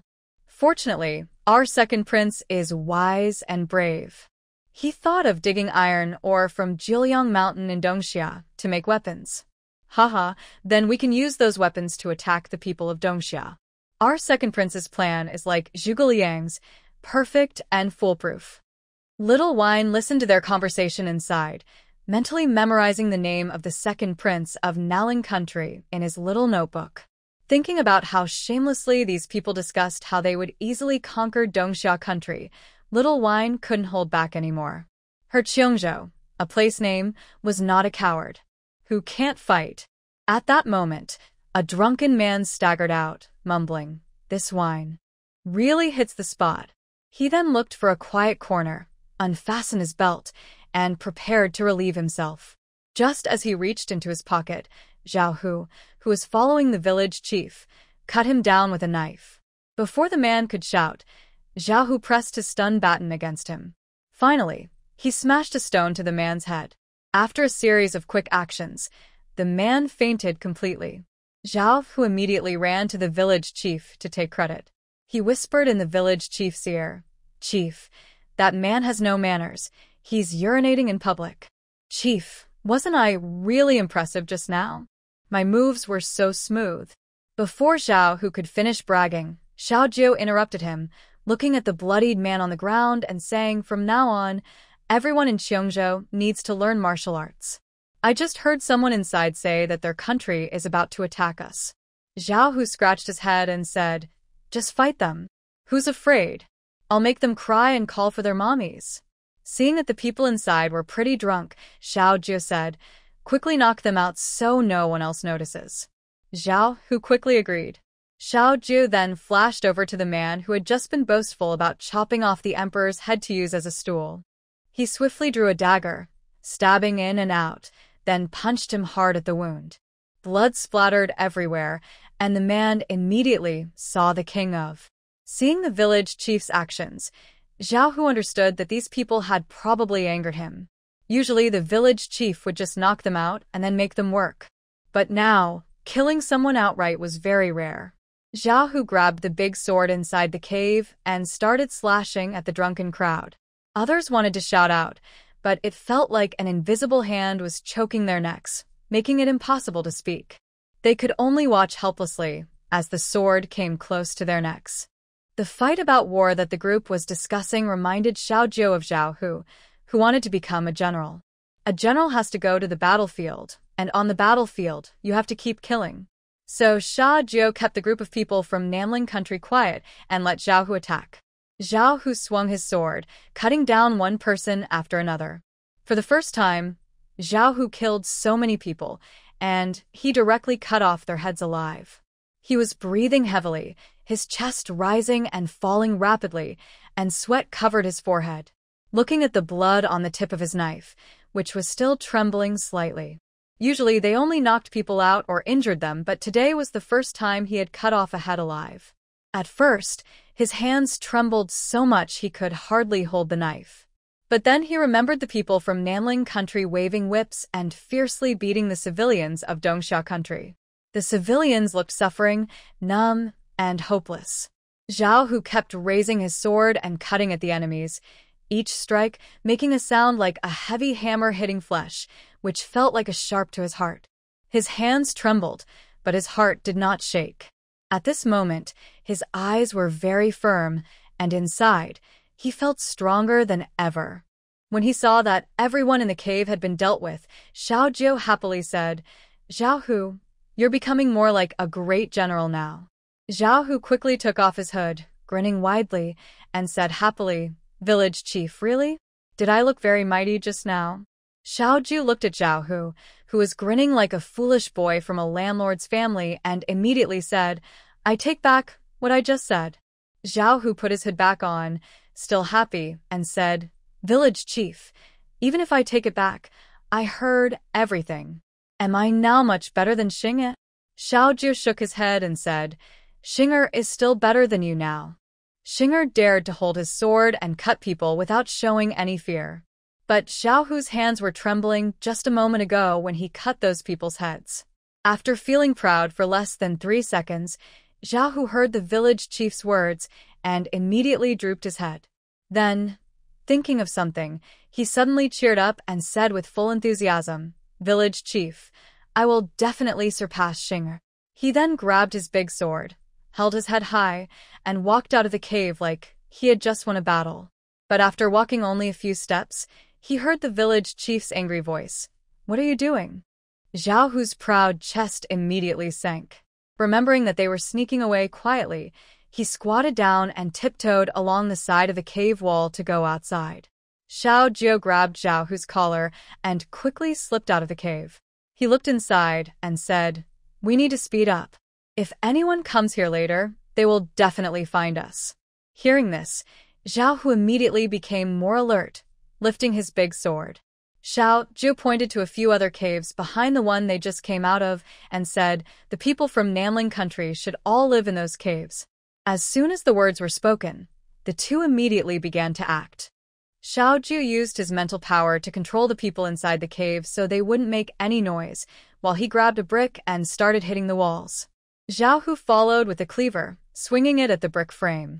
Those who reacted quickly immediately picked up their weapons and rushed to attack Xiaojiu. But Xiaojiu was faster. Before they reached him, he hit them with the brick, knocking them out.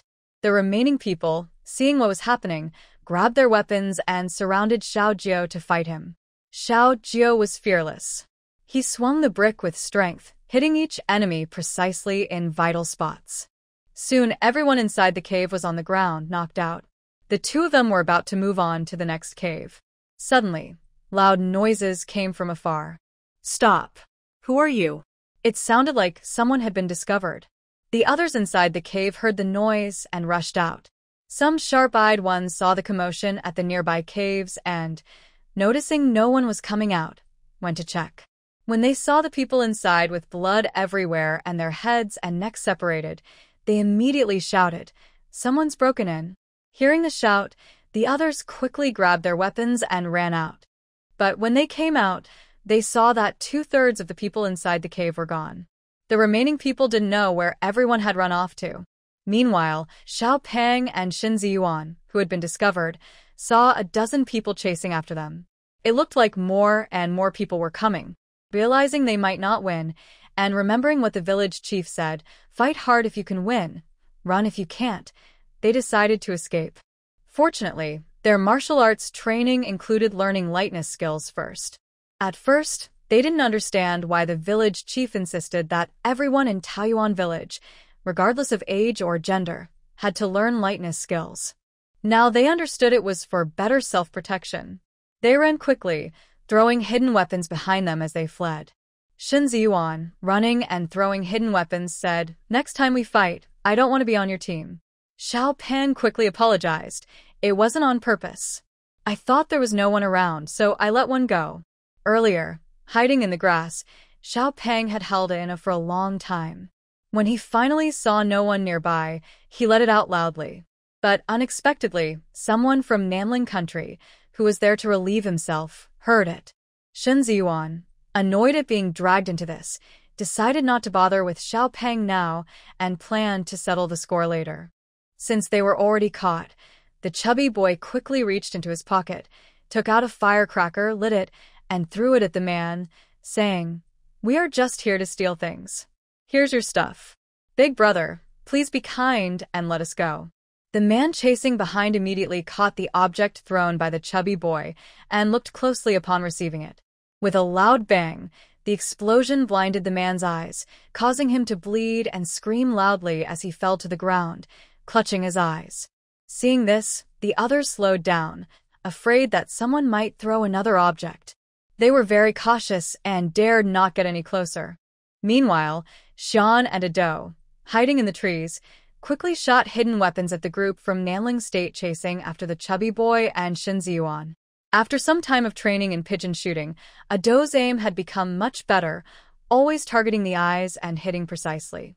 Especially since the hidden weapons had been improved by Xian, who added many ingredients, including the sleeping powder made by Qin Su. Anyone hit by these weapons would immediately faint and lose consciousness. Ado and Xian were pleased to see the scene before them. On the other side, Jingxin was hiding in the shadows. Seeing that the people from Nanling State were either dead or chasing after Xin Ziyuan and the chubby boy outside, he knew this was a good opportunity. He thought that these two fools finally had a smart idea. At a critical moment, they risked themselves to attract the enemy, creating space for them to rescue the civilians. He quickly ran toward the villagers working inside the cave. He reached the cave entrance, observed inside, and shouted, "Someone has broken in. Come out quickly and catch them." After shouting, he immediately hit again. The remaining few from Nanling State inside the cave grabbed their weapons and rushed out. Hearing the commotion and fighting outside, they headed toward the noise. Two burly men looked back at the cave entrance, hesitated, worried it might be a trap, and stayed behind to guard the people inside. Jingxin sneaked behind them when they were unprepared and struck hard with an electric baton. Seeing this, the other burly man reacted quickly, swinging his machete toward Jingxin. Jingxin rolled over swiftly and threw some of the sleeping powder he had secretly obtained from Qin Su at the burly man. The fallen man thought to himself, no honor in fighting dirty. After dealing with the two, Jingxin quickly moved into the cave. Inside the cave, the dim firelight reflected the tired and numb faces of the villagers. Their movements were mechanical, their eyes hollow, as if they had grown used to this inhuman life.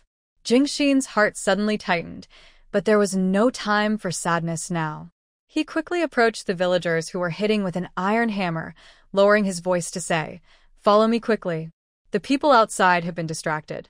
He glanced at the villagers' confused expressions. Jingxin added, "Don't be afraid. Princess Changlu sent me to rescue you. Follow me now." Hearing the words Princess Changlu, the villagers, though unsure who she was, knew she was definitely a member of the royal family. A glimmer of hope appeared in their eyes. An elderly man tremblingly asked, "Young sir, are you telling the truth?" Jingxin nodded firmly. "Yes, really? Come with me quickly. People from Lihua village are waiting outside to help us." His words sparked hope in the villagers' hearts like a spark. They put down their tools and helped each other to stand up. Jingxin quickly looked around to make sure no one was missing, then whispered, "Follow me. Move fast, stay in the shadows, and stay silent." He led the villagers quietly along the side of the mountain cave, moving out without making a sound. Outside, the fighting continued, but the people from Naling State still hadn't noticed anything unusual inside the cave. They were distracted by a few children provoking them. After walking quite a distance, Jingxin could still hear the village chief loudly bragging. Little Jiao was holding a brick and wearing a funny mask, standing confidently not far from the Namling soldiers, flipping his and daringly saying, "Come hit me. Come hit me." Hearing this, the soldiers from Namling couldn't hold back. One of the children dared to provoke them like this. They grabbed their weapons and rushed toward little Jiao. At that moment, the system suddenly announced, "Congratulations to the host for saving the villagers of the mine. Reward, 300 points plus 1 lottery draw." Hearing the familiar voice, little Jiao immediately jumped away. No rush, first do the lottery. Even in an urgent situation, the system didn't forget to remind the host about the lottery, sighing silently. Seeing her retreat, the soldiers from Namling thought she was scared and became even more arrogant. "Little brat, surrender quietly. Tell us honestly, who sent you here?" Little Jiao ignored them. Now isn't the time to argue. If she argued and got bad luck in the lottery, she might end up with something she didn't want. Jiao kept clicking to draw prizes while stepping back. He successfully won a weapon. His eyes lit up. Excited, he pulled out the weapon. It was a bright pink axe, as pink as possible. Not only was the handle pink, but the blade and back of the axe were also pink. The whole thing was just pink. Jiao's face darkened. This was not impressive at all. He wanted to return it. The system saw the pink axe and was a bit speechless. Worried it might cause trouble, it quickly said, "Host, you wanted a weapon that would blind everyone with its brightness, right? This one may not look fierce, but it's the most eye-catching. It will definitely blind everyone's eyes. In all of Dongxia, you're the only one with a pink weapon. It's unique and very cool. You won't find a more noticeable weapon than this." Jiu looked at the very eye-catching axe and instantly felt better. He stopped retreating. He raised the axe and smiled like a villain, shouting in a very dramatic way, "This village chief has come to catch you all. Ha ha ha ha ha." After shouting, he suddenly rushed into the crowd, holding a brick in one hand and the axe in the other, swinging wildly. He was hitting and smashing people with both hands. Where he went, no grass grew. Zhao Hu and the others were stunned, mouths wide open. The village chief's strength kept shocking them. And the thing the village chief was holding, which looked very flashy, was it really an axe? Why did it look different from the axe they saw before?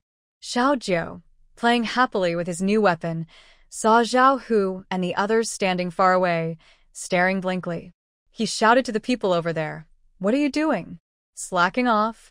Zhao Hu and the others quickly snapped out of their shock. "We're not slacking off.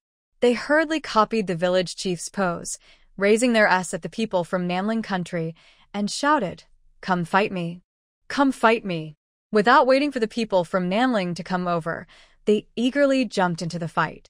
Even though there were many from Namling, they couldn't keep up with the little girl who fought like slicing vegetables, hitting two people at once with one hand.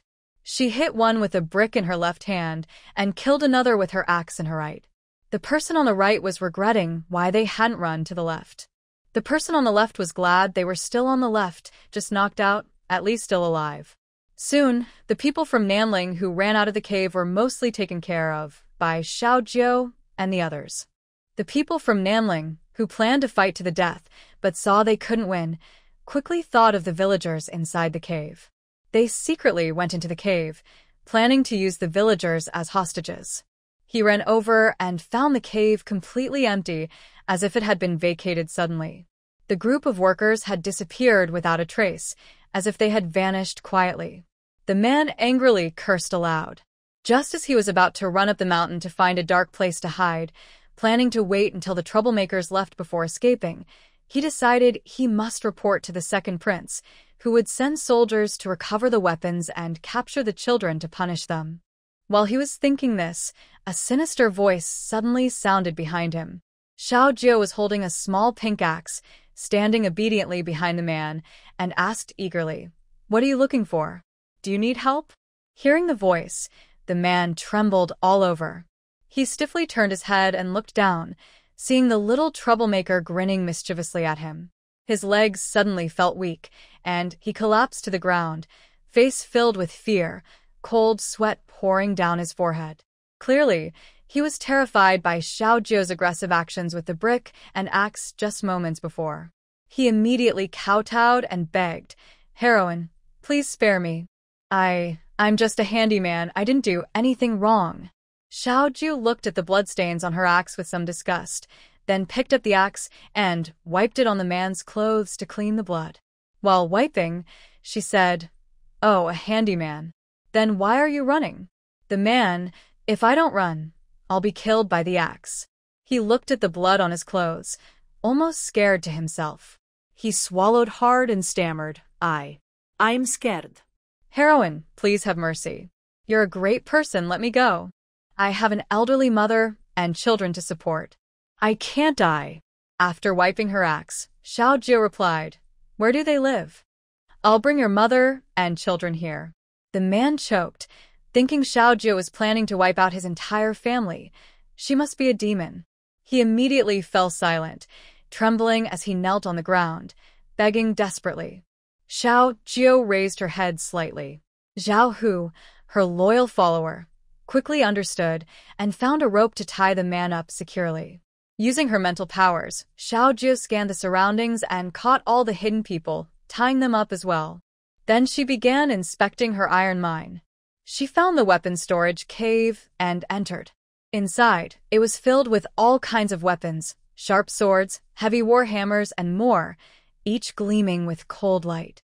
Xiao Jiu gritted her teeth in anger, furious that so many weapons had been stolen by someone called the second prince of Nanling country. She was so angry, she stomped her feet in frustration.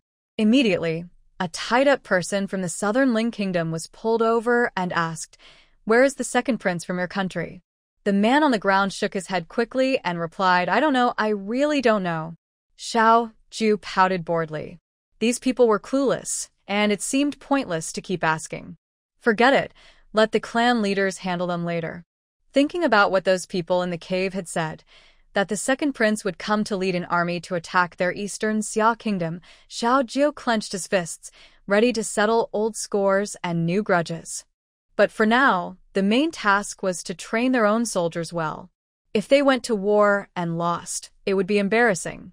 Zhao Hu and the others were jumping around excitedly in the cave, happily choosing weapons.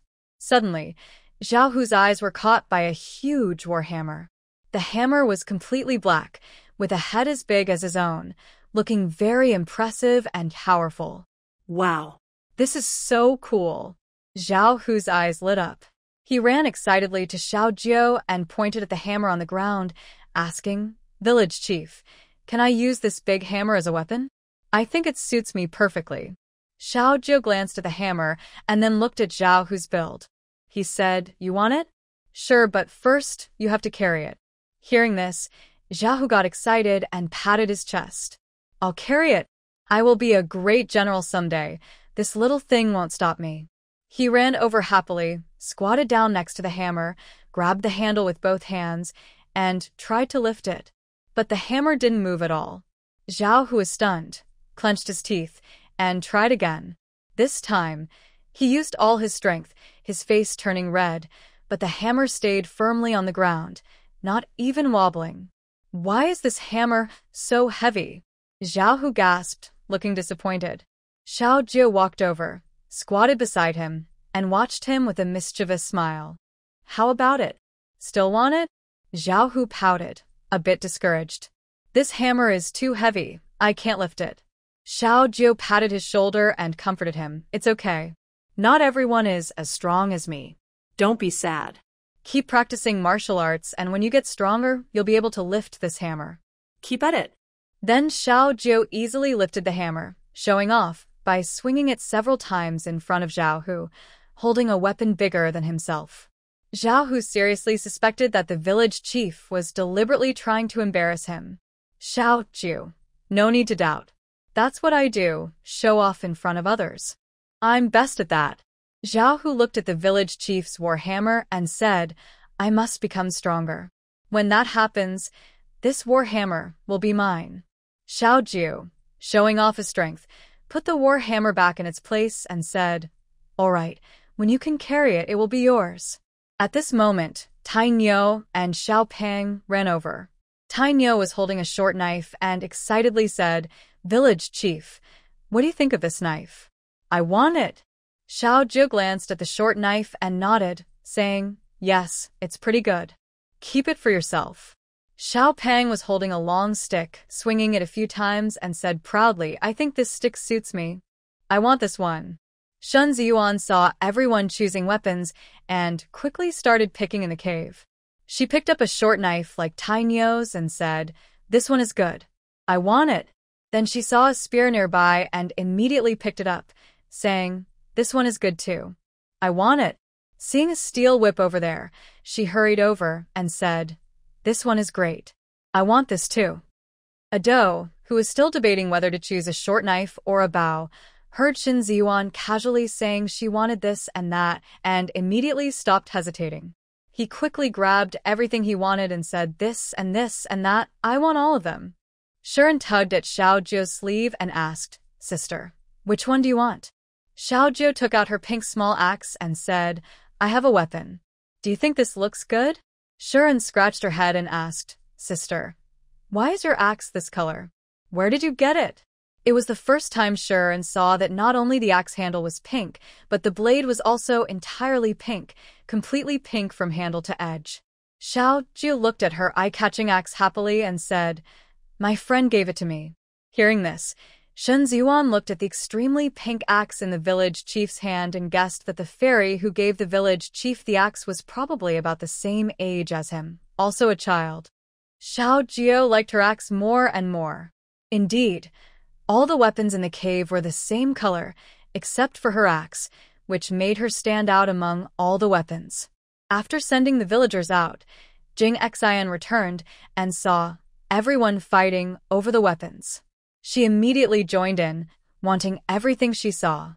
Due to her limited ability, Jing Xian finally chose a long sword. Looking at the village chief's flashy colored axe, I thought for a moment and asked, "Village chief, how did you dye your axe this color? Can you dye my sword green too? I want my sword to stand out from the others." Xiao Jiu rolled her eyes at him, thinking, what is he thinking? This is a system-made item. She carefully obtained it herself, so it wasn't dyed like that. Jing Xin, still not giving up, asked, "Village chief, how did you do it? Can I get one too?" Xiao Jiu thought for a moment and said, "Ask Grandma Su. She helped me dye it." Hearing Grandma Su's name, Jing Xin suddenly gave up. "Never mind, I think it looks pretty enough as it is." Meanwhile, the fourth prince wasn't interested in the weapons others were choosing. Just thinking about carrying a bunch of metal later made him feel tired. However, he was very interested in the electric baton used by the Iron Bull and others. He immediately took out all the silver notes he had and handed them to Xiao Jiu, saying, "Sister Changle, I want to buy that electric baton. Is this enough? If not, I can ask my mother for more." Xiao Jiu pushed the fourth prince's money back and said, "The electric baton isn't for sale. I'll give you one." She then took one out of her pocket and handed it to him. Since he was her brother running away with their mother, Xiao Jiu was unusually generous this time. The fourth prince was moved and excited, pulling Xiao Jiu's sleeve and promising sincerely, "Sister Changle, I will take good care of you in the future." Hearing this, Xiao Jiu felt something was off. She pulled her sleeve out of his hand and said, "You don't need to take care of me. Just practice your martial arts well. When you fight people from Nanling country, just cut a few more." The fourth prince quickly nodded. Jingxin looked at the sky, which was almost bright, and asked, "Should we rest for a while? Once we wake up, the villagers will arrive." As they talked about sleeping, the children finally felt sleepy. It turned out they had been fighting all night. Xiao Jiu yawned and asked, "Where are the people in the cave?" Jingxin pointed outside and said, "I told them to rest first in Lihua village. Once we're done here, we'll arrange for them."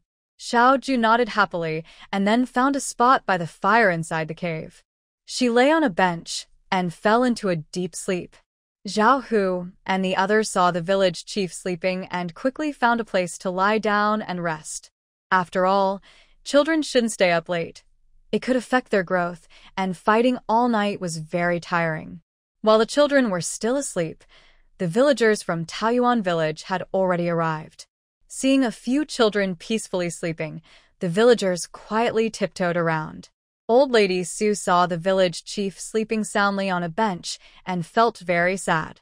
She secretly cursed the people from Nanling country for causing trouble, saying they don't care about others and that the village chief, still young, has to work all night. The clan leaders also sat nearby, worried that the village chief was overworking himself and might get sick. Stone and Jiang He, who were carried in by village chief Zhou and Aunt Lu, were very well behaved and didn't make any fuss. They quietly waited beside the village chief until he woke up. Actually, little Jiu had woken up early when the villagers went into the mountains, but when he saw it was his own villagers, he immediately relaxed and went back to sleep because he was very tired. Thinking about these children still being hungry, Su Xiaoxiao and her people had already started a fire and cooked food. Little Jiu slept until noon, and only when he smelled the delicious food did he open his eyes. The stone lying next to the village chief was the first to notice he was awake and happily waved his arms and danced.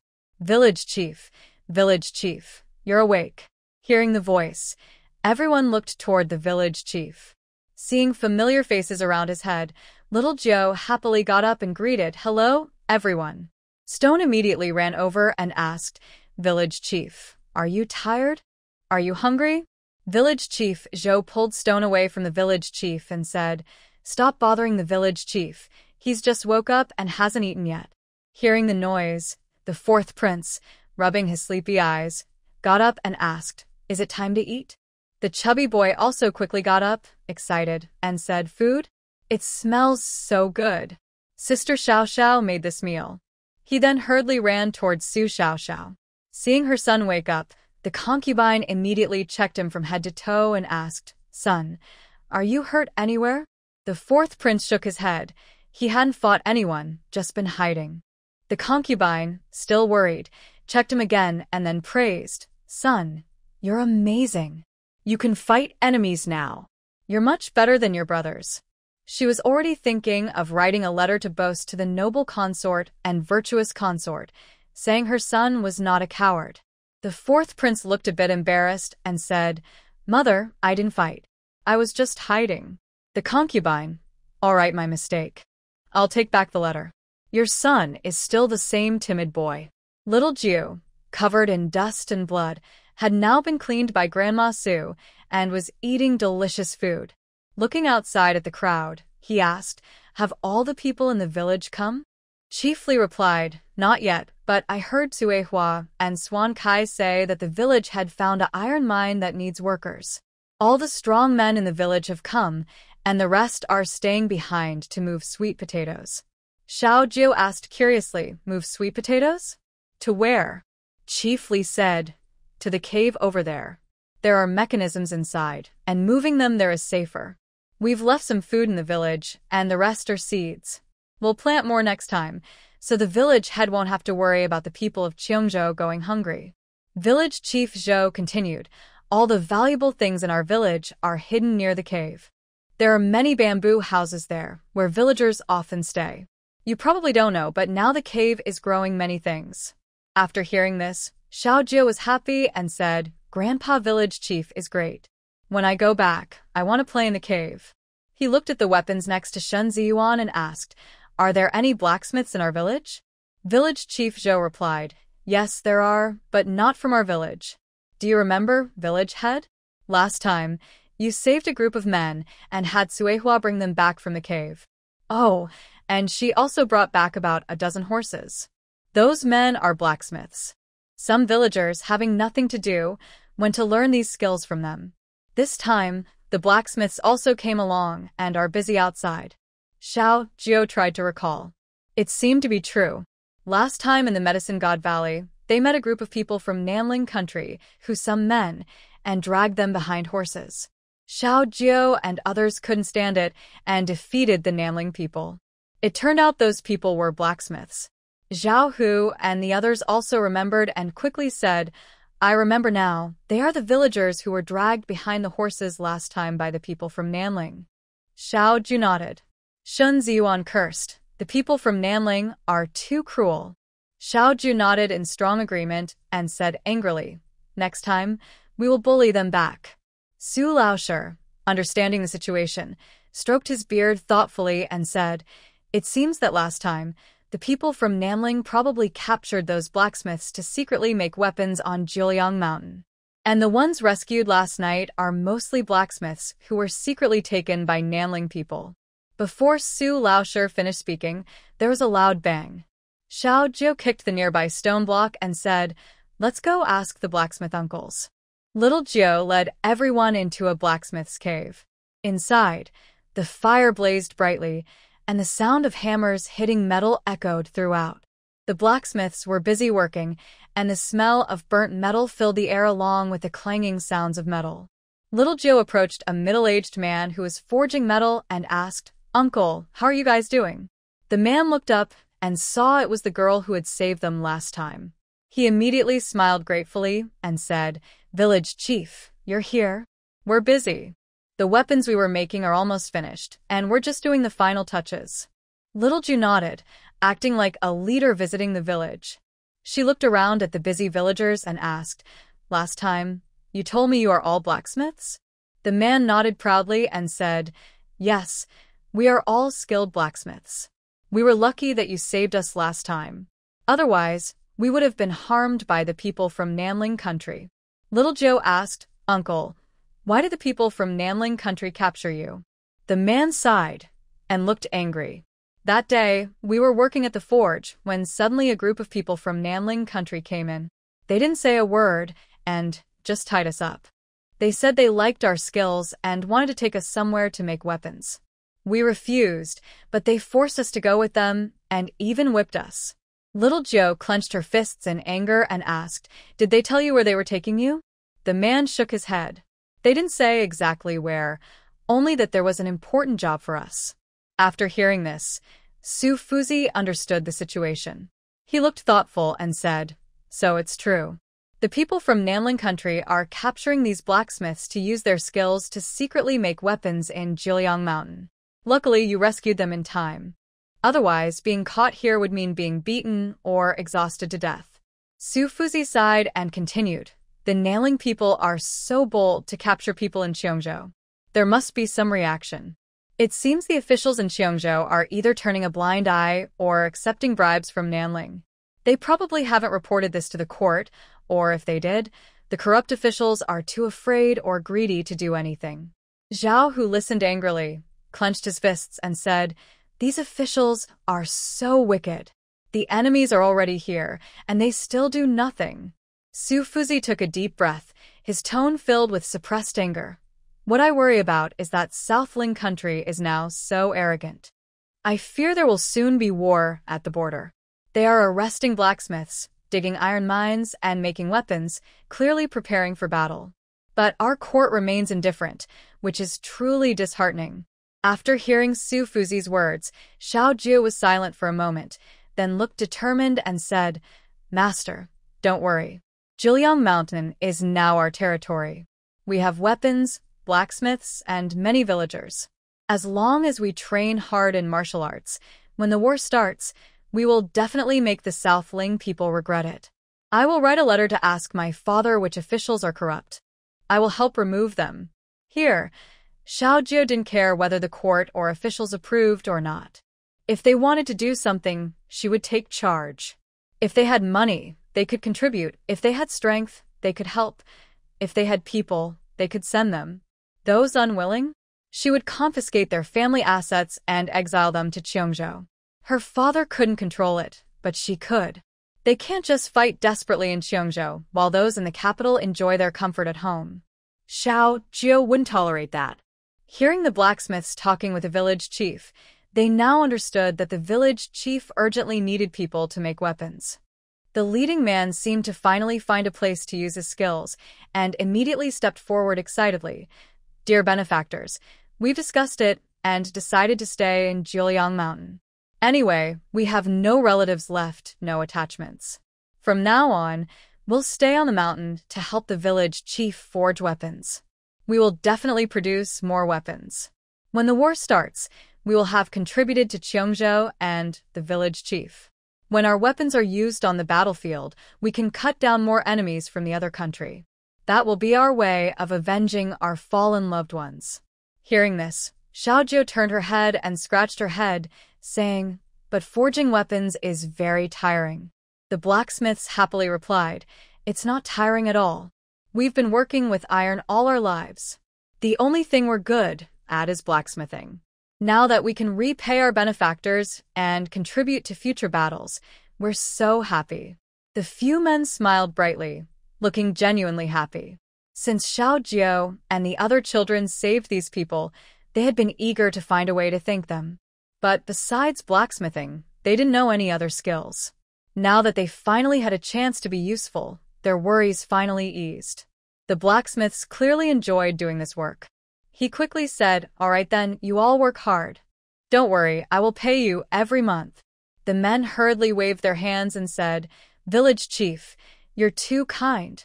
We don't want pay. If it weren't for you saving us, we would have died long ago. You took us in, gave us food and shelter. We are very grateful. We can't accept payment now." He stood with his hands behind his back, pretending to be serious, and said, "It's settled then. I will ask the elders to calculate your wages later." After saying this, he ran off, afraid that the men might refuse again. He knew he should give them wages. Next to him, Chief Zhou patted the blacksmiths on the shoulders and said, "Don't feel pressured. The village chief won't let you work for nothing. If you want to thank him, work hard and teach more skilled blacksmiths like yourselves. Make the sharpest weapons. Your skills are very important to the village chief. Once these weapons are made, our Peach Garden Village's fighting power will greatly improve. We won't have to worry about enemies taking over when war comes." The big boss watching nearby said, "Wait, what do you mean? Are they just working for free?" The leading blacksmith immediately cupped his fists and said, "Thank you, Chief Zhou. Rest assured, we will work hard and produce more weapons quickly. We won't let the village chief down." Chief Zhou looked at them with a satisfied smile and nodded, saying, "Good. With your words, the village chief can rest easy. Keep working hard and aim for everyone on the battlefield to have a weapon, not fight empty-handed." The men responded in unison, "Yes." Chief Zhou smiled, patted the leading man on the shoulder, and said, "All right, once the weapons are ready, let's practice together and defeat the enemies so badly they won't know what hit them."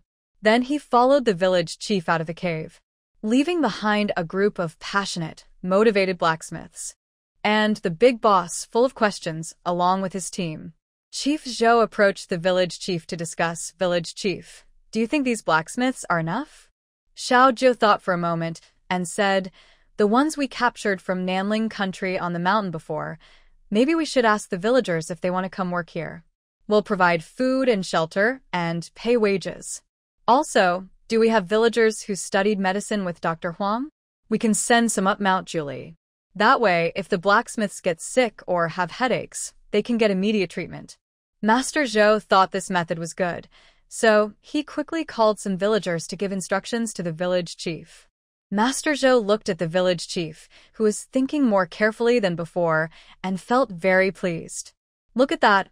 Our village chief is only 5 years old, but his mind is much sharper than those officials." When Xiao Jiu came out of the cave, his first act was to write a letter to his father. Xiao Jiu took paper and pen from Master Su. Master Su was very happy to see the princess voluntarily ask for paper and pen. After being out in the wild for so long, she finally understood the importance of learning.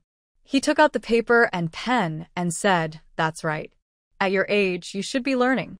Let's do a dictation of what we studied last time." Xiao Jiu handed the paper and pen back to Master Su and said, "Master, I want you to write.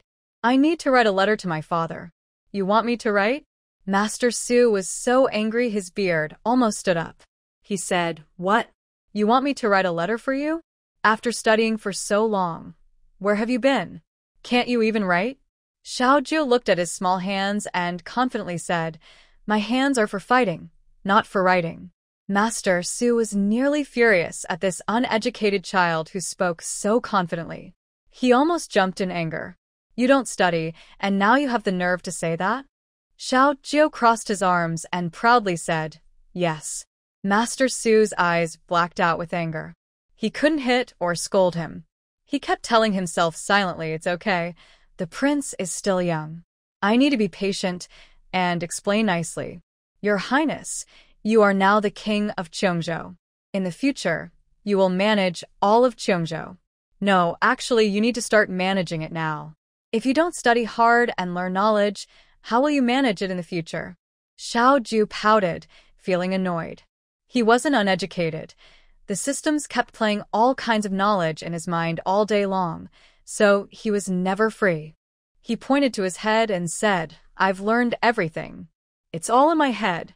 "Master Su, I don't believe you." Neither of them could win the argument. Finally, the old and the young started arguing loudly, almost pulling each other's hair. Master Su, furious, stormed off, full of anger but with nowhere to vent. Seeing Zhao Hu and others happily watching the scene, he scolded, "What are you looking at? Have you read your books? Have you written your characters?" The onlookers, Zhao Hu and others, immediately stopped smiling. Xiao Jiu, annoyed, took the paper and pen and left to write a letter to the emperor. As he walked, he kept muttering, "Humph. Master is so stingy. He doesn't even want to help me write a letter. I won't talk to him anymore." Hearing Xiao Jiu complain, Master Su immediately turned his head and shouted, You think I want to bother with you, little rascal." It looked like the two were about to start fighting again. Several clan elders quickly stepped forward to mediate, saying, "Master, the village chief is still young and can't be rushed. Look, she's already managing Cheongzhou well. Studying takes time. It's a process." Master Su didn't want to rush either, but he was worried that Cheongzhou might fall into chaos. The princess still couldn't read all the words, which was a problem. Master Su was very angry, mainly because when teaching Xiao Jiu, he remembered how he had taught the emperor years ago. Those father and daughter were almost identical. At first, when he started teaching, she responded to everything, even if she didn't get everything right. But now, when it came to studying, the child was like a firecracker, exploding at the slightest spark. She had energy to fight for hours but refused to spend even an hour reading. Master Su was so frustrated he didn't know what to do. He thought that after suffering in youth and teaching an unruly student, his little girl would be obedient when she grew up. But she was even more stubborn. The clan elders understood Master Su's feelings. After all, their village chief was good at everything but didn't like studying. Xiao Jiu walked to a stone bench, angrily took out paper and pen. Muttering to herself, she said, I'll write it myself. I can write, I'm not bad at it. Humph. She took out a brush and wrote 2 characters, but quickly realized the characters took up too much space. She decisively threw it away and bought pencils and writing paper from the shop. She started again. Much better. Xiao Jiu began to write vigorously. She originally wanted to tell her father she planned to mine iron to make weapons and ask him for money. Maybe after fighting with Master Su, she was venting her frustration on the paper. After finishing, she felt something was wrong. The system promptly reminded her, "Host, your father can't read simplified characters or pinyin." Xiao Jiu thought his father is really slow. The system said, as expected, your host never looks for reasons within herself. Maybe she was reaching her limit of complaining about Master Su. Xiao Jiu started slowly changing the simplified characters into traditional characters, which was a headache for the system. She asked, "How do you write complicated traditional characters?" The system threw out 2 words, "Osoa nagging." Xiao Jiu thought, maybe I don't want to write the letter anymore. Seeing Master Su watching from the side, she immediately got motivated. She deleted and edited repeatedly, and in the end, a letter originally over 100 words was cut down to just 10. "Dad, I have no money. Send me some." Next to him, Master Su was very curious about the fine-looking pen the princess was holding, which seemed capable of writing, and the white paper. However, he had just finished arguing with the little rabbit, and was still upset. Master Su hesitated, but did not step forward to investigate. Little Jiu glanced at Master Su, who was about to come over and pick a fight, and immediately turned his head with a heavy snort. Master Su was so angry, he walked away. He refused to pay attention to this little brat. He felt like a dog. Thinking he had won, Little Jiu carefully folded the letter, placed it into an envelope, and drew a happy face on it. Finally, he handed the envelope to the butler, asking him to send it to the emperor as soon as possible. The butler thought it was an urgent matter and immediately arranged for a fast courier to deliver it to the capital. Meanwhile, in the capital city, Feng Feng successfully delivered the previous letter to the palace. The emperor was leaning on his dragon throne, reading official documents when he suddenly heard a soft click at the window. He lazily looked up and saw a large, black eagle standing on the windowsill, its sharp eyes staring directly at him. "Someone, protect the emperor." The emperor jolted and rolled off his bed, scrambling backward. It was strange to see such a huge eagle in broad daylight. Did these people outside not see the big eagle on his window? He almost shouted in anger. He had just foolishly sent the secret guards outside to stand watch. The lazy eagle spread its wings and flew inside, its sharp claws scraping loudly on the tiled floor with dragon patterns. Hearing the commotion, the secret guards immediately broke the window and entered. By then, the emperor had already hidden behind a screen. He heard the sound of swords being drawn and the guards shouting fiercely, "You beast, don't be so bold." But the eagle only stared fixedly at the emperor. It was frustrating to be attacked by an animal that wouldn't speak human language. It felt like it should at least scold him for being a coward. Seeing the eagle's sharp gaze directed at the emperor, the guards quickly stepped in front of him. Just as tensions rose, the emperor caught sight of the colorful bag on the eagle's back. Wasn't that the same kind of bag his daughter carried, and the one on that chicken? After all, besides his daughter, he hadn't seen any girl carrying such a brightly colored, eye-catching bag. "Wait!" The emperor peeked out from behind the screen. "That looks like..." Before he finished speaking, the eagle seemed annoyed by the guards' shining blades.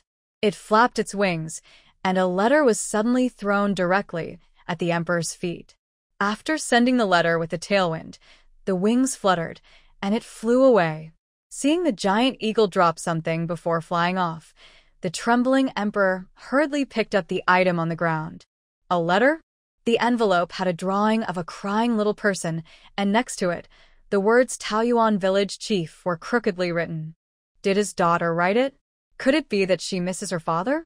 The emperor happily opened the letter.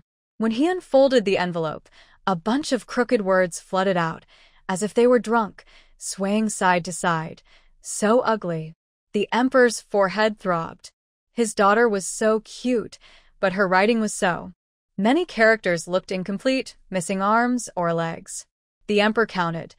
There were only about 10 characters, but on the whole sheet, they looked very crowded. He looked at it for a long time and managed to piece together a sentence. Dad. Cheongjo is too poor. Half the city wall has fallen, and I, your baby, am almost blown away by the wind. Please allocate funds for me. I want to repair the city wall. Next to it, there was a drawing of a crying face. Seeing that crying face, the emperor couldn't help but smile and laugh.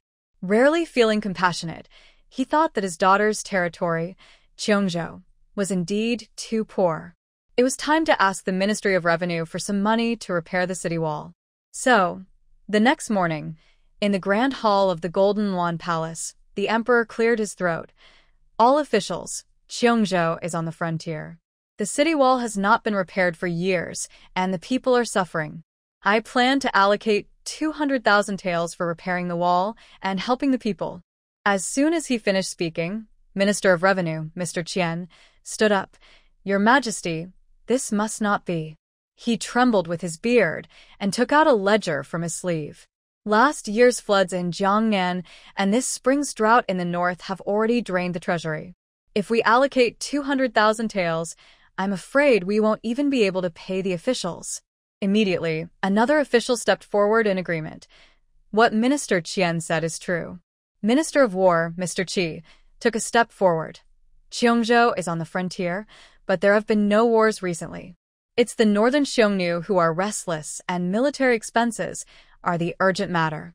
Minister of Rights, stroking his long beard, said, Your Majesty, Cheongjo is a wild land. The people are ignorant. Instead of allocating funds to repair the city, it would be better to send scholars to educate them. Listening to these officials arguing and refusing one after another, the irritable emperor slammed his throne. Enough. Whenever money was mentioned, these officials always united and opposed together. They didn't think about Princess Changlo, a child suffering in Cheongjo. Cheongjo is so poor that no one wants to take over. Whenever the issue of funding comes up, these officials are all eager and quick to make excuses. The emperor sat on the throne, his gaze sharp as he looked over the ministers in the hall. Suddenly, the hall fell silent. Dear ministers, the emperor began slowly. Since the treasury is empty, the costs of repairing the city walls of Cheongjo will be shared by all of you. As soon as he spoke, there was a commotion throughout the court. Minister of Revenue, Lord Qian, was the first to jump up. Your Majesty, our salaries are small. How can we possibly pay so much for wall repairs? Your Majesty. Censor, Yan interrupted Lord Qian. I remember that last month, Lord Qian held a birthday feast for his young granddaughter, and I heard that the jewelry alone cost 3,000 taels of silver. Surely, Lord Qian's family is wealthy enough to donate a few 10,000 taels to Cheongjo. Qian's face instantly turned red. He pointed at Censor Yan, speechless with anger. Seeing this, Minister of War, Lord Qi, quickly stepped forward. Your Majesty, we also know that Cheongjo is poor, but... Censor Yan immediately responded, Your Majesty, I remember that Lord Qi's estate keeps dozens of fine horses from the western regions, and the monthly feed costs are probably over 10,000 taels. Lord Qi should know that the lives of the people in Cheongjo are more precious than horses. Why not save a few months' worth of feed money from your horses to help repair the city walls and defend against enemies? Lord Qi choked and shot a glare at the old censor. He immediately questioned, Censor Yan, you are so high-minded. But I've heard that the daughter of the noble lady, Consort Ling, recently secretly left the capital with the fourth prince and went to Cheongjo. What crime is that? Exactly. Lord Qian echoed. The prince leaving the capital secretly is a serious crime. Censor Yan, who had long been annoyed with the emperor, remained calm and bowed. Your Majesty, please see clearly. Consort Ling and the fourth prince went to Cheongjo by imperial order. Cheongjo is on the frontier with uncivilized customs and needs the royal family's guidance. Her Majesty and the fourth prince traveled far and endured hardships, which is truly a blessing for the nation. Knowing the truth, the emperor, feeling guilty, nodded slightly. Indeed, this is true. I ordered Consort Ling and the fourth prince to go incognito to Cheongzhou to help Princess Chonglo educate the people and understand their needs. The Minister of Rights sensed there was some hidden reason and, still not convinced, questioned Censor Yen. Oh. Why was this not announced to the court beforehand? Could it be? Master du? The censor, Yen sharply interrupted. Cheongzhou is on the border. If we make a big show of strength, won't our enemies learn about our prince's movements? Your Majesty and the fourth prince travel lightly and simply for the safety of the nation. The emperor spoke at the right moment, pretending to be honest. Dear officials, Consort Shu and the fourth prince are in Cheongzhou, living among the common people every day, teaching children to read and write. The fourth prince even goes to the fields to learn farming. Their dedication to the country and people is truly commendable. Censor Yen pressed on, taking advantage of the situation. Actually, some people, as officials, ignore the common folk. Their homes are filled with treasures, wasting resources, while they argue over the costs of repairing the city walls. Such behavior should be investigated. How do they manage to save so much money on such small salaries? The ministers looked at the emperor and Yen, who kept pushing the argument, almost losing their temper. Seeing the topic drifting too far, the emperor stood up and steered the conversation back to funding. Dear officials, I understand your difficulties. But think about this. If the southern nation invades Cheongzhou, will your fertile fields, beautiful homes, and treasures still be safe? The hall fell silent. The officials secretly grumbled. Your Majesty knows we have difficulties. Why don't you use your private treasury? Why take our money to support your daughter? Is that fair? The emperor stepped down from the throne and said, All right. I won't make things hard for you. Minister Qian, Minister Qi, and Minister Du each donate 30,000 taels. The others, 1,000 taels each. If that's not enough. He looked meaningfully at the ministers. I've heard that your estates outside the city are better fortified than the city walls. Qian, Qi, and Du looked at each other after hearing this threatening tone. They wanted to complain, but swallowed their words. Forget it, they thought. Go home and raise the money. If they kept arguing, they might even lose their homes. The other ministers saw that the three who donated the most said nothing and could only exchange glances. Finally, they all agreed.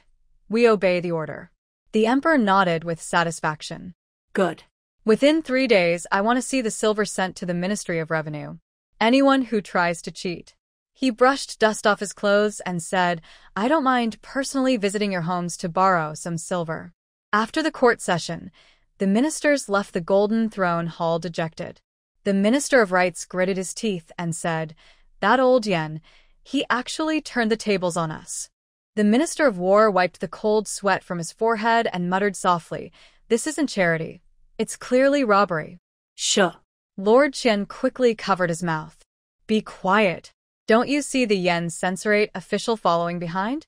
The other ministers looked and indeed saw the Yen censorate official walking slowly behind them. They seemed to see a plague god and hurriedly increased their pace, staying far away from him. The Yen censorate official snorted coldly, ignoring their whispers, and strode forward confidently. Anyway, his daughter and grandson had gone to Cheongzhou and were under the emperor's protection. These people trying to use his daughter and the fourth prince for their own purposes was a waste of effort. Besides, he had been an honest official for many years and had never taken a penny from the people. He could stand the scrutiny. He was not worried about being targeted. As a lone official, if he got too close to other court officials, the emperor would not sleep well. After finishing the morning court and returning to his sleeping quarters, the emperor's first action was to write a reply to his daughter. In the letter, he vividly described how the officials opposed his proposal to allocate funds to Cheongzhou during the morning court. He, as her father, recounted how he had turned the tide and found a new way, getting officials to donate money to Cheongzhou. He also added that the officials in the capital, many from powerful families, lived luxuriously and were wealthier than him, the emperor. Yet, when the court asked them for money, it was like asking for their lives. The emperor finished the letter and happily sealed it. At the second prince's residence, the second prince, just back from the morning court, was now in his study discussing the day's events with his aides. "Your Highness," said Mr. Lin, one of his aides, stroking his beard, "how much do you think is appropriate to donate?" The second prince hesitated for a moment and said, "How about 10,000? "That might be too little," Mr. Lin shook his head. "The emperor is angry now. Donating less might." The second prince looked a bit distressed and suggested, "What about 20,000? That way it wouldn't seem too showy or stingy." Moreover, Princess Chang'e had just tricked him out of 100,000 taels last time, and the jewelry from the treasury had also ended up in Princess Chang'e's hands. Outside the door, the second prince's wife, about to push the door open, overheard the conversation between her husband and his aide in the study. "Cheongzhou? Princesse Chang'e? No money?" Hearing these keywords, she turned and hurried toward the storeroom. The second prince's wife hurried to the storeroom while calling for the maid. "Open the storeroom. I remember there are many jewels and silver inside. Pack everything into boxes." The maid was startled. "Your Highness, this is..." The gold, silver, and jewels in the storeroom were hard-earned savings of His Highness recently. "I heard that His Highness often tricks and cheats when going out, especially from the He family siblings and the third prince, who have taken quite a lot from them. The He siblings have caused trouble every time they visit, and recently, they haven't come to the estate much. Now, the He family contacts His Highness directly through messenger pigeons, even though they are not far apart, which feels a bit distant." The second prince's wife was determined to move everything out of the storeroom. "Don't ask too many questions now. It's urgent. Finish packing first, then I'll explain."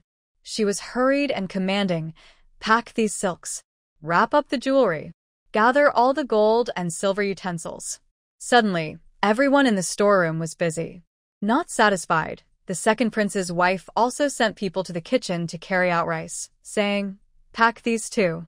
Cheongzhou is so poor, Chang'e probably can't even eat enough. As her sister-in-law, I want to help." She quickly arranged for these items to be urgently sent to Princess Chang'e in Cheongzhou. She even wrote a long donation list and personally delivered it to the emperor in the palace. The second prince's wife thought that handing the list to the emperor would make those who wanted to embezzle or withhold her donations think twice. When the emperor saw the donation list from the second prince's estate, he was genuinely surprised. He had heard that the second prince was very stingy, yet he was donating most of his family wealth. It turned out that the second prince truly regarded Chang'e as a sister. The deep brother-sister bond in the royal family was rare and precious. The second prince's actions were undoubtedly a strong slap in the face to officials who didn't want to donate.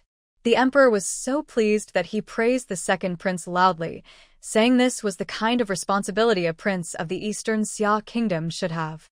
The third prince and other officials were secretly furious.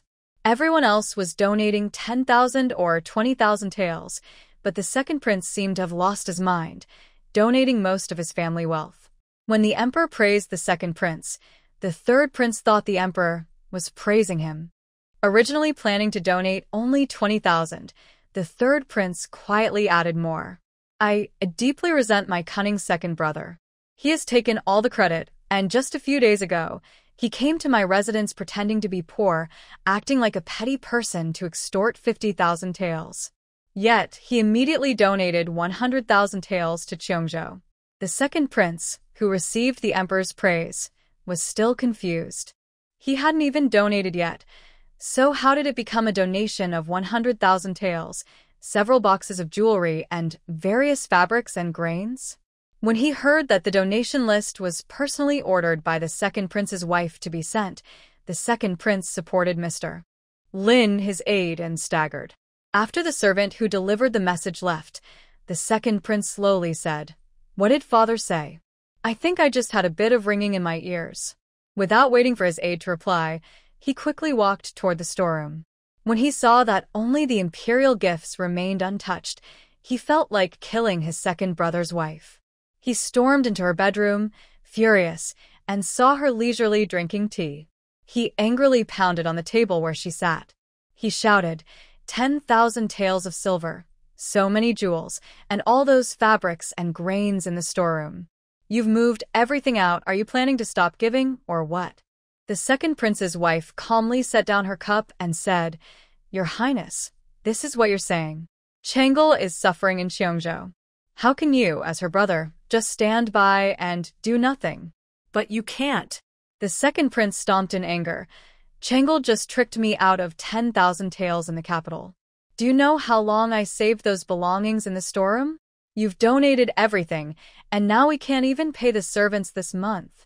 "That doesn't matter. His Highness still has his salary," she replied confidently. "Our household doesn't need so many people. Besides, those servants sent from the mother consort are under her control, aren't they? You can ask her for their monthly pay." The second prince found this reasonable, but now wasn't the time to worry about that. Thinking about how the donation list was full of items from his storeroom, he pointed at his wife, gritting his teeth, and said, "You don't want Changgul to suffer in Cheongjo, then why don't you donate your dowry?" She responded confidently, "That's my dowry. I can't donate it." Then she looked at him with disdain and continued, "I didn't expect you to be such a person. A noble prince, yet you covet your wife's dowry. You—" The second prince was so angry he couldn't speak. The second prince consort donated all the supplies from his warehouse, only to later accuse him of coveting her dowry. Moreover, the second prince consort said convincingly, "This was donated to His Highness's sister. Of course, it was with His Highness's money. My dowry is meant for our future, and His Highness has been very kind to you. I didn't have much dowry to begin with, and I even gave half of it to support you." Seeing the second prince grow so angry he was almost steaming, she quickly soothed him. "All right, Your Highness, don't be angry. Sister Changgul is having a hard time in Cheongjo. As her brother, you should help her." The second prince was left speechless, unsure how to respond. He could only endure it, and eventually stormed off in a huff. Now he felt like his second prince consort might not be thinking clearly. He had worked hard to save money, but the more he saved, the poorer he became. His only thought was, day and night, guarding against thieves, but family trouble is the hardest to prevent. Similarly, the Marquis of Jinbei's estate also emptied its warehouse. In the main hall of the Sher family, old Madame Sher sat upright in a grand chair, holding a thick ledger in her hands. "Old Madame," the steward cautiously reminded her, "are you sure we want to donate everything from the warehouse to Cheongjo?" Old Madame Sher didn't look up and said, "Yes. All of it should go to Changgul. Cheongjo needs money everywhere, and we should help where we can." But the steward hesitated. Many of these items belonged to the old master. The old master loved Yenna the most. Old Madame Sher interrupted. If he knew that Joer was Yenner's daughter, he might have wanted to donate the entire estate. The steward could only helplessly instruct the servants to follow her orders. Old Madame Sher then called over her trusted maid. "Go, gather all the old staff of the Sher family." The maid was surprised. "Old Madam, what are you doing?" you are Ishin Kingju. Without capable people around her, how can she manage? "Last time, I wanted these old folks to go with her, but she left too quickly." Old Madame Sher sighed. "It's time for these old soldiers to stretch their legs." Soon, the old staff of the Sher family gathered in the main hall. These were veteran generals who had fought in many battles with old General Sher. Though they were old, they were still full of energy. "Old Madam," the leading General Yuan bowed, "are you calling us old soldiers for the young lady?" Old Madame Sher nodded. Exactly. Changgul is in Cheongjo, and she has no capable people around her. I feel uneasy. Rest assured, old madam.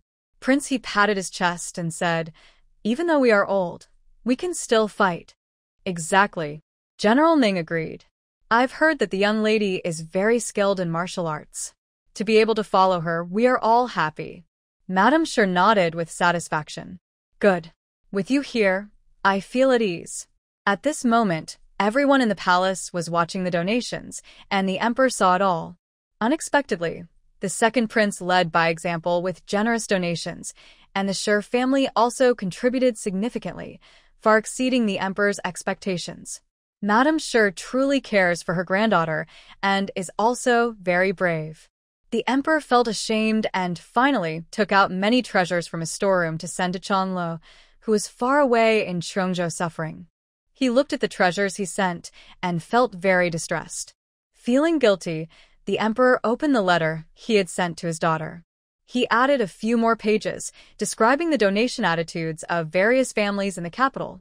He emphasized that his second brother, who was not wealthy, led by example and donated all his family's assets, inspiring officials to follow suit, though they donated less out of greed. The emperor thought for a moment and made a list of wealthy families and officials in the capital to send to Changlo. He also specifically mentioned that these families were very welcome to visit her next time. After finishing the letter, the emperor ordered someone to call the second prince. In the imperial study, the emperor folded the letter and placed it into an envelope, then looked at the second prince with satisfaction. Second brother, I am very pleased with your generous donation for the people of Cheongjo. If Changlu knew that her brother cares so much for her, she would be very happy. Although the donation was not entirely voluntary, the second prince was still happy to gain his father's approval. He had no material possessions left, but he gained a good reputation, which was also a good thing. The second prince quickly bowed and said, "Father, you praise me too much. This is what I should do." Little sister Chang Lo works hard for the development and the people's well-being in Cheongjo. As her older brother, I feel distressed. Although I want to help, Cheongjo is so far away and I am powerless. I can only do my part financially. The emperor was very pleased with his sensible son. Good, good, good. I knew you wouldn't let me down. He paused and then said, since you care so much for Changlo and want to share her burden, I am very pleased. Therefore, this time the transportation of the supplies is very important. I have decided that you will be in charge of transporting everything to Cheongjo. The second prince was startled. Father, this. The emperor thought the second prince was overwhelmed by the surprise and smiled. Don't worry. This time, when you go to Cheongjo, you can stay there longer. I know you miss Changlo very much. Remember to take good care of her in Cheongjo. Changlo is still young, so don't let anyone bully her. The second prince felt like the sky was falling. His head was buzzing, and seeing his father happily excited, he could only grit his teeth and say, Son obeys the order. The second prince, feeling very down, returned to his residence. He hadn't been in his study for even 15 minutes when the second princess, who had heard the news, rushed in hurriedly. Your Highness, I heard the emperor wants us to go to Cheongjo. When are we leaving?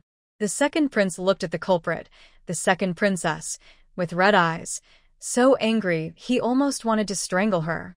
But the second princess was completely immersed in her joy about going to Cheongjo. Even if she knew the second prince wanted to hurt her, she wasn't afraid. Old Madame Su was right. She was granted marriage by the emperor, and life or death was up to him. It seemed the emperor had no intention of executing her, so she wasn't worried about her safety. Since she couldn't die, what was there to fear? The second prince looked at the excited second princess and slowly said, It's not us. Only your highness will go to Cheongjo. The second princess paid no attention and said, We are husband and wife. How can I be at ease if you're going alone? Your highness, wait for me. I'll pack my things right away and we'll leave tonight. Without waiting for a reply, she rushed out of the study, like the wind.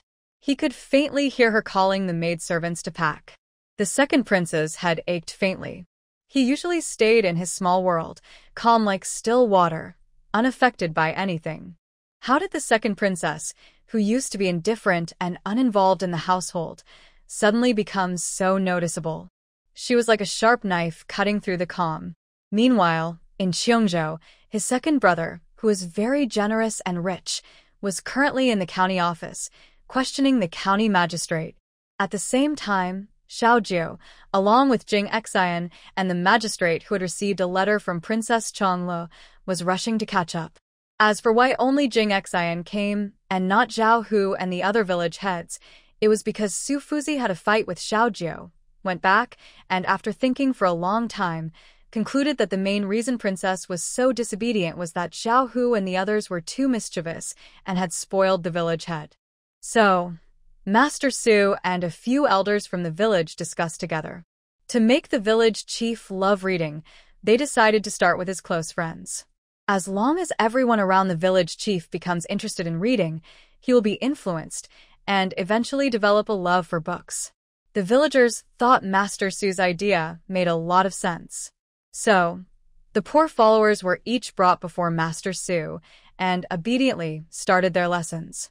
Causing trouble was impossible. Old lady Su kept a close watch, holding her shoe in her hand. Master Su also gave some instructions. Today's lesson must be fully taught to the village chief by this group of children, so he can learn. Master Su thought that little Wine might be at an age where she wants to rebel and doesn't like talking with older people. Maybe if the younger children teach her, the village chief won't be so opposed. Master Su and the villagers worked very hard to help the village chief learn to read, trying everything they could. Meanwhile, inside the government office, the atmosphere was serious.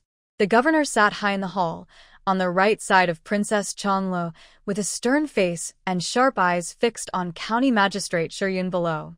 He remembered that when he first arrived in Shuyun County, Princess Changlo asked him if he was going to marry and find a young, pretty girl. The governor felt like a big pot had fallen from the sky.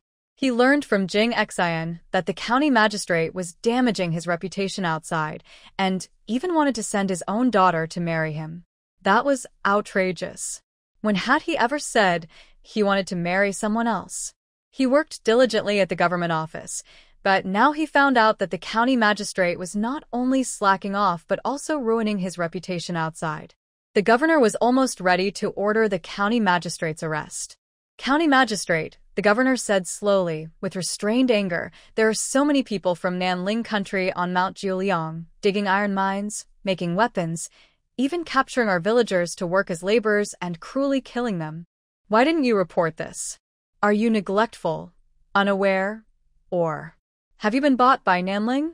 The county magistrate, already battered and injured, had been lying in bed all day. Now he knelt on the ground, sweating coldly on his forehead. Seeing the girl he once thought was there to help him sitting in his place, calling the governor Your Highness Princess, he felt like thunder was crashing in his head. What had he done while he was unconscious? Oh. He seems to have sent someone to Lihua village to catch those children, saying they wanted to make them experience the harshness of the county jail. Before his men could act, the magistrate himself led people into his residence and arrested him in front of everyone. The county magistrate's voice trembled as he looked away from the two people above and said, Your Highness the Princess, Magistrate, I truly didn't know. Jiuliang Mountain is in a remote area. I am busy with daily affairs and have no time to manage those wild mountains. I admit, this is my fault. I will pay more attention to all matters in this county in the future and will not neglect my duties. The magistrate scoffed coldly, his tone full of sarcasm, saying, Neglect your duties? Many people have gone missing in your town without reason, and you say you didn't know? Also, Jiuliang Mountain is only a few dozen miles from your office. When there were rumors of ghosts there, you didn't send anyone to investigate. Magistrate, your excuse for neglecting your duties is just too weak. The magistrate was silenced by the magistrate's words, his face turning pale and white, unable to speak clearly. At this moment, Xiao Jiu, who usually sat in the magistrate's seat, listened to the back and forth between the magistrate and felt bored. Curious, he picked up a wooden token with carved characters from the round box on the table. He asked, Magistrate, what is this? The magistrate looked at the small princess holding the wooden token and was startled. He hurriedly said, Your Highness, this is a wooden token used during executions. He initially wanted to say that this token should not be played with casually. Princess Changlo asked, How do you use this? Do people die just by throwing it? The magistrate nodded. When he saw Princess Changlo trying to throw the token at the magistrate, he quickly stopped her. Your Highness, the trial isn't finished yet, and you can't judge the prisoner. Xiao Jiu, impatient, eagerly reached for the wooden token. I don't want to continue the trial. It's not fun at all. I want to see how this token is thrown and how people are beheaded. Hearing this suffocating statement and seeing the princess playing with the token, the kneeling magistrate was terrified and hurriedly kowtowed to beg for mercy. Your Highness the Princess, please spare me. I confess, I was bought by someone. But that person said they were acting on the second prince's orders. I believe the second prince's people are training private soldiers on Jiuliang Mountain. I dared not ask too many questions or report it, so I could only help cover it up. When the prefect heard this, his face immediately darkened. The second prince? Are you sure it was his people? The county magistrate nodded repeatedly. Yes, that is what he said. He even gave me a large sum of silver as a reward from the second prince. I couldn't refuse or ask too many questions, so I just followed orders. Hearing this, Little Wine frowned and asked, "How much silver did your second brother give you?" The county magistrate held up 5 fingers. 5. 50,000 taels. Little Wine immediately said to the prefect, "He's lying. My second brother isn't that stingy. He's so rich, he wouldn't be so cheap with money. This person is clearly lying. My second brother often treats people to meals that cost over 100,000 taels. It's impossible for him to bribe someone with only 50,000 taels. This person looks down on my second brother." The county magistrate quickly added, "and some valuable calligraphy and paintings." Little Wine shook her head. "That's even less likely. My second brother doesn't like reading. His family only has jewelry. You must have been deceived." Little Wine clearly remembered her second sister-in-law saying that her second brother is not very smart and doesn't like reading. Since he doesn't like reading, he probably has the same interests as her, and their home wouldn't have such boring things as calligraphy and paintings. Their house should be full of gold, silver, and jewelry. The prefect, hearing Princess Changle's words, hesitated and didn't drink his tea. Although the princess's focus was a bit strange, her reasoning made some sense. The prefect put down his teacup and said sarcastically, "What kind of person is the second prince? If he really wanted to train private soldiers, would he be so foolish as to let you, a county magistrate, know? Would he use just 50,000 taels to bribe you? Magistrate, have you lost your mind?" The county magistrate knelt on the ground, his face pale from the scolding. He whispered in his defense, "Honorable prefect, I am telling the truth. That person was indeed pretending to be under the second prince's orders. I could not believe it." The prefect suddenly slammed the table and shouted angrily, "You, a county magistrate, don't even have a bit of common sense? How did you become the magistrate of Shuyuan County? You believe someone falsely claiming to be under the second prince's name? 50,000 taels to bribe you? Are you crazy? You're so stupid. It's unbelievable." The county magistrate was so frightened he shivered and hurriedly kowtowed, crying out, "Your Highness, please spare me. Governor, please forgive me. I was confused for a moment and deceived by that thief. I admit my mistake." The Little Wine's spirit jumped onto the table, pointing at the magistrate and angrily scolding, "How dare you say you're sorry? You falsely accused my second brother, and you let the people of Nanling country dig up so much iron ore on my land and transport so many weapons. You even helped the enemy hide things. Execute him. Execute him. Execute him." After saying this, she grabbed the execution token from the table and was about to throw it down. The governor quickly stopped her and shouted, "Your Highness, calm down. We need to keep the magistrate alive for now. Once we investigate everything clearly, we can deal with him properly." This matter was very serious and involved the second prince. It had to be reported to the court, and the emperor would decide. There was something suspicious about this case. Someone from our own court was involved. It was unknown who dared to impersonate the second prince, or perhaps it was truly connected to him. So, they couldn't jump to conclusions and had to investigate carefully. The frightened magistrate, almost scared out of his wits, heard the governor's words and hurriedly crawled forward to kowtow, saying, "Thank you, princess, for not killing me. Thank you, governor, for sparing my life." The governor waved his hand dismissively and said coldly, "Take him away and keep a close watch on him." Several guards stepped forward and dragged the magistrate away. His pleas for mercy faded into the distance, and the hall returned to calm. Seeing that everything was settled, the Little Wine spirit's eyes brightened as she looked at the governor and asked, "What kind of wife are you looking for?" I can ask Granny Sue to be your matchmaker. She loves doing that. The governor quickly waved his hand and said, "Thank you, Your Highness, but I don't plan to remarry right now." The little wine spirit looked at him suspiciously and asked, "Do you like younger women?" "But she doesn't like you. Yuan'er already has a husband. She got married last night." The governor was so frightened he stood up quickly and begged, "Your Highness, I really don't know anyone named Yuan'er.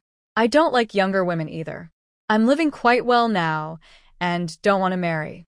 He was busy every day and had no time to think about marriage. He quickly wiped the sweat from his forehead and made an excuse. "Your Highness, the situation in Jiuliang Mountain is complicated. I will investigate the mastermind behind this immediately." As soon as he finished speaking, he hurriedly took his leave from the princess. Behind him, the princess's voice still lingered, not willing to give up. "Governor, if you want to get married, remember to ask Grandma Sue to be your matchmaker." The governor's footsteps quickened as he headed out the door.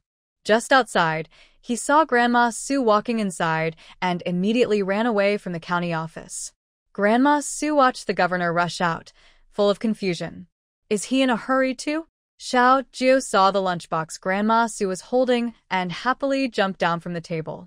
Grandma Sue placed the lunchbox on the table and said, "Since you all are busy at the county office and haven't eaten, I went to the kitchen to stir up some noodles for you." She then opened the lunchbox and served a bowl to the village chief and Jingxin each. Jingxin looked at the village chief's bowl, which was filled with mostly meat stir-fried, so that only the meat was visible, piled high like a mountain of fried noodles. She glanced at her own bowl, which contained only noodles and vegetables, even less than a full bowl of fried noodles. Jingxin thought, prejudice in the human heart is like this bowl of noodles. No matter how hard you try, you can never get a piece of meat. Xiao Jiu happily ate his food, then saw Jingxin's bowl of plain vegetable fried noodles and asked curiously, "Are monks now eating vegetarian?" Jingxin looked at Grandma Sue's fierce gaze and quietly replied, "I ate too much meat yesterday and got tired of it, so today I switched to vegetarian."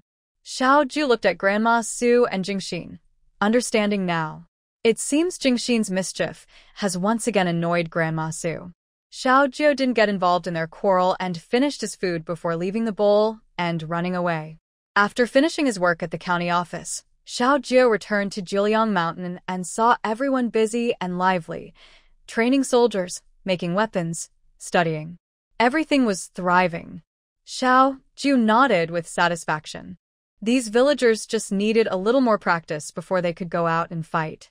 When Xing'er, who had come rushing over with her little followers after hearing the news, saw the village chief, she happily ran over, holding a large sword in her hand and said, Village Chief, have you eaten yet?" Xiao Jiu nodded happily and asked, "Yes, I've eaten." "Xing'er, why are you here?" Xing'er replied, "I heard you sent a message to the governor to investigate the case in Shiyan County. I was curious and wanted to see. I asked Xuanzi to stay in the northern part of the city to watch the criminals and repair the city walls." Xiao Jiu looked at the old, large sword in Xing'er's hand and quickly pulled her toward the place where weapons were stored in the mountain cave, saying, "Come on, Xing'er, I'll take you to pick some weapons. There are many newly made big swords inside. Really powerful." She shook her head and refused, saying, "Village Chief, I have a big sword. Besides, I want to win my own sword back in the future. When the next competition comes and I beat everyone, I will be the first to choose my weapon." Xiao Jiu was awakened by her words and thought it made sense. So, Xiao Jiu took back the weapons that Zhao Hu and the others had selected. He also created a new rule. Every month, Peach Blossom Village holds a competition, and only the top 10 winners can go into the cave to choose weapons. Another chance to get a weapon is to challenge the guards in a fight. If they win, they can also choose a weapon. Xiao Jiu looked over the guard skills. They were all quite good, especially recently under Yan Fuzi's training, which greatly improved their martial arts. However, the villagers seem to have become lazier lately, especially Xiao Pang and his friends. Zhao Hu was doing better, always remembering he wanted to be a general and not fall behind Jia. When the villagers heard about the new rules, they suddenly became very excited, like they had been injected with adrenaline. The guards weren't too worried. They observed that the villagers only had brute strength. They hadn't been training for long, so they weren't very skilled. But they underestimated how much the villagers cared about winning. Weapons didn't matter much to the villagers, they just wanted to win. The guards trained in proper martial arts, but the villagers used wild, unorthodox methods. Some learned from masters at first, but later they relied on their own creativity. Each villager had their own fighting style, and their main goal was simply to win. This made things tough for the guards. The villagers fought without following proper martial ethics. As soon as the village chief finished announcing the rules, someone immediately challenged the guards. They couldn't wait for the monthly competition and wanted to fight now. So, right after the village chief spoke, Xiao went straight to the guard team and found a guard who looked skilled to challenge. Xiaoju looked at the guard and asked, since Xiao wanted to fight, he needed to get the guard's permission. The guard stepped forward and said, "Your Highness, I am willing to fight this young girl." Xiaoju nodded and told both of them, "All right, no holding back. If you lose, don't cry." Shiga immediately puffed out her chest, full of confidence, and said, "Village chief, don't worry, I won't hold back." Xiaoju thought to himself, "I just told you not to cry if you lose." Zhao Hu, whose weapons had been taken away, saw Shu challenge a guard and decided he couldn't fall behind. He quickly found someone to fight too. Xiao Jiu saw that both people had chosen their opponents for the fight. She immediately waved her hand and shouted, "Okay, let's begin." Xing'er and Zhao Hu quickly took their fighting stances. Villagers and children around them gathered excitedly to watch. Xing'er started the attack, but this time, she didn't use a big sword. Both fighters held wooden sticks. Xing'er swung her stick fiercely, jumping up to aim at the guard's face. The guard was calm and swung his stick to block Xing'er's shoulder. Xing'er, being small and quick, responded swiftly, flipping to dodge the attack and then sweeping her stick at the guard's knees. The guard leaped lightly to avoid the strike and kicked Xing'er's stick away. Xing'er fought barehanded, and the two exchanged blows back and forth. Everyone watching was glued to the fight, cheering loudly. Finally, Xing'er made a mistake, and the guard knocked her down, pressing his stick against her shoulder. The guard smiled and said, "Young girl, your martial skills are good, but you need more practice." Zhao Hu, like Xing'er, lost the fight. Both of them left the fighting area feeling disappointed. Before leaving, they shouted, "Wait for me. I will win next time." Seeing Xing'er and Zhao Hu lose, others became even more eager to try. Everyone believed they were strong, especially since the village chief was quite proud of himself. The villagers weren't modest either. Villagers and guards took turns fighting, making the scene lively. Some fought with fists and kicks, others used weapons, and some even competed in archery. The children weren't willing to be left out. They stepped forward to challenge, full of fighting spirit, fighting confidently despite their young age. Soon, Xiaojiu, watching from above, noticed something was wrong. She saw that the villagers' fights with the guards weren't fair matches. Especially the kids. They would run in circles if they couldn't win, spit at the guards, or push them down when the guards dodged. Some, being short, even aimed at the guards' vital spots and shouted silly things like "monkey steals peach." The guards had to defend themselves while still fighting. The villagers, unwilling to lose, used all sorts of sneaky tricks, even winning many fights with these unfair methods. The defeated guards weren't happy and ran to complain to the princess. But Xiaojiu thought that although the villagers' fighting tricks were nasty, they didn't cheat outright, so the results of the fights still counted. The guards who failed in their complaint clenched their teeth secretly, vowing to make a disgusting comeback next time. The first to lose the contest, Xing'er and Zhao Hu, watched helplessly as Li Dou and the others went into the cave to choose weapons. They felt 100 regrets in their hearts. Why didn't they think of spitting at those guards earlier, then taking advantage of their surprise to overthrow them? They had missed a big chance.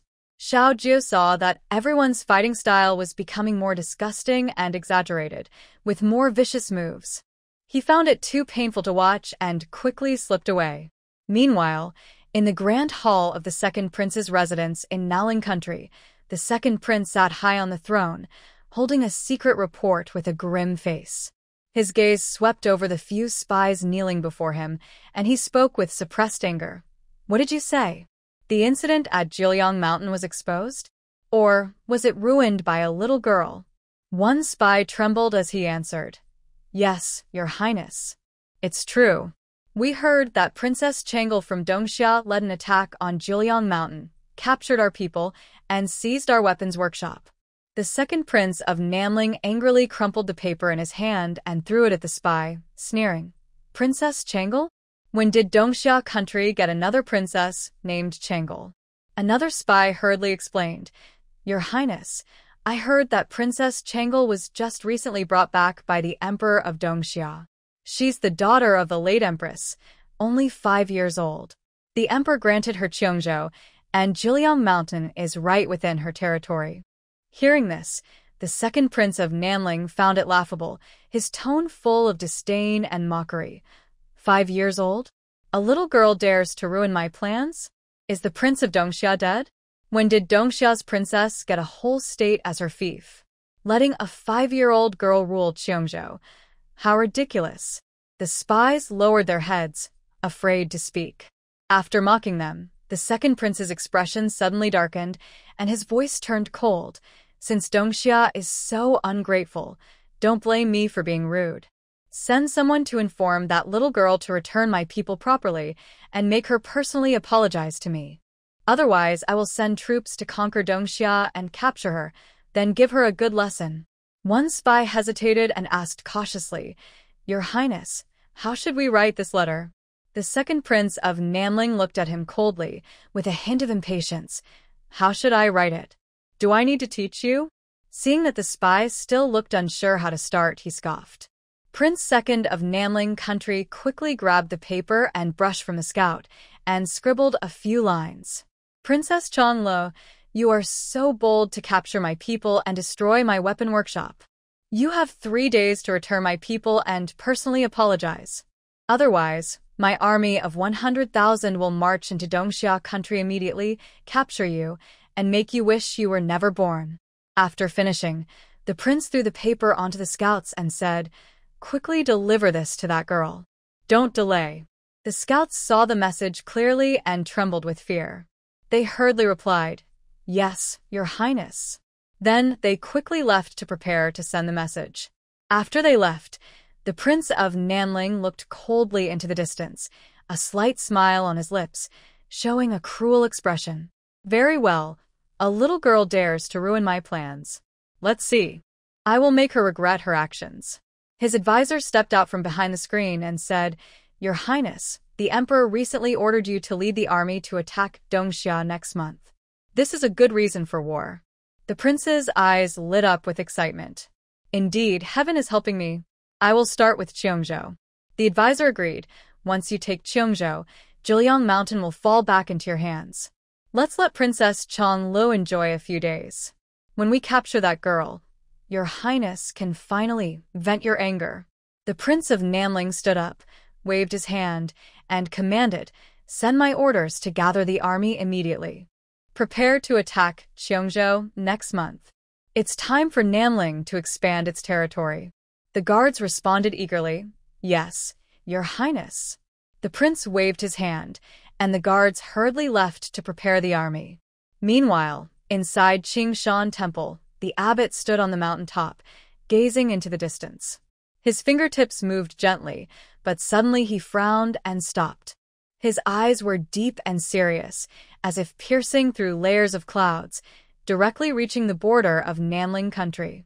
A look of worry appeared on his face. He whispered, The heavens are changing, and a killing aura is rising. Dongxia country may soon face a war.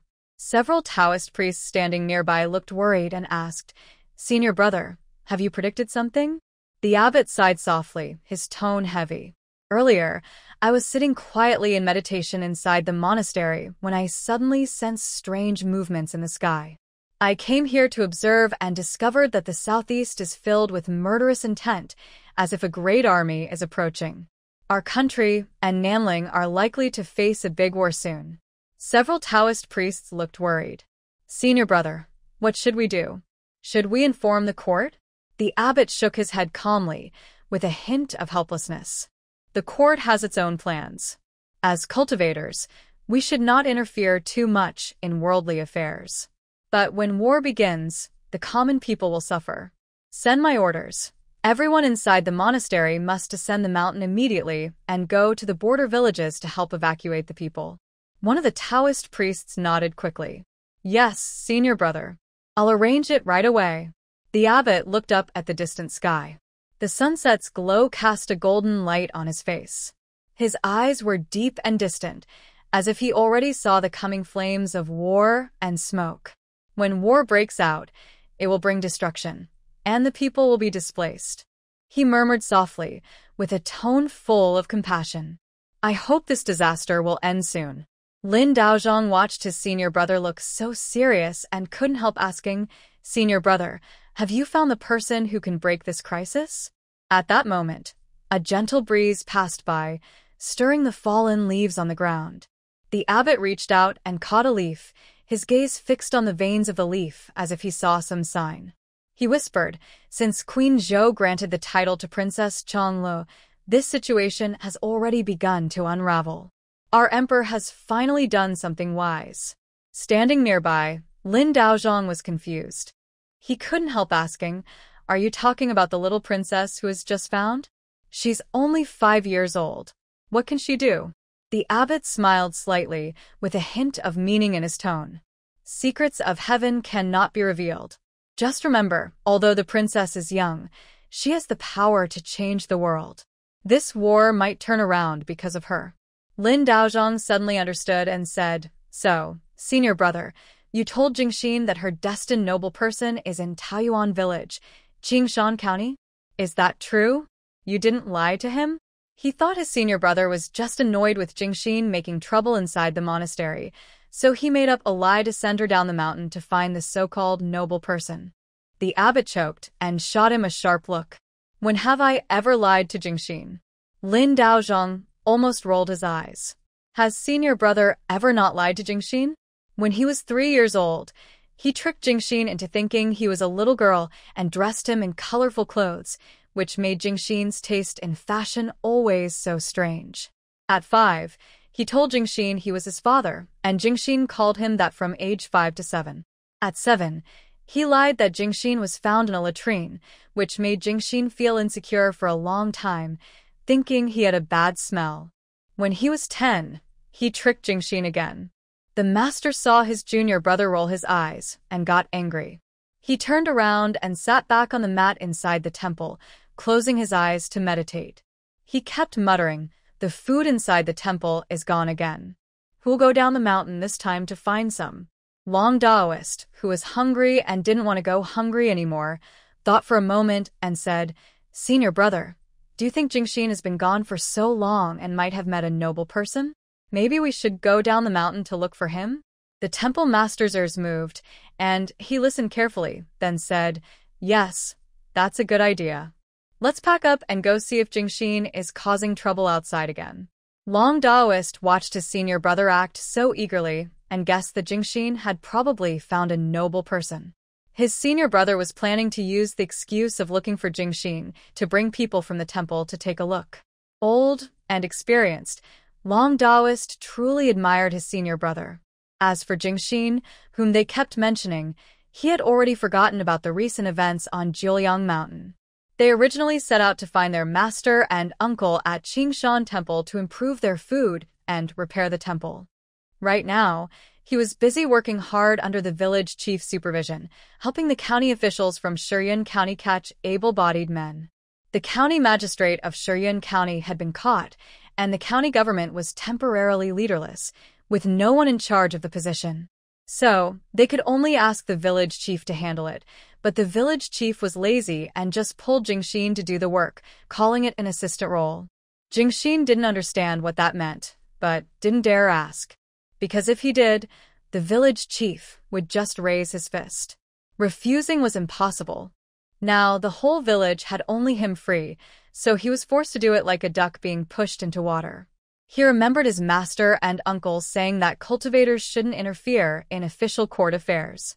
He kept that in mind and just wanted to live freely, eat, drink, have fun, and lean on others without worrying about the next life. But now, he wasn't just involved in court matters. He had become an official. Although he didn't know what kind of official he was, the village chief insisted he was one. Calmness still feels unfair and frustrating. Isn't lying down better? Why must I find trouble for myself? Being pushed into a position I didn't choose, Jingxin sits in the county magistrate's study, surrounded by thick piles of official documents and case files.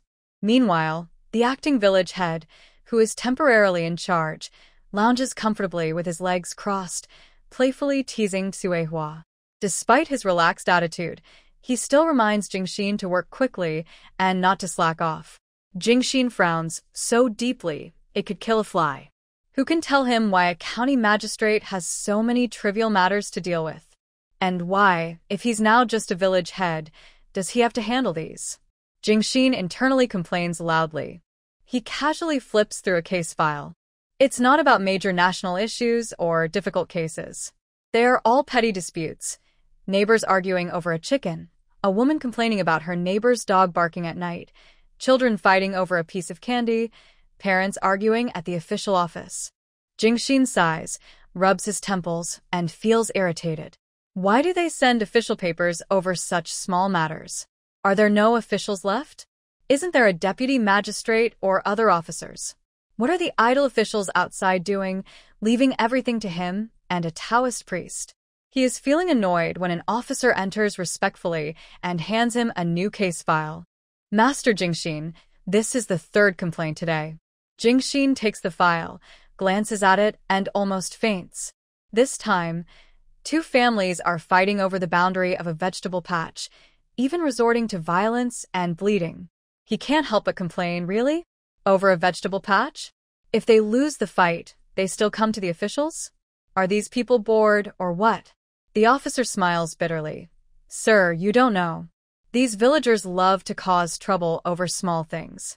Jingxin asks, are these petty disputes also handled by the county magistrate? The officer shakes his head. Those were handled by the deputy magistrate before. Jingxin's eyes light up. He quickly pushes the case file into the officer's arms and says, take all of these to the deputy magistrate. The officer hurriedly replies, the deputy magistrate is in jail right now. Jingxin frowns. Who put him there? Wasn't he just here a few days ago? The officer looks around, then whispers in Jingxin's ear, the governor did. I heard the deputy magistrate took a lot of money. Jingxin's face turns pale with anger. What kind of mess is this? Calmly watching the official standing nearby, I suddenly had an idea.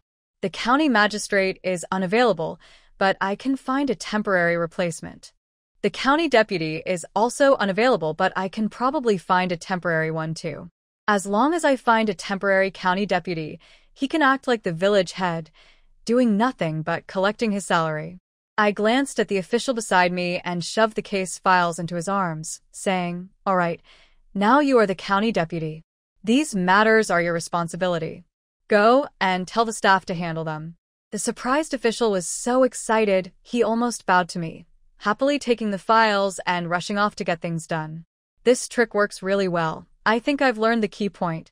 From now on, whenever there's a problem, I'll just go directly to the official. Now, almost everyone in the government office has a position. I assign them all new, unfamiliar titles, making everyone think they are very important. They all became very eager to work, much more than before. The once lazy officials now worked like they had been energized, doing their jobs better than ever. While the government office was busy, a letter from the second prince of Nanling arrived at the prefect's office.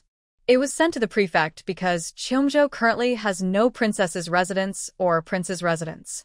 Princess Changle is unpredictable. Today she's here, tomorrow she's elsewhere. The spies simply delivered the letter to the prefect, asking him to pass it on to Princess Changle. When the prefect received the letter, Xiao Jiu looked confused. Xiao Jiu opened it and asked me to read it aloud. Annoyed, I picked up the letter, glanced at it, and almost dropped it. Xiao Jiu looked at me with suspicion and asked, whose letter is this? I replied, the second prince of Nanling. Both Xiao Jiu and the prefect were stunned at the same time. Xiao Jiu was surprised because he was about to confront the second prince, and now the prince had written to the princess. The prefect was surprised because why would the second prince of Namling write to the princess normally? Xiao Jiu asked, "What does it say? Is he just upset that I stole his weapons and wants them back?" I was speechless. I read the letter from start to finish, and after reading it, I broke out in a cold sweat for the second prince.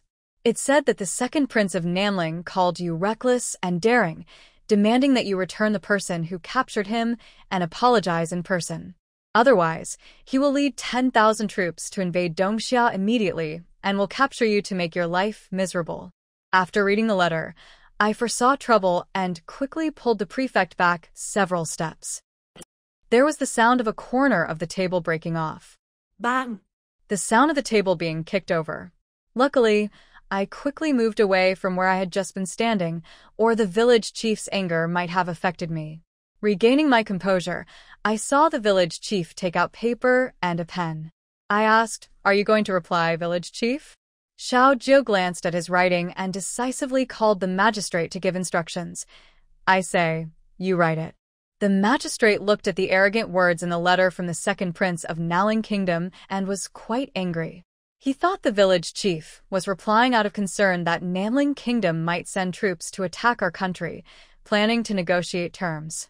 But then he heard Princess Changle say, "Thief, you ugly thing, where are you?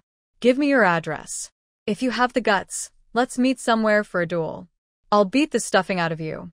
The magistrate froze, thinking, is this how a reply should be? Xiao Jiu told him, "Write it." The magistrate replied, "Village chief, the second prince of Namling Kingdom said they want to go to war with us. Shouldn't we discuss what to do next?" Jingxin immediately said, "Let's wait a moment before discussing. He's provoking the village chief. Our top priority now is to insult him back. Get up, I'll write it." Jingxin snatched the letter from the magistrate, not only copying what the village chief said but also adding a whole page of insults. Feeling the insults were not enough and lacked spirit, Jingxin went to find Grandma Su. For the first time, two people who usually didn't get along reached a consensus. With their efforts, the reply grew to the thickness of a book. It not only listed the ancestors of the second prince of Naling Kingdom, but also sent greetings to all his descendants. Jingxin happily handed the reply to the magistrate. The magistrate looked at the thick stack of letters and was a bit stunned. Under everyone's threatening gazes, he finally sent out the letter obediently. After venting their anger, everyone finally had time to return to Juliang Mountain to discuss the contents of the letter. Master Su held the letter sent by the second prince of Naling Kingdom, his brow furrowed. The words on the letter were extremely arrogant, completely ignoring our Dongxia country.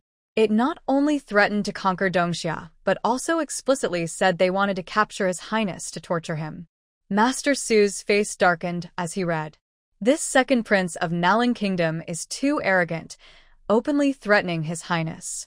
It's simply too much. The magistrate nodded in agreement and was the first to speak, so we must come up with a response quickly. If anyone has ideas, just say them. Master Su stroked his beard and frowned. Your Highness, this matter is very serious. Namling country is strong and well-equipped. If they really send troops to attack, our Cheongzhou might be the first to suffer. The governor quickly offered his suggestion.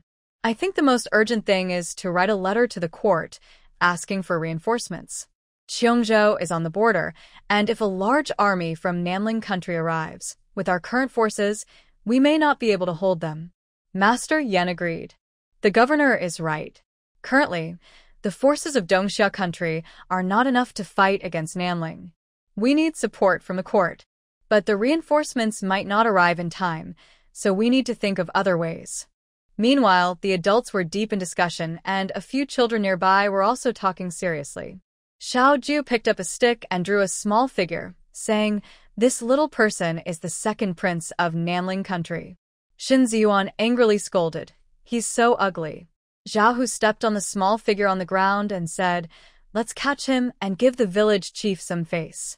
A doe poked 2 holes in the small figure's eyes and asked, "So, How can we find him? Xiao Peng used a branch to chop at the small figure's head and said, "He's definitely in Nanling country."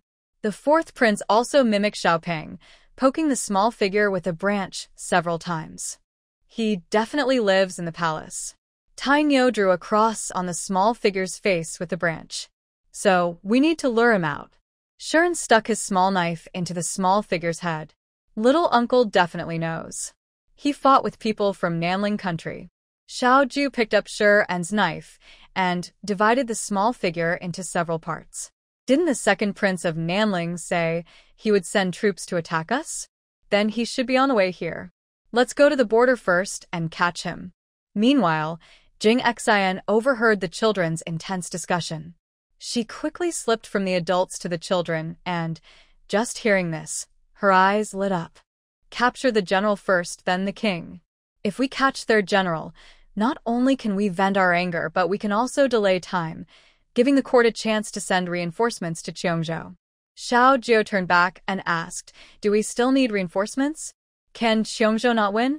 Jing Xian confidently replied, "They have 100,000 troops. We in Cheongzhou are only a few. We definitely can't win. Nanling country is strong and well-equipped. Our country, well, never mind." Xiao Jiu disagreed. "Why can't we win? If our soldiers aren't strong enough, we can train them. If our horses aren't strong, we can steal some." Lin Qi, who was walking over, also joined the discussion, but village chief, training soldiers doesn't happen overnight. In such a short time, we can't make our soldiers as strong as those in Nanling country. And about horses, where do we steal them from? Nanling country has 100,000 troops. That's not a small number. Besides, Dongxia country currently has very few capable generals. Madam Sen also joined the children's group, and training soldiers costs money. Our court allocates very little military funding for the border regions. Back then, their family was stationed at the border. The court's military funds were cut repeatedly. The funds allocated by the court were already limited, and officials kept taking their share, leaving almost nothing for the border troops. Their family had invested quite a lot of money at that time. Miss Chen also spoke up, "Our court values literature over martial skills. Military generals starve, while civil officials live comfortably." Although she didn't know much about government affairs, she had heard her father say that Dongxia country doesn't have many skilled fighters. There are only a few capable generals in the entire court. The concubine and her son sat together, watching everyone's back-and-forth discussion. Their heads kept turning, looking at this person, then that one, almost dizzy from the movement. Xinger slammed her big sword into the ground angrily and said, "Then we should steal food from civil officials. Only those who work hard will have something to eat. They can't just have the village chief risking his life to defend the country while officials comfortably stay at home, eating well." Xiao Jiu agreed with this idea. He nodded approvingly at Xinger. "First, send a message to the court, ask for soldiers, funds, and supplies. If we want to fight, these are necessary." Zhao Hu asked, "What if they refuse to send troops or funds?" Xiao Jiu gave a polite smile.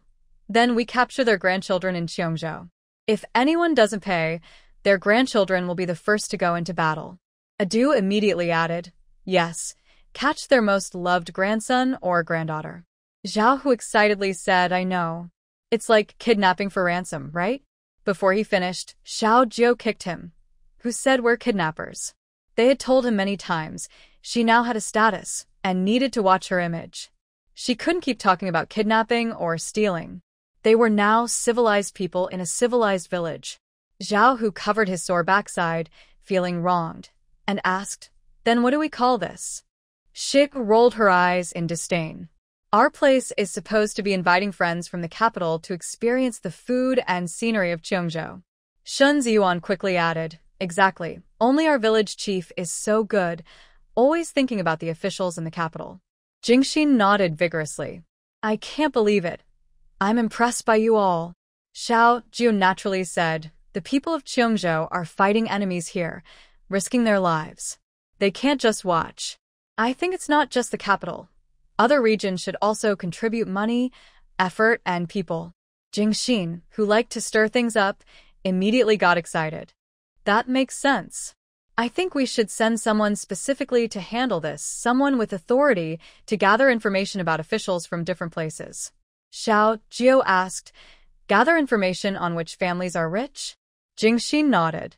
Yes, we should keep an eye on the wealthy families, see if their money is clean. If it's not, what's the point of keeping it? We can help deal with it. Finally, the princess who had connected to the radar quickly raised her hand to share her opinion. I know. Are we talking about confiscating property? Catching corrupt officials? Putting the money into the national treasury? Xiao Jiao immediately shook her head, pouting. I confiscated the property myself. Why should I put the money into the national treasury? If it weren't for the emperor being her father, she'd want to raid the treasury herself. In the capital, she had stayed awake many nights, hearing people say the treasury had lots of money. She was eager to take a look herself. She had debated for a long time in her mind, and if her rational side hadn't pulled her back, she might have already stashed all the treasures into her storage bag. The children quickly agreed. Exactly, Qiongzhou really needs money now. Finally, the princess connected to the radar, but when Princess Changle spoke, the connection suddenly dropped. She asked confusedly, but I remember confiscated money is supposed to go into the treasury, right? The princess scratched her head, doubting her own knowledge. She seemed to recall that it's always been like that. No official ever said they took money for themselves. If it were really like that, wouldn't everyone be rushing to do it? Xiao Jiao, standing with her hands on her hips, said confidently, my dad isn't short of money. Why would he put it into the treasury? If he wanted to, he could raid the homes himself. The officials in the capital are all corrupt, but I've never seen my dad do that. It shows he isn't lacking money. Besides, he's so old, he handles his own affairs.